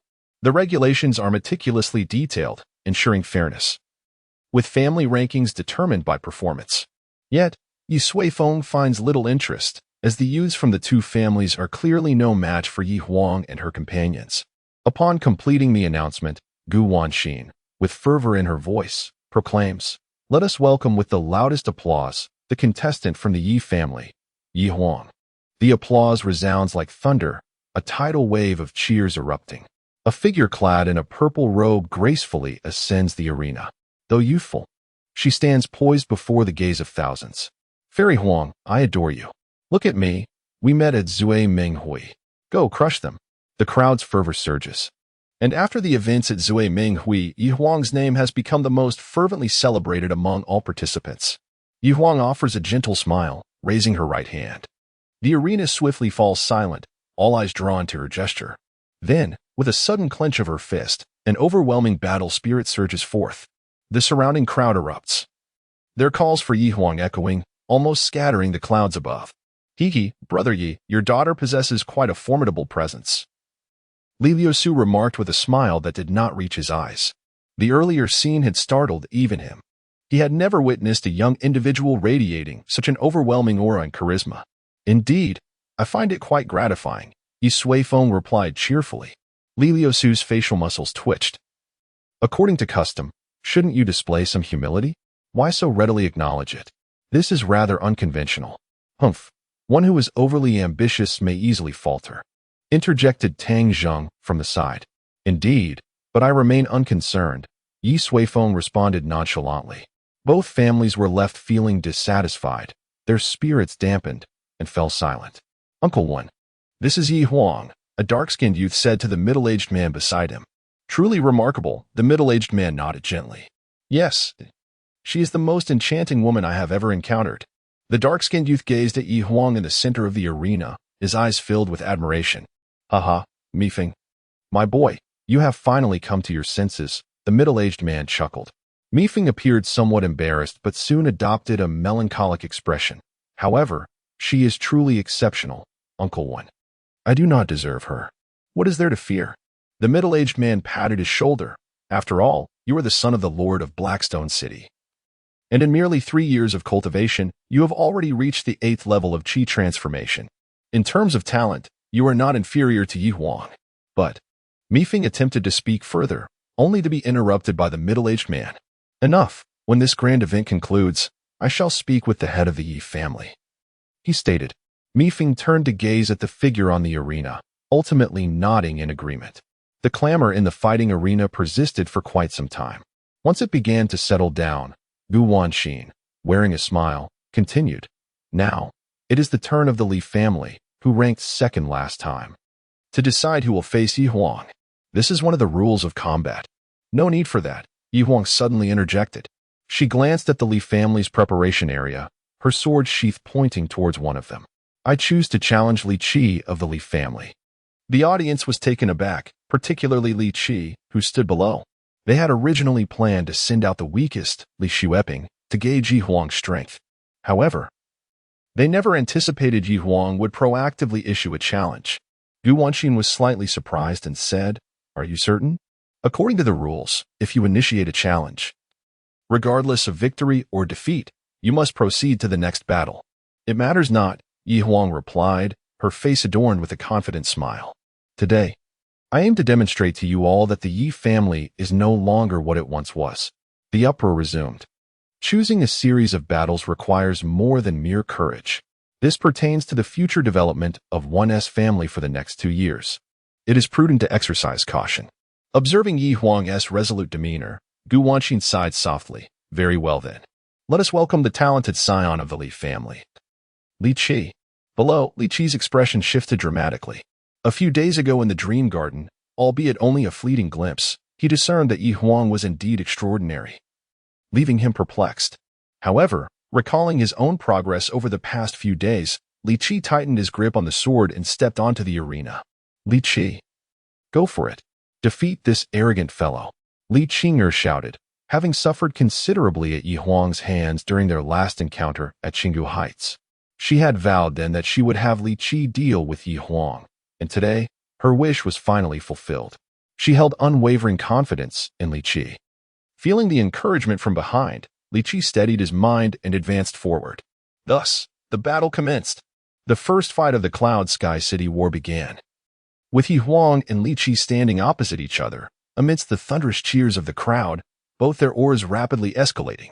Yi Huang ultimately stabilized at the 8th layer of Qi transformation, while Li Qi surged beyond the rumored realm, charging directly towards the 10th layer.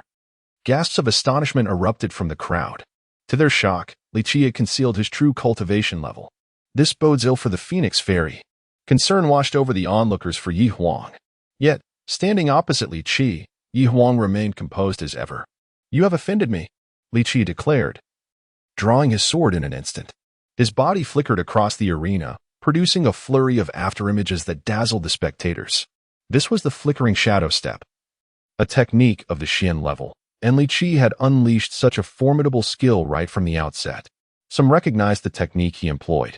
Amidst the astonished gazes, several of Li Qi's figures simultaneously drew their long swords, attacking Yi Huang from all directions. It seemed he aimed to secure victory with his very first strike. Clang! The clash of metal resounded. Li Qi's numerous phantoms gradually dissipated, leaving only his true self. However, his assault was firmly parried by Yi Huang, who had yet to draw her sword. Flashy, Yi Huang remarked with a cold smile. It's not over yet, Li Qi bellowed, suddenly igniting his long sword in a blaze of intense flames, as 3 fire dragons soared upwards, roaring towards Yi Huang. This scene evoked memories of her cultivation in the 9 heavens. The violet celestial light appeared gentle, yet every inch was composed of countless tiny divine dragons. The 3 fire dragons before her, if compared to those divine dragons, resembled mere fleas next to a kunping. She slowly extended a palm. Boom! A tremendous tremor resonated throughout the arena. The fire dragons roared defiantly, yet within Yi Huang's palm emerged a thin veil of luminous mist, effortlessly blocking all flames.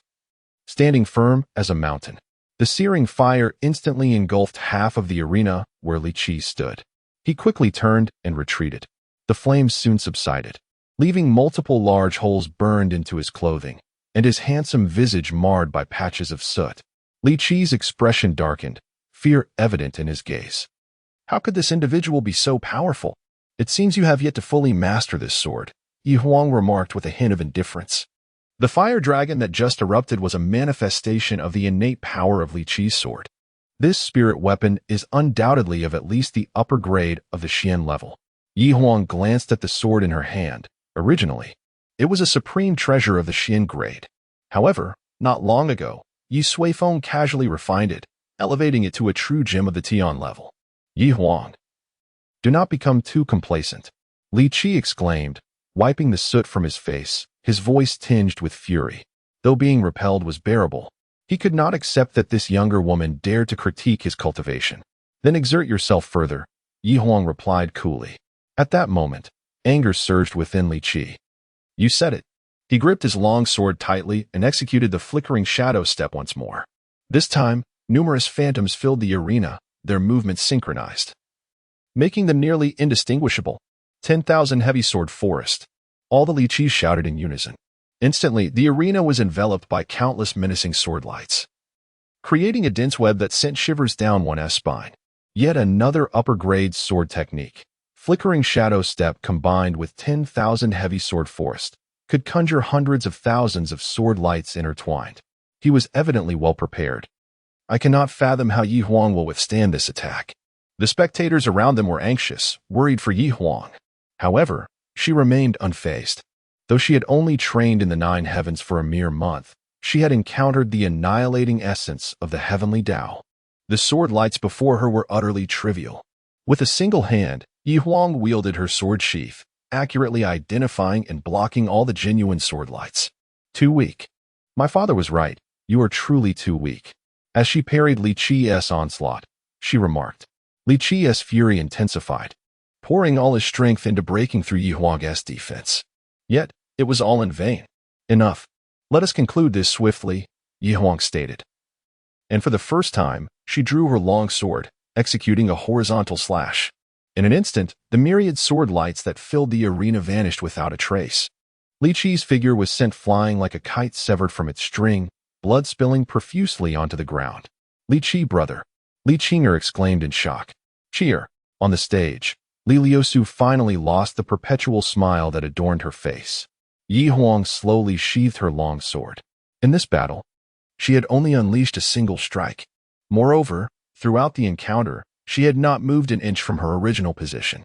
Chapter 50. Your schemes. The instantaneous defeat of Li Qi rendered the entire arena devoid of sound. Everyone was aware of Yi Huang's formidable prowess. Yet, Li Qi was also a prodigy, not to be underestimated. He possessed a top-tier Xian-level body technique and practiced a superior Xian-level swordsmanship, with both disciplines complementing each other. In his grasp was a top-tier Xian-level spirit sword. Such a combination was a rarity in Yushao City, apart from the three prominent families. No other faction could forge such a formidable entity. Yet, before Yi Huang, he was akin to a feeble insect, mercilessly toyed with and crushed. Yi Huang, how can you be so powerful? The Phoenix Fairy is magnificent. A voice, tinged with brokenness, resounded in the arena. This was soon followed by a thunderous wave of cheers. They chanted Yi Huang's name, as if basking in her glory themselves. The Yi family section erupted in jubilation. Suiyin, Suiyu, Sui Bao, and the recently healed Sui Hu, the key figures of the Yi family, were on the verge of tears. Behold, this is the prodigy of our Yi family. This is our future. Enthusiasm and passion blazed like an unquenchable fire. In stark contrast, the Li family bore a different countenance. Li Qi lay bloodied at the edge of the stage, with Li Qingge collapsing beside him, her eyes brimming with tears. Several clan elders hastily gathered to assess Li Qi's injuries. On the highest platform, Li Liusu struggled to contain himself, nearly leaping into the arena. That was his son. Yet, he managed to restrain his impulse. A family head losing composure in such a setting would be a grave blow to the family's reputation. Soon, someone approached the stage and whispered to Li Liusu, gradually assuaging his anxious heart. Yi Suifeng, your daughter is truly ruthless, Li Liusu remarked in a solemn tone. At that moment, he had completely shed his facade. Not at all, Yi Sui Feng replied with a slight smile. He's not dead. He merely has 100 or so broken bones. You. Li Liusu, filled with fury, nearly lunged to strike Yi Sui Feng. However, he restrained himself. After years of being the head of the Li family, he was not so easily provoked. An unrefined genius is merely a genius. I advise you to temper her, lest she attracts unforeseen calamity. Li Liusu's voice was laced with threats. Yi Sui Feng chuckled softly, remaining silent. Some individuals, it seems, prefer to narrow their own paths. Meanwhile, Tang Zheng stood by, silent and grave. Yi Huang was indeed unfathomable. One could only wonder whether their own disciple could once again rise above the rest. At that moment, Gu Wanqin ascended the stage once more. She gazed at Yi Huang with a complex expression. This girl had truly surpassed her expectations. Yet, what astonished her most was the nature of Yi Sui Feng's influence on her. Gu Wanqin understood that Yi Huang's brilliance was inextricably linked to Yi Sui Feng. Yi Huang, do you wish to challenge again? Gu Wanqin inquired. Of course. With a smile, Yi Huang cast her gaze towards the Tang family's preparation area. The 5 individuals there felt an immediate surge of tension under her scrutinizing glance. After witnessing the recent battle, none dared to underestimate the formidable daughter of the Yi family. I challenged Tang Xiao. Yi Huang was about to declare her challenger when she abruptly paused. Glancing at her father on the high platform, she reluctantly stated, "Never mind, let them choose their own contenders." The crowd was astonished. Given Yi Huang's formidable strength, she could have easily chosen one of the Tang family's elite to defeat and thus pave a smoother path for the subsequent 4 fighters from the Yi family. Instead, she opted for a different approach, granting the Tang family more options, which they would undoubtedly exploit. Shortly thereafter, the Tang family indeed sent forth their weakest member, Tang Wuhua, who was at the 6th layer of Qi transformation. Having already suffered a crushing defeat against Li Qi, he stood little chance of victory. Clearly, the Tang family intended to utilize their lesser competitor to stall the Yi family's superior warrior. Such a maneuver was predictable, yet the audience was unfazed by the reasoning. They quickly recognized the Tang family's retreat, erupting in a chorus of boos. Amidst the jeers, Tang Wuhua ascended the stage, his face a mask of despair. The battle commenced. Tang Wuhua clasped his hands in a respectful gesture towards Yi Huang, imploring, "I hope you can show mercy." Bang! No sooner had he spoken than a foot struck his chest with ferocity. Tang Wuhua was sent flying, crashing out of the arena, blood spilling from his mouth as he lost consciousness. A decisive victory.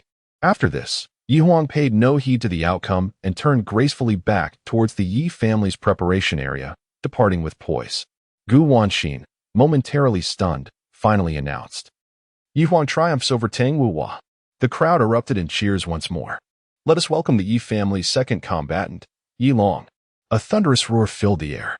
While Yi Long may not possess the same illustrious fame as Yi Huang in Yunjiao City, his title as the head of the True Dragon Pavilion was nonetheless formidable. As Yi Long stepped onto the stage, he coincidentally brushed past Yi Huang. "It was your uncle who instructed you to do this, wasn't it?" Yi Long inquired.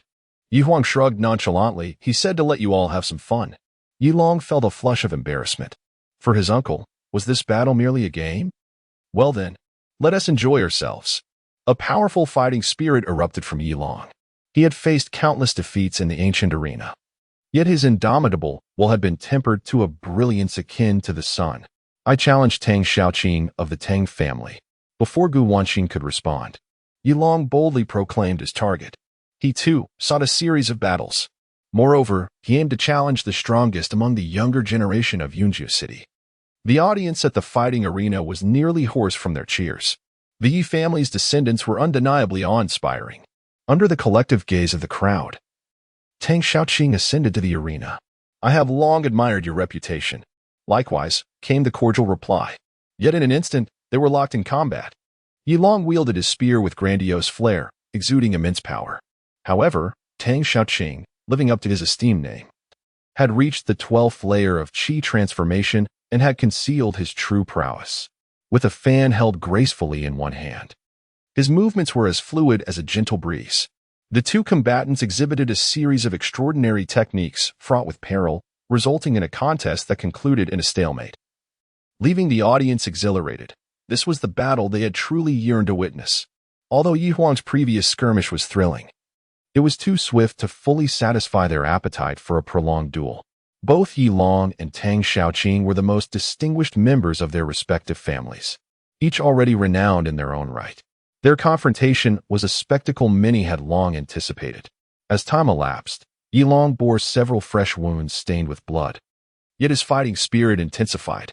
A long spear, akin to a true dragon, commanded the heavens and earth. Ultimately, under the ferocity of Yi Long's relentless assault, Tang Xiaoqing was caught off guard, sustaining a grievous blow that caused blood to spill from his mouth and his abdomen to churn violently as he struggled to land. However, Yi Long's onslaught persisted. "I concede," Tang Xiaoqing proclaimed loudly, as the sharp tip of the spear hovered perilously close to his throat. With a resounding thud, Yi Long withdrew his spear and planted it firmly into the ground. A tempestuous wind erupted around him, dispersing the dust that had settled. The crowd's pupils dilated in shock as they beheld the deep fissures marred into the solid arena. Yi Long triumphed over Tang Xiaoqing. Gu Wanxin announced the outcome of the battle with resounding clarity. Following suit, Yi Long, like Yi Huang, opted to allow the Li family to select their own challenger.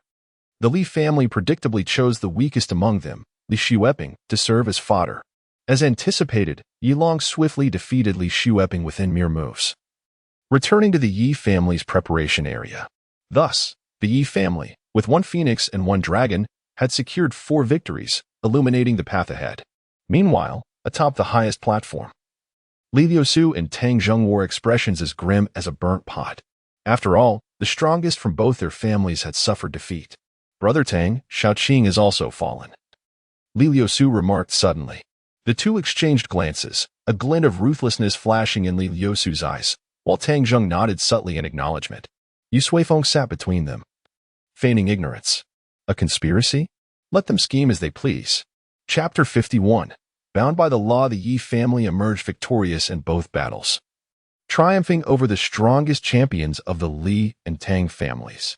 This led to an unprecedented surge in the Yi family's acclaim. However, there lingered a sense of regret among them. Was it not customary for the most formidable combatants to make their grand entrance at the climax? Why had they revealed all their trump cards right from the onset? Yet, when Yu Qinao took the stage, she once again challenged their perceptions. With an ethereal beauty akin to a celestial maiden from the heavens, Yu Qinao chose to issue a challenge without specifying a target, inviting anyone to step forward. The Li family, cautious due to her previous performances, sent out the relatively weaker Li Ming, who was at the 7th layer of Qi transformation. To their astonishment, Yu Qinao unleashed her full prowess, reaching the pinnacle of Qi transformation. Her aura was undeniably more potent than that of Tang Xiaoqing. The audience was left in disbelief. What was unfolding within the Yi family? They had assumed that Yi Huang and Yi Long were their strongest fighters, only to be met with an even mightier contender. This revelation left them utterly astonished. Without a hint of restraint, Yu Qinao dispatched Li Ming in a matter of moments, sending him tumbling from the arena. The Tang family, visibly perturbed, promptly chose to forfeit, recognizing that apart from Tang Xiaoqing, none could rival Yu Qinao's strength. Soon, it was time for the 4th match. The Yi family's representative was Yu Qian. Taking a deep breath, he ascended the stage with deliberate grace, fully releasing his own power to reveal the 6th layer of Qi transformation. The audience exhaled in relief. This was a return to normalcy. "Go, brother Yu Qian. We believe in you," 2 youthful voices cried, their faces flushed with excitement as they rallied support among their peers. Yu Qian offered a reassuring smile and a gesture of confidence towards them. "Elder Gu, I choose to challenge Li Shenj," he declared, naming his opponent. The Li family erupted in jubilant cheers, recognizing Yu Qian as the most vulnerable adversary. They had feared he would select someone weaker, yet he boldly chose Li Shenj, the Li family's formidable genius, second only to Li Qi. "Teach him a lesson," the Li family members urged, brimming with enthusiasm. "Watch closely," Li Shenj said with a slight smile, gracefully leaping onto the stage to face Yu Qian directly. And thus, the 4th battle commenced. "Ah, we meet again, defeated foe," Li Shenj quipped, wielding a circular fan with a playful smile. His fair complexion and half-lidded peach blossom eyes gave him an air reminiscent of a fabled male fox spirit. "I warned you, I shall personally bind you by the law," Yi Qian replied quietly. Upon hearing their exchange, murmurs of curiosity rippled through the crowd. Did they share a past grievance? Indeed, they did. The little girl who had just been cheering for Yi Qian had red-rimmed eyes and an expression of boundless rage. Oh, what exactly happened? Inquired a bystander. With a sorrowful countenance, the girl recounted her tale. She was originally from Qingxi town, which fell under the jurisdiction of the Li family. Her parents were ordinary garment craftsmen, and she had an elder sister. Though not affluent, their family enjoyed a harmonious life, with sufficient food and clothing. However, 2 months prior, the arrival of an individual disrupted this tranquil household, none other than Li Xinge. As a core member of the Li family, his visit to Qingxi town caused considerable excitement, as it presented a promising opportunity for social advancement. The reason for Li Xinge's visit was to commission a bespoke garment, drawn by the town's renowned tailoring skills. After perusing each establishment in Qingxi town, he failed to find his desired garment, but instead set his sights on another target, the little girl's sister. When Li Xinge proposed that the girl's sister become his maid, those nearby cast envious glances. Yet, the girl's parents were filled with trepidation. They were simple folk, having never entertained the notion of marrying their daughter into a wealthy household. Consequently, they rejected Li Xinge's proposition. Unperturbed, he commended their principled stance and gifted them an exquisite jade pendant of considerable value. That very night, a group of masked assailants stormed into the little girl's home, seizing the pendant, murdering her parents, and abducting her sister. The girl hid beneath the bed, witnessing the horrific events unfold. The following day, the town's authorities arrived, hastily concluding that greed had led to the murders. From that moment, the girl was left to wander the streets, forlorn and desolate.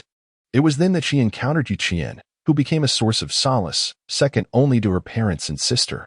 Upon learning of her plight, Yi Qian resolved to aid her in seeking justice against the mercenary criminals. Despite their considerable experience, the villains were ultimately traced by Yi Qian, who followed the clues with unwavering determination. However, this investigation led him to a shocking revelation: Li Xinge, disregarding Yi Qian entirely. Li Xinge even disdainfully cast out the girl as sister. Tragically, the girl emerged battered and traumatized, barely recognizable as human. In the end, she succumbed in Yi Qian's arms. Consumed by fury, Yi Qian confronted Li Xinge, but at that moment, Li Xinge had already attained a formidable level of power, while Yi Qian was still in the qi refinement stage. Unsurprisingly, he was brutally overpowered and left gravely injured, subjected to humiliation, though on the brink of death.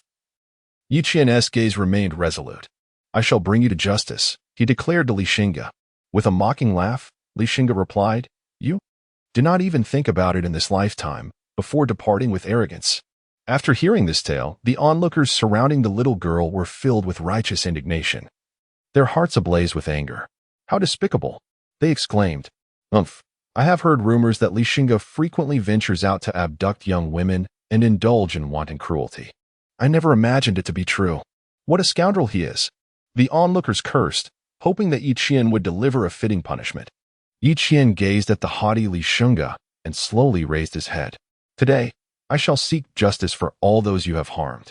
With that declaration, he clenched his fist and struck at Li Xinge. How foolish!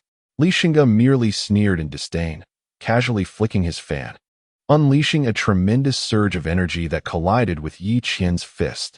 Boom! A resounding crash echoed as Yi Qian was sent flying several meters, nearly toppling out of the ring. "In the past, you were nothing before me. Now, it is the same," Li Xinge scoffed. However, the defeated Yi Qian performed an unexpected act that astonished everyone. He produced a brush. In the astonished gazes of the crowd, Yi Qian began to dance the brush through the air, forming strokes. A vertical line, a bend, and then another vertical line. It was a simple character for mountain. Yet, upon completing this stroke, a grand force descended from above. The onlookers instinctively looked up, though they saw nothing. Yet, in Li Xinge's eyes, a colossal black mountain materialized, bearing down upon him with immense weight. Li Xinge let out a shriek, attempting to evade the impending mountain, but it descended with unrelenting speed. Bang! It landed heavily upon his shoulder, bending his back and forcing him to buckle his knees, ultimately kneeling on the ground. "You, how can this be?" Li Xinge exclaimed in horror, The mountain was unnervingly terrifying. It did not possess the fearsome aspect of a real mountain. Yet its weight drained every ounce of strength from him. Only through sheer exertion could he withstand it without being crushed. Li Xingge struggled mightily. But no matter how hard he fought, the mountain hovered at his limit, inflicting unbearable pain. Do you see? These are the people you have harmed. They are always present. Watching you from above, Yi Qian stated coldly. At these words, Li Xingge looked up and was immediately seized by dread. His shoulder was no longer under the mountain, but was instead filled with familiar figures. Among them stood the sister of the little girl, her gaze fixed on Li Xingge. Tears of blood streaming down her face as she silently whispered, seemingly accusing him of his crimes. No, this cannot be. Li Xingge screamed in terror. The scene was utterly chilling. It is all a lie. You cannot frighten me, he shouted defiantly, unleashing all his might as he swung the fan at the dark clouds above. Yet, he struck nothing but air. When he opened his eyes again, the sky was clear, and everything had vanished, along with the inexplicably bewildered crowd of thousands. What has happened to Li Xingge? Unbeknownst to him, he suddenly knelt before Yi Qian. Flailing in a frenzy, as if engaging in a battle of wits with the air itself. He appeared foolish, provoking laughter from the crowd. Li Xingge, panting heavily, wore a grim expression. It dawned on him that the illusion earlier had been conjured by Yi Qian. Rage surged within him as he turned to face Yi Qian, an inferno of wrath threatening to consume him. Yet, at that moment, Yi Qian had inscribed a second character. See. A chilling breeze penetrated Li Xingge's collar. Not this again. Enraged, he prepared to lunge forward. Before he could act, a fierce wind howled, nearly toppling him. A damp scent, mingled with the metallic tang of blood, invaded his nostrils. Beneath his feet, he sensed a liquid surging. Merely an illusion. Is this all you can muster? Li Xingge bellowed, his eyes snapping open, glinting with crimson. Around him, the world transformed into a vast expanse of sea, a sea of red blood. No wonder the sensation beneath his feet was so viscous. The sea of blood rose steadily, soon reaching his waist. He raised his hand, his palm drenched in crimson, trickling downwards. You once claimed that blood was your favorite substance, a source of delight for you. Then, revel in it. Yi Qian's voice echoed from all directions. Just an illusion, nothing more. When I escape, I will surely kill you. Li Xingge roared, then closed his eyes, striving to calm his tumultuous emotions. If he could find tranquility, he would surely extricate himself from this illusion. The blood sea continued its relentless ascent, gradually engulfing his nose. The overwhelming scent of blood, coupled with a suffocating sensation, surged upon him. Li Xingge endeavored to soothe his feelings. It was merely an illusion, devoid of lethality. Yet, the suffocation intensified. If this persisted, he would truly perish. Unable to contain himself any longer, Li Xingge let out a mighty roar, expelling a torrent of bubbles, then desperately swam towards the surface of the sea. However, no matter how he struggled, he could not break free or reach the surface. A feeling of despair began to blossom within him, spreading rapidly. Panic, fury, discomfort, regret, and fear intertwined, allowing him to sense the approach of death. Ultimately, he felt consciousness slipping away. With a crash, Li Xingge fell to the ground, inhaling the long-forgotten fresh air. You claimed your torment of others was merely to understand what despair feels like. Do you comprehend it now? Yi Qian stated coldly. Li Xingge lay on the ground, gasping lightly. Now utterly exhausted, he could not utter a single word. Yet Yi Qian began to write again, this time inscribing 2 characters. I once vowed to bring you to justice. I believe that if you were to perish amidst your most cherished thing, it would perhaps be the most fitting end. In his hand, Yi Qian wielded the brush, inscribing the final stroke. The fox immortal, none could fathom the scene reflected in Li Xingge's eyes. Yet his demeanor sent chills through the hearts of onlookers. At times he laughed uproariously, at others he wept bitterly. His face alternated between ecstasy and sheer terror, pleading for mercy. With a smile, he tore at his own garments, his fingers carving crimson lines across his body. He cried out apologies, even as he fractured his toes and shattered his own kneecap with his bare hands. Enough. Li Liusu, standing upon the high platform, could no longer contain himself and bellowed. If this continues, not only will Li Xingge perish, but the reputation of the Li family will be utterly tarnished. Yet, Gu Wanxin, who presided over the conflict, seemed impervious to his words, disregarding them entirely. Yi Suifeng, this is truly excessive. Li Liusu directed his gaze toward Yi Suifeng. The latter stroked his chin thoughtfully. This fellow has derived the path of slaughter from the Shanghai Atlas. Such a notion does not align with his principles. He mused, however, it is likely just an obsession. Yi Suifeng, are you even listening to me? Li Liusu rose in fury. Indeed, I am, Yi Suifeng replied, raising his head and speaking loudly. Yi Qian, enough. Cease tormenting him. Nodding at the platform, Yi Qian wiped away the words Fox Immortal. Only then did Li Liusu huff and take his seat once more. Just kill him. Yi Suifeng said coolly. Chapter 52, A Change in the Arena. In the arena, Yi Qian stood amidst the chaos, clutching a bloody head. Following Yi Suifeng's command, he charged forth, striking down Li Xingge with a single stroke of his sword. He tilted his head back, exhaling deeply, and casually discarded the severed head at his feet.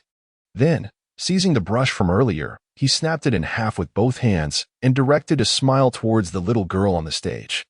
Tears streaked down her face as she buried her head between her legs, weeping softly. Sister, your vengeance has finally been avenged. Yi Suifeng observed the scene. Nodding slightly, Yi Qian's slaying of Li Xingge represented the vanquishing of his own inner demons. The breaking of the brush symbolized his severance from the past and a return to his true self. This young man had evidently contemplated his actions before stepping onto the stage.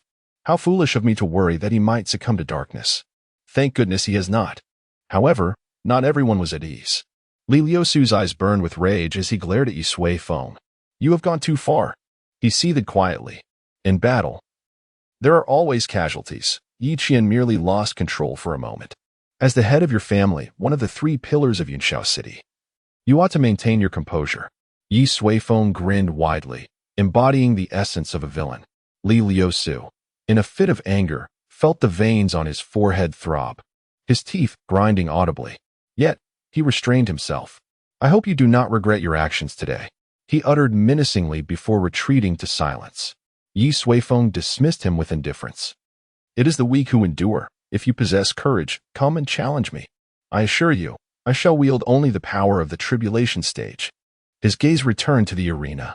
Yi Qian's defeat of Li Xingge had stirred a considerable uproar. He was the first of the talented elite to fall. All present were cultivators, passionate individuals. Such battles were worthy of their attention, even if they grasped little of the unfolding conflict. Yi Qian triumphs over Li Xingge. Gu Wanxin announced the outcome of the match. Next up was the Tang family. However, witnessing Yi Qian's eerie and ruthless demeanor, the remaining members of the Tang family dared not engage. They opted instead to forfeit, met with a chorus of derision from the crowd. Now, it was time for the last member of the Yi family. Let us welcome Yi Xiaoxiao. With resounding applause, a figure bounded onto the stage. She was petite, her long crimson hair nearly sweeping the ground. As she bounced about playfully, she exuded an undeniable charm. In her mouth, she chewed on a peculiar candy, capable of producing colorful bubbles. Isn't she just a child? Someone remarked. Those beside him cast scornful glances in her direction. Had the first 4 members of the Yi family not already imparted a lesson? How could their champion be weak? Anticipation buzzed through the crowd, eager to see what skills this adorably charming girl possessed. Yi Xiaoxiao approached Gu Wanxin, beaming with a grin. Sister Gu, you look absolutely beautiful today, so fair and lovely. Gu Wanxin lowered her head to glance at herself, offering an awkward smile. Thank you for the compliment. It's merely the attire for the grand event. She quickly shifted the topic. Would you prefer to follow conventional rules or challenge others? Of course, it's a challenge, Yu Xiaoxiao exclaimed, her large eyes darting towards the last remaining member of the Li family, Li Ran. Li Ran's heart raced. The 4 from his family had not fared particularly well in the previous rounds. However, Yu Xiaoxiao's gaze bypassed him and ultimately settled on the Tang family's preparation area. Li Ran exhaled in relief. It's you, Tang Yingying, Yu Xiaoxiao declared, selecting her challenger. Tang Yingying paused, then scoffed, sashaying towards the stage with her curvaceous figure. The battle commenced. Hey, why have you changed your outfit? Just as Tang Yingying prepared to launch her attack, Yu Xiaoxiao interjected, caught off guard. Tang Yingying's eyes fell upon the revealing garment in Yi Xiaoxiao's hand, a wave of embarrassment and anger washing over her. How could you? I remember now. It was you who caused the incident at the drunken dream gathering. Tang Yingying's realization ignited her fury. The embarrassing incident at the gathering had left her utterly humiliated. Indeed. How would you like to thank me? Yu Xiaoxiao retorted, forcefully tossing the garment into the audience, inciting a frenzy among certain ominous figures. I'll kill you. Tang Yingying's rage surged, and she drew her long sword, charging forward. Hee. A blue aura materialized beneath Yi Xiaoxiao's feet, rendering Tang Yingying's strike futile. I'm right here. Yi Xiaoxiao's voice echoed behind Tang Yingying, and in her hand appeared a pink undergarment. Return that to me. Tang Yingying rushed forward once more. If this continued, she would end up utterly exposed before thousands. However, the blue light flickered, and she again missed her target. Uncle One, what is this technique? Mi Feng from Blackstone City inquired, astonished. The middle-aged man beside him wore an expression of discomfort. As Mi Feng's protector, he was primarily responsible for his safety and guidance and cultivation during this journey. The battle in Cloud Sky City was an excellent opportunity for instruction, allowing them to observe how the city's prodigies fought. Yet this time, it was utterly bizarre. First, there was Yi Huang, who dominated the stage without even moving. There was nothing more to say beyond acknowledging her strength. Yi Long and Yi Qi now were manageable, but Yi Qian's methods were enigmatic. He couldn't comprehend the type of technique Yi Qian was employing. Now, Yu Xiaoxiao was even more peculiar. Her movements resembled a portal to the void. How could such divine prowess be wielded by a mere girl in the Qi transformation realm? I am still confirming, the middle-aged man replied. Uncle Wen, didn't you say that below the Golden Core realm, you know everything? Mi Feng looked at him quizzically. The middle-aged man's eye twitched. You little rascal. Life can be quite challenging. He fell silent again, redirecting his attention to the stage. Yu Xiaoxiao continued to toy with Tang Yingying. With each leap, she added another item to her collection. Sometimes it was clothing, other times it was adornments. Tang Yingying was nearly stripped bare, exclaiming, Yu Xiaoxiao, you are too much. She was on the verge of breaking down. Yu Xiaoxiao pouted, all right, I won't tease you anymore. Please don't be upset. As she spoke, a blue orb suddenly appeared in her hand, and she tossed it towards Tang Yingying. Tang swiftly dodged, but the orb exploded beside her. Enveloping her in a pale blue arc, sweet dreams, Yu Xiaoxiao declared, and with that, Tang Yingying rolled her eyes and collapsed onto the ground, sound asleep. The onlookers were left in stunned silence, bewildered by her ability to fall asleep at will. How marvelous it would be to possess such a power. Seeing her tactics succeed, Yu Xiaoxiao skipped over to Tang Yingying's side, leaning down to admire her slumbering visage. Xiao, please show mercy. I concede on her behalf. Tang Xiaoqing pleaded from below the arena. Yu Xiaoxiao huffed, your words are quite sweet. Very well. Her eyes twinkled mischievously as she pulled out a colorful pen from seemingly nowhere and began to create an abstract masterpiece on Tang Yingying's face. With a snap of her fingers, Tang Yingying stirred, letting out a soft sound as she awoke from her deep slumber. Tang Xiaoqing hurried to his sister in rising. What just happened? Tang Yingying asked, confusion etched across her face. It's nothing, Tang Xiaoqing began, but then caught sight of her face and nearly burst out laughing. We lost, let us go. Yet, he managed to contain himself. Remember, do not look up. After Tang Yingying departed, Gu Wanxin announced Yu Xiaoxiao as the victor. Finally, only Li Ran from the Li family remained. Before the match even commenced, he hastily chose to concede. There was no other option. The members of the Yi family truly intimidated him. Thus, the Battle of Yunshao City concluded in an unexpectedly swift manner, with the Yi family emerging victorious in all 10 battles. Given that 5 members of the Tang family were still standing, only Li Ran remained as a combatant for the Li family, while the others were either dead or gravely injured. Consequently, the Tang family secured second place, and the Li family found themselves at the bottom. Esteemed heads of the families, shall we discuss the forthcoming allocation of resources? Yu Suifeng said with a smile. Li Liusu wore a grim expression as he glanced at Tang Jing, who nodded slightly in response. Moments later, Li Liusu stood up. Yu Suifeng, the outcome of this battle in Yunshao City is utterly absurd. I believe the agreement among the 3 great families should be revised. Chapter 53. 2 choices on the highest viewing platform of the fighting arena. Li Liusu wore a sullen expression, his sinister gaze fixed intently on Yi Suifeng. It was utterly foolish to allow a handful of inexperienced youths to determine the future development of their families over the next 2 years. Therefore, I propose that we abolish this regulation starting today. Brother Tang, what are your thoughts? Tang Zheng nodded slightly and remarked, it does seem somewhat trivial. The three prominent families oversee a vast expanse around Yunqiao City, bearing significant responsibilities. It would be prudent to consider the comprehensive strength of each family when delineating interests. He appeared deep in thought, clearly indicating that an agreement had been reached between the two of them, even if today's battle had yielded a different outcome. Such suggestions would likely still have arisen. Yu Suifeng stroked his chin. The original purpose of the Yunqiao City battle was to encourage the youth of the three families to strive for improvement together. It must be acknowledged that it was a rather astute approach. However, Li Liusu and Tang Zheng had evidently lost sight of that initial intent. When they proposed to allocate benefits based on their family's overall strengths, Yi Suifeng fell into contemplation, pondering the unexpected advantages of such a notion. Indeed, I concur with your perspective, he stated. Li Liusu was taken aback, having anticipated that Yi Suifeng's youthful temperament would lead him to impatience. Are you certain? He couldn't help but ask again. Absolutely, Yu Suifeng affirmed. With this confirmation, Li Liusu's brow relaxed slightly as he remarked, you have some sense. Very well, let us draft a preliminary proposal. In terms of strength, there is no doubt that Brother Tang is the mightiest, followed by our Li family, and lastly, your Yi family. So, wait a moment. Yu Suifeng interrupted Li Liusu, tilting his head to regard him. Are you considering your comprehensive strength based on the excess flesh on your face? How has the Yi family found itself at the bottom?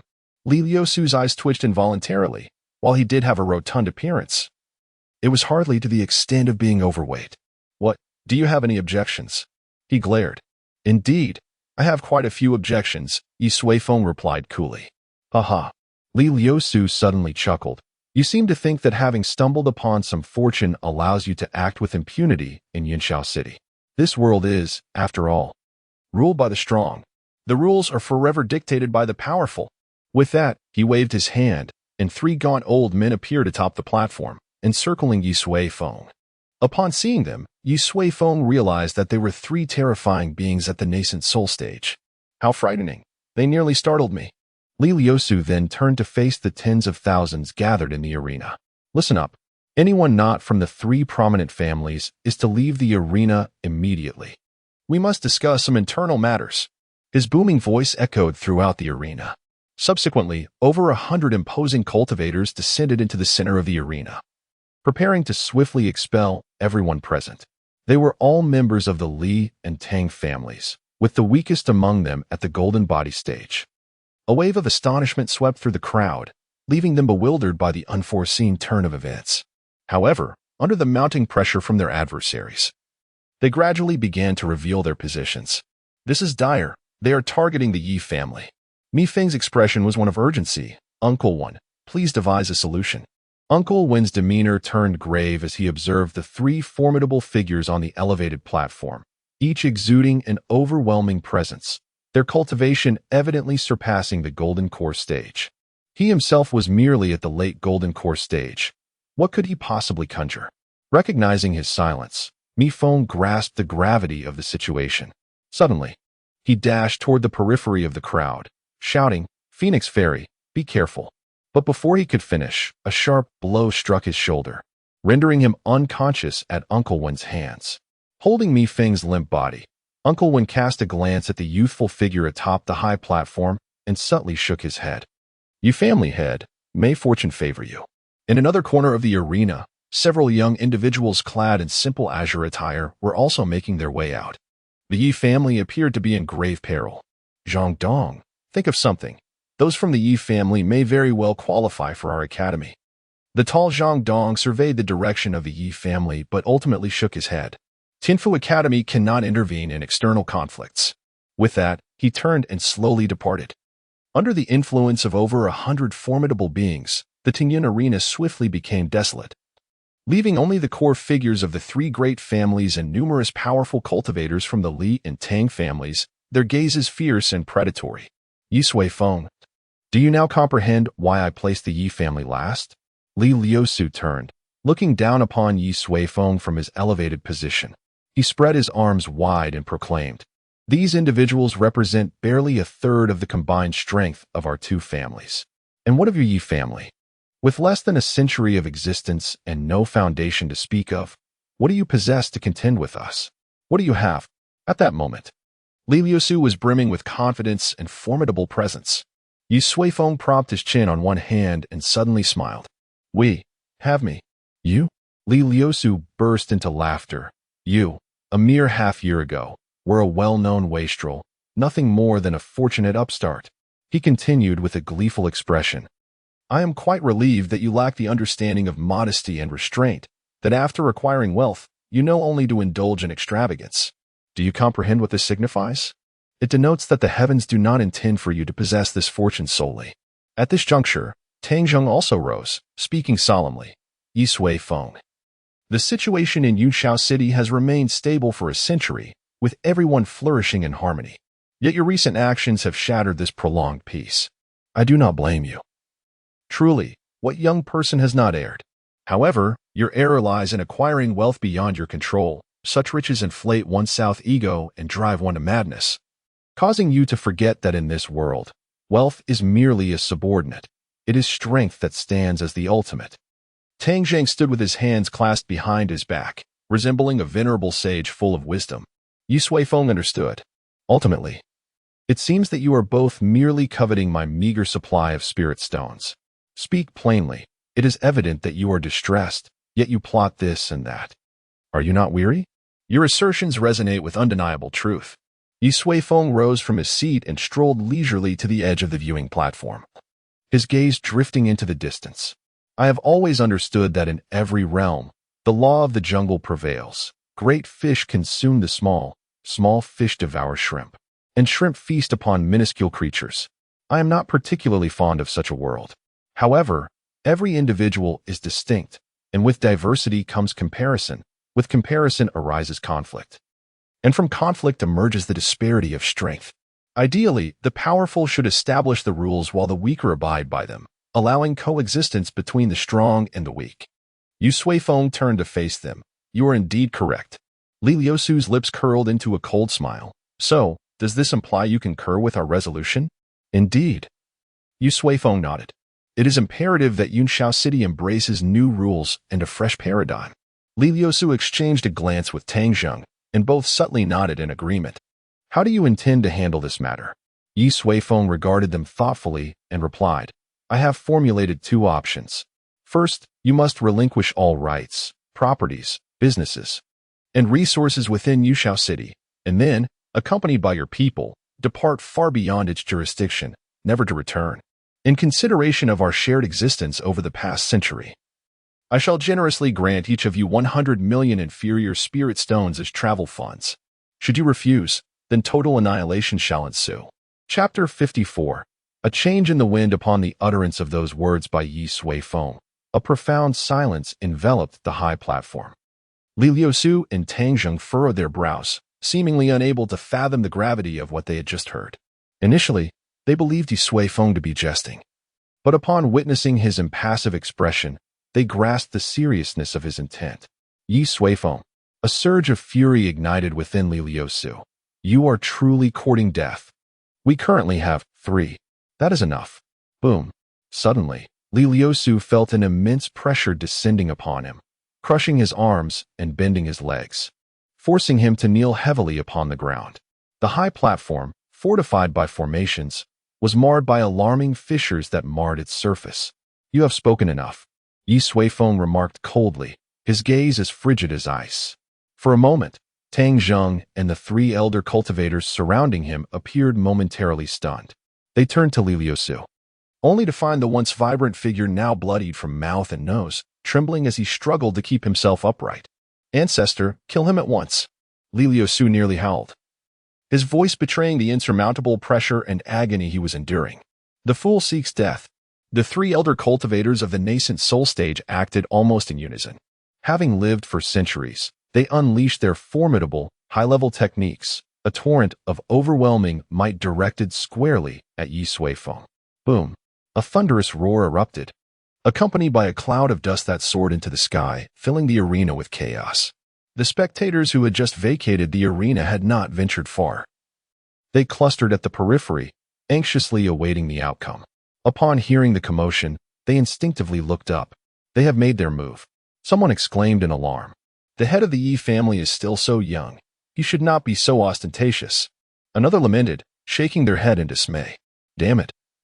If anything happens to the Phoenix Fairy, I swear there will be no peace between the Li and Tang families. Some young cultivators seethed with righteous indignation. Uncle Wen observed the rising dust and felt the tremors of the earth, sighing softly. It was unmistakable. A powerful nascent soul practitioner had intervened. The head of the Yi family is in grave danger. Far away, Zhang Dong stood with arms folded, his expression grave. He distinctly sensed an extraordinarily unique aura emanating from the recent upheaval and energy that should not exist within the confines of Yunshao City. What has transpired with the head of the Yi family?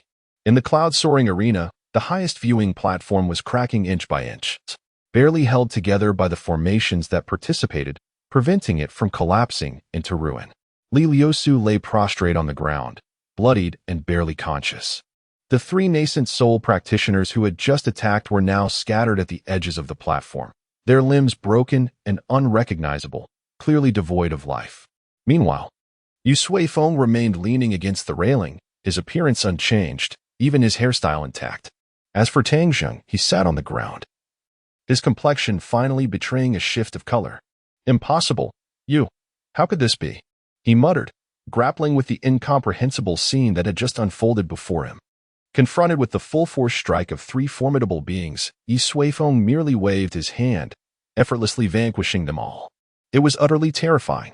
If this were a nightmare, Tang Zheng could only hope to awaken swiftly.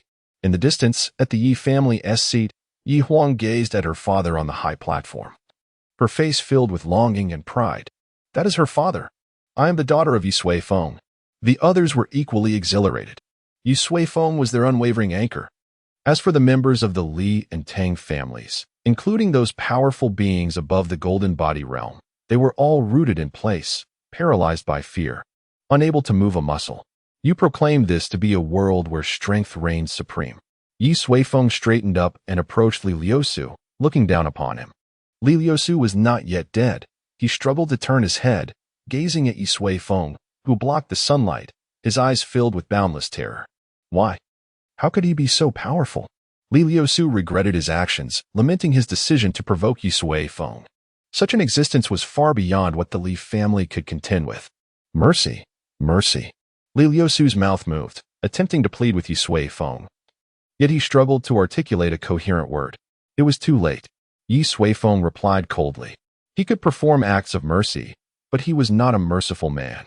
The moment Li Liusu threatened him using his daughter, the fate of the Li family was sealed. Yi Suifeng crouched down. If today I were lying on the ground, do you think you would spare me? Huh, you had long wished to see me torn to shreds. He opened his palm, and a drop of Li Liusu's blood suddenly floated out, landing in Yi Suifeng's hand. The droplet spun slightly, rising and falling as if it were alive. Accompanied by his breath, a hazy radiance enveloped the surroundings, enchanting and resplendent. It turns out you were not mistaken.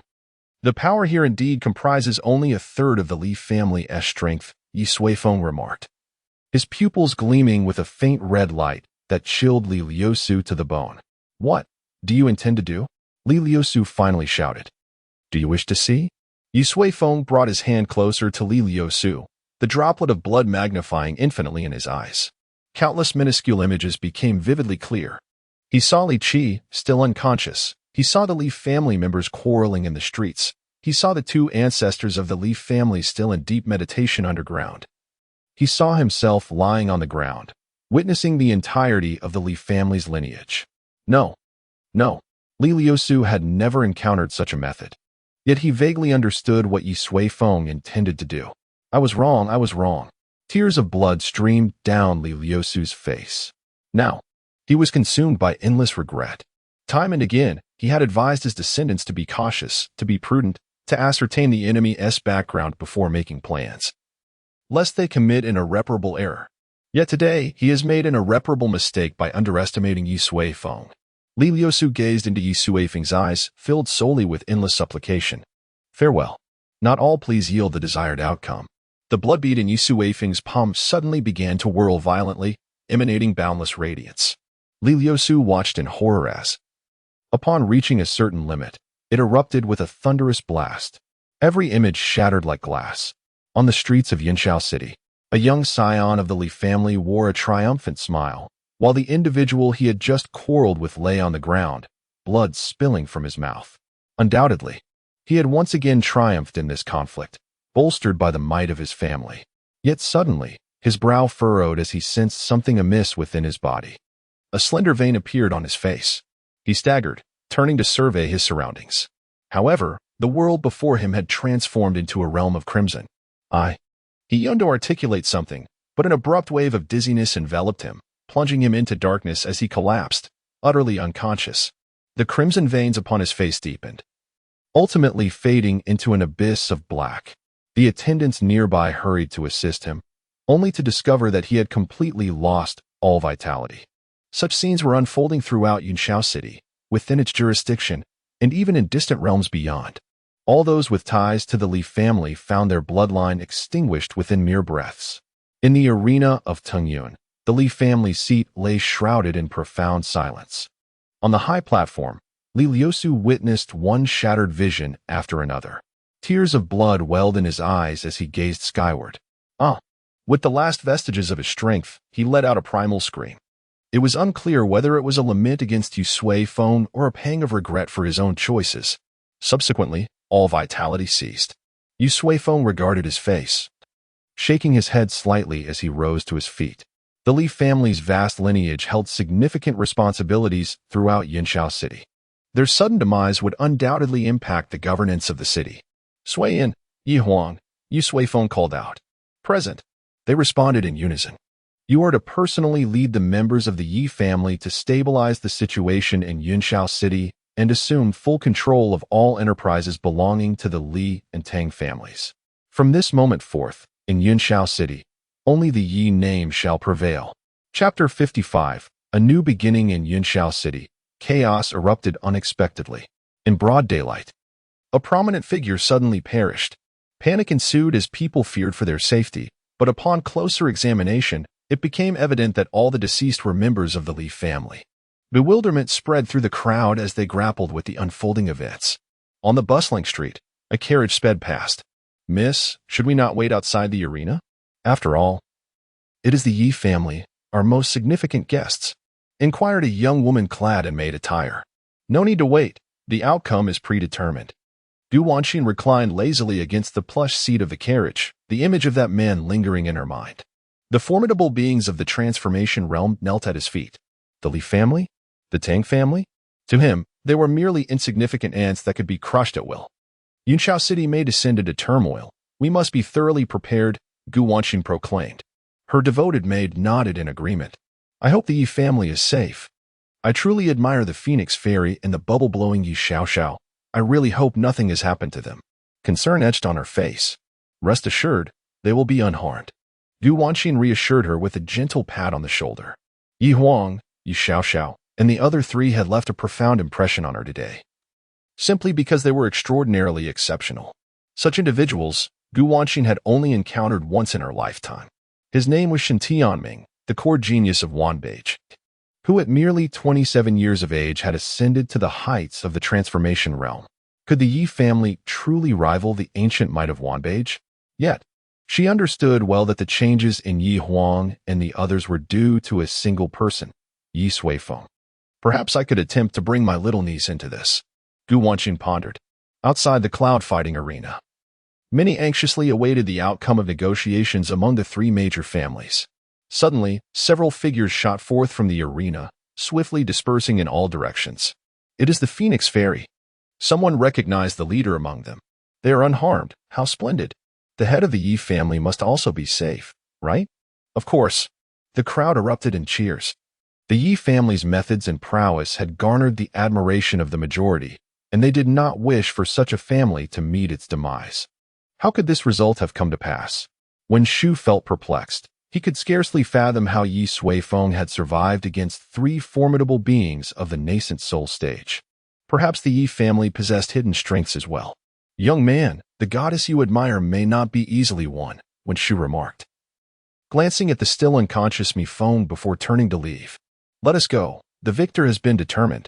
Zhang Dong observed the departing Yi family members and stepped forward. Senior. Who emerged victorious? Surely it must be the Yi family. Several other young individuals hurriedly followed suit. Zhang Dong nodded. Let us return and prepare. We will visit the Yi family tomorrow. In the arena of clouds and battles, Yi Suifeng commanded the core members of the Yi family to depart, setting forth to quell the chaos in the city and take control of Yunxiao City. Standing atop the platform, Yi Suifeng turned to gaze at Tang Zheng. At this moment, Tang Zheng had long lost his previous arrogance, now slumped on the ground, utterly drained and filled with trepidation. Each death of a Li family member felt like a needle piercing his courage. Yi Suifeng was beyond anything he could have ever imagined. When Yi Suifeng's gaze fell upon him, Tang Zheng's heart raced to his throat. Head of the Yi family, I was wrong. Tang Zheng's voice trembled. What was your error? Yi Suifeng suddenly smiled widely. Tang Zheng hesitated, then quickly continued. I should not have believed the deceitful words of Li Liusu.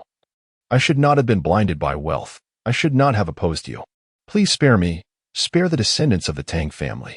Tang Zheng knelt on the ground, knocking his head repeatedly as tears and snot nearly splattered onto Yi Suifeng's shoes. Those who came here today to confront the Yi family must perish, Yi Suifeng declared. Tang Zheng's forehead bled as he looked at Yi Suifeng, comprehending the gravity of his words. The Tang family would not suffer the same fate as the Li family, erased from existence. However, the remaining members of the Tang family would forever be unable to cultivate. I will give you a cup of tea's time to consider, Yi Suifeng said. Tang Zheng lowered his head, his eyes clouded with confusion. To be unable to cultivate was akin to death for them. His fists gradually clenched. But moments later, they fell in despair. It is better than death, I suppose, to live as an ordinary person, far removed from the tumult of the cultivation world. Perhaps that is a form of happiness. Yet, he wished to make one last plea. Head of the Yi family, Shaoqing and the others are unaware of today's plans. Yi Suifeng studied him, ultimately nodding. You have 10 slots. Decide for yourself. Tang Zheng trembled and deeply bowed. Thank you, esteemed one. Murky tears streamed from his eyes. In a short while, a piece of paper inscribed with 10 names appeared in Yi Suifeng's hand, with Tang Shaoqing prominently listed. However, to Yi Suifeng's slight surprise, Tang Zheng had not included his own name. The individuals listed were the most outstanding young members of the Tang family. Have you made your decision? Yi Suifeng inquired. I have decided, Tang Zheng responded softly. Yi Suifeng nodded. He did not wish to speak much, for he was now the villain. Whatever he said would ring hollow. Since the decision to kill had been made, it would be executed. He extended his hand. Understanding, Tang Zheng bit his finger, trembling as he offered his blood into Yi Suifeng's palm. He then snapped his fingers. The 10 young members of the Tang family, seated at their positions, suddenly regained their ability to move, their faces filled with fear as they gasped for breath. Father, head of the family. Tang Shaoqing and the others looked anxiously at Tang Zheng atop the platform. Shaoqing, return and abandon everything. Lead our kin away from Yunxiao City, never to return. Tang Zheng spoke in a measured tone. Tang Shaoqing's face was etched with sorrow. Father, he rasped. Leave. Tang Zheng roared. Tang Shaoqing fell silent, kneeling before the high platform, and bowed deeply 3 times. He then rose and, with the remaining members of the Tang family, departed without a backward glance. As he stepped out of the arena, a thunderous explosion echoed behind him. Out of the corner of his eye, he beheld the place where the Tang family once stood. Now a river of blood. Brother Shaoqing, Tang Mingxian hesitantly spoke. Leave. Tang Shaoqing growled, not turning back, striding forward with determination. At that moment, only Yi Suifeng and Tang Zheng remained in the arena. Yi Suifeng opened his palm, revealing a droplet of blood inscribed with a dark mark. It was a curse of bloodline, empowered by the will of the heavenly Tao, unsolvable in this world. The curse would manifest over 3 days, granting those who survived the Tang family sufficient time to endure the perilous onset. Yi Suifeng remarked. Tang Zheng did not include himself among the doomed, which Yi Suifeng found commendable. Thus, he allowed them 3 days. Thank you. Tang Zheng lay motionless upon the ground, having resigned himself to fate.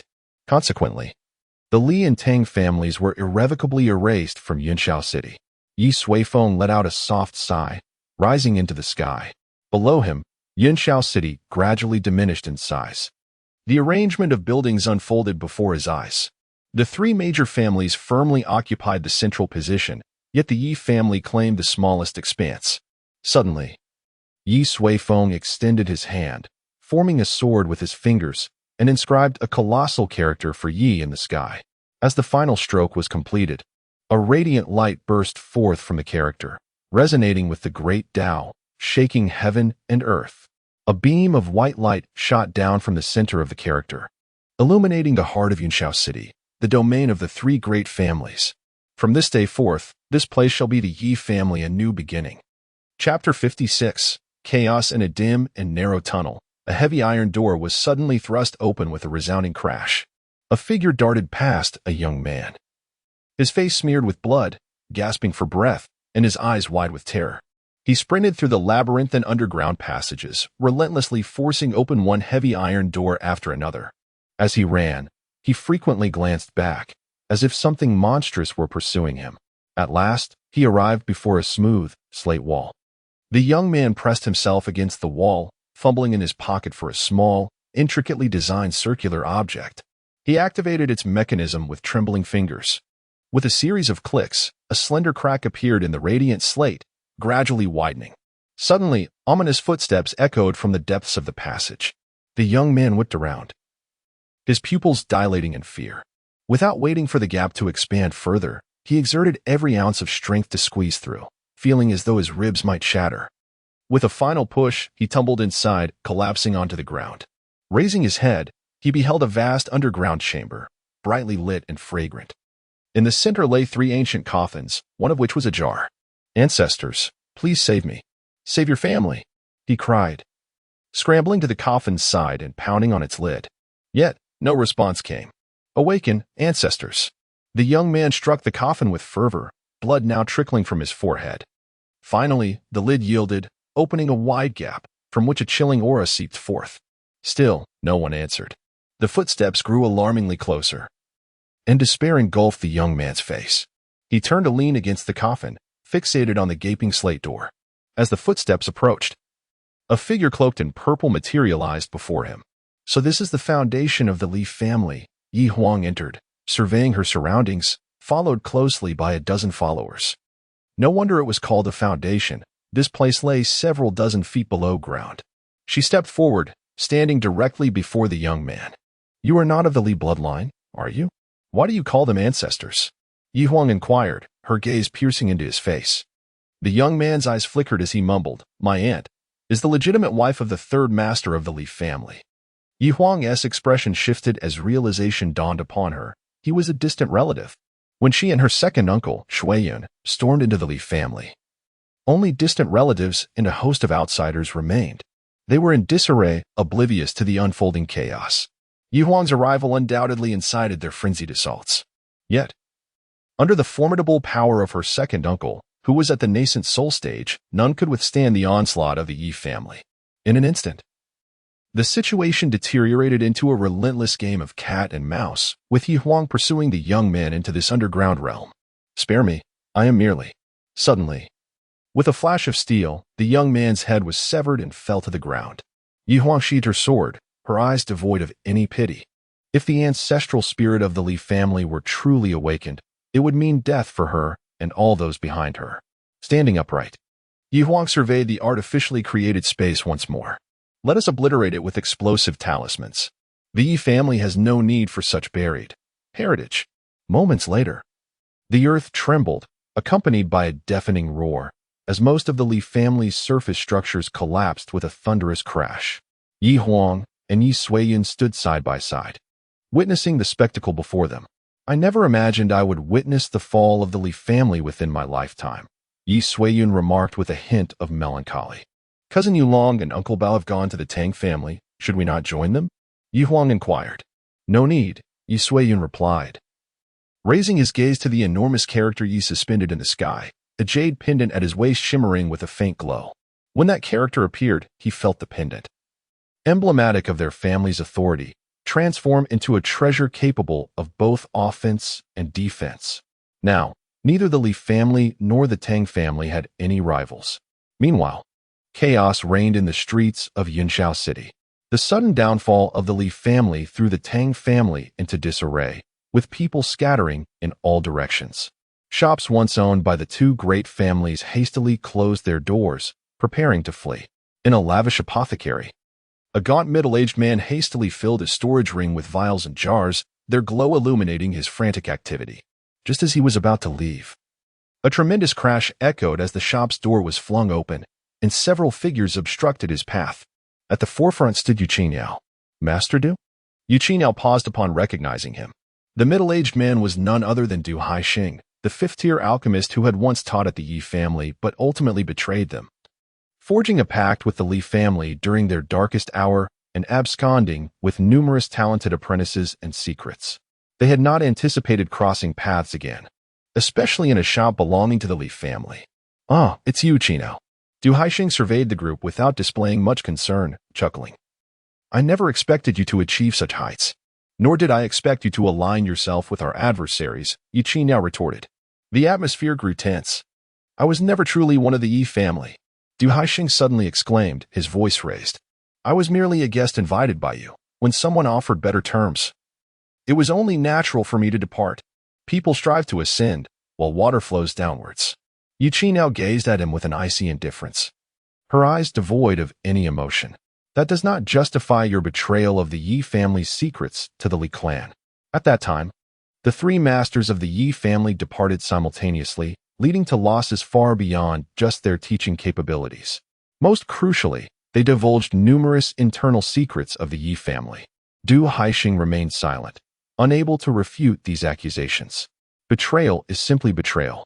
The atmosphere between the two grew increasingly tense, as if a confrontation were imminent. Sighing softly, Yu Qingyao remarked, "Regardless of the circumstances, you were once my alchemy mentor. I have no desire to engage in conflict with you. Leave everything behind and depart from Yunshao City." With that, Yu Qingyao extended her hand. "From this day forth, we share no lingering affections." Du Haixing, with a dark expression, caressed the storage ring upon his hand. Within it lay the wealth of an entire establishment, sufficient for a lifetime of indulgence. Yet, confronted by the formidable Yi family, the likelihood of him taking anything away seemed exceedingly slim. Moments later, he too sighed, removing the storage ring and stepping forward to place it in Yu Qingyao's palm. "Xiaoqian, you have always been my most astute pupil. Before I depart, allow me to impart one final lesson. Never underestimate the malice of the human heart." Suddenly, a fierce glint flashed across Du Haixing's face as his fingers curled into claws, aiming for Yu Qingyao's throat. As a formidable being at the Golden Body realm, the few individuals behind Yu Qingyao were unable to react in time, given the short distance. If he could seize her, he would surely escape Yunshao City with his riches. His movements were swift, almost upon her throat. Then, a beam of light illuminated his face, freezing his actions. A mirror materialized in Yu Qingyao's hand. "I have never underestimated anyone. My apologies," Master Du. Upon her words, Du Haixing, illuminated by the red dust mirror, visibly aged before ultimately collapsing as a withered corpse upon the ground. Outside Yunshao City, a group of several dozen individuals hurriedly fled into the distance. After traveling for miles, they gradually slowed their pace. "Have the Yi family not pursued us?" "No, it seems they have let us go, but now we are left with nothing." "Brother Xiaoqing, what shall we do?" Tang Xiaoqing stood at the forefront, glancing back at the faint outline of Yunshao City. "We leave." He turned and walked forward step by step. Chapter 57. Reconstruction of the Yi Family, Master S Study. Upon the desk lay an octagonal array plate, with a dazzling high-grade spirit stone embedded at each corner. Complex patterns of arrays intertwined to connect the 8 spirit stones. Yi Suifeng channeled a surge of spiritual energy, and the entire array plate was instantly illuminated. A familiar city materialized above the plate, its contours distinctly visible. It was none other than Yunshao City. Yi Suifeng executed a spell, and the ethereal image of Yunshao City magnified in an instant, revealing all the towers and streets, ultimately focusing on the architectural cluster of the 3 prominent families. A sense of futuristic technology enveloped him. Yi Suifeng marveled. This array plate had been unearthed from the Tang family's treasury. It was, in essence, a map of Yunshao City, albeit a comprehensive 3-dimensional representation. Truly astonishing. Numerous similar trinkets had also been discovered within the treasures of the two major families. There were hovering boards designed for swift travel, easily assembled simple pavilions, and even mattresses for massages, alongside great iron pots capable of cooking meals autonomously. While these items bore no utility in combat or cultivation, they significantly aided various aspects of daily life. They profoundly reshaped Yi Suifeng's perception of the cultivation realm. Was it not solely about cultivation and combat? Yet, he soon realized the truth. The civilization of this world had thrived for countless millennia. Even if the main focus was on cultivation and ascension, the intricacies of life could not be neglected. Take food, for instance. The abundance of ingredients yielded a staggering variety of delicacies, far surpassing anything from his previous life. His aspiration to savor the world's culinary delights seemed increasingly unattainable. Brother. At that moment, Suijin entered from outside. How are things progressing? Yi Suifeng inquired without lifting his gaze. Essentially stabilized, Suijin replied. Initially, there was indeed chaos. Many shops belonging to the Li and Tang families were suddenly unattended, leading many to seize the opportunity for theft. However, with our intervention, most of the incidents have been quelled. Thanks to that group of youngsters who brought back a substantial number of cultivators a few months ago. Managing to take over the entire Yushao city would have been quite a challenge otherwise. A city cannot be governed without sufficient manpower. The recent batch of loose cultivators we recruited has played a crucial role. Currently, only our Yi family remains in Yunshao City, and numerous cultivators are clamoring to join our family. Many have already taken to privately referring to Yunshao City as Yi City, Suijin exclaimed, his face alight with excitement. Such a scene was something he had never even dared to dream of. I reiterate, establish clear hierarchies. Those who join now must be treated distinctly from those who came before.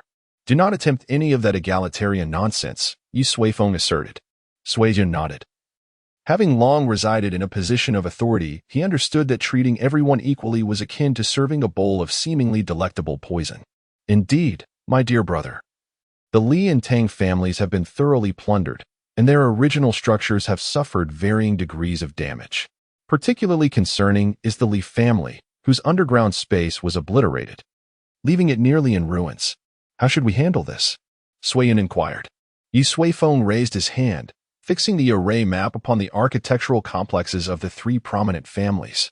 The map had yet to be updated, so all the buildings depicted remained intact. The locations of the three families were situated at the very heart of Yunshao City, encompassing a vast area. The Yu family occupied merely about 1/5 of that space. Level it all and rebuild, Yi Suifeng declared. Suijin was taken aback. Brother, there are still many structures left unscathed within. I am aware. I simply find them displeasing to the eye, Yi Suifeng replied nonchalantly. Suijin was momentarily stunned. Furthermore, after leveling them, let us construct a new residence centered around the current Yu family estate. The household has grown considerably and is somewhat cramped. With a sweeping motion, Yi Suifeng circumscribed a large area on the map. Its expanse was more than tenfold that of the existing Yu residence. Brother, is this not rather excessive? The family has not yet expanded to such proportions, Suijin remarked, sensing a hint of exaggeration. It will undoubtedly continue to grow, Yi Suifeng responded, casting a glance at him. I have heard that your wife is recently with child. Suiyun's face flushed crimson, and he chuckled awkwardly. Ah, well, the family is flourishing, and I am quite pleased. An increase in progeny is indeed a blessing, Yi Suifeng noted. I do hope you can carve out some time to ponder the origins of life more thoroughly. Do you understand? Suiyun, feeling embarrassed, hastily replied, Yes, I understand. Yi Suifeng shook his head. This world remains far less open regarding matters between men and women than his previous life. His gaze returned to the map, and he observed the architecture of Yunshao City, which appeared somewhat chaotic. The roads were crooked, and many ended abruptly, creating an uncomfortable sight. After some contemplation, Yi Suifeng drew 2 vertical lines, centering on the Yi family estate, thus dividing the entire city into 4 sections. We shall construct 4 major roads radiating outward from this point, he decided, and then find a person of high design caliber to properly arrange the buildings within the city. My requirements are for it to be clean, orderly, convenient, and well-connected. Is that clear? Sueyun's expression was one of utter astonishment. Brother, are you intending to demolish the entire city and start anew? Why not? Yi Suifeng replied. This disarray vexes me. I demand a complete redesign. As he spoke, he noticed that the Yi family's location was somewhat off-center within the city, slightly to the left, resulting in a misalignment when drawing a cross centered on it in relation to the 4 city gates. What shall we do about this? Sueyun, observe. This wall is grand yet not circular. Let us demolish and reconstruct it as well. It must conform to a perfect circle, Yi Suifeng stated earnestly. Sueyun was thoroughly bewildered. He could not fathom what his brother intended and dared not inquire further. However, there must be a rationale behind my elder brother's actions. One that is undoubtedly difficult to comprehend from my current perspective. I shall adhere to his instructions. Very well, I shall make the necessary arrangements immediately. After all, it is merely a circular city wall. Our Yunshao city shall strive to be the most unique one upon the continent. Yet, unbeknownst to Sueyun, his elder brother was merely succumbing to his obsessive tendencies. For now, I shall leave it at that. Yi Suifeng averted his gaze from the map, fearing that he might conjure yet another idea. By the way, how have the other factions within the city been faring lately? In Yunshao City, aside from the 3 prominent families, there exist 3 other factions of considerable influence. The first is the Wanbage, a central hub for cultivators, bustling with a myriad of visitors daily. The second is the Zuaming Tower, the most prestigious tavern in Yunshao City, which includes the enchanting Zuaming Garden. The third is Shangyun Garden, a realm of ephemeral beauty that requires no further elaboration.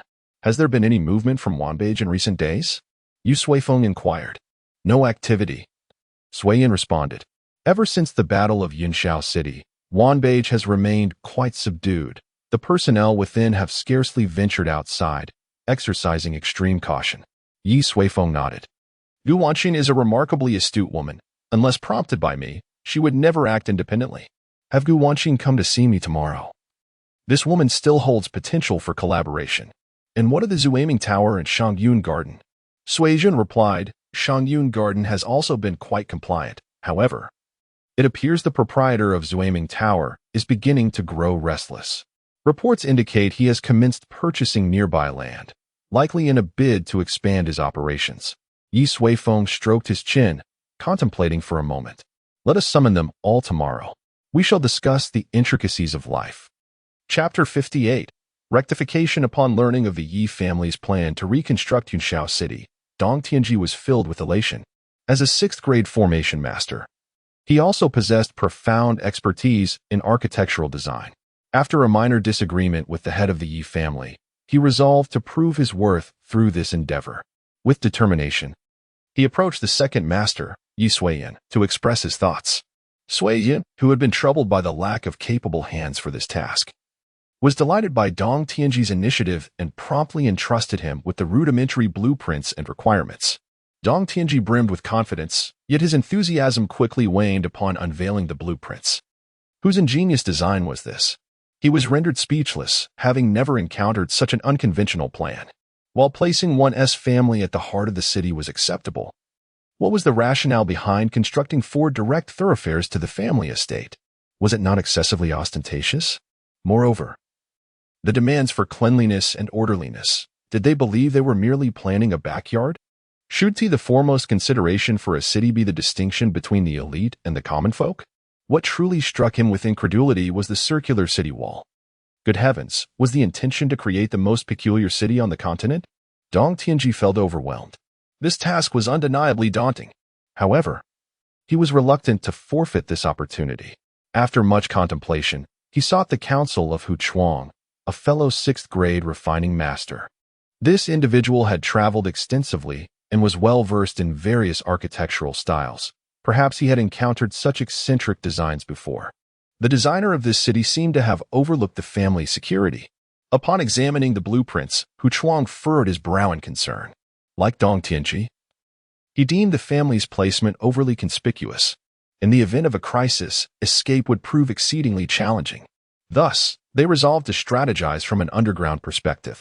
Nevertheless, Hu Chuang quickly formulated ideas, and together with Dong Tianji, they endeavored to steer this whimsical design towards a more practical trajectory. Meanwhile, The instigator of their troubles was leisurely enjoying tea in the reception hall. "Eldest brother, they have arrived," Suiyin announced as he entered. "Let us welcome them one by one." Yi Suifeng replied. In the reception hall, 3 individuals awaited Yi Suifeng's summons. One was Gu Wanxin, who had visited numerous times before and appeared relaxed and at ease. The second was a portly middle-aged man, fair-skinned and impeccably attired in opulent garments, exuding an air of confidence. He was Feng He, the proprietor of the Drunken Dream Pavilion. The final individual was an elderly woman, sitting upright with a grave expression, her murky eyes betraying a hint of unease. She was Granny Hua, the creator of Shangyun Courtyard. "Master Gu, I trust you are well." Feng He spoke first after a brief wait. "You are indeed a frequent visitor to the Dreamy Pavilion, if I recall correctly. You have accompanied the head of the Yi family on previous occasions." Feng He smiled, attempting to establish rapport with Gu Wanxin. "Indeed, such an event did occur." Gu Wanxin replied, reclining against her chair. "Haha, then it seems your relationship with the head of the Yi family is rather special." Gu Wanxin gazed at him in silence. Feng He, assuming her silence was acquiescence, inquired, "Do you know why the head of the Yi family invited us here today?" Gu Wanxin did not respond. Instead, she shifted into a more comfortable position and smiled gently. "Boss Feng, have you not been in Yunxiao City recently?" Feng He was momentarily taken aback, then laughed heartily. "Gu Pavilion Master, you are astute. How did you discern that?" "Indeed, half a year ago, I returned to the southern city of Linjiang, only just returning recently. I never anticipated such significant changes in Yunxiao City. Linjiang City, one of the 9 cities in the Alliance, lies to the south of Su City.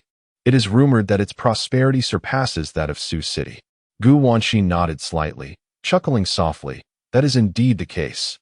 Had you been around lately, you would not have used the word please." Feng He furrowed his brow. "Pavilion Master Gu, what do you mean by that?" Gu Wanxin chose not to respond, preferring to maintain her distance from such individuals. Feng He felt perplexed, wondering why Gu Wanxin regarded him as if he were a fool. Moments later, he redirected his gaze toward Granny Hua. "Granny Hua, as an old friend, I must kindly remind you. I have heard that the head of the Yi family possesses a noble heart, full of compassion for the world, and cannot abide certain sordid matters. You would do well to be cautious with your words." Though Feng He's words were a warning, his eyes glimmered with schadenfreude. He and Granny Hua had a competitive relationship, and the prospect of her misfortune delighted him. Granny Hua merely huffed in response, saying nothing, though her expression grew tenser. Indeed, such rumors circulated in the outside world. What if Yi Suifeng could not tolerate the realm of frivolity? "Granny Hua, please accompany me." At that moment, Suiyin appeared in the parlor. Upon hearing her name, Granny Hua involuntarily shuddered, then slowly rose, her expression grave as she followed Suiyin out. "Hee. She is surely in for it." Feng He smirked at Gu Wanxin. Gu Wanxin rolled her eyes and chose to close them. She was uncertain of Granny Hua's fate, but she knew that if Feng He continued his antics, he would certainly face repercussions. In the inner chamber, Yi Suifeng sat, holding several sheets of letter paper. Granny Hua, under Suiyin's guidance, entered. Yi Suifeng glanced at her, gesturing to a seat. "Thank you, head Yi." Granny Hua replied respectfully. Yi Suifeng turned back. Observing her as he spoke, "The Shangyun Garden in Yunxiao City was established by you, was it not?" "Indeed. You also personally orchestrated the abduction of virtuous young women, training them to serve as playthings for the affluent, did you not?" The second question sent Granny Hua's heart plummeting to the depths of despair. "Master Yi, you only need to respond with yes or no." Yi Suifeng interrupted her words. "Yes, I have done such things." Granny Hua lowered her head. Yi Suifeng remained silent. An invisible pressure weighed heavily upon Granny Hua, rendering her exceedingly uneasy, and beads of cold sweat trickled down her furrowed brow. After a moment, Yi Suifeng set down the letter in hand. "From this day forth, do not let me discover anything of the sort again. Do you understand?" Granny Hua suddenly raised her head, her expression one of astonishment. "Just this?" She found it hard to believe. Yi Suifeng arched an eyebrow. "Oh, I understand. Actually, since Shangyun Courtyard has flourished, we no longer engage in such. Just understand," Yi Suifeng stated, gesturing for her to leave. Granny Hua stood up, bowed deeply, and subsequently exited the inner hall. I thought you would eradicate Shangyun Courtyard, said Suiyun with a smile. Eradicate it for what? Yi Suifeng shook his head. Such places exist for a reason. Destroy one, and another shall immediately arise. It is better to find a more obedient one for easier control. Having said that, Yi Suifeng waved his hand. Bring in Feng He. This fellow seems to be rather inflated. Chapter 59. The Celestial Formation Stone. I had long heard of the remarkable presence of the head of the Yi family, and upon meeting him today, it was clear that his reputation was well-deserved. He is indeed a young man of great promise. With a hearty laugh, Feng He strode through the door, his face glowing with enthusiasm. He clasped his fists in greeting and took a seat opposite Yi Suifeng. Yi Suifeng thought to himself, "You are quite the familiar character, Mr. Feng." He glanced at the documents in his hands and directly broached the subject. I have heard that you have been acquiring land near the Drunken Dream Pavilion these past few days. Haha, it seems I cannot hide anything from you, dear Yi. Feng He replied with a smile. The Yi family is formidable. In just a day, you have vanquished the other two prominent clans, which is indeed impressive. Such a significant event has alerted me to a tremendous business opportunity, prompting my swift actions. Feng He sat confidently in his chair, gazing at Yi Suifeng as if he were certain that you would be intrigued by this so-called grand opportunity. Yi Suifeng could not fathom the source of his confidence. After a moment of silence, noticing Yi Suifeng's apparent indifference, Feng He spoke again. Head of the Yi family. This opportunity could lead us to substantial profits. Yi Suifeng raised a hand, silencing him. Enough. I have no interest in your so-called opportunity. Feng He was momentarily taken aback. Head of the Yi family, but this involves a considerable quantity of spirit stones. If we join forces, my estimates suggest that the profits could reach at least 100 billion annually. Surely, you cannot claim to lack interest in spirit stones? Feng He decided to dangle some bait. Having spent several years in Yutian City, he had a basic understanding of the financial situations of the three major families. The Yi family's annual revenue was merely around 1 billion or so. Even with the recent downfall of the other two families, their wealth could hardly multiply significantly. The increase in fortune was not as straightforward as he imagined. Thus, he believed that the prospect of 100 billion annually would surely tempt Yi Suifeng. Unfortunately for him, having been away from Yutian City for too long, he was unaware that times had changed. I do not harbor the interest in spirit stones that you presume. Yi Suifeng replied. The reason I summoned you today is for a different matter. He set aside the documents and produced a design blueprint, placing it on the table. Yutian City is preparing for reconstruction, and your Drunken Dream Garden obstructs the roadwork. It needs to be demolished. Please provide an offer. Feng He momentarily struggled to comprehend the gravity of the situation. A large-scale reconstruction of Yutian City? Did the Yi family possess such financial might? Head of the Yi family. This may not be appropriate. When the Drunken Dream Pavilion first arrived in Yutian City, we had an agreement to not interfere with one another, no matter the circumstances. Feng He's smile gradually faded. With whom did you make this agreement? Yi Suifeng inquired. With the Tang family from the three major clans. Yi Suifeng shook his head slightly. Since arriving in this world, he had encountered few fools, yet Feng He was undoubtedly one of them. The current master of Yutian City is the Yi family. If you wish to conduct business here, you must adhere to the Yi family's directives. Either make an offer to sell the Drunken Dream Garden to us, or pack your belongings and leave. I shall grant you but a single opportunity to choose. Upon uttering these words, Yi Suifeng ceased to pay him any heed. Suddenly, Feng He sprang up from his chair, fury evident in his demeanor. Yi Suifeng, do you truly believe yourself invincible? He exclaimed. Above me lies Linjiang City, and just as Feng He commenced his tirade, an overwhelming sense of suffocation engulfed him. In that instant, he beheld a golden orb emanating a brilliant light, drifting leisurely from his dantian and settling into Yi Suifeng's grasp. It was his golden core. Yi Suifeng held the golden core and produced a low-grade spirit stone, placing it alongside the golden core. One golden core, accompanied by a spirit stone. Will this suffice to acquire all the assets of your dreamy pavilion? If so, sign the agreement and take them away. Yi Suifeng's patience had worn thin. Had he known his counterpart was of such ilk, he would have never deigned to meet him in person. Men of this ilk were all too common, and their intellect was surely compromised. He longed only to conclude this matter swiftly. Feng He stood frozen, tension coiling within him. his heart racing in terror. A golden core. How could Yu Sui Feng so effortlessly claim it? What had transpired during his half-year absence from Yushao City? I shall sign. Feng he managed to utter, his voice strained. In short order, an agreement was finalized. And Yi Sui Feng acquired the entirety of Dreamy Pavilion's holdings for the price of a single low-grade spirit stone.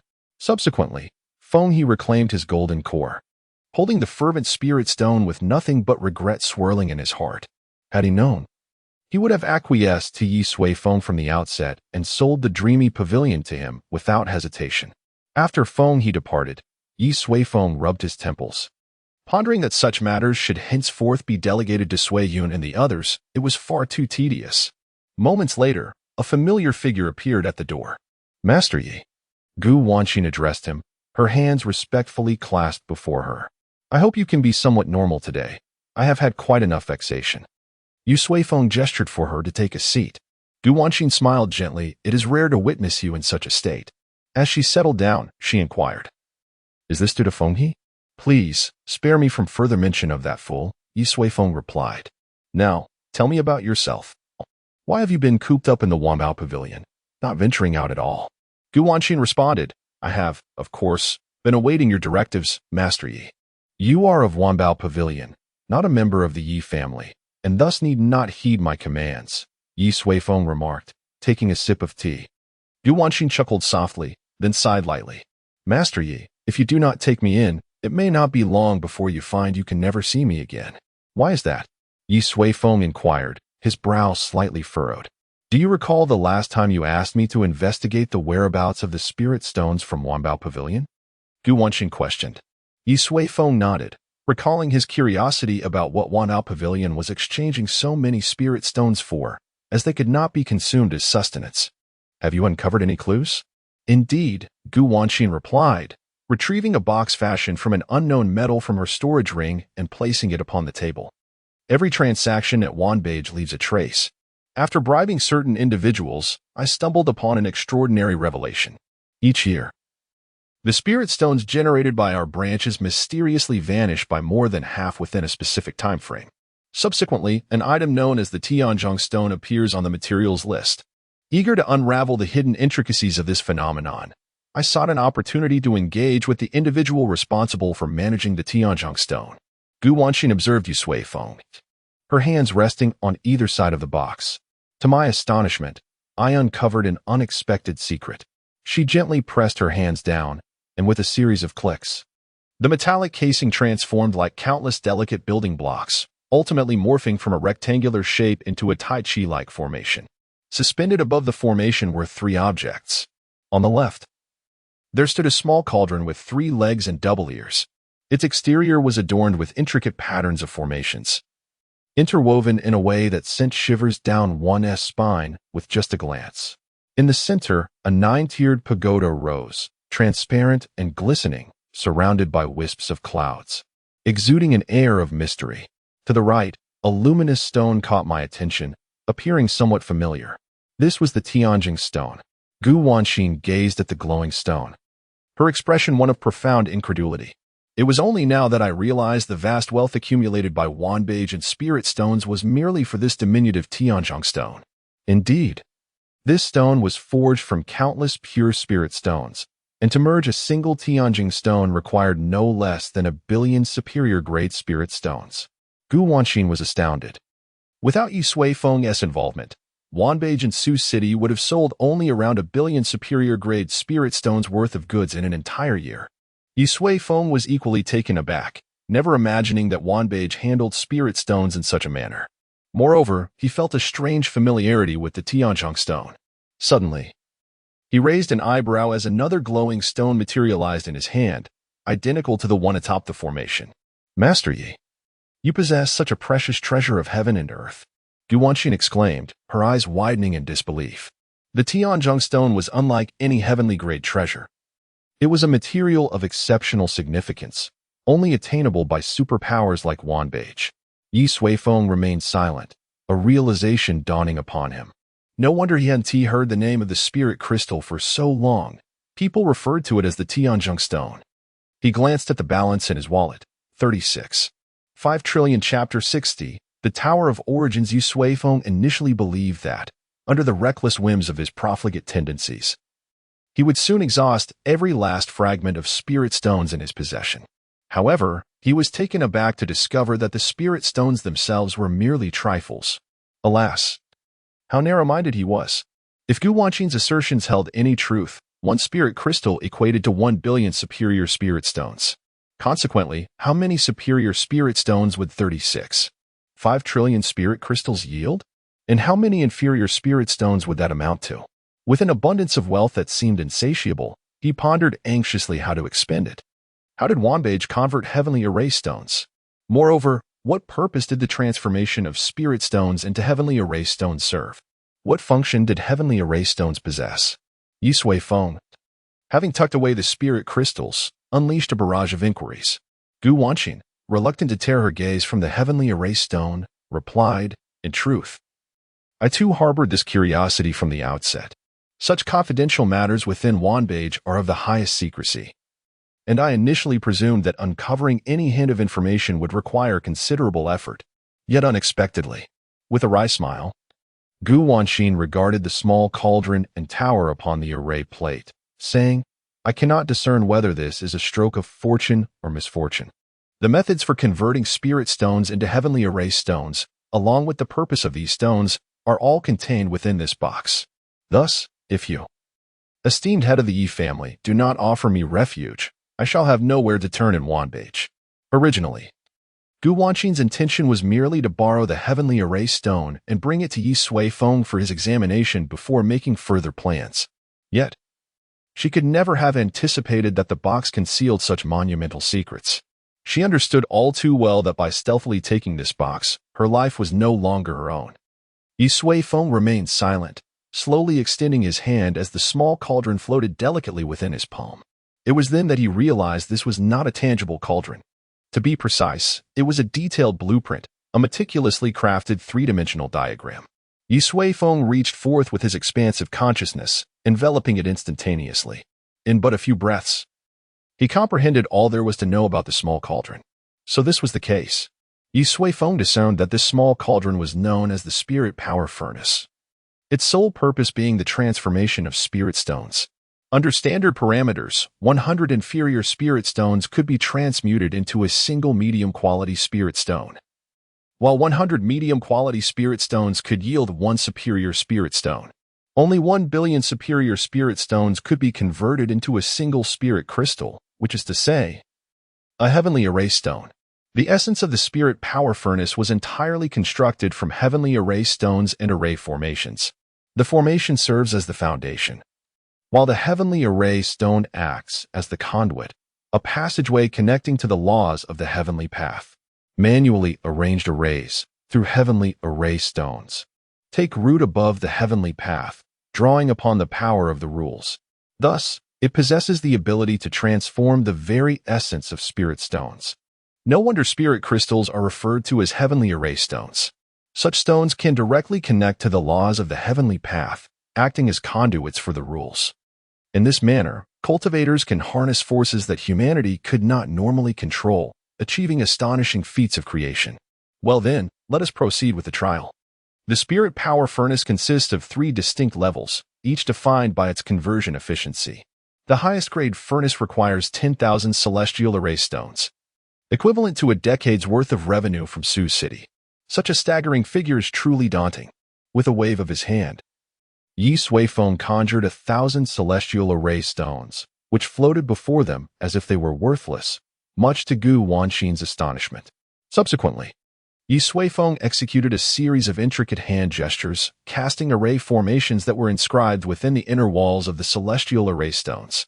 The complexity and difficulty of the required formations were enough to make one's head spin.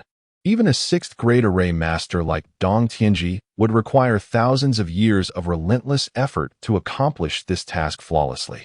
Yu Suifeng himself felt the challenge, dedicating a full incense stick's worth of time to complete all the formations. Success. With a commanding utterance, a small azure cauldron, roughly the size of a human head with 3 sets of ears, gently descended onto the table. As it landed, A sound akin to the resonant tones of grand bells subtly echoed in the air, signifying the presence of an unparalleled treasure. Gu Wanqing stared blankly at the cauldron before her, her mind resonating with the image of the 1,000 celestial array stones floating just moments ago. All right. Let us proceed with the experiment, Yi Suifeng declared, snapping his fingers. Instantly, Gu Wanqing regained her clarity and focused intently. Then, after a moment's contemplation, Yi Suifeng opened his wallet and began pouring low-grade spirit stones into the cauldron with abandon, akin to discarding refuse, causing Gu Wanqing's eyes to sparkle in astonishment. He continued until he had deposited a staggering 100 trillion stones before halting. The cauldron possessed an expansive storage space capable of accommodating such a vast quantity. With a mere thought, he activated the first formation. In the span of a tea break, the radiance of the formation gradually diminished. Yi Suifeng probed with his consciousness and discovered that all the low-grade spirit stones within the cauldron had transformed into mid-grade stones, totaling precisely 100 billion. Interesting. He mused with a chuckle, activating the second formation. Within mere breaths, the stones metamorphosed into 10 billion high-grade spirit stones. The efficiency was indeed commendable. Nodding in approval, Yi Suifeng initiated the final formation. The cauldron's exterior flickered with light and shadow. This process persisted for a full incense stick, gradually coming to a halt. An enigmatic aura emanated from it.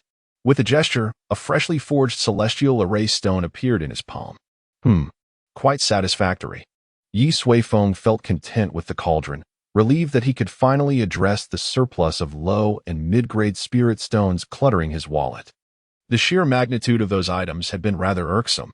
At that moment, had Gu Wanqing been privy to Yi Suifeng's thoughts, she would undoubtedly cling to his leg and exclaim, "Brother, take your burdens and let me bear them." After testing the spirit power furnace, Yi Suifeng turned his attention to the small tower at the center. The cauldron is intended for merging celestial array stones. Thus, what is the purpose of the tower? Yi Suifeng pondered aloud. Gu Wanqing nodded with an expression of profound complexity. All right, let me take a look. With a mere thought, Yi Suifeng enveloped the small tower with his spirit, revealing all its secrets. The Origin Tower.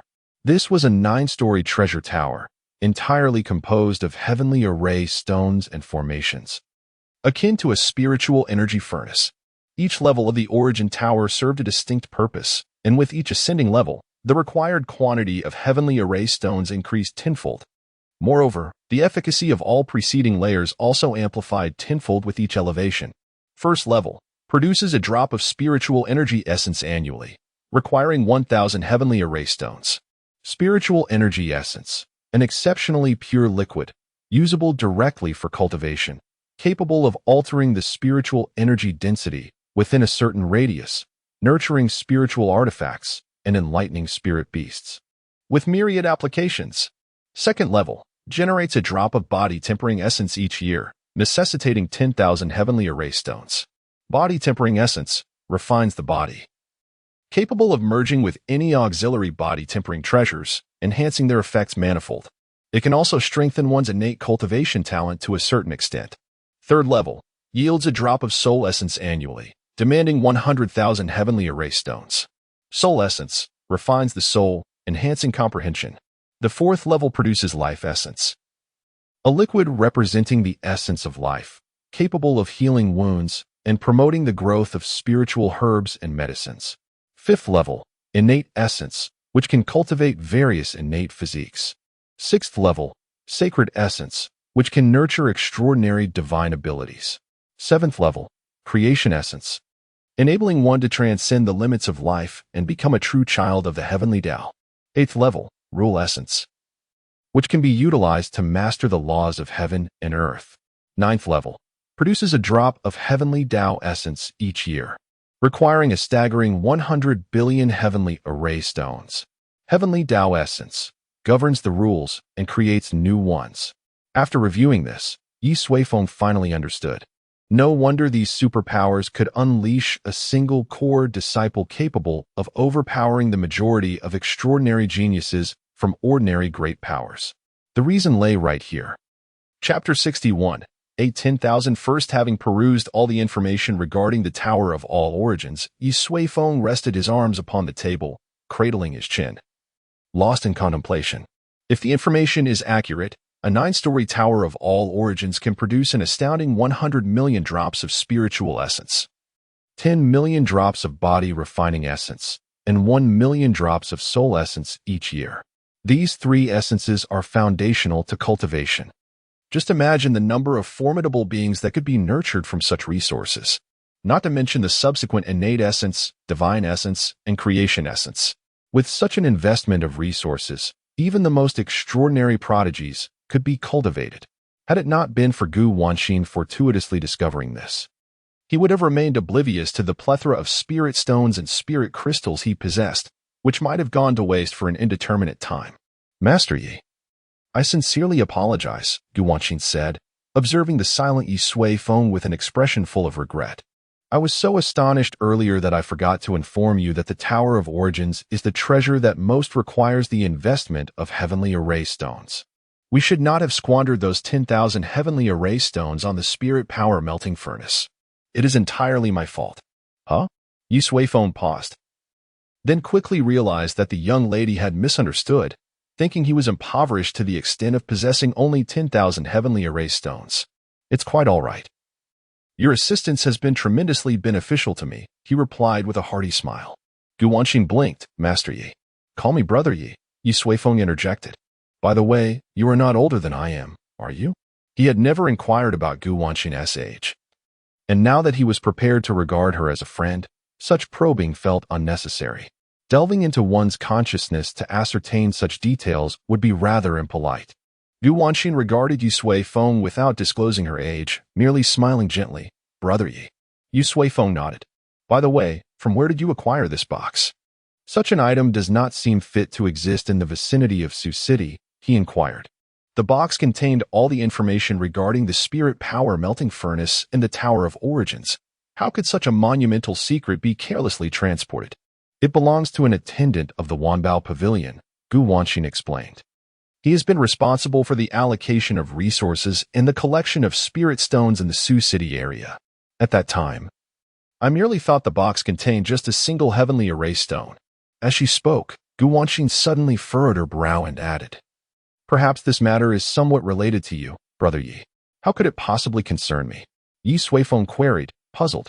Well, Gu Wanxin smiled. Over the past 6 months, your expenditures have been remarkably extravagant, and the upper echelons of the Wanbao Pavilion have taken notice. Furthermore, all your payments were made with low-grade spirit stones. You might not be aware, but the warehouses in Sioux City are filled with large storage bags brimming with spirit stones. Therefore, I suspect they might have brought the construction methods for the spirit power melting furnace and the Tower of Origins for the sake of convenience and transportation. Yi Sui Feng stroked his chin thoughtfully. The explanation seems a bit strained. They could have simply brought a finished furnace without the need to carry the blueprints. However, they currently cannot explain why the Wanbage acted in such a manner. Regardless, the blueprints are now in hand.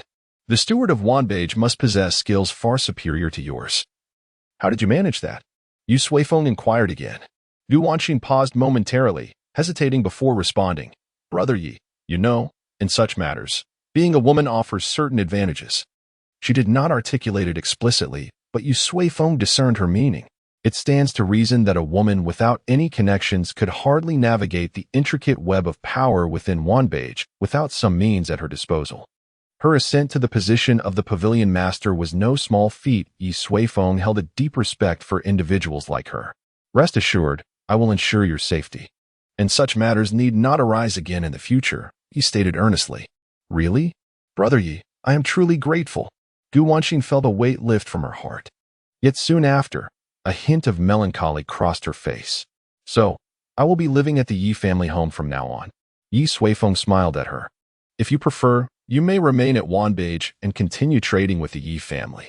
Gu Wanxin was taken aback, having taken something so significant from Wanbage. I shouldn't be able to return, right? Yi Sui Feng chuckled. As long as you wish it, there will be no issue.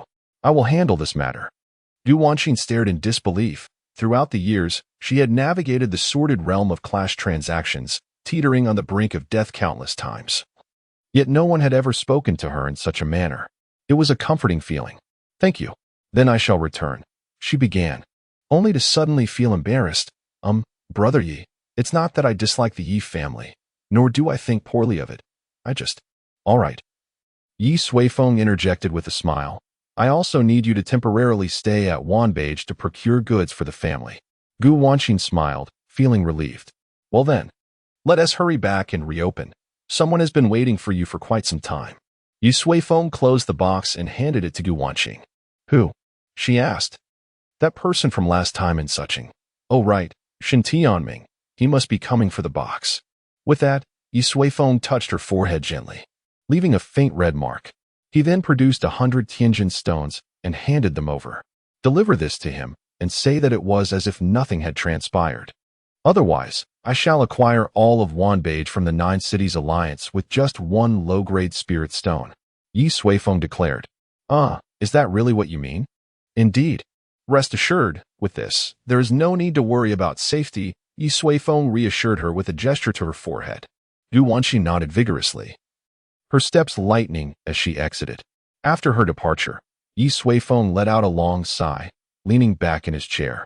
This time, Gu Wanqing has truly rendered invaluable assistance. The cultivation of the Yi family's descendants has encountered a bottleneck. The investment of resources has reached a saturation point. Any further increase would not induce a qualitative transformation, unless one acquires even rarer resources or cultivates individuals like Yi Huang and Yi Long based on their unique attributes. However, that would be excessively cumbersome. As Yi Suifeng is not a caretaker, he is only responsible for a select few outstanding core disciples. Therefore, the origin tower of all things has arrived at a most opportune moment. How many shall we construct? A single 9-story origin tower requires 1 trillion celestial array stones. Let us commence with 10,000. Too many would lack proper accommodation. That amounts to 10 trillion celestial array stones. This time, Yi Suifeng has truly incurred significant expenses. In Yunqiao City, at the Wanbao Pavilion, all guests were inexplicably ushered out. Shen Tianming sat in the center of the first floor, his expression dark and foreboding. Beneath him, the steward in charge of managing the spirit stones lay on the ground, bloodied and broken, utterly incapacitated. He awaited with mounting anxiety. The construction of the second 9-story origin tower at Wanbao Pavilion was on the verge of completion. There must be no mistakes here. We must undoubtedly become the first force in this continent to possess 2 9-story origin towers. Chapter 62. Mirror Lake for 3 consecutive days. Yi Suifeng immersed himself in his study, tirelessly refining the origin towers. To him, the process of crafting these structures was relatively straightforward, yet their complexity was overwhelming. Each layer was interwoven with thousands of intricate formations, densely packed and labyrinthine. Completing 1,000 towers was akin to asking a student to transcribe the characters 1,000 times. Eventually, Yi Suifeng managed to refine 10 towers at once, completing the monumental task of crafting 10,000 9-story origin towers within 3 days. Upon finishing, the study was filled to the brim with towers, so numerous that one could hardly raise their head without bumping into one. Unfortunately, these creations possessed a unique spatial attribute that prevented them from being stored in a spatial ring. What to do with these towers? Yi Suifeng found himself in a quandary. Handing over all 10,000 towers to Sui Yun was certainly out of the question, as it would likely terrify him. A solution for their unified handling was needed. As he contemplated this, Yi Suifeng rose and stepped outside. With his movement, the floating origin towers clinked and clattered against one another, many of the unwitting structures obstructing his path. Move aside, you wretched towers. After a brief moment, Yi Suifeng exited the study. First, he intended to inspect the progress of the new city. With a thought, he vanished into the sky, gazing down upon Yunqiao City. Compared to 3 days prior, the city had undergone a remarkable transformation.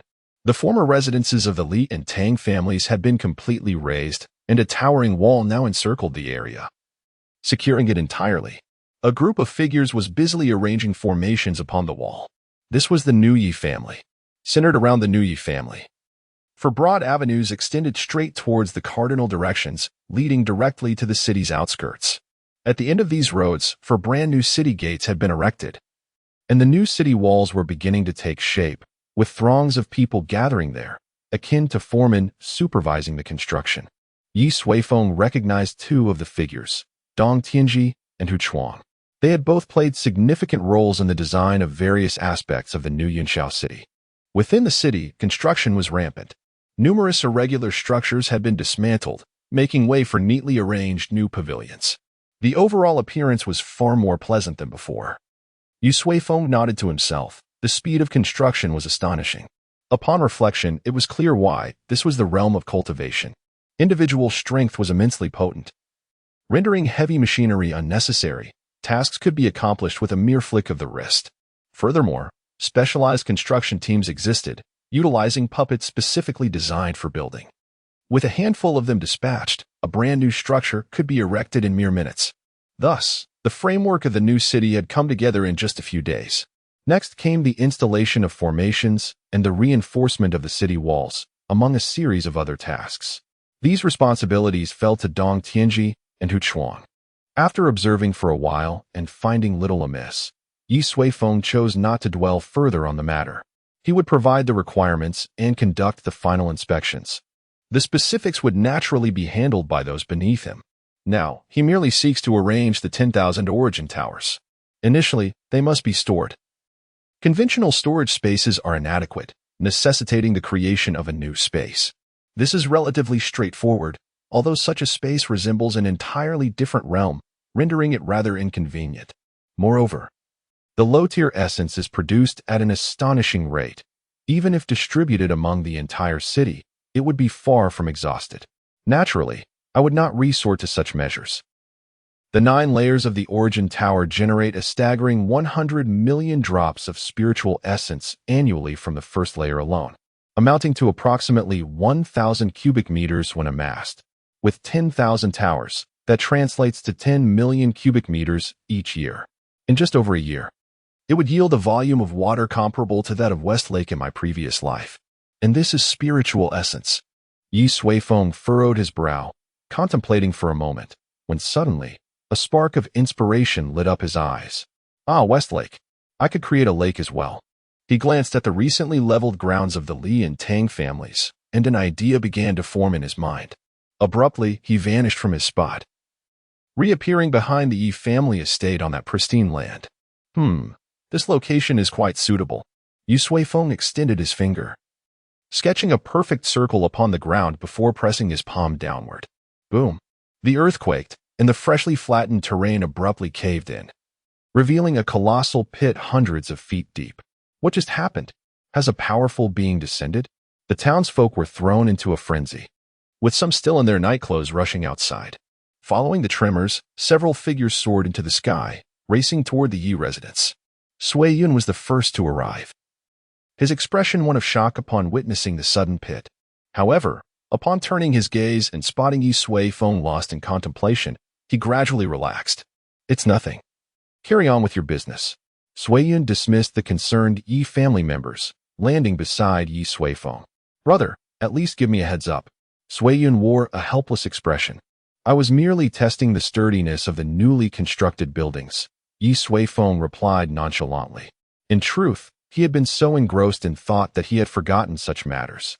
Nevertheless, Sui Yun refrained from pressing further, gazing into the vast pit and inquiring, Brother, what are you planning? I'm creating a large lake, Yi Suifeng stated.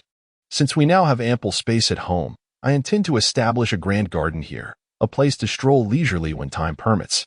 Sui Yun, brother, for matters such as this, you could simply inform me.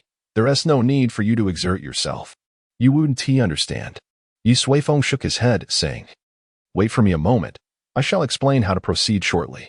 With that, he rose to his full height and soared into the void, standing before the colossal character Yi in the sky. He then gestured, summoning the myriad origin towers from his study, which formed a lengthy line, ultimately congregating before him. Let us place them here. Yi Suifeng unleashed a punch, shattering the void before him, creating a pitch-black spatial realm. Next, he reached out and pressed his hand upon the character leaf, causing countless fragments of space to adhere closely to its contours, beginning to converge. In a brief moment, the white character leaf formed a delicate golden edge, radiating a faint glow. This was a newly established space, and the immense character leaf served as the gateway to that realm. Roland, Yi Suifeng kicked the leading origin tower, and subsequently, the long procession began to move, one after another, passing through the character leaf and entering the space behind. Once all the origin towers had entered, Yi Suifeng's figure flickered, and he too transitioned into the space. It was not particularly vast, comparable in size to Cloud City. Next came the establishment of a passageway. The ancient Qian Kuan transposition array seemed perfectly suited for this purpose. Yi Suifeng recalled the intricacies of this formation, tracing symbols in the void with his fingers. And soon a massive array materialized upon the ground. A dark pit slowly emerged. Upon closer inspection, it was the enormous crater Yi Suifeng had created with a single palm strike. After some contemplation, Yi Suifeng formed a seal, dividing the pit into 10 distinct layers from top to bottom. Then, he summoned the origin towers, arranging them in orderly circles to float above the pit. Guide. With a commanding shout, all the origin towers connected with the pit. The first layer of the origin tower linked to the second layer of the pit, and so forth, with the 9th layer connecting to the very bottom of the pit. Come forth. Yi Suifeng clenched his fist, and the tears of the produced essence began to flow slowly towards the corresponding layers of the pit. Meanwhile, Sui Yin, who had been awaiting Yi Suifeng, suddenly sensed a peculiar shift in the large pit before him. He looked up to see a veil of hazy white mist enveloping the area just below 10 meters from the ground, emanating a gentle starlight, reminiscent of the Milky Way. What is that? He was momentarily astounded. At that moment, Yi Suifeng's figure appeared beside him. Water. As Yi Suifeng's words fell, clear spring water manifested out of thin air, surging into the pit. In just a few breaths, it filled the entire cavity. The pit had transformed into a grand lake. Ah, this is splendid. Yi Suifeng nodded. He connected the 10,000 origin towers to this lake, ensuring that all future essence produced would be stored beneath the surface of the lake before them. Moreover, each tier corresponded accordingly. The first layer was the lake water, the second layer was the essence of spiritual energy, and so forth. Let us construct a garden around it, and populate it with fish, lotus flowers, and plant willows and various flowers along the perimeter, suggested Yi Suifeng. Indeed, Sui Yun, savoring the fragrant aroma emanating from the lake, incredulously inquired, Brother, this lake water must be extraordinary, right? Yi Suifeng nodded affirmatively. Under the nourishment of the 9-layer essence, the surface of the lake has transformed into a unique treasure. Ordinary beings dwelling here may undergo intriguing changes.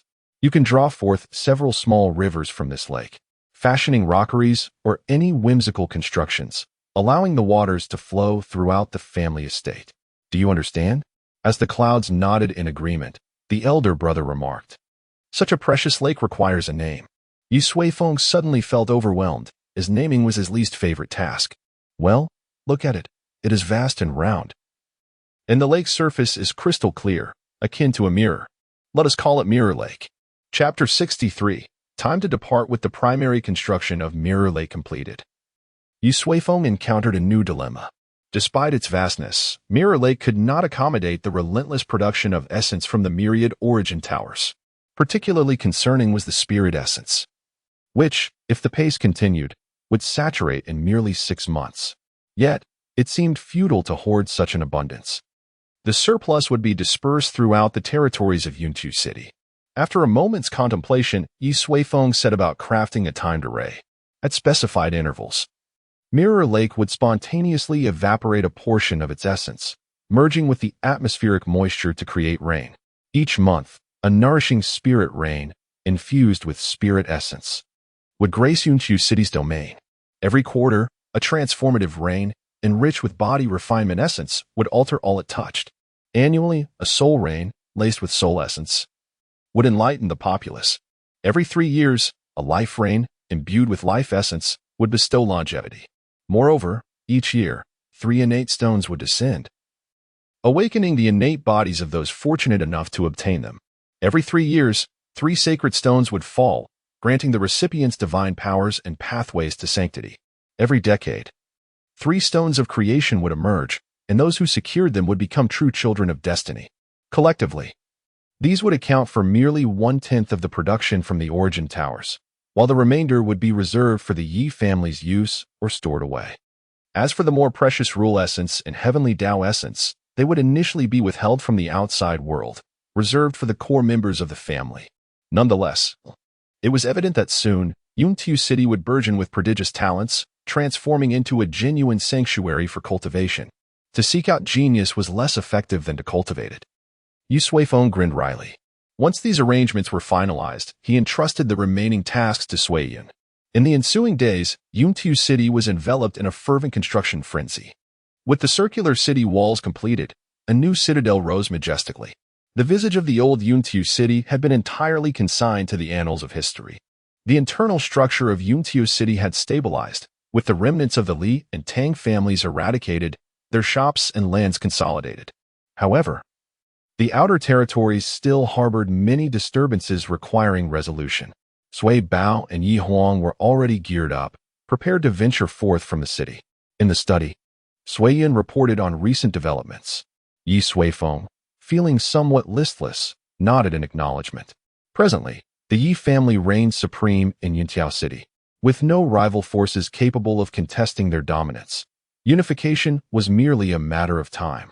Once stability was achieved, perhaps it would be time to explore other regions of the world. The tumultuous eastern nations, the revered southern sects, the exotic western lands, and the vast northern tundras. He pondered the unique culinary delights each might offer. Brother, are you listening? Suiyin's voice suddenly broke through his reverie. Oh, yes, I am, Yi Suifeng replied. Snapping back to attention.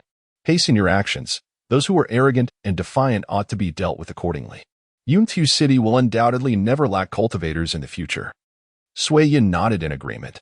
This morning, a group of visitors came to see you, brother. Who were they? Yu Suifeng inquired. They were a cadre of young individuals clad in azure garments, all hailing from the Tianfu Academy.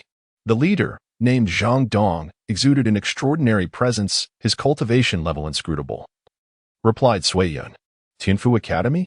Yu Suifeng expressed his astonishment, admitting he had never encountered this name before. I had not heard of it either until I inquired further. It is a formidable force across the continent, with its influence pervasive. Moreover, those who gain admission to the academy are undoubtedly exceptional talents. I suspect their visit signifies an intent to recruit some individuals from us, Suiyin elaborated. Yi Suifeng nodded, recognizing that as the family's power ascended, they would inevitably engage with more elevated factions. Tianfu Academy was merely the first of many. He held no substantial objection to his family members joining the academy. Although the Yi family was flourishing, true growth necessitated venturing beyond one's confines. For instance, Holy Lands periodically dispatched disciples into the mortal realm for experience. Let them come, Yu Suifeng declared. After a while, Yu Suifeng appeared in the reception hall, where a group of young scholars in blue sat below. They were all relatively young, around 20 years of age. Yet, even the weakest among them had achieved the golden body realm. The strongest, Zhang Dong, possessed a mere 25 years of age, yet had already attained the pinnacle of the out-of-body realm, just a step away from the transformation realm. In comparison to Shin Tianming of the Wanbao Pavilion, he was equally formidable. This clearly illustrated the remarkable nature of Tianfu Academy. First, allow me to congratulate the head of the Yi family on unifying Yunxiao City. Zhang Dong began. Ever since the Battle of Yunxiao City, I have longed to meet you. But I was acutely aware of the tumultuous aftermath and the ensuing busyness of the Yi family, hence my hesitation until today to intrude. Zhang Dong spoke with calmness and composure, his words imbued with courtesy, albeit tinged with a scholarly demeanor. No matter, Yu Suifeng responded. You are here today for a purpose. Feel free to speak candidly. The head of the Yi family is indeed forthright. Zhang Dong clasped his fists. I shall be direct. Tianfu Academy welcomes talents from all corners of the world. In observing the Battle of Yunxiao City, I found the Yi family disciples to be like hidden dragons in the wild. Thus, I wonder if the head of the Yi family would entertain the idea of allowing them to study at Tianfu Academy, thereby transforming into true dragons? Zhang Dong's tone was polite, yet his words carried an air of superiority. Hidden dragons in the wild, implying that Yunxiao City was merely a wilderness. Yu Suifeng stroked his chin. Which of them have caught your eye? It is precisely the 5 disciples from the Yi family who participated in the Battle of Yunxiao City. Zhang Dong replied. After a moment of silence, Yu Suifeng leisurely responded. Well, it is not entirely out of the question. However, such matters must hinge upon their own desires. Just as he finished speaking, one of the academy students suddenly leapt up. Hey, did you hear that? We are Tianfu Academy. Allowing individuals from your region to enter is indeed a stroke of fortune, and yet you still hesitate? The young man appeared utterly incredulous, as if Yu Suifeng had uttered something utterly absurd. Gu and Im, be silent. Zhang Dong admonished sternly, even before Yu Suifeng had spoken. Gu and Im was taken aback, gazing at Zhang Dong. Senior, he is merely the chieftain of a rural area. Such pretense is profoundly disrespectful to our Tianfu Academy. Leave. Zhang Dong's countenance darkened. Under Zhang Dong's fierce glare, Gu and Im glanced at Yi Suifeng, snorted, and departed with a flourish of his sleeve. I sincerely apologize for the embarrassment, Zhang Dong said, clasping his hands in respect after Gu and Im's exit. Yi Suifeng rested his chin on one hand, smiling as he replied, You must keep a close watch on him. He hails from a prestigious sect in the southern region, and indeed carries an air of arrogance. Zhang Dong remarked. Yi Suifeng remained silent, recognizing that this group was quite similar. Zhang Dong was no exception, incessantly referencing their lineage. However, such an environment truly does provide a fitting arena for the youth to hone their skills. Master Yi, you mentioned that it depends on their own desires. Where are they now? Zhang Dong inquired. They have exited the city for business and will not return anytime soon. Yi Suifeng straightened his posture. You may return and wait. Upon their arrival, I shall inquire. If anyone is willing, they will seek you out. He had grasped the essence of Tianfu Academy and was prepared to conclude this meeting, for he held little fondness for this company. Zhang Dong appeared somewhat taken aback by Yi Suifeng's words. Yet, after a brief moment, he stood. Then I shall not intrude further. However, we can only remain in Yunshao City for a maximum of 5 more days. If we do not receive a response, we must return. Yu Suifeng nodded. Understood. Subsequently, Zhang Dong clasped his hands once more, turned, and departed with the other young individuals. Yu Suifeng quietly observed their departure and, after a prolonged moment of reflection, let out a barely perceptible sigh. It was indeed time. Time to depart. Chapter 64.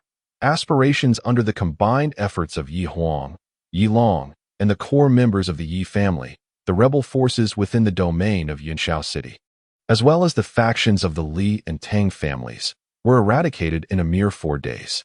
In a flash, the names of Tianluan Palace and Zhenlong Pavilion soared to prominence. Upon their return, Yi Suifeng promptly summoned Yi Huang and the 5 others to the courtyard. Having endured the Battle of Yunshao City and several pacification efforts, these 5 brilliant jewels of the Yi family had fully blossomed. Both Yi Huang and Yi Long experienced rapid advancements, nearly breaking through a minor realm every 2 days. At this moment, they had both achieved the consummate stage of the transformation realm. Meanwhile, Yi Qinyao had successfully advanced to the foundation establishment stage. Although Yi Xiaoxiao and Yi Qian were slightly less advanced, they too had made significant strides, coupled with their unique abilities. It could be confidently asserted that among their peers within the borders of Su City, none could rival them. Well done, Yi Suifeng commended them. The group felt invigorated. The Master's acknowledgement was indeed a rare honor, a supreme accolade for them. With the matters concerning Yunshao City drawing to a close, Yu Suifeng encouraged them to share their thoughts. The unexpected question left the group momentarily silent. However, upon reflection, they realized that Yunshao City was too small, and even Su City merely represented the fringes of the continent. In the absence of competition and rivals, their progress would inevitably be hindered. Noticing their silence, Yi Suifeng continued. A few days ago, someone from the Tianfu Academy approached me, expressing an interest in having you join them. The academy is located in the southern region of the 9 Cities Alliance, a place brimming with talent and fierce competition. It would serve as an excellent training ground. So, is there anyone interested in going? After Yi Suifeng's words, the group exchanged glances, uncertain of how to respond. Father, after a moment, Yi Huang spoke up. Will you be going? Me? Yi Suifeng shook his head slightly. That is a stage for you young people. What purpose would I serve there? To engage in pretense with a bunch of arrogant individuals? I have my own plans. To be honest, he felt that his presence at Tianfu Academy would serve little purpose beyond perhaps playing the fool or teasing the female instructors. Oh, in that case, I won't go either. Yi Huang replied. Yi Huang. Yi Suifeng frowned. You cannot always live under my protection. None of you can. Yi Huang was taken aback for a moment before hastily waving her hand. No, no, that's not what I meant. I simply meant that if you were to go, I would consider it, but if you do not, then I shall pursue my own ambitions. Observing the smiling Yi Huang, Yi Suifeng felt a sense of surprise for the first time and, intrigued, asked, What do you wish to do? I want to lead the people of Tianwan Palace out from Yushao City. Yi Huang stood tall, her cloak billowing without a breeze. I wish to make the name of the Tianwan Palace resound. I wish to elevate the name of the Ye family. I wish to proclaim my own name to the world. I shall ensure that all know the daughter of Ye Suifeng is called Ye Huang. A regal aura erupted from her being. A smile gradually appeared on Ye Suifeng's face. And how do you intend to achieve this? He inquired. Conquer. Ye Huang replied without hesitation. Then, with a smile, she added, In fact, I have contemplated this during my journey home from quelling the rebellion. We cannot forever remain in the shadows, overlooked by the world.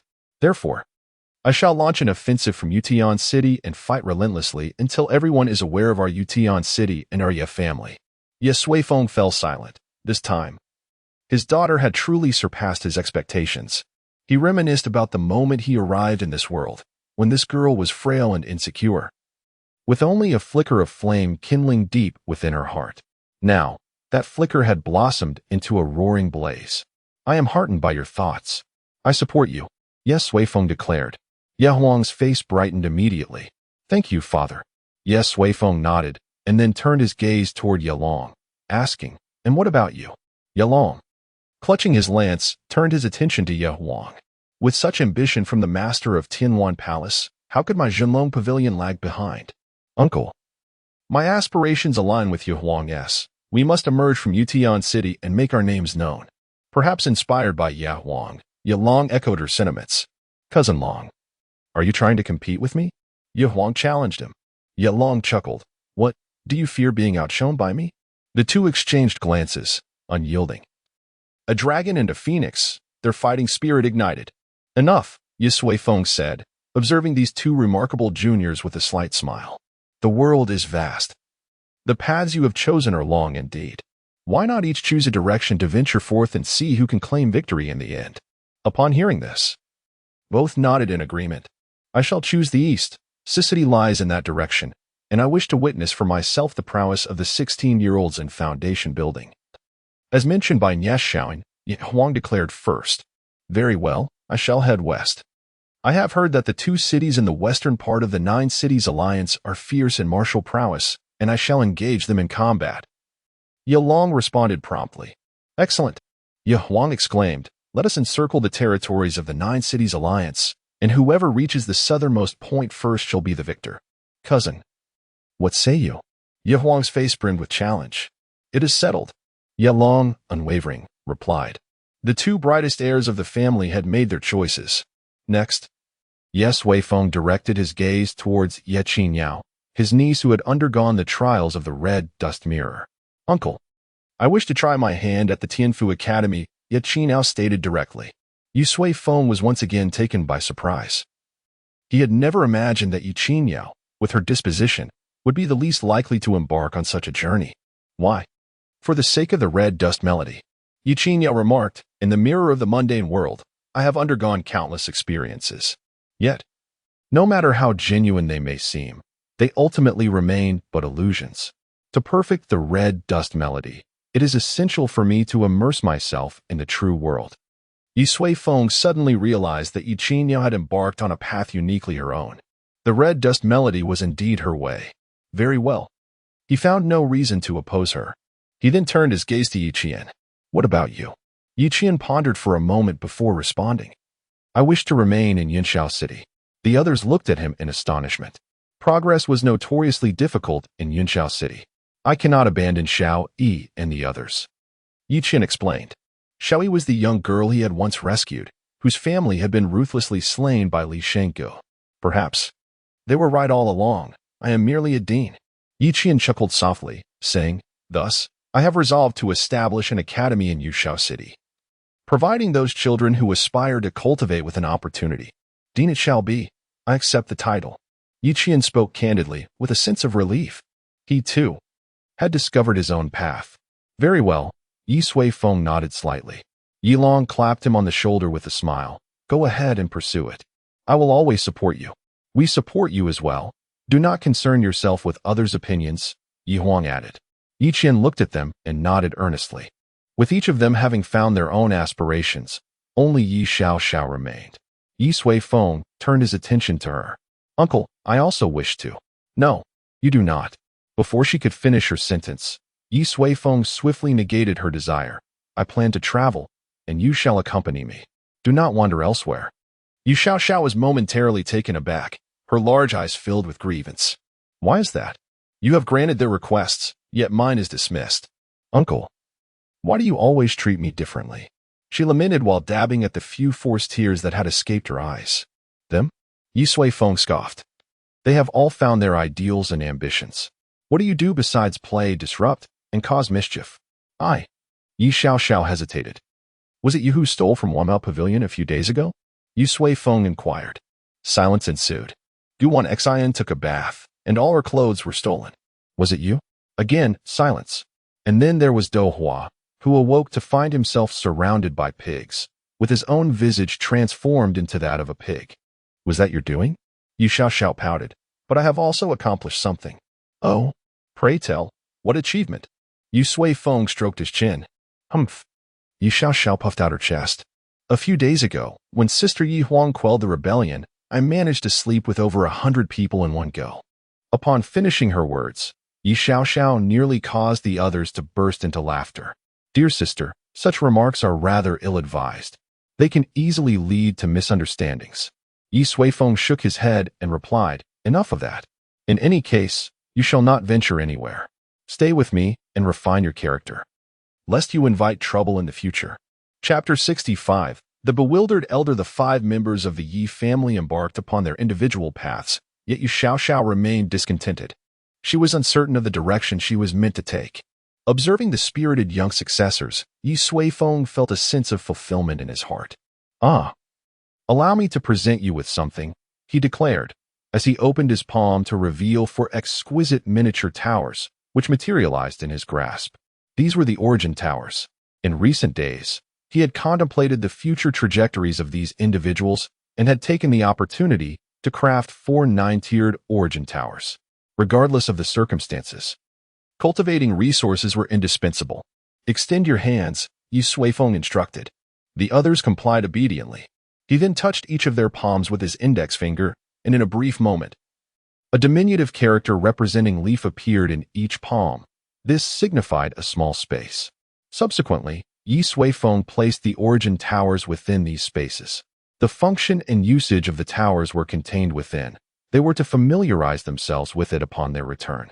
And this as well, he continued, producing 4 rings, which he likewise deposited into their palm spaces. These contain a modest amount of spirit stones to cover your expenses during your journeys. One cannot venture out without a little money, Yi Sui Feng remarked. The group nodded and withdrew their hands, leaving only one small paw awkwardly hovering in the air. Eh? Yi Xiao's face was a picture of confusion. Yi Sui Feng cast her a sidelong glance. You are following me. Do you truly fear a lack of spirit stones? Yi Xiao shrugged her shoulders, repeatedly whispering to herself, It's merely a matter of habit.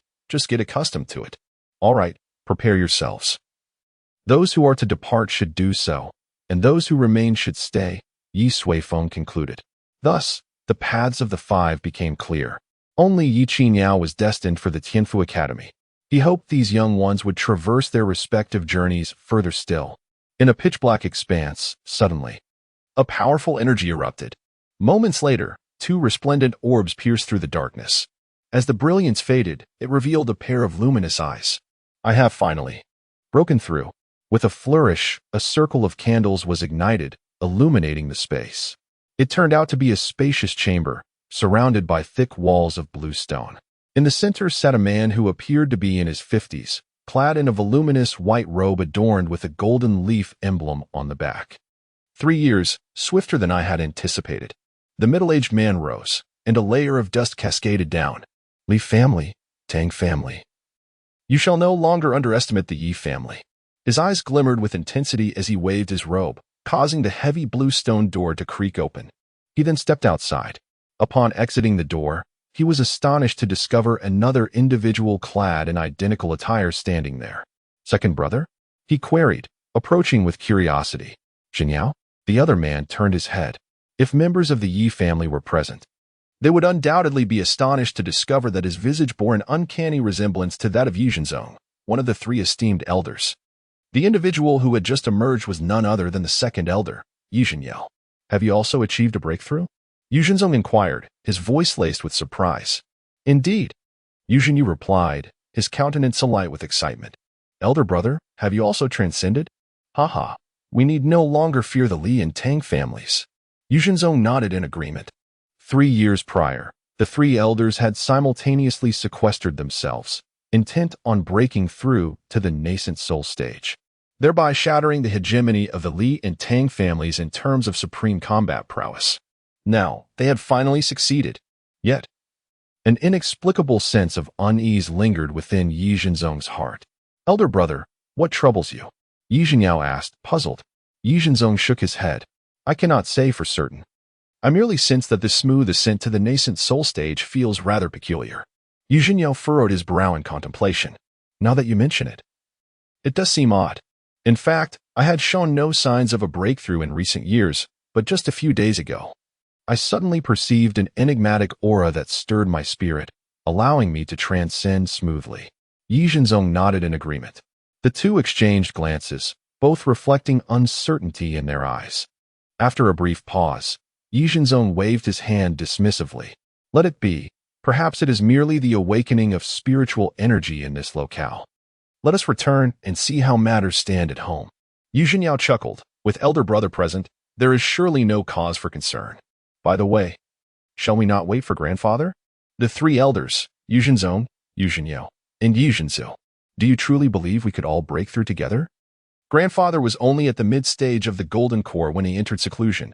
He merely grew weary of worldly strife. Yi Zhenzong replied with a smile. Let us proceed.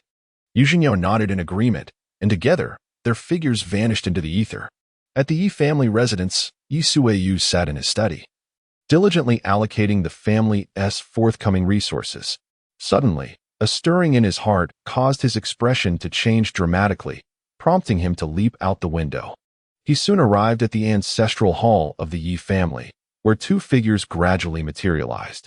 Father, third uncle, Yi Suiyu exclaimed, momentarily taken aback, and swiftly bowed. I, Suiyu, extend my congratulations to the two esteemed elders on your successful emergence from seclusion. Yi Zhenzong gazed upon his son with a beaming smile. Splendid, splendid. Suiyu, you have attained the late stage of the golden core. He was taken aback, recalling that his second son had possessed only mediocre talent, having merely achieved the foundation establishment stage prior to his seclusion. It was truly astonishing that he had managed to ascend to the late stage of the golden core in just 3 short years. Is this what they call late bloomers? Haha, I knew it. With elder brother overseeing the family, there would undoubtedly be no issues. Yi Zhenyao approached Suiyu, inquiring, Where's your uncle? Hurry and summon him to welcome us. Haha. Faced with this question, Yi Suiyu dared not lift his gaze, beads of cold sweat forming on his brow. Yi Zhenzong and Yi Zhenyao perceived the strangeness of the situation. Suiyu, where is the family head? Yi Zhenzong asked in a grave tone, as Suiyu's throat felt parched. He struggled to utter, Father, third uncle, the old family head. He has already passed away. The atmosphere grew cold. What did you say? Yi Zhenyao seized Suiyu by the collar. His eyes, resembling copper bells, were bloodshot and locked onto him with intensity. What do you mean? What happened to my elder brother? Suiyu's gaze faltered as he stammered. The old family head. He unexpectedly passed away a year ago. You speak nonsense. Yi Zhenyao shoved Suiyu aside. An overwhelming force erupted in the Yi family ancestral hall. Anger mixed with sorrow exploded within Yi Zhenyao's chest. Calm down. Yi Zhenzong restrained the raging Yi Zhenyao, his expression exceedingly grim as he fixed his gaze on Suiyu. Who did this? The Li family? Or the Tang family? He too was engulfed in fury. If it was indeed their doing, he vowed to pursue relentless vengeance against the two great families. Suiyu sat on the ground. Having been struck by Yi Zhenyao's sudden outburst, his chest heaved painfully. No, it wasn't them, Sui quickly responded. The old family had ventured deep into the Chingu jailing a year ago, where he was attacked by a 6th-grade demon beast, the Blood Fiend Tiger, and met his untimely demise. Upon hearing this, both Yi Jinzong and Yi Jinyao were rendered speechless. How could they have imagined that their elder brother had perished in such a manner? Elder brother. Yi Jinyao knelt on the ground, his face imbued with desolation. Yi Jinzong, too, felt a pang of grief in his heart as he furrowed his brow and inquired, with the old family head gone, who now leads the Yi family? It is the old family head's son, Yi Sui Feng, Sui replied. Father, we have adhered strictly to the regulations. Yi Jinzong let out a sigh of relief. Had it been Sui Yun or someone else daring to covet the position of family head, he would have never shown mercy, not even to his own son. Fortunately, the members of the Yi family had been instilled with the importance of unity since childhood and had not indulged in any outrageous behavior. Yet, could Yi Sui Feng truly shoulder the weight of such a complex family? If memory served correctly, elder brother Yi Zhengguang's son had a talent for cultivation that was remarkably poor. After the old family head's passing, nothing significant has occurred within the family, has it? Yu Zhenzong asked. Sui shook his head. No. Well, sort of. Is it or isn't it? Yu Zhenzong's brow furrowed. Did the Li and Tang families take this opportunity to bully us? Yu Zhenyao's expression was fierce, as if he were ready to devour someone. Sui Yu's face appeared peculiar as he blinked, stammering, Father, second uncle, the Li and Tang families have already been annihilated. Yu Zhenzong? Yu Zhenyo. What happened? Who was responsible for their destruction? The two were bewildered, for in Yunyao City, who possessed such power? Could it be that another formidable cultivator had come to Yunyao City? Sui Yu rubbed his nose and slowly replied, It was our new family head, Yi Sui Feng. The two elders, who had just broken through to the Yuaning stage, were left speechless. The atmosphere was thick with incredulity. He possesses such power? How did he achieve this? The profound heritage of the two great families. Have they not taken action? The two inquired almost simultaneously. They have acted. Sui Yu replied. Immediately following the conclusion of the battle at Yunxiao City, the two families abruptly revealed their true colors, deploying 3 nascent soul cultivators to besiege the clan leader, Yi Sui Feng. And then? Well, Sui Yu hesitated, saying, I couldn't see clearly either. It seemed my elder brother merely raised his hand, and those 3 nascent soul cultivators instantly spewed blood and perished. All others present from both families were rendered immobile, completely restrained. Then, with a mere thought, my brother annihilated the entire bloodline of the Li family. In yet another fleeting moment, he decimated half of the Tang family, leaving the remainder sealed, forever unable to cultivate. Upon hearing Sui Yu's account, Yi Jinzong and Yi Jinyao stood frozen in place, unable to move for an extended period. At that moment, it felt as though they had been ensconced within a grand bell, incessantly struck by a massive hammer against its exterior. Bang, bang, bang. Chapter 66. Commitment. When Yi Sui Feng learned that the two elders had emerged from their seclusion, he was genuinely taken aback. For such an extended period, he had completely forgotten that several ancestors were still hidden beneath the ancestral shrine of the Yi family. His elder brother and the elders were currently at the Revival Hall. The Revival Hall was where the 4 brothers of Yu Jingguang had grown up, since the 3 elders had entered seclusion and the old patriarch had passed away. It had remained sealed off. Well, let us proceed then, Yi Sui Feng sighed softly. Faced with these 3 elders he had never met, he truly felt uncertain about how to approach them. What should we say to them? In the main hall of the Revival Hall, Yu Jingzong, Yu Jingyao, as well as Sui Yu, Sui Hu, and Sui Bao were all present. After hearing about Yi Sui Feng's actions and the transformations occurring within the Yi family and Yunxiao City, the 2 elders felt an overwhelming mix of emotions. How could the world have changed so drastically after just a period of seclusion? Initially, they were somewhat incredulous at Sui Yu's words. However, when Sui Yun and Sui Bao, who had already broken through to the nascent soul stage, arrived, they gradually began to accept this reality. Yet, accepting it in their hearts proved to be a challenge. The elder brother, whom they respected deeply, had passed away, and a nephew, who had always been a source of frustration and never held in high regard, had unexpectedly soared to great heights overnight. His methods were nothing short of miraculous. When had this world changed so swiftly? They truly did not know how to confront such an incomprehensibly powerful nephew. Father, elder brother has indeed changed. But his heart remains with the family. Sue Yu discerned their doubts and spoke to clarify. Indeed, without elder brother, our family's current glory would not exist. The other two chimed in support. The two elders exchanged glances, recognizing a shared sentiment in each other's eyes. The family's prosperity and unity, was this not the very goal they had tirelessly pursued? Perhaps it was time to let go of certain burdens entirely. At that moment, two figures approached from outside. It was Yu Sui-feng and Yi Sui-yun. Sui-feng congratulated the two elders on their successful emergence from seclusion. Upon entering, he respectfully bowed. Although his spirit had transformed and he felt no emotional ties with them, they were still his elders, deserving of the proper courtesies. Sui-feng has arrived.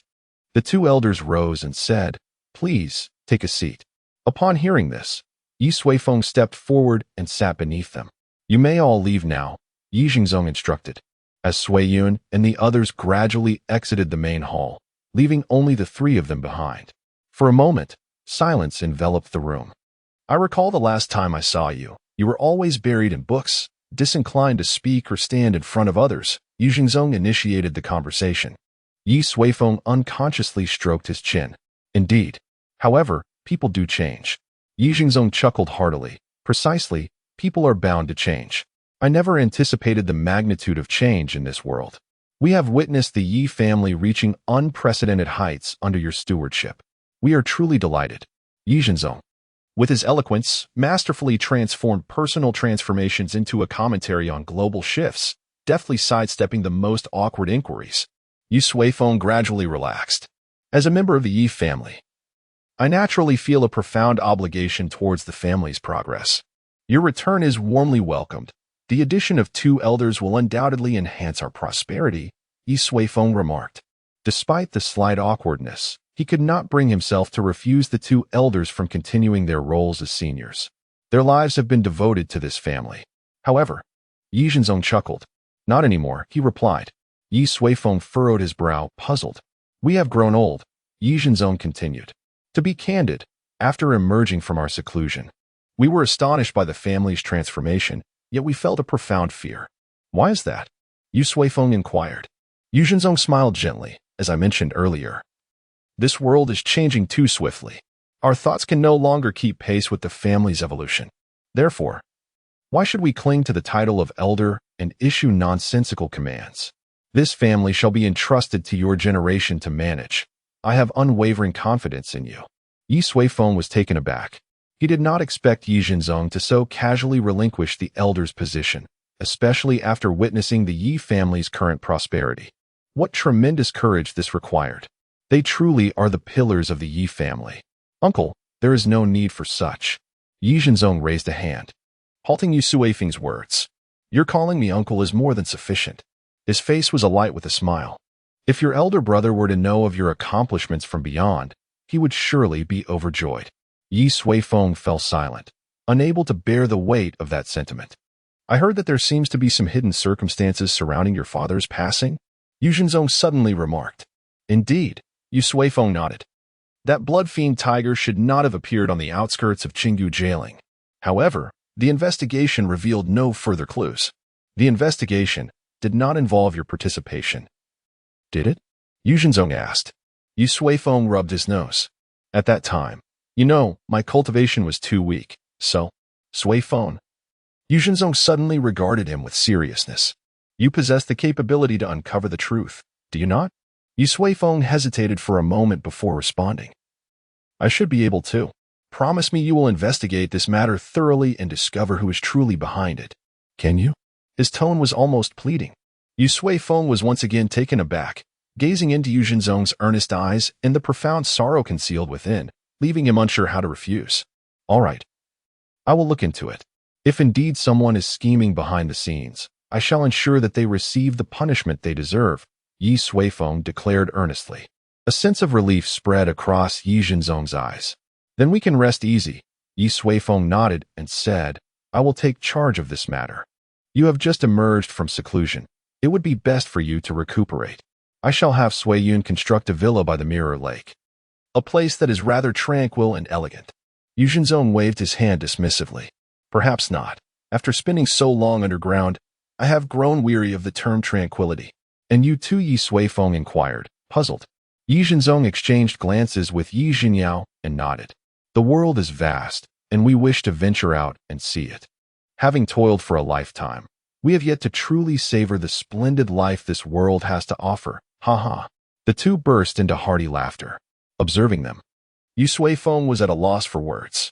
Very well then, I shall prepare some provisions for your journey, Yi Suifeng offered. Just as Yi Zhenzong was about to decline once more, Yi Suifeng interjected, please do not refuse a junior's respect towards their elders. Yi Zhenzong paused, taken aback, but ultimately nodded in agreement. Very well, we are family, and there is no need for excessive formality. That is indeed true, Yi Suifeng smiled. A short while later, Yi Suifeng emerged from the main hall, only to find that Yu Zhenzong and Yu Zhenyao had already vanished. Suiyun and the others wore expressions of helplessness. As the two elders had instructed them before departing, tend to your own matters. Yi Suifeng dismissed them and then turned his gaze towards the distant northern mountains. It was indeed time for him to set forth. The first destination shall be the Qinggu jailing. Chapter 67, Departure the following day. At the entrance of the Yi family estate, two magnificent Xianlin steeds stood majestically, one black and one white, flanking the entrance. Two groups of people had already assembled. Yi Huang and Yi Long emerged from within, mounting their respective steeds. They rode forward to face each other. Cousin, this pure white Xianlin steed suits you perfectly, Yi Huang remarked with a smile. Dressed in white, Yi Long, atop his noble steed, exuded an air reminiscent of the gallant white-clad spear god from his youth. I never anticipated you would choose the most spirited one, Yi Long replied, returning her smile. The two shared a hearty laugh, their eyes reflecting a hint of reluctance. Having grown up under the same roof, their relationship was marked by rivalry, yet it was overshadowed by the camaraderie forged through countless battles fought side by side. Intertwined with familial affection, with this parting, they were uncertain when they might reunite. Cousin, make sure you don't let me surpass you, Yi Huang teased. Dispelling the lingering sadness of their farewell, Yi Long chuckled in response, your Tianluan palace has more members than we do. If you find your provisions lacking on the journey, I could lend you a few. As he spoke, he retrieved the storage ring gifted to them by Yi Suifeng from his spatial pocket, casually toying with it. I advise you to keep it safe. We have a whole family to support, Yi Huang laughed. Our Zhenlong pavilion relies on our own efforts to amass wealth. This little travel fund from Uncle is Yi Long began, but his words faltered as he probed the contents of the storage ring with his consciousness. His eyes widened, and he clutched the ring tightly. He had always assumed it contained mere travel expenses, but if he was not mistaken, the vast treasure within must be worth at least 1 billion, and it appeared to be composed entirely of high-quality spirit stones. Seemingly perceiving his astonishment, Yi Huang burst into laughter. It seems my father has given you your first allowance. Yi Long's lips twitched at the thought. Allowance? What kind of parents dispense allowances in such a manner? Cousin, we cannot disappoint his expectations. Until we meet again, Yi Huang said. Clasping her hands in a gesture of respect, Yi Long reciprocated the gesture, quietly stowing the storage ring back into his spatial pocket. Then, they turned their steeds around. One group heading east and the other west, galloping away.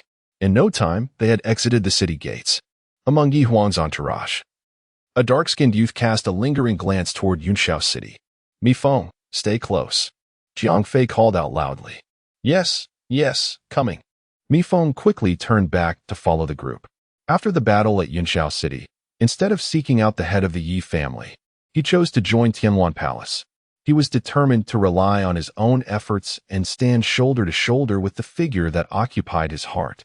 Meanwhile, at the southern gate of Yunshao City, a group of young individuals clad in green emerged. Among them stood a transcendent figure, adorned in pale blue attire. Lingering at the back of the crowd, seeming somewhat out of place, it was none other than Yi Qinyao. Qinyao, pay no heed to that Guanmo. In the academy, many individuals are quite amiable. A young girl approached her. No worries, Yi Qinyao replied with a gentle smile. I have merely never ventured so far from home. It's all the same, the girl laughed. Most of the people in the academy hail from distant lands. My hometown is in the far south, a place so remote that there. The girl's chatter was abundant and engaging, gradually alleviating the melancholy of Yi Qinyao's homesickness. After a while, Yu Qingyao inquired with a smile. What is your name? Me? The girl giggled. I am Yanxi. Do not worry. Once we reach the academy, I shall look out for you. At the northern gate of Yunxiao City, a humble donkey cart leisurely exited the city. A seemingly unremarkable young man drove the cart at a relaxed pace. Behind it trailed a dilapidated, roofless carriage filled with dry straw.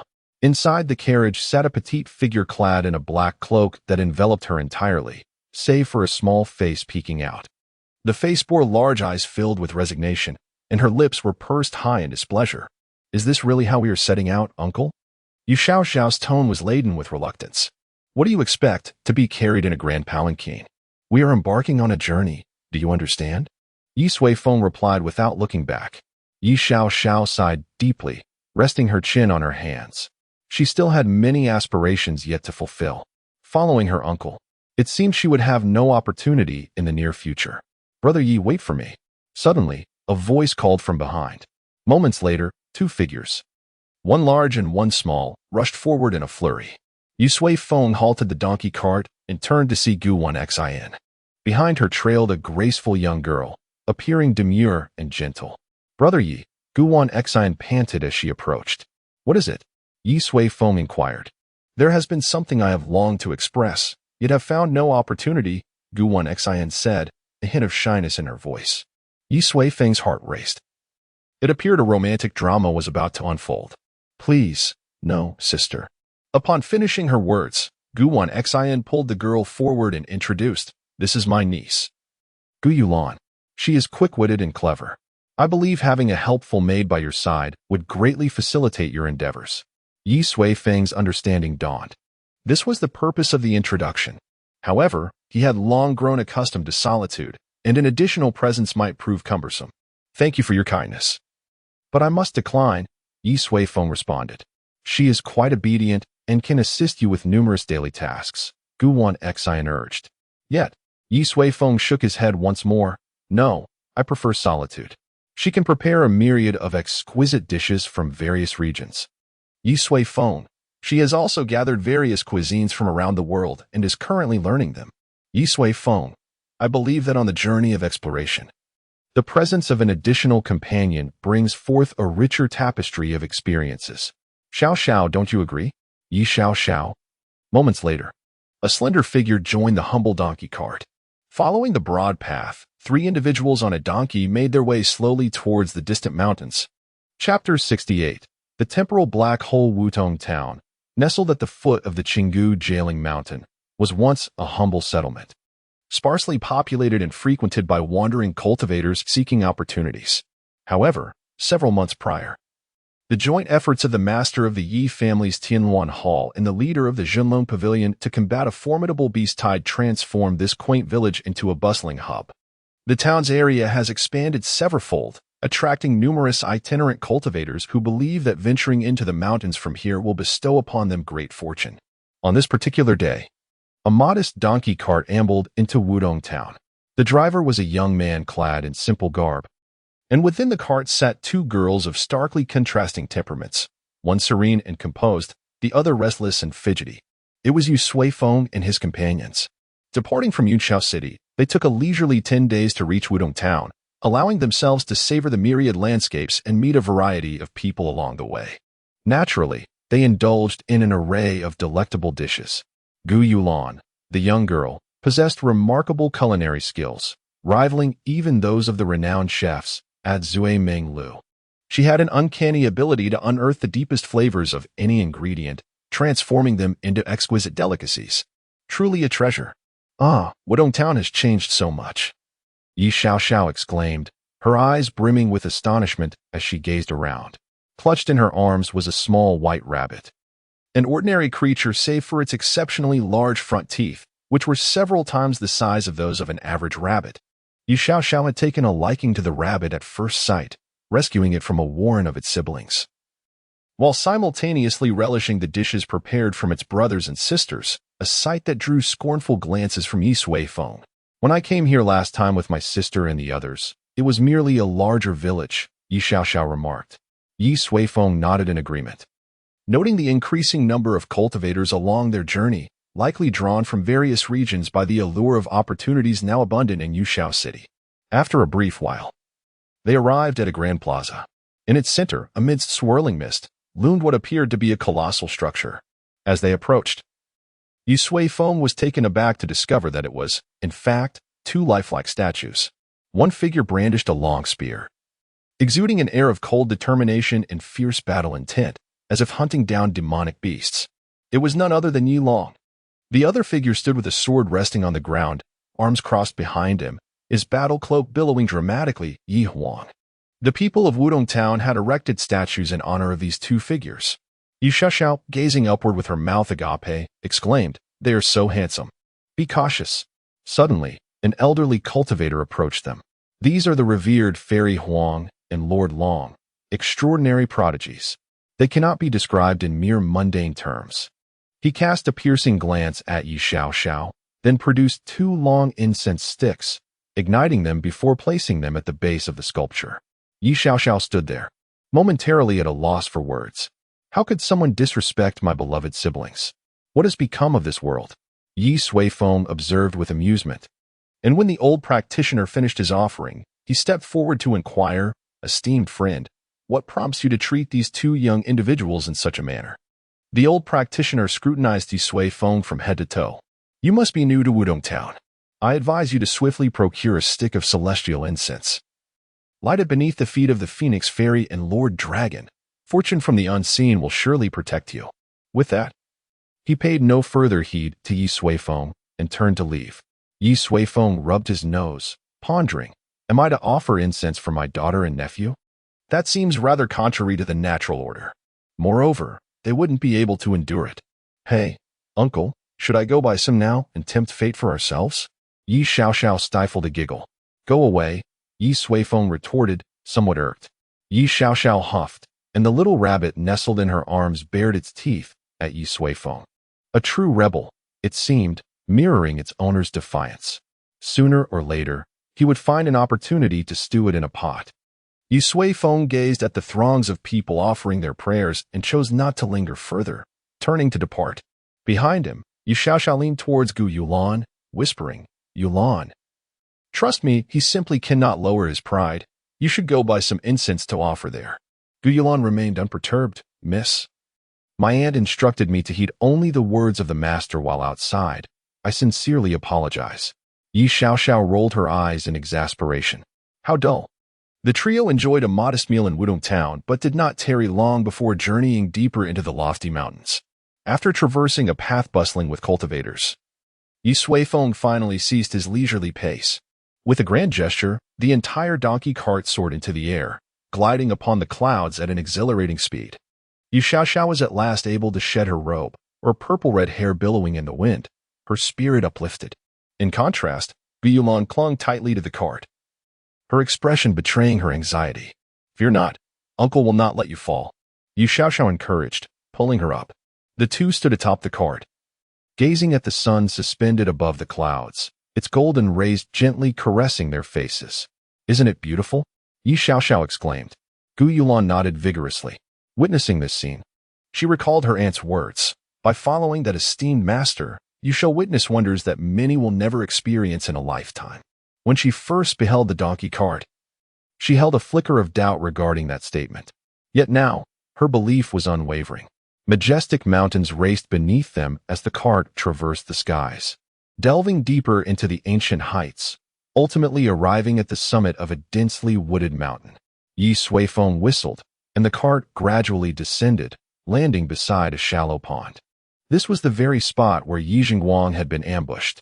"You all wait for me here." After Yi Feng finished speaking, he levitated and arrived atop a towering cliff across the way. The view here was expansive, revealing all the scenes beneath him. A year had already elapsed since that incident, and the forces of nature had long since erased all traces. Not a single remnant remained. Yi Feng let out a soft sigh.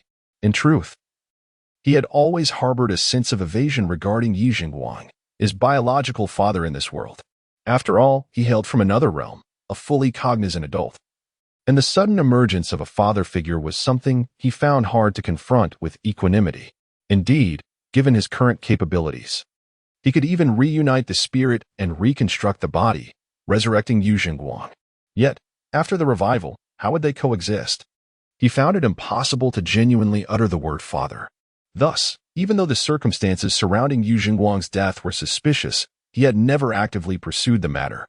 Had it not been for Yi Zhongzong's plea, perhaps he would never have ventured here before departing this world. Sighing, he resolved to uncover the truth, as a means of providing closure to the borrowed body he inhabited. Taking a deep breath, Yi Suifeng slowly extended his hand and then abruptly flipped it upward. Time rewind. With his motion, everything beneath him began to transform. The trees swayed, the streams flowed backward, and the very heavens and earth turned upside down. The grass burrowed underground, and even the birds swiftly diminished in size, retreating into their eggshells. Suddenly, great trees began to topple, revealing a harrowing scene that gradually unfolded before Yi Suifeng's eyes. He had returned to a year prior, to the aftermath of the battle. He beheld the shattered rocks, the blood-soaked earth, and the tragically fallen members of the Yi family. The might of the blood-slaughter tiger was beyond their capacity to withstand. Yi Suifeng slowed his pace, intent on discerning how this calamity had transpired. As time progressed, a ferocious roar echoed faintly in the distance. It was the voice of the blood-slaughter tiger. The truth lay before him. Yet, at that moment, a sudden and intense spatial fluctuation erupted. The scene before him began to tremble violently, all images rippling like water, wavering uncertainly. Yi Suifeng furrowed his brow, unleashing a powerful aura as an unfathomable spiritual force radiated from him, stabilizing this fragment of time. However, soon after, all the visuals abruptly vanished. Succumbing to an abyss of darkness, Yi Suifeng's expression grew solemn. This was a temporal black hole. Someone had wielded immense power to forcibly sever the moment of Yi Jingguang's assault from the fabric of time. Chapter 69. In the abyss of time, within the black hole, there lay an expanse of nothingness. Yi Suifeng stood amidst this void, his brow furrowed in deep contemplation. He could not comprehend why the scene of Yu Jingguang's ambush had been erased. Who was the perpetrator? What secrets lay hidden within? How could a seemingly insignificant cultivator of the late Golden Core stage attract such formidable forces? A myriad of questions swirled within Yi Suifeng's mind. He continued to traverse the currents of time, and after a duration within the black hole, the world was once again illuminated. However, the realm below had returned to a state of tranquility. Clearly, this was a moment prior to the battle. The enigmatic entity had indeed come for Yi Jingguang. How intriguing. Yi Suifeng let out a cold chuckle. If you wish to remain concealed, I shall see who you truly are and what schemes you harbor. Subsequently, he reversed the flow of time, passing through the black hole once more, arriving at the scene that had been obliterated. Dozens of corpses of the Yi family lay before him, drenched in blood. Can one sever the threads of time and erase causality? Yi Suifeng curled his fingers into claws, and in an instant, he pierced through the void. Moments later, a gray thread was grasped within his hand. This was the path of causality. Previously, while pursuing the murderer of Yi Suihu, he had merely brushed the surface of causality. But this time, he had seized the entirety of the path. Go. Yi Suifeng thrust out his palm, and the gray thread of causality immediately expanded infinitely, transforming the entire realm into a gray world. This was the canopy of causality. Countless threads of causality swayed within it. Peering through this celestial veil, Yi Suifeng gazed upon the fallen members of the Yi family. However, what astonished him was that, within the realm of causality, he could discern the life trajectories of all beings. Yet, upon the deceased Yi family members, there existed only a shroud of gray mist. They were no longer part of causality. The individual had truly obliterated them along with their causal ties. Yi Suifeng's heart swelled with further confusion. What abilities did Yu Jingguang possess to provoke such treatment from that entity? Observing the scene devoid of any trace, Yi Suifeng waved his hand, dispersing the gray world and returning to the realm of reality. The fresh air gradually calmed his inner turmoil. It was evident that the one responsible for these actions was a being of immense power, proficient in the great path, executing their deeds with such precision that no trace could be discerned. This matter had grown increasingly complex. He had not anticipated that the first promise he made would prove so arduous. Yi Suifeng shook his head, a cold smile appearing on his face. But if you think I would surrender, You underestimate me greatly. I will surely find you. Moments later, Yi Suifeng gently descended beside the donkey cart. Uncle, we have discovered a nest of spirit-ling birds' eggs. Upon his return, Yi Xiaoxiao came running towards him. However, upon noticing the expression on Yi Suifeng's face, she was taken aback, retracting her hand, her large eyes fixed upon him, rendered speechless. She had never seen her uncle so serious before. Yi Suifeng looked at her and smiled, saying, "It's all right. I must leave again. You all stay here and don't wander off." As he spoke, he drew a large circle around the donkey cart with his finger. Remember, do not step outside this circle. The earlier events had stirred a slight wariness within him. Perhaps the person behind it all was not solely concerned with Yi Jingguang. Rest assured, Uncle, I will definitely not wander off. Yi Xiaoxiao nodded earnestly. Yi Suifeng chuckled as he ruffled her hair. Wait for me, I will be back shortly. With that, his figure gradually vanished from sight. Uncle, Yi Xiaoxiao called out, only to realize it was too late. She surveyed her surroundings and instinctively clutched the small rabbit in her arms. Then, Yi Xiaoxiao pulled Gu Yulan and hid inside the cart. Yulan, don't be afraid. Let me tell you a story. In the realm of void, a silver river of time flowed eternally from the ancient past into the future, unceasing and unnoticed. Suddenly, a figure appeared above the river of time. It was Yi Suifeng. He gazed at the boundless river before him and chuckled coldly. I do not believe you can affect this place. The realm of void had evolved from the river of time itself. To oppose it was to contend against the entire space. Here, no one possessed such formidable power. Yi Suifeng, with his hands clasped behind his back, walked upon the river of time, moving upstream against the current. Soon, he arrived at the moment a year prior when Yu Jingguang was ambushed. At last, he beheld Yu Jingguang and the frenzied bloodthirsty tiger. Yi Suifeng's spirit sword, indeed. His conjectures had proven correct. After a moment's thought, he plunged into the river of time and arrived at the familiar scene. On the devastated land, a stout middle-aged man, drenched in blood, faced a massive red-black demonic tiger. Behind him lay dozens of corpses. Impossible, you cannot be here. The middle-aged man bore a striking resemblance to Yi Suifeng. He was Yu Jingguang. This was the first time Yi Suifeng had seen him alive. At that moment, he was gravely injured, at the end of his strength. He questioned furiously. However, the bloodthirsty tiger showed no intent to converse. It roared and lunged forward. Its sharp claws instantly tore through Yi Jingguang's body. After effortlessly accomplishing this, the bloodthirsty tiger howled towards the heavens, then dissolved into countless specks of starlight, vanishing completely. The assailant had come solely to slay Yu Jingguang. But what was his true purpose? From the scene he had just witnessed, Yi Suifeng realized that Yi Jingguang was indeed an exceedingly ordinary cultivator.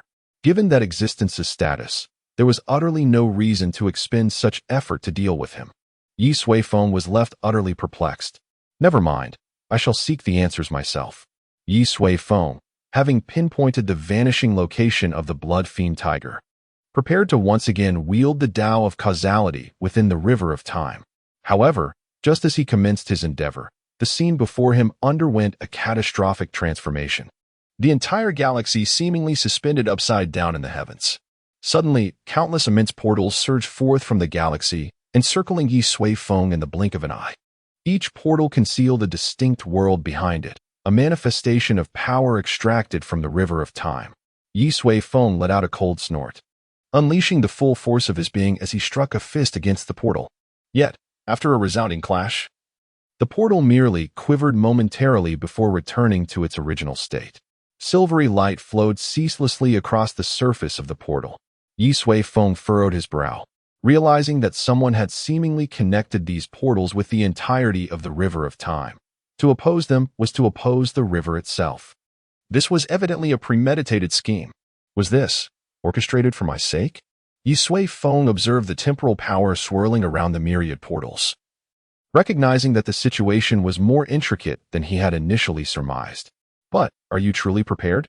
Yi Suifeng chuckled coldly, a flicker of determination igniting within him as he unlocked the cultivation stored within his system, channeling it entirely into his being. 10,000 years, 100,000 years. Within the portals, Yi Suifeng's cultivation surged wildly. That world possessed its limits. Overwhelming strength might very well shatter it. Yet, in the void of space, such concerns were non-existent. Yu Sui Feng continually drew upon his cultivation, creating ripples in the surrounding void. The flow of temporal power through the myriad portals quickened, evidently sensing the mounting pressure. After extracting an astronomical amount of cultivation, the portals became riddled with cracks. Roll! Yi Sui Feng roared, clenching his fist and striking the portal before him. An unfathomably vast energy surged forth in an overwhelming torrent.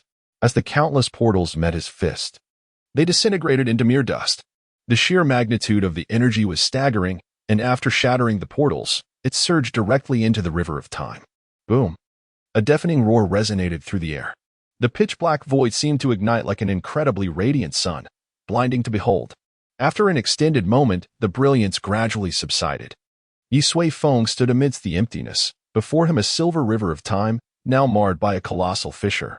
His singular punch had severed the river of time itself. The void surged forth, coursing through the fracture, devouring the upstream of the river of time. All moments from this world, a year prior, had been utterly obliterated by Yi Sui Feng's wrathful strike. Gazing upon the scene, Yi Sui Feng fell into silence. Having just broken through, he had failed to control his strength. My apologies, River of Time. Chapter 70. The Point of No Return. The void. Yi Sui Feng stood amidst the emptiness, observing the distant river of time being gradually consumed by the void until it vanished completely. Suddenly, with a resounding thud, the entire space quaked violently. At the juncture where the river of time fractured, a smoky gray mist surged forth uncontrollably. It was the essence of chaos. Yi Sui Feng felt indifferent. It seemed that his previous strike not only disrupted the river of time but also shattered this realm of nothingness. You have heard of me, but I assure you, it was not intentional. Yi Sui Feng lamented inwardly. He had merely intended to break the portals that confined him, never anticipating that his 1,000 billion years of cultivation would unleash such ferocity, creating a significant rift in the void. Truly, the fire at the city gates has brought calamity to the fish in the moat. Who could be the mastermind behind this monumental act? It could not merely be for Yi Zhenguang. Within the river of time, Yi Sui Feng observed clearly that Yi Zhenguang was nothing more than an ordinary cultivator. Utterly unremarkable. Could it be due to his mother? Yi Sui Feng furrowed his brow. In his memories, his mother was merely a disciple of an average sect outside Yunshao City, and their marriage was largely a political arrangement. The likelihood of her being the target was minimal. Perhaps there exists another possibility. He might truly have come for me. To sever the strands of time, erasing causality, was to enable him to enter the river of time in search of the truth. When he first employed the path of causality, those portals emerged. In retrospect, those portals, linking to the river of time, were exceedingly perilous. Even someone nearing the pinnacle of power in the mundane world would find it impossible to break free. They could very well be slain on the spot. Are you attempting to leverage Yi Zhenguang's death to eliminate me? Yi Sui Feng chuckled coldly. The capabilities of that individual were indeed extraordinary. Alas, he has failed. Yet, he has succeeded in inciting Yi Sui Feng's wrath. I hope you find yourself a burial ground with auspicious feng shui. As he spoke, Yi Sui Feng opened his palm, revealing a snow-white leaf that lay quietly in his hand. Upon the leaf was depicted the image of a creature resembling a bear with a lush coat. At the moment Yi Sui Feng inadvertently shattered the river of time, his consciousness had seized upon this leaf, which resided within the temporal fragment of Yi Zhenguang's demise. Moreover, the leaf was exceptionally unique, severed from the causal lines existing outside of causality. Wait for me. I shall undoubtedly find you. Yi Sui Feng pocketed the white leaf and turned to depart, ready to return to his original world. As he traversed the void, a thin veil appeared before him. This veil constituted the barrier of this realm, designed to repel the encroaching chaotic storms from the outside world. However, for Yi Sui Feng, passing through it was a matter of utmost simplicity. Without much contemplation, Yi Sui Feng stepped into the world barrier. Yet, at that very moment, a horrifying event transpired. As his foot touched the threshold, a series of cracking sounds suddenly echoed. To Yi Sui Feng's astonishment, the world barrier before him began to fracture inch by inch. Countless laws of heaven contained within the barrier crumbled into dust, one after another. Witnessing this scene, Yi Suifeng hastily withdrew his foot. Subsequently, the collapse of the world barrier gradually ceased, slowly beginning to mend the shattered laws. Yi Suifeng. He had forgotten that he had extracted 1,000 billion years of cultivation. His own energy had long surpassed the capacity of this realm. It is no exaggeration to say that if he were to lose a single hair from staying up late and fall into this world, within an hour, it would utterly collapse. It was all fine when he arrived, but now, how am I supposed to return? A resounding exclamation echoed in Yi Suifeng's heart. In the depths of the Qinggu jailing, a donkey cart stood out oddly amidst the dense primitive forest. Outside the cart, a white circle emanated a faint glow, seemingly protecting it. Inside the cart, two young girls crouched, Yu Xiaoxiao and Gu Yulan. Suddenly, a rustling sound came from outside. Yu Xiaoxiao perked up her ears, turned, and leaned over the edge of the cart, cautiously peeking out. The jungle was quiet, the foliage deep. A flicker of fear flashed in her large eyes. Gradually, she withdrew her head. That liar. He promised to return soon, and yet 3 days have passed without a trace. Yi Xiaoxiao muttered, clutching the rabbit in her arms, curling up tightly, burying her face in her knees.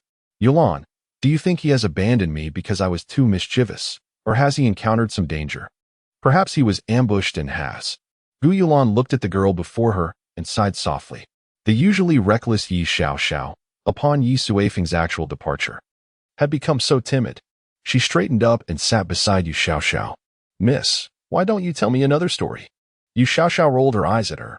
I have no stories left. Then, please tell me how you helped those impoverished children realize their dreams in your dreams. Gu Yulan said. Yu Xiaoxiao fell silent for a moment, finally letting out a gentle sigh. Dreams are but illusions. The next day, some still starve. Gu Yulan paused. Then why don't you save them? Yu Xiaoxiao opened her eyes, staring blankly at the straw before her. In the realm of dreams, I see many people's dreams each day. Some are beautiful dreams, while others are nightmares. I too can perceive the daily struggle of countless souls, ensnared in the throes of nightmares and anguish, meeting their demise. I watch helplessly as they perish before my eyes, utterly powerless to intervene, scarcely even aware of their whereabouts. I am unable to save them. Truly, I cannot save anyone. With these words, Yi Xiaoxiao buried her head once more in her knees, softly weeping. Gu Yulan gazed in astonishment at the sobbing figure of Yi Xiaoxiao, never having imagined that this seemingly carefree little girl had long been accustomed to the vicissitudes of life and death. She pressed her lips together, gently raised her arm, and enveloped Yi Xiaoxiao in her embrace. Perhaps I shall share a story with you.